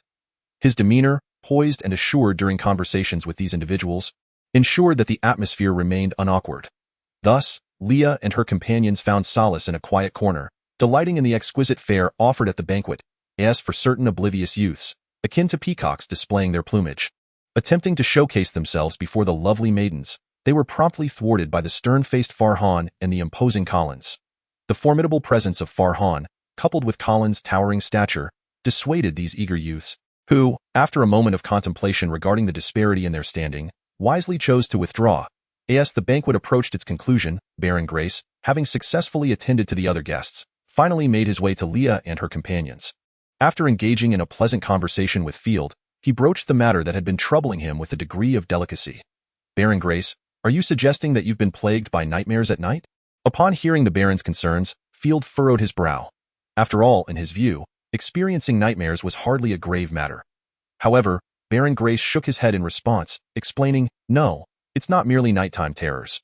Recently, whenever I succumb to sleep, I am beset by nightmares, and upon awakening, I can scarcely recall the contents of those dreams. Not even, to this point, Baron Grace managed a faint, rueful smile, whether the dreams were indeed nightmares or not. Field's brow furrowed further at this revelation. If Baron Grace's assertions were indeed accurate, it certainly raised questions of an unusual nature. Thus, Field inquired, when did these symptoms first manifest? Baron Grace pondered briefly before responding, albeit with uncertainty, perhaps around half a month ago. My memory is a bit hazy, as I initially dismissed it as a mere ordinary nightmare, not giving it much thought. Half a month. Field repeated this phrase, lost in thought, his face reflecting a contemplative expression. Yet, he seemed somewhat indecisive, casting a glance towards Leah and others in the corner behind him, before addressing Baron Grace. "I am currently unable to ascertain the nature of your issue." Baron Grace. Perhaps, the Baron, clearly understanding the implication, could not help but smile and interject, "It is of no consequence. You may proceed. The more hands, the greater the strength." Upon hearing this, Field graciously took his leave and approached Leah and her companions in the corner of the banquet hall, recounting the matter concerning Baron Grace. Upon listening, Leah and her companions began to perceive the peculiarities surrounding the Baroness' situation, leading to contemplative expressions as they engaged in discussion. Could it potentially be a curse-related spell? Anna, seemingly well-versed in such matters, was the first to voice her hypothesis. Her conjecture was met with nods of agreement from the others, as Baron Grace's condition indeed bore resemblance to that of someone afflicted by a curse. However, Leah interjected, "We must not dismiss the possibility of being influenced by a special item." This remark prompted further nods of acknowledgement, as certain unique artifacts can indeed induce similar effects.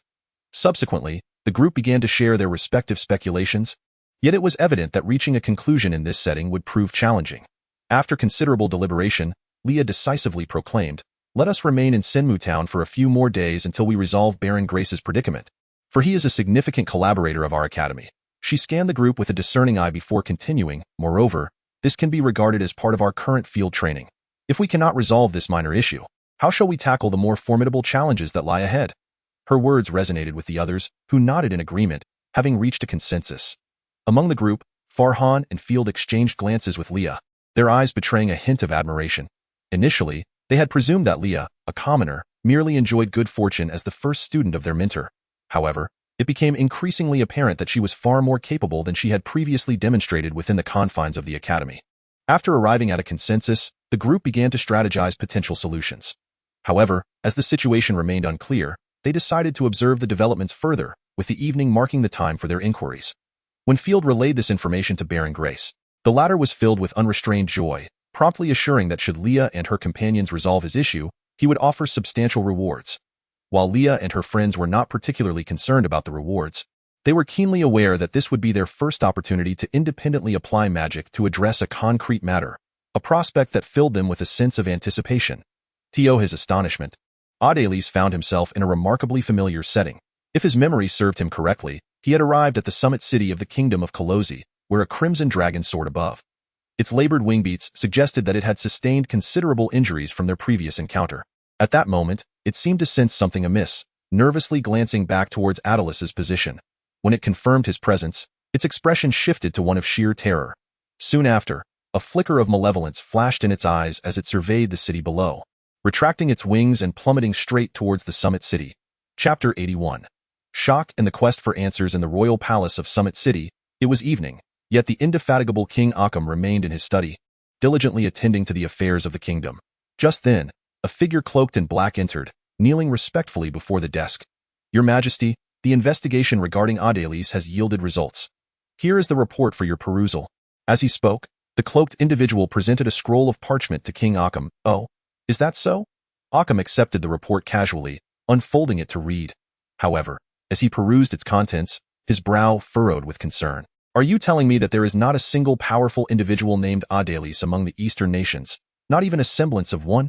"Indeed, Your Majesty," the black-clad figure replied respectfully. Yet, Occam's irritation surfaced abruptly, and he hurled the report back at the messenger's face. "Humph. After 6 months of investigation, this is the best you can provide. Is Adeliz merely a figment of imagination?" Faced with the king's fury, the cloaked man dared not offer a word of rebuttal, lowering his head even further. At that moment, a tremendous roar echoed from above, prompting King Occam to furrow his brow and rise to investigate. The black figure followed closely behind. Upon stepping outside, they were met with the sight of a massive red creature descending rapidly from the sky, causing their expressions to shift dramatically. How could a dragon appear here? Just as they were struck with shock at the impending calamity, a colossal hand of light emerged from the void, grasping the swiftly descending dragon with ease. A chilling voice resonated from above. "Humph, trying to flee." As the words echoed, the radiant hand tightened its grip, and the dragon let out a piercing wail that tugged at the heartstrings of any who heard it. Yet, such a lament elicited no sympathy from the wielder of the luminous hand. With renewed force, the radiant hand crushed the dragon, resulting in a cataclysmic explosion of blood and flesh, transforming it into a mist of gore and remains. Remarkably, none of the crimson mist fell to the ground, remaining firmly held within the grasp of the radiant hand. At this moment, King Occam, his face a mask of horror, beheld a figure clad in an enigmatic mage's robe descending from the heavens, approaching the luminous hand. With a mere wave of his hand, the blood mist and dismembered remains within that radiant appendage vanished without a trace, while the colossal light hand gradually transformed into myriad twinkling starlights, dispersing through the air. Gazing upon the formidable presence suspended in midair, Occam recognized the exceedingly familiar, handsome visage he had encountered countless times in various reports, a look of greater dismay than when he first witnessed the falling red dragon spread across his face, and he uttered the name of the newcomer with a voice trembling in disbelief. Adeliz. Later that evening, in the bedchambers of Baron Grace in Senmu Town, the Baron lay peacefully in slumber. Yet, within his chamber, 7 distinctly characterized figures sat and stood, meticulously examining every detail of the room.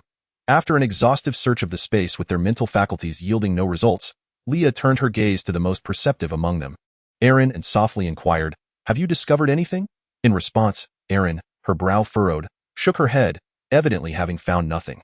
Observing the similarly troubled expressions of the others, it was clear they too had uncovered no leads. Just then, an unusual sound pierced the silence.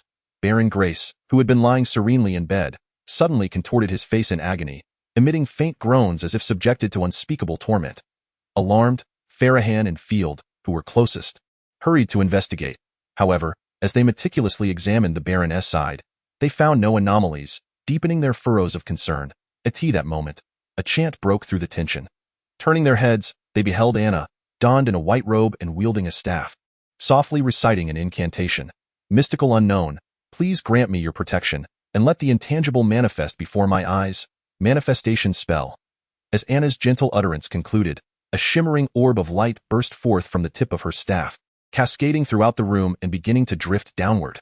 The onlookers, filled with anticipation, scanned the room with eager eyes, yet, to their disappointment, the sparkling light that enveloped the chamber did not reveal any outline of the unseen. At that instant, Baron Grace's expression grew increasingly tormented, and a series of clicking sounds escaped his lips, evidently caused by his teeth chattering uncontrollably.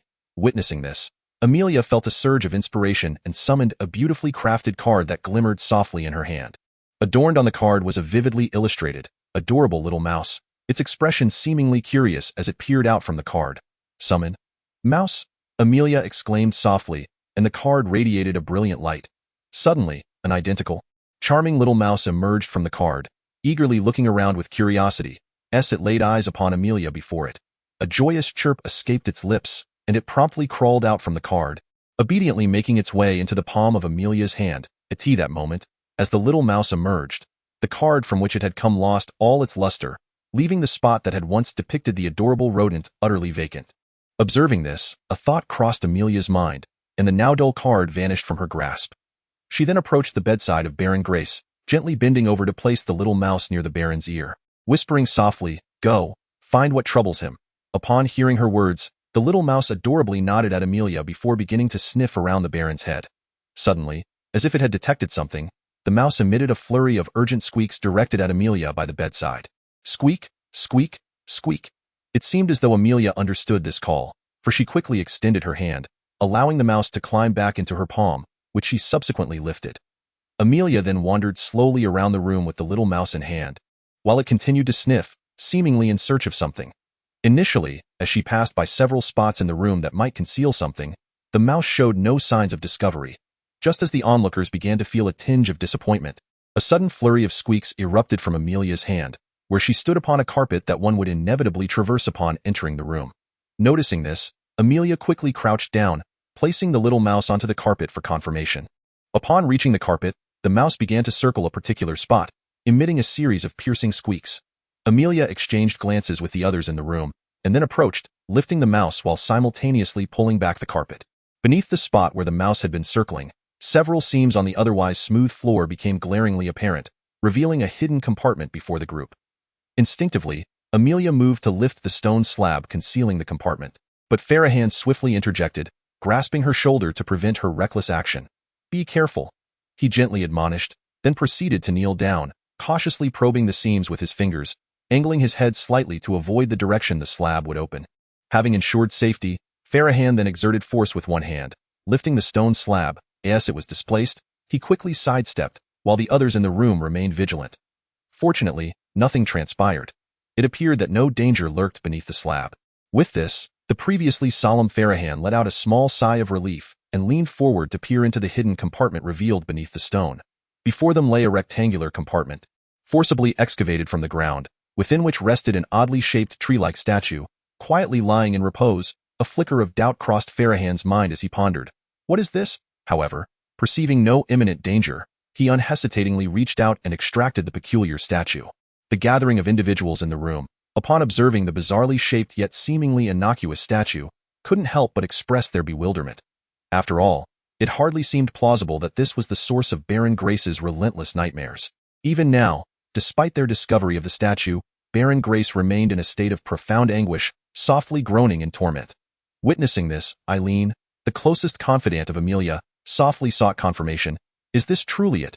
Gazing at the seemingly harmless statue, Amelia too exhibited a hint of uncertainty. At that moment, Leah, designated leader among them by Adelise, interjected, regardless of its nature, you should take it far from Baron Grace to test it. Perhaps its effects are limited to a certain radius. Distancing it may suffice. Upon hearing this, the group nodded in understanding. Very well, I shall take it outside the castle to see, Farahan declared, clutching the statue. You stay here and monitor Baron Grace's condition. Should there be any changes, remember to inform me with that. Farahan promptly made his way toward the exit, but Collins quickly interjected. Who knows if this thing harbors other dangers? I will accompany you. Turning to Collins, Farahan acknowledged him with a nod before continuing onward, with Collins hastily following suit. As they departed, the previously tormented Baron Grace gradually began to calm. The remaining individuals exchanged glances, and with a mutual nod, they discerned that the oddly shaped statue was indeed the root cause of Baron Grace's affliction. In the courtyard of the royal palace at Mount Summit City, King Occam stood gazing at the spot where Adelise had recently slain the red dragon, his presence lingering there for an extended period. His expression shifted through various emotions until, recalling something, he let out a weary sigh, murmuring, Adelise. With that, the king lowered his proud head and, without a word, turned to retreat into the palace. The cloaked figure that had been accompanying him observed the sudden despondence in the king's demeanor, sensing an air of melancholy that seemed to age him in an instant. However, the figure quickly averted his gaze, not daring to linger, when the king's slightly fatigued voice broke the silence. Cancel it. Revoke all previously established plans concerning Lord Adelise. Such a formidable being is no longer a foe that our humble kingdom of Carlosi can afford to provoke. When Adelise was mentioned, King Occam's voice momentarily faltered. After speaking, as if recollecting something, King Occam continued, prepare yourselves. Shortly, I shall personally venture to the Northern Territory. It is high time I paid a visit to my most cherished daughter, Amelia. Your Majesty? Upon hearing this, the cloaked figure was taken aback, for according to their intelligence, Princess Amelia had long been studying magic under Adelise, A fact that King Occam was undoubtedly aware of, however. The king paid little heed to this concern. With that, his somewhat desolate figure vanished into the confines of the study. Witnessing this, the cloaked figure let out a sigh, then respectfully accepted the command and departed to execute King Occam's orders. Meanwhile, after departing, Adelis swiftly located the fleeing group of giant lizards through the magical mark he had previously left. A few had scattered, but it was of little consequence. Adelis cast his gaze over the group of giant lizards that lay prostrate on the ground upon seeing him, noting that there were fewer than the last time he had encountered them. Yet, he paid no mind to these minor losses. He raised his staff and gently tapped the air beside him, summoning a portal that led to a mountainous region near the academy. Then, with another light tap of his staff on the ground, a series of luminous hands, each the size of an adult, materialized from the void. These glowing hands floated directly above the prostrate lizards and, without hesitation, descended to grasp them one by one. The lizards, unable to resist, were seized by the radiant hands and tossed into the portal. Once the last lizard was thrown in, Adelis nodded in satisfaction. With this, the source of the fire element crystal was secured. His next objective would be the water element crystal. As soon as he finished speaking, Adelis vanished from sight, and the portal began to close, ultimately shrinking to a mere point of light before disappearing entirely. The magical hands dissipated into twinkling starlight, gently scattering into the air. Chapter 83. The culprit. Are you saying that this is the source of my recent nightmares? Baron Grace gazed at the peculiar tree-shaped statue positioned on the table, his eyes reflecting a mix of curiosity and confusion.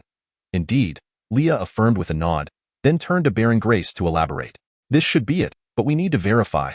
Verify? Baron Grace raised his head, puzzled as he continued to scrutinize the strange statue. Sensing his confusion, Leah nodded once more and began to explain further. Yes, it is necessary to confirm that in the coming days, we shall remain in Senmu Town, observing whether Baron Grace will continue to experience nightmares now that he is distanced from the statue.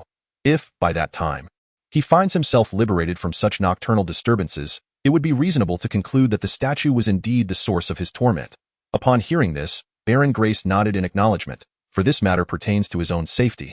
And exercising caution is certainly warranted. At that moment, Field unexpectedly interjected, Baron Grace, were you aware of the presence of this statue prior to now?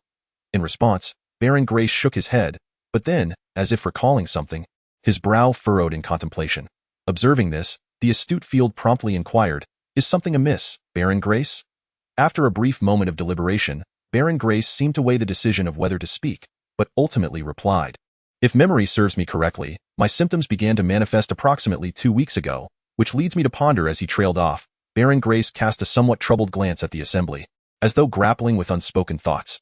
Noticing this, Field and the others exchanged glances, choosing not to press further, and instead rose to take their leave. Given the current circumstances, it was evident that the individual capable of placing the statue in Baron Grace's chamber must be someone close to him. After all, maintaining the faade of nobility is paramount, and any familial disgrace ought not to be broadcasted.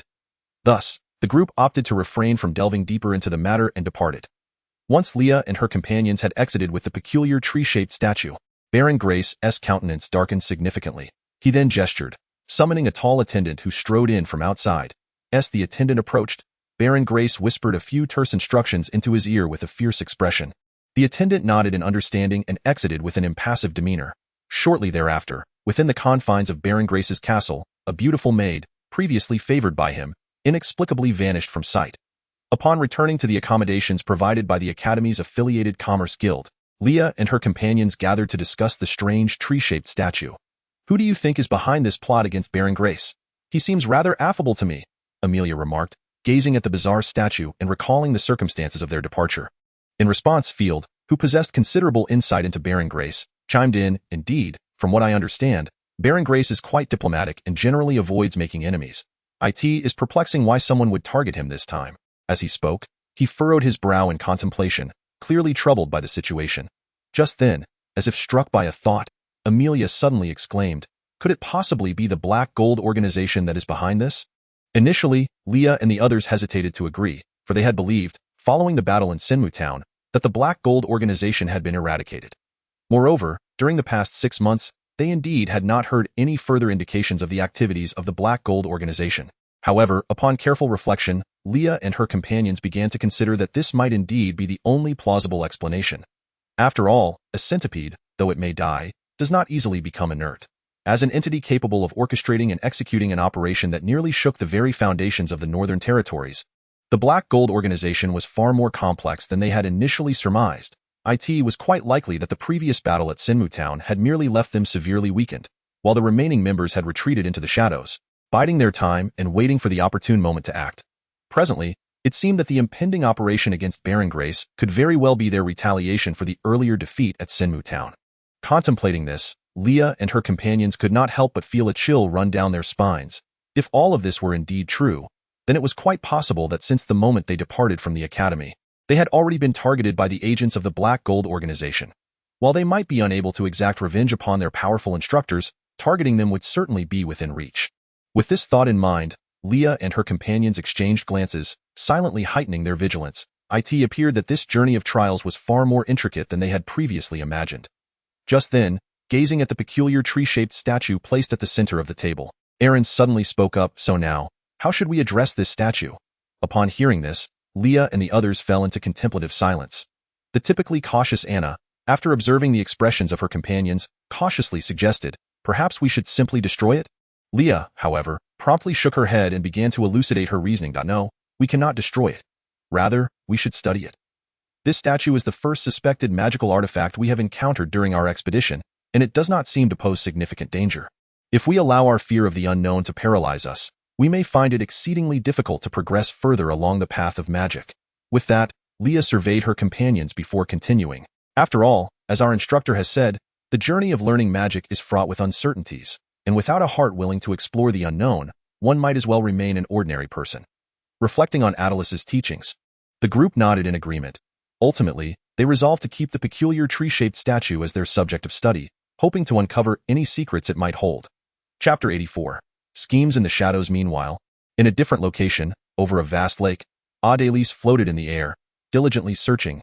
"I distinctly remember discovering the spouting giant tortoise here before. Why is it absent this time?" Adelise murmured to himself as he began to broaden his search area. Soon, an object resembling an upside-down boat resting on the lake's surface caught his eye at this sight. A satisfied smile crept across Attilus's lips. Found it. With that, he flew directly toward it.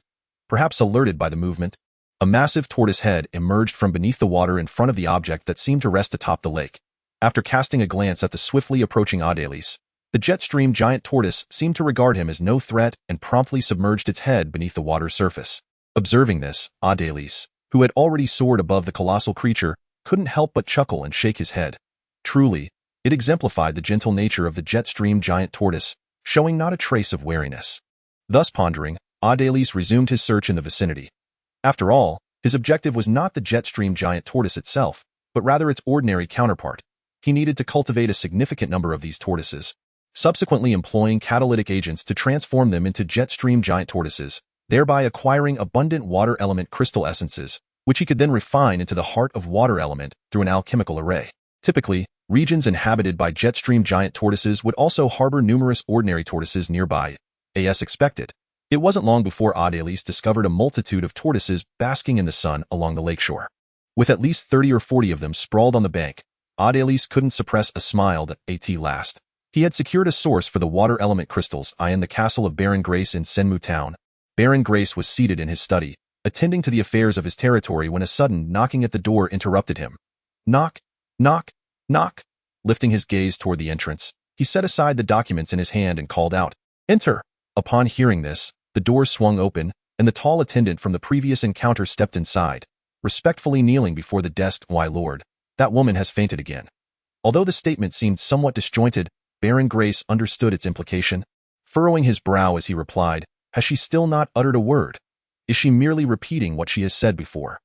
At this, Baron Grace began to lightly tap his fingers against the table, contemplating for a moment before finally articulating, "It appears she truly knows nothing." As if recalling something, he suddenly let out a disdainful snort. "Humph! A foolish woman driven by greed." At this moment, the tall attendant ventured to speak. "What shall we do next?" Hearing this, Baron Grace sighed inexplicably, seemingly agitated, and waved his hand dismissively at the attendant. "Forget the interrogation. Just dispose of her." "Yes, my lord." The attendant respectfully accepted the command and withdrew. Once the attendant had departed, Baron Grace's gaze fixated intently on the doorway, his fingers drumming incessantly on the table. A contemplative expression etched across his face as he murmured to himself, who could it possibly be? Oh? Are you saying that the assassination attempt on Baron Grace has failed? What is the meaning of this? In a mysterious realm, a silver-haired youth addressed the cloaked figure before him, his tone laced with dissatisfaction.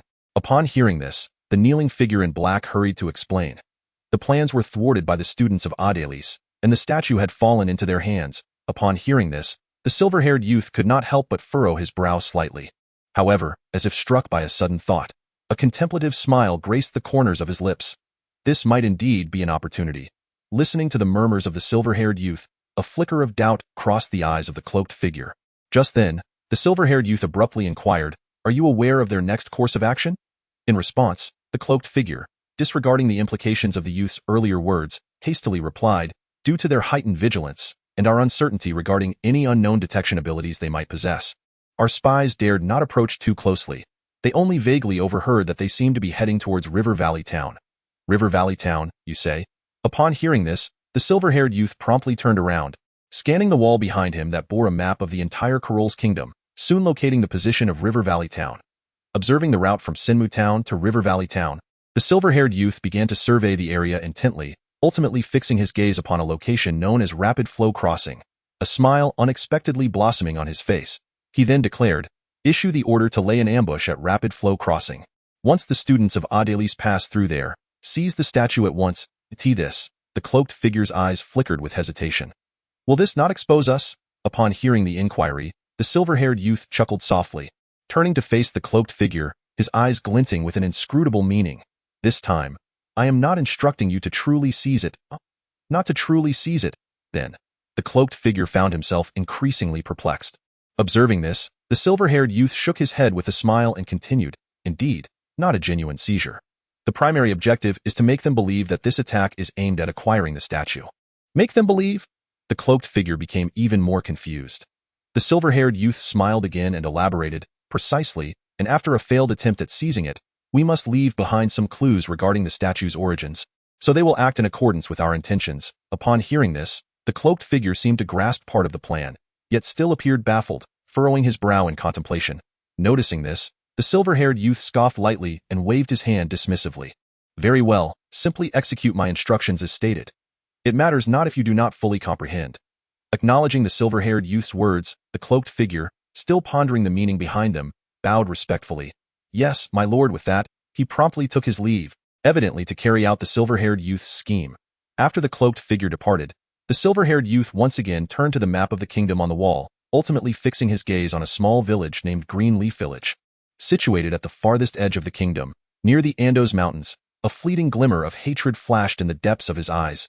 Chapter 85. The dismal underground world. The environment of the subterranean realm is indeed quite harsh, mused Adelis as he pressed onward through the dim and damp passageways below. However, such an atmosphere is, without a doubt, well suited for the survival of the steel-toothed mole. Just then, a tremendous tremor echoed from ahead, causing Adelis to furrow his brow in concern. The creature he sought, the steel-toothed mole, could not possibly generate such a colossal commotion, and those capable of causing such tumult in the depths were typically formidable adversaries. Based on the intensity and frequency of the vibrations, Adelis was nearly certain of the identity of the impending visitor, the death worm. Fixing his gaze on the source of the disturbance, Adelis's expression darkened slightly.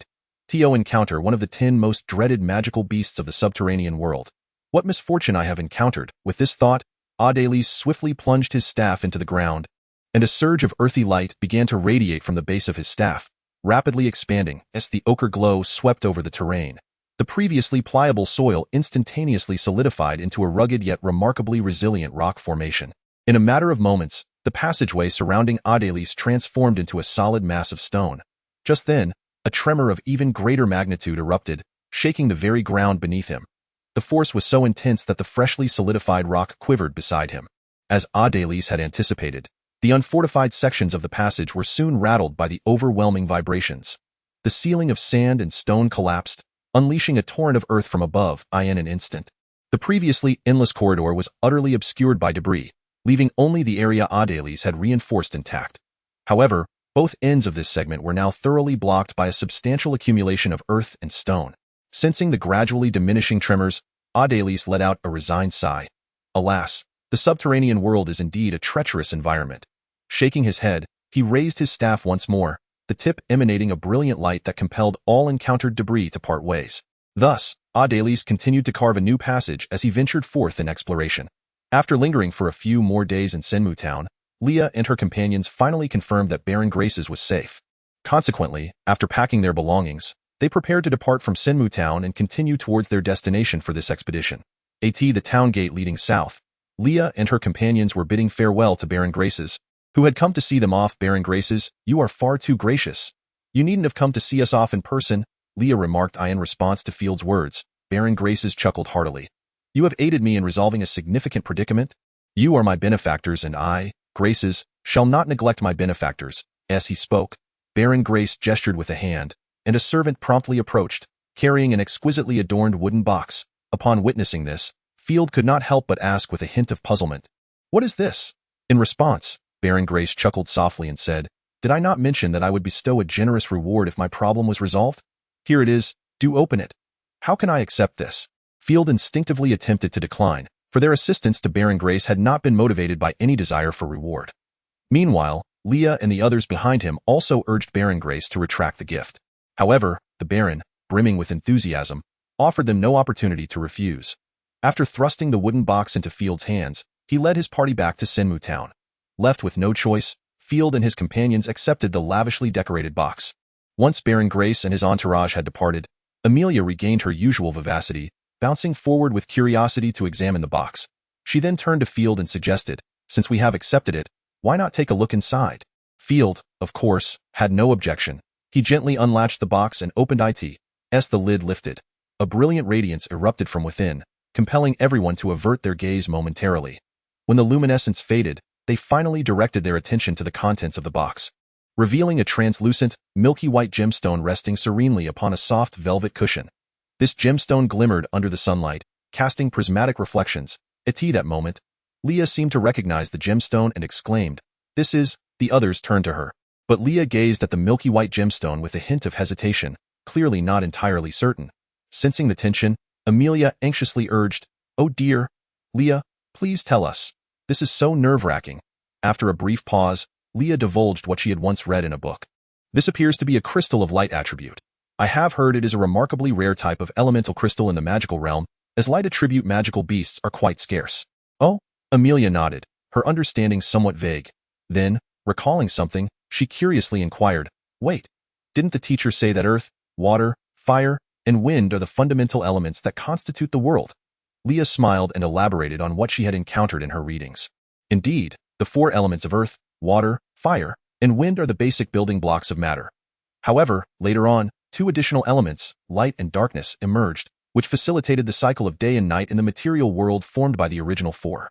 Oh, not only Amelia, but the others nearby also nodded in comprehension, as this knowledge was new to them. After acknowledging this revelation, Amelia looked at Leah with admiration and exclaimed, "Ah, Leah, you are truly remarkable. How astonishing that you possess such knowledge." This revelation left Leah feeling somewhat embarrassed, as she instinctively raised a hand to touch her hair before speaking. "It's nothing much. Really. I merely happened to read a few books on the subject." Meanwhile, Amelia, upon hearing Leah's words, found herself quietly encouraging her own resolve. "It seems I, too, must dedicate more time to reading." Observing the expressions of those around, it was evident that they too were silently committing to the same decision. After all, as Adelis had stated, knowledge is indeed power for a mage. Following an engaging discussion about the rare crystal of light attribute elements, Leah and her companions wasted no further time. The young women climbed aboard the carriage while the young men mounted their steeds, setting forth towards the flowing river crossing. As they departed, within the gates of Senmu Town, a vendor who had been calling out from behind his stall paused momentarily, revealing an apologetic expression. "Why, sincere apologies. Dear patrons, I have matters to attend to and must close up early today. I hope for your understanding with that." He hurriedly packed away his wares and swiftly vanished into a dark alley behind him. Chapter 86. The Steel-Toothed Mole and the Ambush. Meanwhile, in the underground realm, Adelis continued his arduous journey. As he carved a path through the seemingly endless soil and stone, a gentle breeze suddenly wafted towards him. Sensing the somewhat murky air, Adelis lifted his gaze ahead. Finally, the monotonous expanse of dirt and rocks was replaced by a spacious subterranean chamber, the scale of which was illuminated faintly by the glow emanating from his staff. "Ah, at last, I've emerged," he murmured with a hint of relief, adjusting the spell at the tip of his staff to one of illumination as he stepped forward. Just then, a faint sound of digging reached his ears. With a subtle flick of his wrist, the bright illumination from his staff extinguished, plunging the surroundings back into darkness. In that instant, however, Adelis's profound eyes began to emit a faint glow. Suddenly, the pitch-black cave transformed into a realm of brightness in his sight. This change, evidently unnoticed by the source of the digging noise, continued unabated. A satisfied smile crept onto Adelis's lips as he followed the sound. Soon, a massive mole, roughly the size of a wild boar, appeared before him. This peculiar creature was devoid of fur, its body covered in wrinkled, pallid skin, resembling a gargantuan rat, though its tail was notably shorter and thicker. Its oversized incisors, currently gnawing at a substantial rock, were particularly striking, their hue reflecting not the usual white of bone, but a metallic sheen. One glance reveals the peril. Should that formidable tooth strike, it would undoubtedly spell danger. Steel-toothed mole. Silently uttering the name of the creature before him, Adelis instinctively waved his hand lightly towards himself, causing his form to vanish completely into the encroaching darkness, revealing not a trace. That moment, cloaked in invisibility, Adelis began to search the vicinity. He understood that the steel-toothed mole was a social creature, capable of evolving from the ordinary giant mole. The presence of a single steel-toothed mole suggested that at least one, if not several, nests of giant moles must be nearby. True to his expectations, after a brief search, Adelis successfully located a nest of approximately 5 or 6 giant moles. Observing these somewhat grotesque creatures, a satisfied smile crept across Adelis' lips. It appeared that he had finally discovered a source for the elemental crystals of the earth attribute. A few days later, at the Rapid Flow Ferry. Splash, splash. Under the sun's radiant embrace, the Rapid Flow River meanders quietly forward, flowing steadily during the autumn's dry season. On the riverbank, a quaint ferry terminal, with several boats docked, stands serenely. Amidst the lush, verdant forest, a narrow path winds down from the distant mountain's base. At this moment, a horse-drawn carriage, accompanied by a few riders, is making its way toward the small ferry terminal by the riverbank. Ah, the Rapid Flow Ferry is just ahead. A silver-haired girl leans out of the carriage window, her excitement palpable as she gazes at the terminal, which is now faintly visible. Is that so? In response, a black-haired girl also peers out from the opposite side of the carriage, her face lighting up with delight upon catching sight of the ferry ahead. At this juncture, a blond youth astride a tall brown steed raises his gaze towards the distant terminal, then smiles and remarks, "Well, it seems we shall reach River Valley Town by tonight." However, at that moment, a silver-haired youth riding a white steed at the forefront suddenly furrows his brow as he looks towards the approaching Rapid Flow Ferry. He abruptly pulls on the reins of his warhorse, raising his right hand to signal for a halt. Observing this, a red-haired girl driving the carriage immediately brings it to a standstill. "What is it?" "Farahan?" The previously speaking blonde youth rides closer to Farahan, scanning the surroundings with vigilance while softly inquiring. "It is too quiet. Something feels amiss." Farahan responds, his eyes darting cautiously around their environment. Just then, a sudden volley of arrows rains down from the flanking woods. Whoosh, whoosh, whoosh. Faced with this unexpected assault, the 3 youths on horseback, as well as the girls in the carriage, exchanged glances of alarm before springing into action. Suddenly, Farahan reached into his bosom and produced a small, dark golden metallic orb. He then delicately tossed this orb towards the direction from which the rain of arrows descended. The orb did not travel far before a shimmering arc of light enveloped it, causing it to swiftly expand in the air like liquid, forming a thin, semicircular metallic shield that stood before Farron. That moment, the deluge of arrows struck the shield, producing a cacophony of clinking sounds, yet failing to penetrate the ethereal barrier that floated in midair. Meanwhile, on the opposite side, the golden-haired youth remained unfazed in the face of the incoming arrows. With a gentle motion, he drew a staff, approximately a meter in length, adorned with a deep blue gemstone at its tip. Grasping the staff firmly, he smiled lightly at the imminent barrage of arrows. With a subtle wave of his staff, a faint stream of azure energy began to emanate and spread through the air before him. Upon contact with this ethereal current, the arrows experienced an immediate deceleration, ultimately succumbing to gravity and falling to the ground. Their shafts inexplicably coated in a thin layer of frost. At the rear, the tall, brown-haired youth, still mounted on his war steed beside the carriage, stood upright upon his horse in response to the sudden assault of arrows. With a swift motion, he propelled himself into the air, soaring directly towards the incoming projectiles. Just as he was about to collide with them, he grasped the edge of his gray cloak and swept it forward. To the astonishment of onlookers, The glimmering arrows were effortlessly brushed aside by the light fabric and fell to the ground. The brown-haired youth did not pause. He deftly maneuvered, continuing to wield his cloak to deflect the relentless rain of arrows targeting the carriage. On the opposite side of the carriage, the red-haired maiden, confronted with the rapidly approaching arrows, rose to her feet. With both hands, she drew two ornate short swords, each embedded with a red and a blue gemstone in their hilts. As she brandished the swords, her lips parted to utter a soft incantation.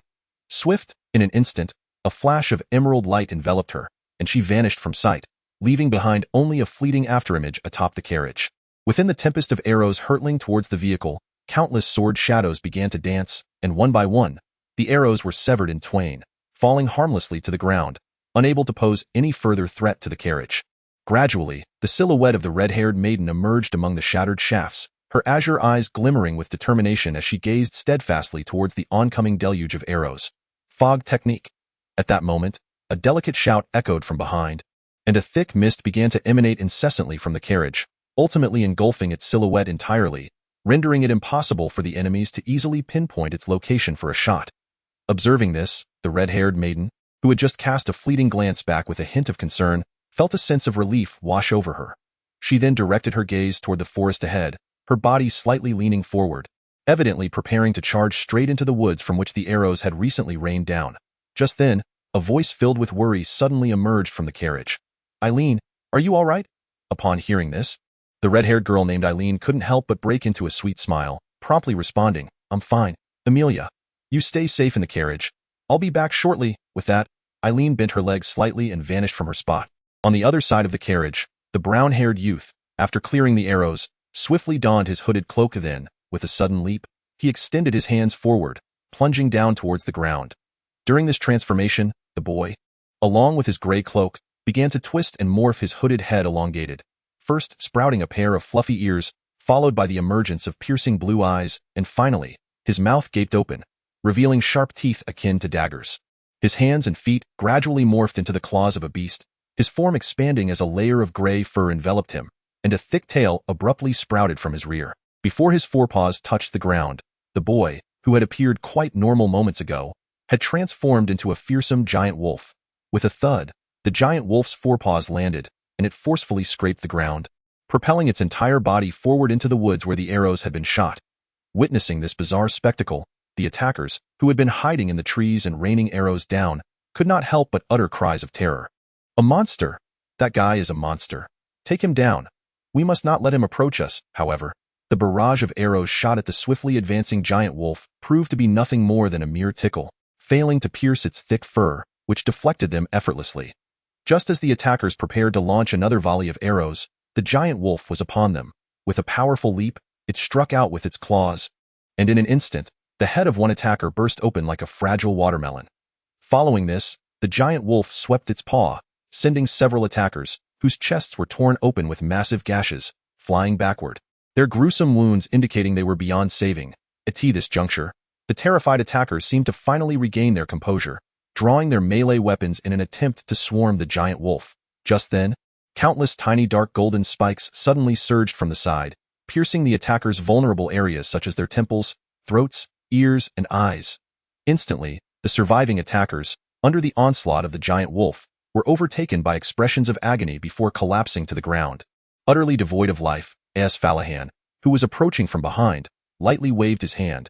Countless dark golden substances seemed to spring forth with a life of their own from the wounds of these assailants. They then soared into the air, gathering in front of Falahan and coalescing into a small orb of dark golden metal. Observing that all the attackers had collapsed, the colossal wolf shook its head and let out a low growl, standing upright. During this transformation, the various beastly features of the giant wolf gradually faded away, ultimately reverting to the form of a brown-haired youth clad in a gray cloak. Upon regaining his human form, the brown-haired boy promptly bowed respectfully to Falahan, exclaiming, "Your Highness." In response, Falahan, while putting away the metallic orb, casually waved his hand and said, "Enough, Collins. Did I not mention that you need not be so formal in public? Just call me Falahan." Hearing this, Collins hurriedly corrected himself, "You're Falahan," to which Falahan shook his head in exasperation, dismissing the somewhat rigid fellow, and proceeded to examine the bodies of the attackers. Meanwhile, on the other side, a blond youth had dismounted from his steed and, wielding a staff adorned with a deep blue gemstone, slowly ventured into the woods by the roadside. However, it was evident that he had arrived too late, for as he parted the thicket, he discovered that apart from the red-haired girl, Eileen, who stood frowning beside a corpse wearing a wooden mask, there were no other living beings in sight. The blond youth could not help but smile wryly and approached Eileen, surveying the surrounding bodies as he softly inquired, "Have you found anything?" At his words, Eileen, who had been intently examining the corpse, glanced at the blond youth before turning her gaze back to the wooden mask adorning the lifeless figure. "Field, do you not find the material of this mask somewhat familiar?" At her remark, the blond youth named Field was momentarily taken aback, then scrutinized the wooden mask on the corpse. The vaguely recognizable material sparked a fleeting memory of an odd tree-shaped statue in his mind. Chapter 88. The free-range area and the plantation. Is that the statue? Hearing Field's exclamation, Eileen became fully convinced of her earlier suspicion. She then lifted her gaze to the multitude of corpses strewn about and murmured, "It appears that the statue may not be as simple as we previously thought." As if he had discovered something, Field, who was examining the masked corpse, suddenly let out a soft exclamation. He then gently prodded the clothing of the corpse with his staff, causing a notebook with a light brown cover to tumble out from the deceased's grasp. "What is this?" Seeing this, Eileen, who had been lost in thought, furrowed her brow as she picked up the notebook and began to flip through its pages. With each turn, her frown deepened. Observing her reaction, Field grew curious but, considering their surroundings, finally spoke up. "Let us return for now, as we must make our way to River Valley Town today. By the way, there is also this." As he spoke, Field bent down to pick up the wooden mask, then began to walk out of the woods. Hearing this, Erin, with her brow furrowed, glanced up at the sky, then promptly closed the notebook in her hand and followed Field outside. Upon returning to the carriage, they found Farhan and Collins had already arrived, and Leah and the others had disembarked from the carriage. The mist that had previously enveloped the carriage had long since dissipated. Seeing Erin and the others return, Leah inquired, "Did you find anything?" In response, Erin and Field raised the notebook and the wooden mask in their hands. Upon spotting the wooden mask, the keen-eyed Leah and Farhan instantly connected it to the peculiar tree-shaped statue. The two exchanged a glance, and Leah then raised her hand, causing the strange tree-shaped statue to appear in her grasp. Observing that the material of the statue was identical to that of the wooden mask in Field's possession, it was evident that there was a significant connection between the two. Field and Erin exchanged a knowing look, clearly confirming their previous suspicions upon seeing the tangible evidence. That moment, Erin handed the notebook to Leah and remarked, "There is also this, which pertains to the statue. Please take a look." Leah accepted the notebook, but before she could peruse it, Farhan, glancing at the sky, interjected, "Let's examine this on the way. The priority is to reach River Valley Town first, or we shall find ourselves camping in the wilderness, which is far from safe." In response, the group raised their heads to survey the sky and nodded in agreement. Consequently, Leah reluctantly stowed the notebook away and joined Amelia and Anna in the carriage, while Farhan and the others mounted their steeds. The group then continued along the path towards the rushing ferry crossing ahead. Adeli's Magic Academy. Squeak, squeak. Observing the giant moles squealing as they burrowed into a hole ahead, Adelis nodded in satisfaction, then cast a flight spell to ascend into the sky and began surveying the academy grounds. By the lakeshore adjacent to the academy, the giant tortoise, relocated by Adelis, had gradually adapted to the new environment, basking comfortably in the sun. On the opposite side of the towering peak that loomed over the academy, near a hot spring, the giant lizards, also moved by Adelis, were relishing the warmth of the geyser's water, occasionally playfully tussling with one another. Meanwhile, in the valley where the wolf pack was raised within the academy, the pack, led by the Gale Magic Wolf, was engaged in a hunt among the trees. After a thorough inspection, seeing that the previously relocated magical beasts had settled in well, Adelis nodded in satisfaction. It was merely a matter of time before he acquired the remaining elemental hearts, and these magical beasts had provided a nascent form to his earlier plan for a free-range area.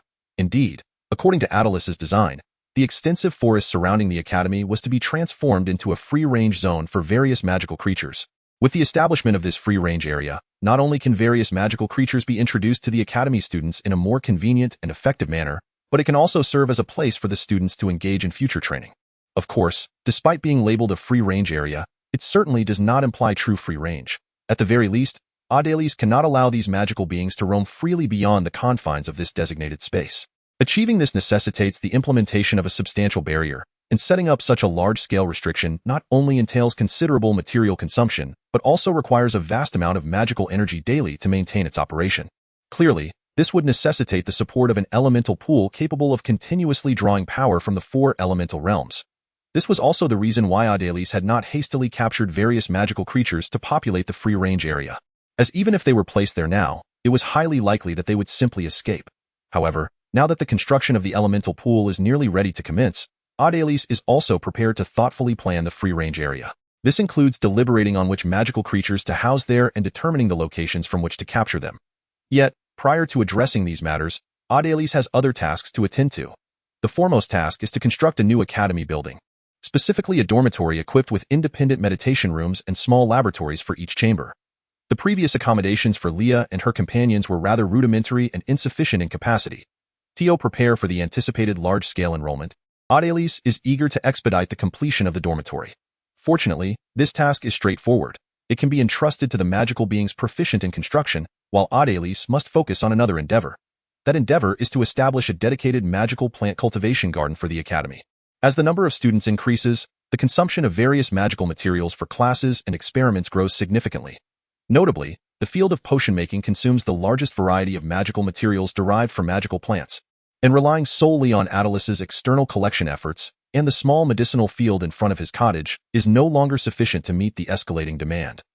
Therefore, to avert a future shortage of magical plants, Adelis must seize the opportunity during the students' training excursions to swiftly construct the cultivation garden, enabling large-scale planting of various magical flora.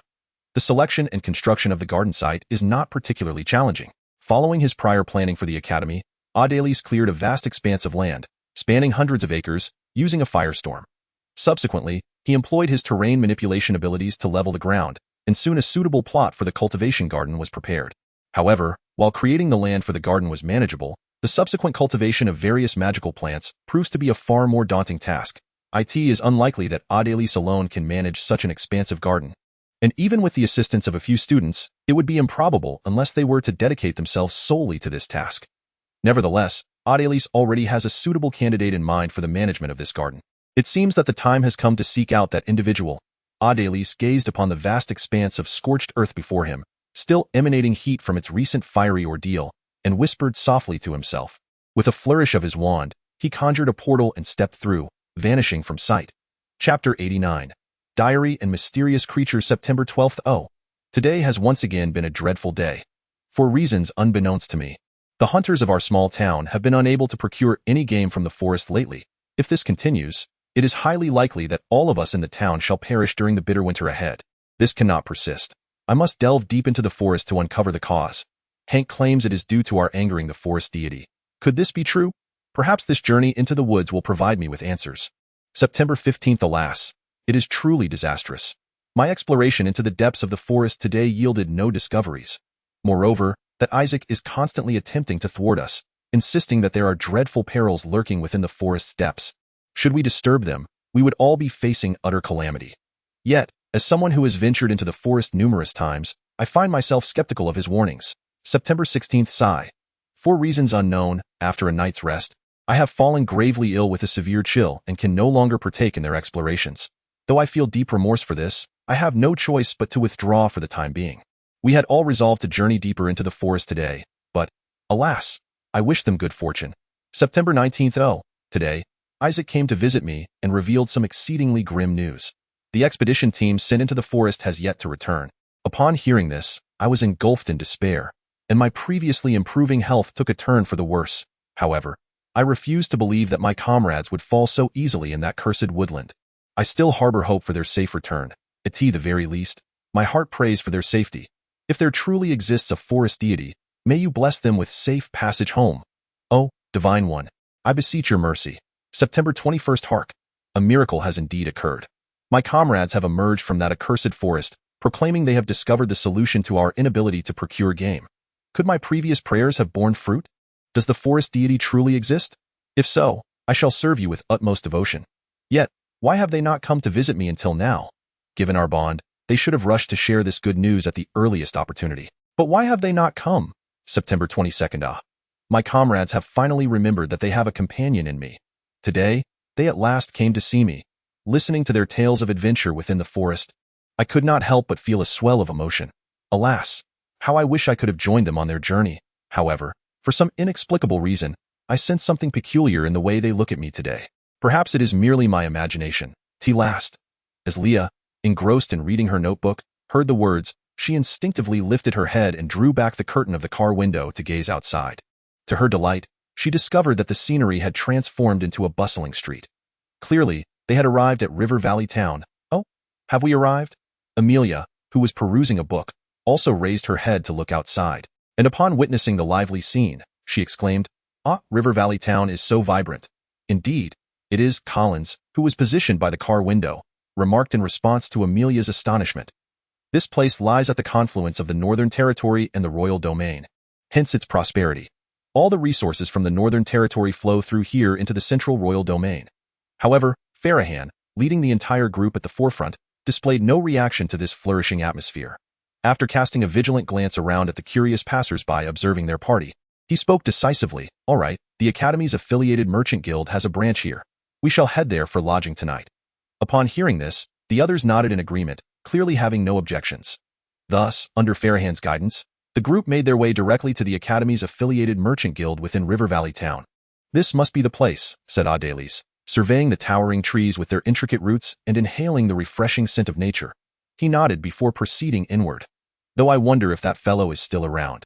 As he spoke, Adelis retrieved a vial filled with a viscous liquid that shimmered with a faint golden hue from his pocket and uncapped it.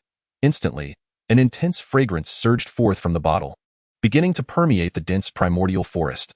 Adelis appeared somewhat dissatisfied with the speed at which the aroma spread.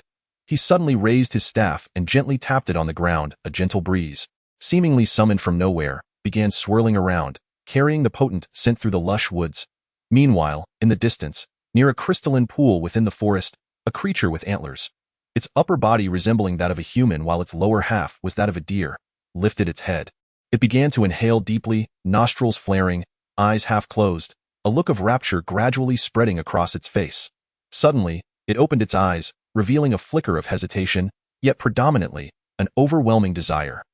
This inner turmoil seemed to trouble the creature, as it stared intently in Adelis's direction while its hooves stirred the earth beneath, sending up clouds of dust.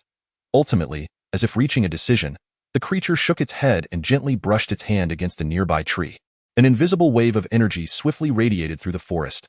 After performing this action, the half-human, half-deer being bolted towards Adelis, at the same time. As if sensing some commotion, Adelis turned his gaze towards the approaching creature. A subtle smile gracing his lips. It appears that the fellow remains here, unchanged, utterly unable to resist the allure of the nectar. With that, Adelis couldn't help but chuckle and shake his head. At that moment, a crisp sound of running approached, and with it, a creature that was half-man, half-deer swiftly emerged into Adelis's line of sight. Upon noticing Adelis, this half-man, half-deer being abruptly halted its lively pace, cautiously gazing from a distance. Although its eyes flickered with wariness and apprehension as they swept over Adelis, the open bottle of nectar in his hand seemed to possess an inexplicable enchantment, rendering it unable to divert its gaze. This caused the creature to hesitate in its approach, lingering longer than it wished. Chapter 90. Failure and Nourishment. In response, Adelis smiled lightly and spoke directly. "Do not be afraid. I mean you no harm. I merely require a small favor from you, and the reward." He lifted the bottle of nectar and gently swayed it. "Is this?" The half-man, half-deer creature appeared to comprehend Adelis's words, its eyes fixated intently on the swaying nectar, a hint of conflict crossing its face. Observing this, Adelis smiled again, his gaze deepening as his tone took on an inexplicable allure, captivating in its essence. Come closer, come closer. Once the pact is sealed, this bottle of nectar shall be yours." As the enigmatic words seemed to resonate from the depths of its heart, a flicker of uncertainty emerged in the creature's eyes. It attempted to shake its head to maintain clarity, yet the brightness in its gaze gradually waned, leaving only an obsession with the nectar in Adelis's hand. Finally, the half-man, half-deer creature raised its feet and began to approach Adelis as if in a trance. Success is imminent. Seeing this, the smile on Adelis's lips grew more pronounced. However, just then, a loud call suddenly echoed from nearby. Squeak. Upon hearing this sound, the half-man, half-deer creature instantly regained its senses, staring in astonishment at the now-closed Adelis. Without a moment's thought for the nectar, it turned and dashed back into the forest, vanishing from sight. Adelis furrowed his brow slightly at this, yet he made no move to hinder the departing creature. Instead, he turned his gaze toward the source of the call there, amidst the trees, stood a magnificent silver horse with a single silver horn protruding from its forehead, its clear, bright eyes deeply scrutinizing Adelise, as if perceiving the very essence of his soul, a unicorn. Adelise felt a wave of surprise wash over him at the sight of this extraordinary beast, for encountering a unicorn in this place was indeed beyond his expectations. How could there be a unicorn here? Just as Adelise pondered this perplexing thought, the tall and handsome unicorn cast a lingering glance at him before turning away and gracefully disappearing into the depths of the forest. Adelise made no attempt to stop it. Instead, he allowed the creature to depart unimpeded as he observed its retreating figure. A peculiar light flickered in Adelice's eyes. Eventually, it seemed he recalled something, a faint smile unexpectedly gracing his lips as he murmured to himself. A unicorn, you say? If such a creature exists here, I wonder if that entity is also present in a concealed chamber. A white-haired youth was currently listening to a report from a cloaked figure. Oh? Are you saying that our assailants have been entirely annihilated? The youth appeared unfazed by this outcome, merely expressing a fleeting curiosity before continuing. Did they manage to retrieve those items? I personally inspected the scene earlier, and all those belongings had vanished, presumably taken by Adelice's students. Excellent. Upon hearing this, a knowing smile crept across the youth's face, and he turned to survey the map behind him with his back to the cloaked figure. His gaze swept over the map, his eyes shimmering with an inscrutable light as he murmured, "The seeds have now been sown. We merely await their germination in silence meanwhile, within the confines of a bedroom at the Academy's affiliated merchant guild in Hagao Town." Leah continued to peruse what appeared to be a diary by the flickering candlelight. September 23rd. What? I can hardly believe the news I have just received. My comrades claim that the reason we were unable to secure the quarry this time is that someone from our town has angered the forest god. That individual is Isaac, and they are now inciting the townsfolk to prepare for his sacrifice to this so-called forest god. They assert that only in this manner will the forest god absolve us of our transgressions. I can scarcely fathom that such madness would emanate from the lips of my esteemed comrades. After all, Isaac is a companion with whom we grew up. They must have lost their senses. Fortunately, the majority of the townspeople still retain their reason and have not acquiesced to this proposal. I shudder to think of what might transpire if they did. September 25th. Isaac is dead. He was brutally sacrificed to that so-called forest god by those townsfolk. No, I refuse to believe this is true. I must be suffering from some delusion, conjuring this horrifying auditory hallucination. Madness. They have all gone mad. As Leah gazed at the increasingly scrawled and bizarre entries in the diary, she couldn't help but furrow her brow in concern. Though unsettled by the contents, she still turned to the next page. However, the subsequent entries in the diary appeared excessively disordered. Not only was the handwriting haphazard, but the sentences also became exceedingly incoherent, resembling the nonsensical ramblings of an individual devoid of meaning. Observing this, Leah furrowed her brow even deeper. Yet in her determination to leave no stone unturned, she compelled herself to search for any semblance of significance amidst the chaotic scrawl and disjointed phrases.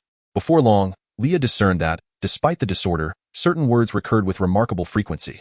Statue, tree, forest, and sacrifice. What do these terms signify? The statue is relatively straightforward, presumably referring to the peculiar tree-shaped sculpture. But what do tree, forest, and sacrifice denote? Moreover, why was there no mention of the mask? Pondering these questions, Leah retrieved the statue and mask from her identification card's storage space, placing them on the nearby table for closer examination. After a considerable time spent scrutinizing them without any revelations, Leah despondently shook her head and resumed her perusal of the diary. However, as she continued to leaf through the notes by the flickering candlelight, the shadows cast upon the wall behind her began to transform silently. Suddenly, from the shadow of the mask, countless tendrils emerged, piercing straight into the shadow of the bizarre tree-shaped statue, as if incessantly conveying something. Subsequently, the shadow of the strange statue began to extend silhouettes resembling twisted branches, gradually creeping towards Leah's own shadow. Yet, captivated by the words inscribed on the final page of the diary, Leah remained oblivious to any anomalies. The last page bore a scrawl that read, "We all shall perish. Everyone will die, including myself. We are merely sustenance for that forest." Chapter 91. Divergence in the luminous plane. If one wishes to tame a unicorn, it appears that seeking that object is essential. Back at the Adelise Magic Academy, Adelise, engrossed in perusing a particular tome, murmured to himself while flipping through the pages, "I believe it should be here. Aha, found it." Upon opening a new page, Adelice's eyes brightened, and he began to read intently. To tame a unicorn, one must require a gift apple, and the most likely place to acquire such a gift apple is the Shattered Realm of Light. The method to access the Shattered Realm of Light is as follows. Concerning the subsequent instructions for reaching the shattered realm of light, Audalis discreetly committed them to memory. To obtain the spatial coordinates of the shattered realm of light, one must first locate the star butterfly, which predominantly frequents the luminous plane, a dimension where capturing a star butterfly is highly probable. Upon reading this, Audalis lifted his gaze towards the horizon, a contemplative expression gracing his features. The star butterfly, is it? If one wishes to capture the butterfly of the stars, even I must prepare thoroughly. With that, Audalis closed the book and ascended to the second floor, evidently to make some preparations. Is this truly the right way? Observing the dense fog that limited visibility to no more than 3 meters, Farahan inquired of his companion, Field, who was furrowing his brow while examining a map. Upon hearing Farahan's question, Field looked up to assess their surroundings, and his already furrowed brow deepened in response to the pervasive mist enveloping them. It should indeed be this way. But, though Field did not elaborate further, Farahan understood his implication upon witnessing the dismal conditions surrounding them. In such an environment, it was indeed challenging for them to ascertain their exact location. That moment, Collins approached on horseback, frowning at the road ahead, shrouded in fog, and then asked, "They sent me to inquire how much longer until we reach Whaling Town." Field glanced at the map and replied, "If we haven't gone astray, we should arrive at Whaling Town by tonight." However, despite his assurance, the journey through the fog had led them past several intersections, some of which bore no signs at all, leaving Field feeling somewhat uncertain. Just as he spoke, they encountered yet another fork in the road. Fortunately, this intersection bore a signpost. Yet, due to the thick fog, Farahan and the others could not discern the inscription on the sign. Thus, Farahan and Field dismounted to investigate further. That moment, Leah, in the carriage behind them, also alighted to see what was amiss. "What is happening?" Collins, still mounted and surveying the area, replied. "We've come across a fork in the road. They've gone to check the sign." "Oh?" Leah lifted her gaze toward the direction of the sign, unaware that a twisted shadow of a branch was subtly manifesting on her exposed, snow-white neck. As this phantom emerged, the sign concealed within the mist began to change. The wooden sign appeared to come to life.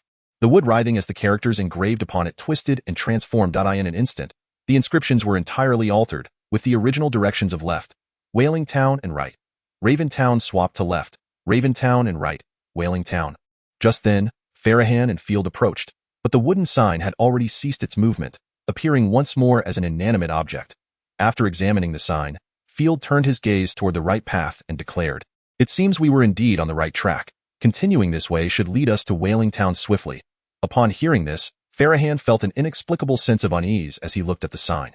However, after gazing intently at the wooden sign for quite some time, Farahan failed to discern anything amiss, prompting him to gradually furrow his brow in contemplation. "What is the matter?"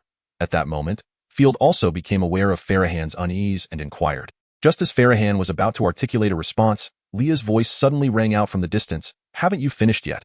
We must hasten our journey. Otherwise, we may not reach Whaling Town today, especially since this thick fog is significantly impeding our progress." Upon hearing Leah's voice, Field, wishing to allay her concerns, immediately replied, "All right, we have confirmed it. We simply need to head to the right. You all go ahead, and we will catch up shortly." In response, Leah did not press further and promptly boarded the carriage once more. Following Collins, Aaron guided the carriage along the right path. Observing this, Field urged Farahan, "All right, let us quicken our pace." With that, Field turned and strode towards his warhorse. After casting one last furrowed glance at the signpost, Farahan followed suit, heading towards his steed. Ultimately, the two mounted their warhorses and galloped in pursuit of the carriage ahead. Meanwhile, the entire party gradually distanced themselves from the fork in the road, becoming shrouded in the dense fog. If, at that moment, Farahan and the others could have surveyed the scene from above, they would have realized that they had completely strayed from their intended destination, Whaling Town. Instead, they were veering towards another direction, and the path they traversed led directly into a dense forest. Within the forest, the flora seemed to suddenly awaken, writhing and crawling, revealing once more the path that had long been obscured by the lush vegetation. This dimly lit forest trail wound deeper into an unknown part of the woodland, a glow plain. Just emerging from the portal, Audalis gazed upon the vast expanse that seemed eternally bathed in twilight and murmured softly to himself, "Though it has been quite some time since my last visit, it appears that nothing has changed." With that, Audalis unfurled his wings and soared into the sky, surveying the entirety of the expansive aglow plain from above. Regrettably, he found no trace of the figures he had anticipated. Not a single mage was in sight. Could it be? Observing this scene, Audalis furrowed his brow, a flicker of profound concern crossing his eyes. Chapter 92. The Starry Butterfly and the Lost Path. At that moment, a glimmer in the distance captured Adelys's attention. "Eagle Eye!" he exclaimed, as his pupils underwent a sudden transformation, expanding and contracting rapidly. With this alteration, the distant scene magnified before Adelys, gradually becoming clearer. At that moment, the spectacle at the luminous spot vividly captured the attention of Adelys. Upon discerning the scene before him, Adelys could not help but murmur softly, "The star butterfly, there." A butterfly with a wingspan exceeding 100 meters, radiating a resplendent array of colors, fluttered gracefully in the high sky. With each powerful beat of its magnificent wings, countless specks of starlight cascaded downward, as if creating a vast waterfall of shimmering stars in the air. For a fleeting instant, the scene appeared almost dreamlike. However, well aware of the star butterfly's nature, Adelys understood that beneath this enchanting beauty lay a perilous threat. The dazzling starlight it dispersed was not merely for aesthetic delight. Indeed, those native creatures of the luminary plains, drawn to the alluring starlight, found it penetrating their bodies upon contact. Subsequently, these once mesmerized beings, gazing at the star butterfly, began to exhibit expressions of excruciating agony and scattered in a frantic attempt to flee. Yet, observing their desperate escape, Adelys discerned the futility of their efforts. For as long as they were infested by the starlight bestowed by the butterfly, their lives were irrevocably forfeit, as Adelys had anticipated. These creatures fell to the ground in torment before they could evade Fard. At that moment, their skin began to turn translucent, revealing a flickering brilliance beneath. Soon, even the delicate layer of transparent skin began to dissolve, culminating in an eruption of starlight akin to that which the star butterfly had scattered in an instant. A hemispherical space, suffused with vibrant starlight, formed around these beings, completely consumed by the radiant essence.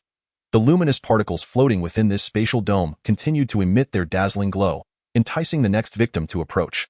Witnessing this, Adelys shook his head slightly, then turned his gaze toward the star butterfly gliding elegantly and leisurely in the sky, softly uttering, "The star butterfly, truly a creature of exquisite beauty and lethal danger. Is this truly the place? I recall that Wailing Town was not nestled within a forest," mused Farahan, frowning as he surveyed the dense, shadowy woods where sunlight scarcely penetrated. Hearing this, Field, who was examining the map, glanced around at the surroundings, his brow furrowing deeply. Yet, spotting the faint outline of a town at the end of the path ahead, he remarked, "It seems this is indeed not Wailing Town, but as time is already pressing, let us rest for the night in that nearby settlement and return tomorrow." Although Farahan sensed an underlying oddity about the forest, he chose not to voice further concerns. After all, as Field had stated, it was indeed late, and turning back at this juncture was no longer feasible. Thus, after scrutinizing the barely visible town ahead, Farahan also spoke up. "Very well, let us take rest here for the night. Shall we?" With these words, Farahan turned to Collins, who was standing guard beside the carriage. "Collins, please inform Leah and the others that it seems we took a wrong turn at the previous junction. For tonight, we shall rest in the nearby village, and tomorrow we will retrace our steps to Hanya Town." Upon hearing this, Collins nodded, then guided his steed closer to the carriage window, gently tapping on it with his hand. Creak! The carriage window soon opened, and Leah peered out, her expression one of mild confusion as she looked at Collins. "Is there something you need?" "Well, it's like this." Collins proceeded to relay Farahan's message. Although Leah furrowed her brow slightly at the news, upon glancing toward the distant village that was barely visible through the trees, she refrained from further comment, merely nodding in agreement with Farahan's plan. Thus, the group continued along the winding path that snaked through the forest, making their way toward the village hidden among the trees. Whoosh! A brilliant streak of light zipped past where Adelys had just hovered, and as he instinctively sidestepped the attack, an involuntary tension seized his entire body. The ensuing movement seemed to unfold in slow motion, each action dragging out until the streak of light had vanished, at which point time resumed its normal pace. Phew, that was close.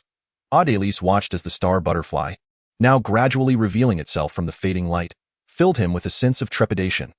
He had long heard tales of the star butterfly's incredible speed, able to traverse the very fabric of light itself, even affecting the flow of time around it when in its luminous state. Yet, he had not anticipated its prowess to this extent. The star butterfly was indeed a fearsome creature. Moreover, as Adelys pondered, his form suddenly began to blur, and a burst of starlight surged from the side, piercing through the illusory image he had left behind. The true Adelys had already vacated the path that the star butterfly had traversed, standing at a distance as he gazed at the long trail of starlight left in the wake of the creature's flight, his apprehension deepening. These starry remnants are quite troublesome. Just then, the star butterfly transformed once more into a shimmering streak of light. Hurtling directly toward Adeli's eye in response, he raised his staff, pointing toward the void ahead and tapping it. Layer upon layer of luminous barriers materialized, positioning themselves between Adeli's and the star butterfly. At that moment, a vague image flickered into view, revealing the path the star butterfly was taking in the air. Without hesitation, Adeli's swiftly distanced himself from the trajectory predicted by his divination abilities. Meanwhile, the streak of light formed by the star butterfly collided with the shimmering barriers he had conjured. Yet those barriers proved utterly ineffective against the onslaught of the star butterfly's radiant form. Even the slightest reduction in speed seemed unattainable, as they shattered into countless sparkles beneath the resplendent flow of light. Chapter 93. The Battle in the Town in the Forest. Witnessing this, the rapidly evading Adeli's felt his pupils constrict slightly. What a terrifying force of impact! Such intensity of collision could rival that of an ordinary 8th-tier spell. This cannot continue. If it does, my mana will soon be utterly depleted. It seems I must resort to that. With these thoughts, Adeli's reached into the ample folds of his mage's robe, seemingly intent on retrieving something. However, at that moment, the star butterfly, which was swiftly breaching the barrier Adeli's had erected, abruptly altered its flight path. The dazzling flow of light traced a graceful arc through the air before hurtling directly towards the direction where Adeli's intended to dodge. At this juncture, the proximity of both parties rendered Adeli's incapable of executing any further evasive maneuvers. Observing this, Adelis's expression shifted imperceptibly. He could no longer afford to retrieve the magical artifact he had prepared earlier and instead unleash the most potent spell he currently wielded. Time, freeze. As a pure white radiance shot forth from Adelis's eyes, an invisible wave rapidly expanded outward from him. All objects swept by this wave abruptly halted in their tracks.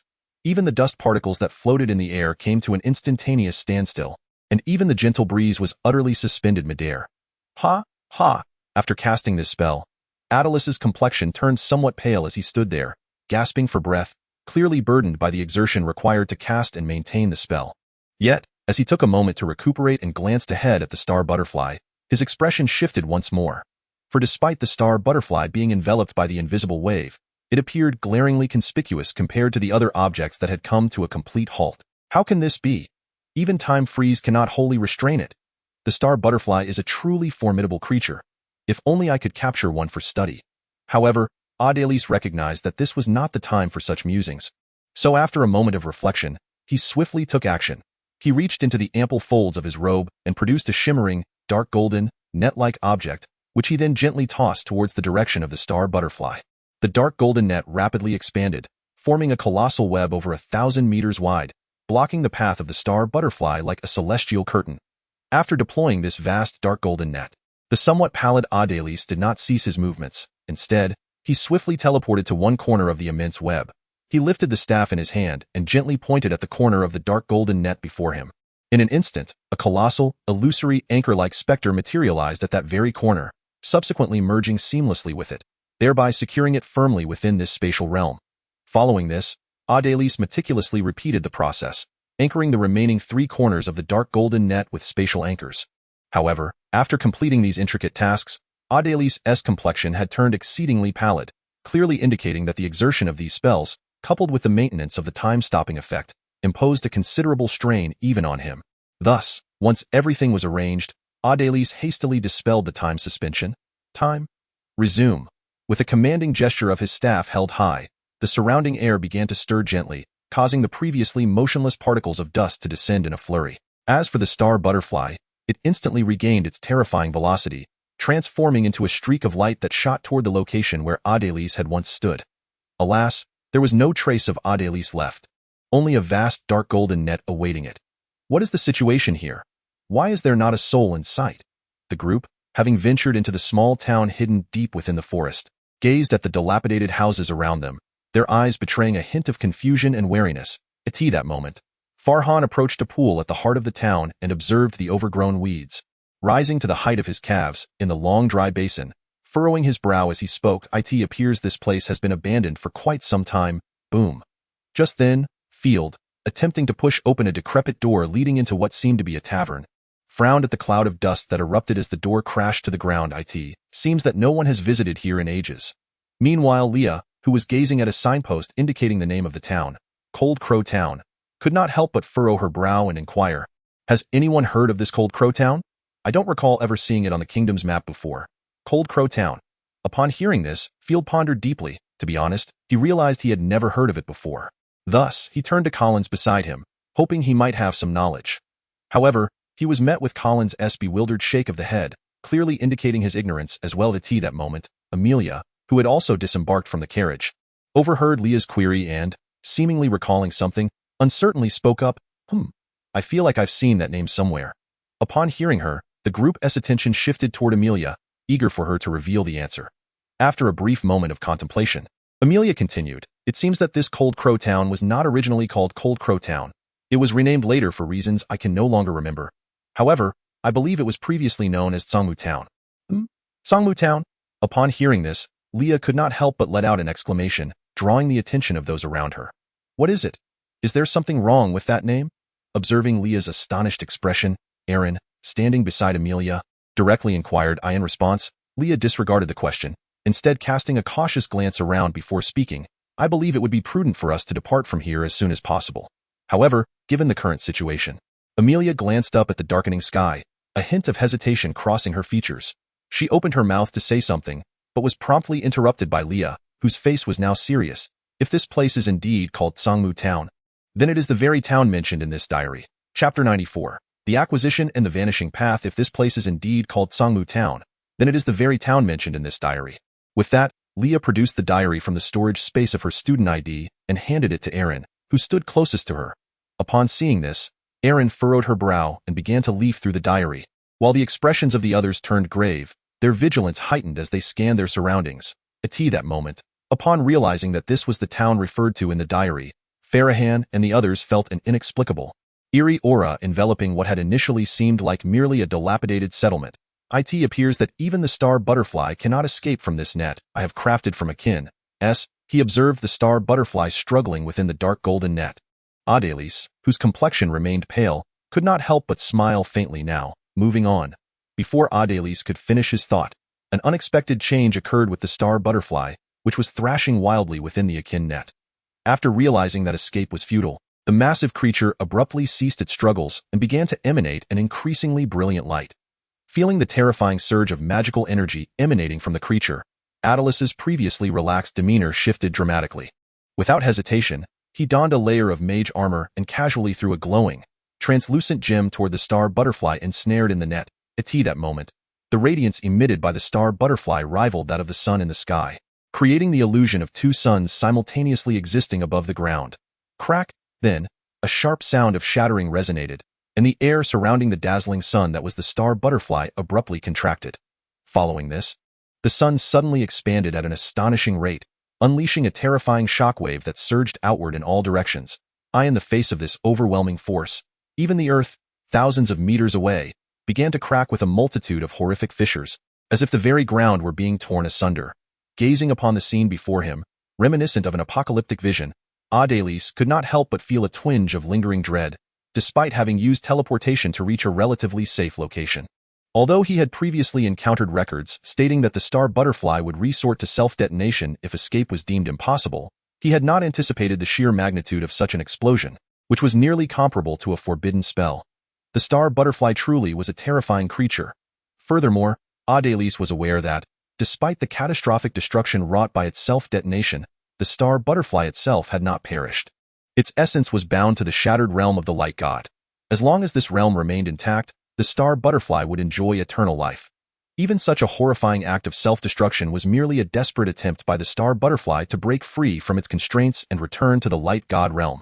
Before long, this star butterfly, which had just exploded here, would completely resurrect within the fragmented realm of the light god.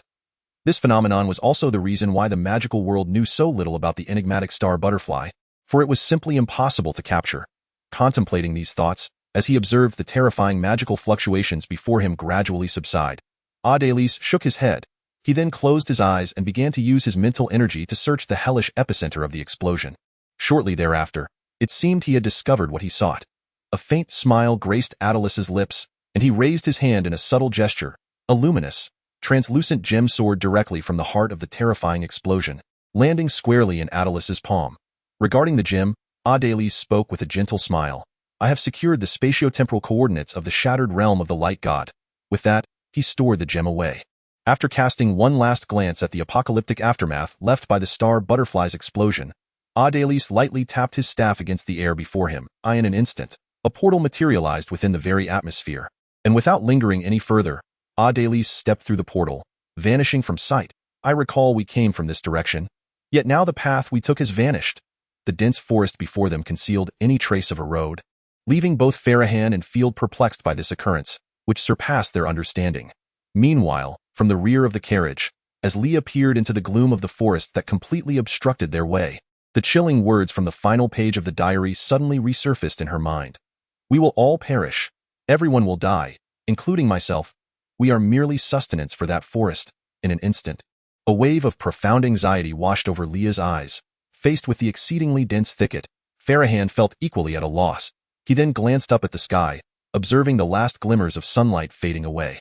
With a sigh, he turned to Leah and the others behind him and spoke. It appears that we must temporarily rest here for the night. Soon darkness will envelop us, and we must hasten to set up camp. With that, Farahan glanced back towards the path they had traversed, observing the dense vegetation with a hint of gravity in his eyes before continuing. By the way, I sense something amiss here. Everyone should remain vigilant tonight. We shall only stay until morning, at which point we will depart without delay. Upon hearing this, Leah felt a deep sense of unease, yet as she surveyed the increasingly dim surroundings, she reluctantly acquiesced to Farahan's proposal. Before long, under the guidance of Leah and Farahan, the group returned to the relatively level town square and began preparations to establish their camp. Unbeknownst to them, as Leah and the others busied themselves with their tasks, a pair of bloodshot eyes was watching them intently from the shadowy, hollow window of a nearby house. Chapter 95. The shattered realm of the light god disappeared? What do you mean they are gone? In a mysterious space, the white-haired youth furrowed his brow as he addressed the figure clad in black robes, who was prostrate before him. The black-robed individual, upon hearing the youth's inquiry, immediately began to explain in a state of panic. That day, a thick fog suddenly descended, and our men were too fearful to approach them closely, so we could only follow from a distance. Fog, you say? The white-haired youth seemed to recall something, murmuring softly before abruptly waving his hand toward the black-robed figure. For now, I shall overlook your failure to keep track of them, but I need you to ascertain one thing. Did they truly enter the dark forest? After a brief pause, he continued, once this matter is confirmed, we can proceed with the next phase of our plan, so it is imperative that this be executed flawlessly, understand? Yes, my subordinate understands. I shall attend to it immediately. With that, the black-robed figure swiftly took his leave. As the white-haired youth remained seated, lost in contemplation, a tall figure emerged from a nearby shadow, respectfully kneeling before him. The youth seemed unfazed by this development, casting a calm glance at the figure before softly inquiring, "How goes the investigation I assigned you?" "We have made some progress. We have pinpointed their general location, but determining their exact whereabouts will require additional time." "Oh? Is that so?" The white-haired youth regarded the tall figure, but due to the latter's lowered head and mask, he could not discern the expression. However, he was unconcerned, and after a moment of thought, he replied, "Then I shall grant you some more time." "Yes, my subordinate takes his leave." As he watched the figure rise and subsequently vanish entirely into the shadows, a flicker of inexplicable brilliance suddenly flashed in the eyes of the silver-haired youth. Then, with a light chuckle, he murmured to himself, "I hope you won't let me down in the end." The utterance of these words, the elongated silhouette that had melded into the shadows subtly trembled for a brief moment, only to swiftly revert to its original stillness. Meanwhile, the silver-haired youth, having risen to survey the map behind him, seemed utterly oblivious, his gaze fixed intently upon the map of the kingdom of Carlosi, where an enigmatic glimmer danced in his eyes. The shattered realm of the god of light had arrived. Stepping through the portal and beholding the resplendent world before him, Adelis whispered softly. The sky of this world bore no sun. Instead, it was adorned with a spectacular array of aurora-like hues illuminating the entire expanse, rendering the realm dreamlike and ethereal. Regrettably, however, in the far distance of Adelis's vision, the sky was marred by ominous black fissures, introducing a blemish to this otherwise enchanting vista. Gazing at these cracks in the heavens, a trace of melancholy crept into Adelis's eyes. What kind of battle could have left such indelible marks upon this world? With a shake of his head, Adelis lamented the scarcity of records regarding that era. Thus, he merely sighed and began his solitary quest for the coveted gifted apples. In this perilous realm of the god of light, even Adelis refrained from recklessly employing his flight abilities to search with abandon. Caution was imperative. After all, certain entities here were beyond the reach of Adelis, the master of the silver moon. Moreover, although the once dominant Queen of Light, who ruled the realm, had fallen into obscurity for countless millennia. It was said that her lingering soul still safeguarded the domain. Should an outsider like Adelis create too much commotion here, it could very well attract the attention of the Queen's residual essence, leading to potential trouble. After all, the Queen of Light had once been one of the 6 elemental deities, and even in her diminished state, she was not a force Adelis could withstand. Hence, Adelis approached this quest for the gifted apples with an air of heightened vigilance. Simultaneously, while Adelis was in search of the gifted apples within the fractured realm of the God of Light, in the central square of Cold Crow Town, after a simple dinner, Leah and the others returned to their respective tents to rest, leaving Farahan and Eileen to keep watch by the campfire. At this moment, illuminated by the flickering flames, Eileen furrowed her brow as she perused the diary, clearly attempting to uncover clues regarding their current predicament. Meanwhile, Farahan meticulously examined the peculiar tree-shaped statue in his hands. For reasons unknown, ever since they had entered this eerie forest, he sensed that the statue had undergone some inexplicable change. Yet, the specifics of this transformation eluded him, causing him to furrow his brow in deep contemplation. Crack! At that moment, a sudden noise emanated from the distant shadows, as if something had shattered. Hearing this sound, Farahan and Eileen instinctively grew alert, swiftly stowing the statue and diary into the storage space of their badges, and rising to scan the darkness beyond the camp. However, since the noise had occurred, the surroundings once again fell into silence. Only the gentle rustle of the breeze brushing through the treetops remained, as if the earlier sound was merely an unfortunate accident. Farahan furrowed his brow at this, then turned towards the direction from which the sound originated and spoke directly. "Eileen, stay here. I will go investigate over there."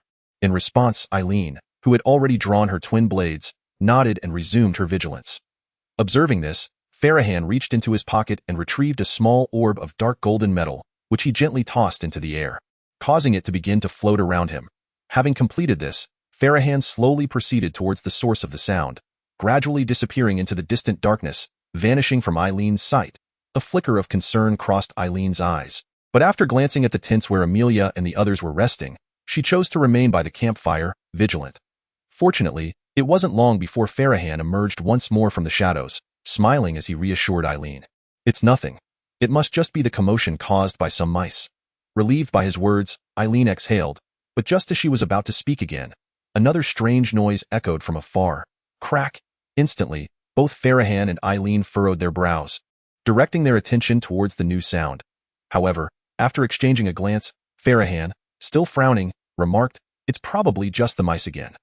There's no need to concern ourselves with it." With that, he returned to sit by the campfire. Eileen cast one last glance in that direction but ultimately said nothing, sheathed her short sword, and resumed her seat by the fire. Despite resuming their positions, the atmosphere had undoubtedly shifted. Unlike the previous ease, both now stared intently into the flames, a flicker of unease passing through their eyes.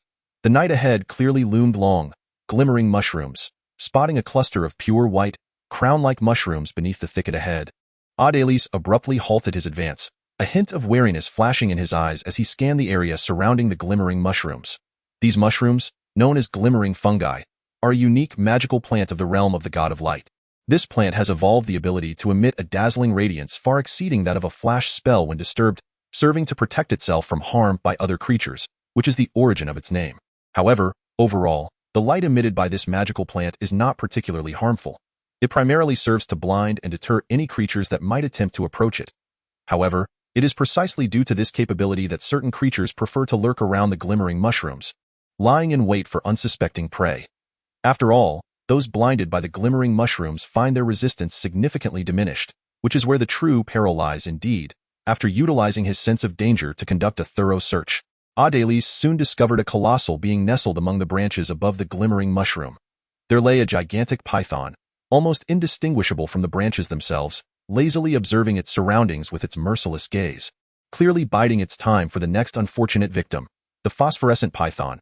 Upon sighting this creature, which blended seamlessly into its environment, Adelis instantly recognized its identity.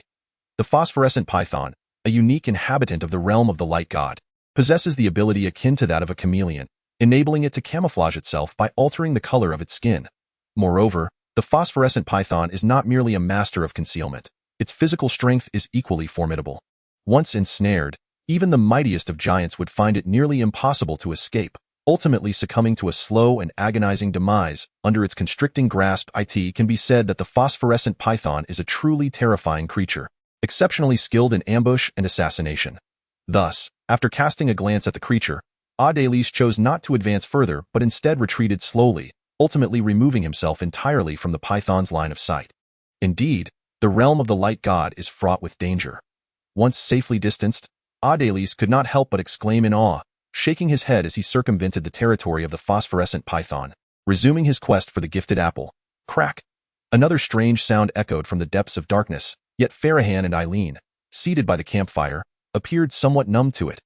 They didn't even cast a glance towards the direction of the noise, fixated instead on the flickering flames before them, lost in their own thoughts. At that moment, as if alerted by the commotion, Field and Collins emerged from their resting tents. However, upon observing the seemingly unresponsive Farahan and Eileen by the campfire, a flicker of confusion crossed their faces.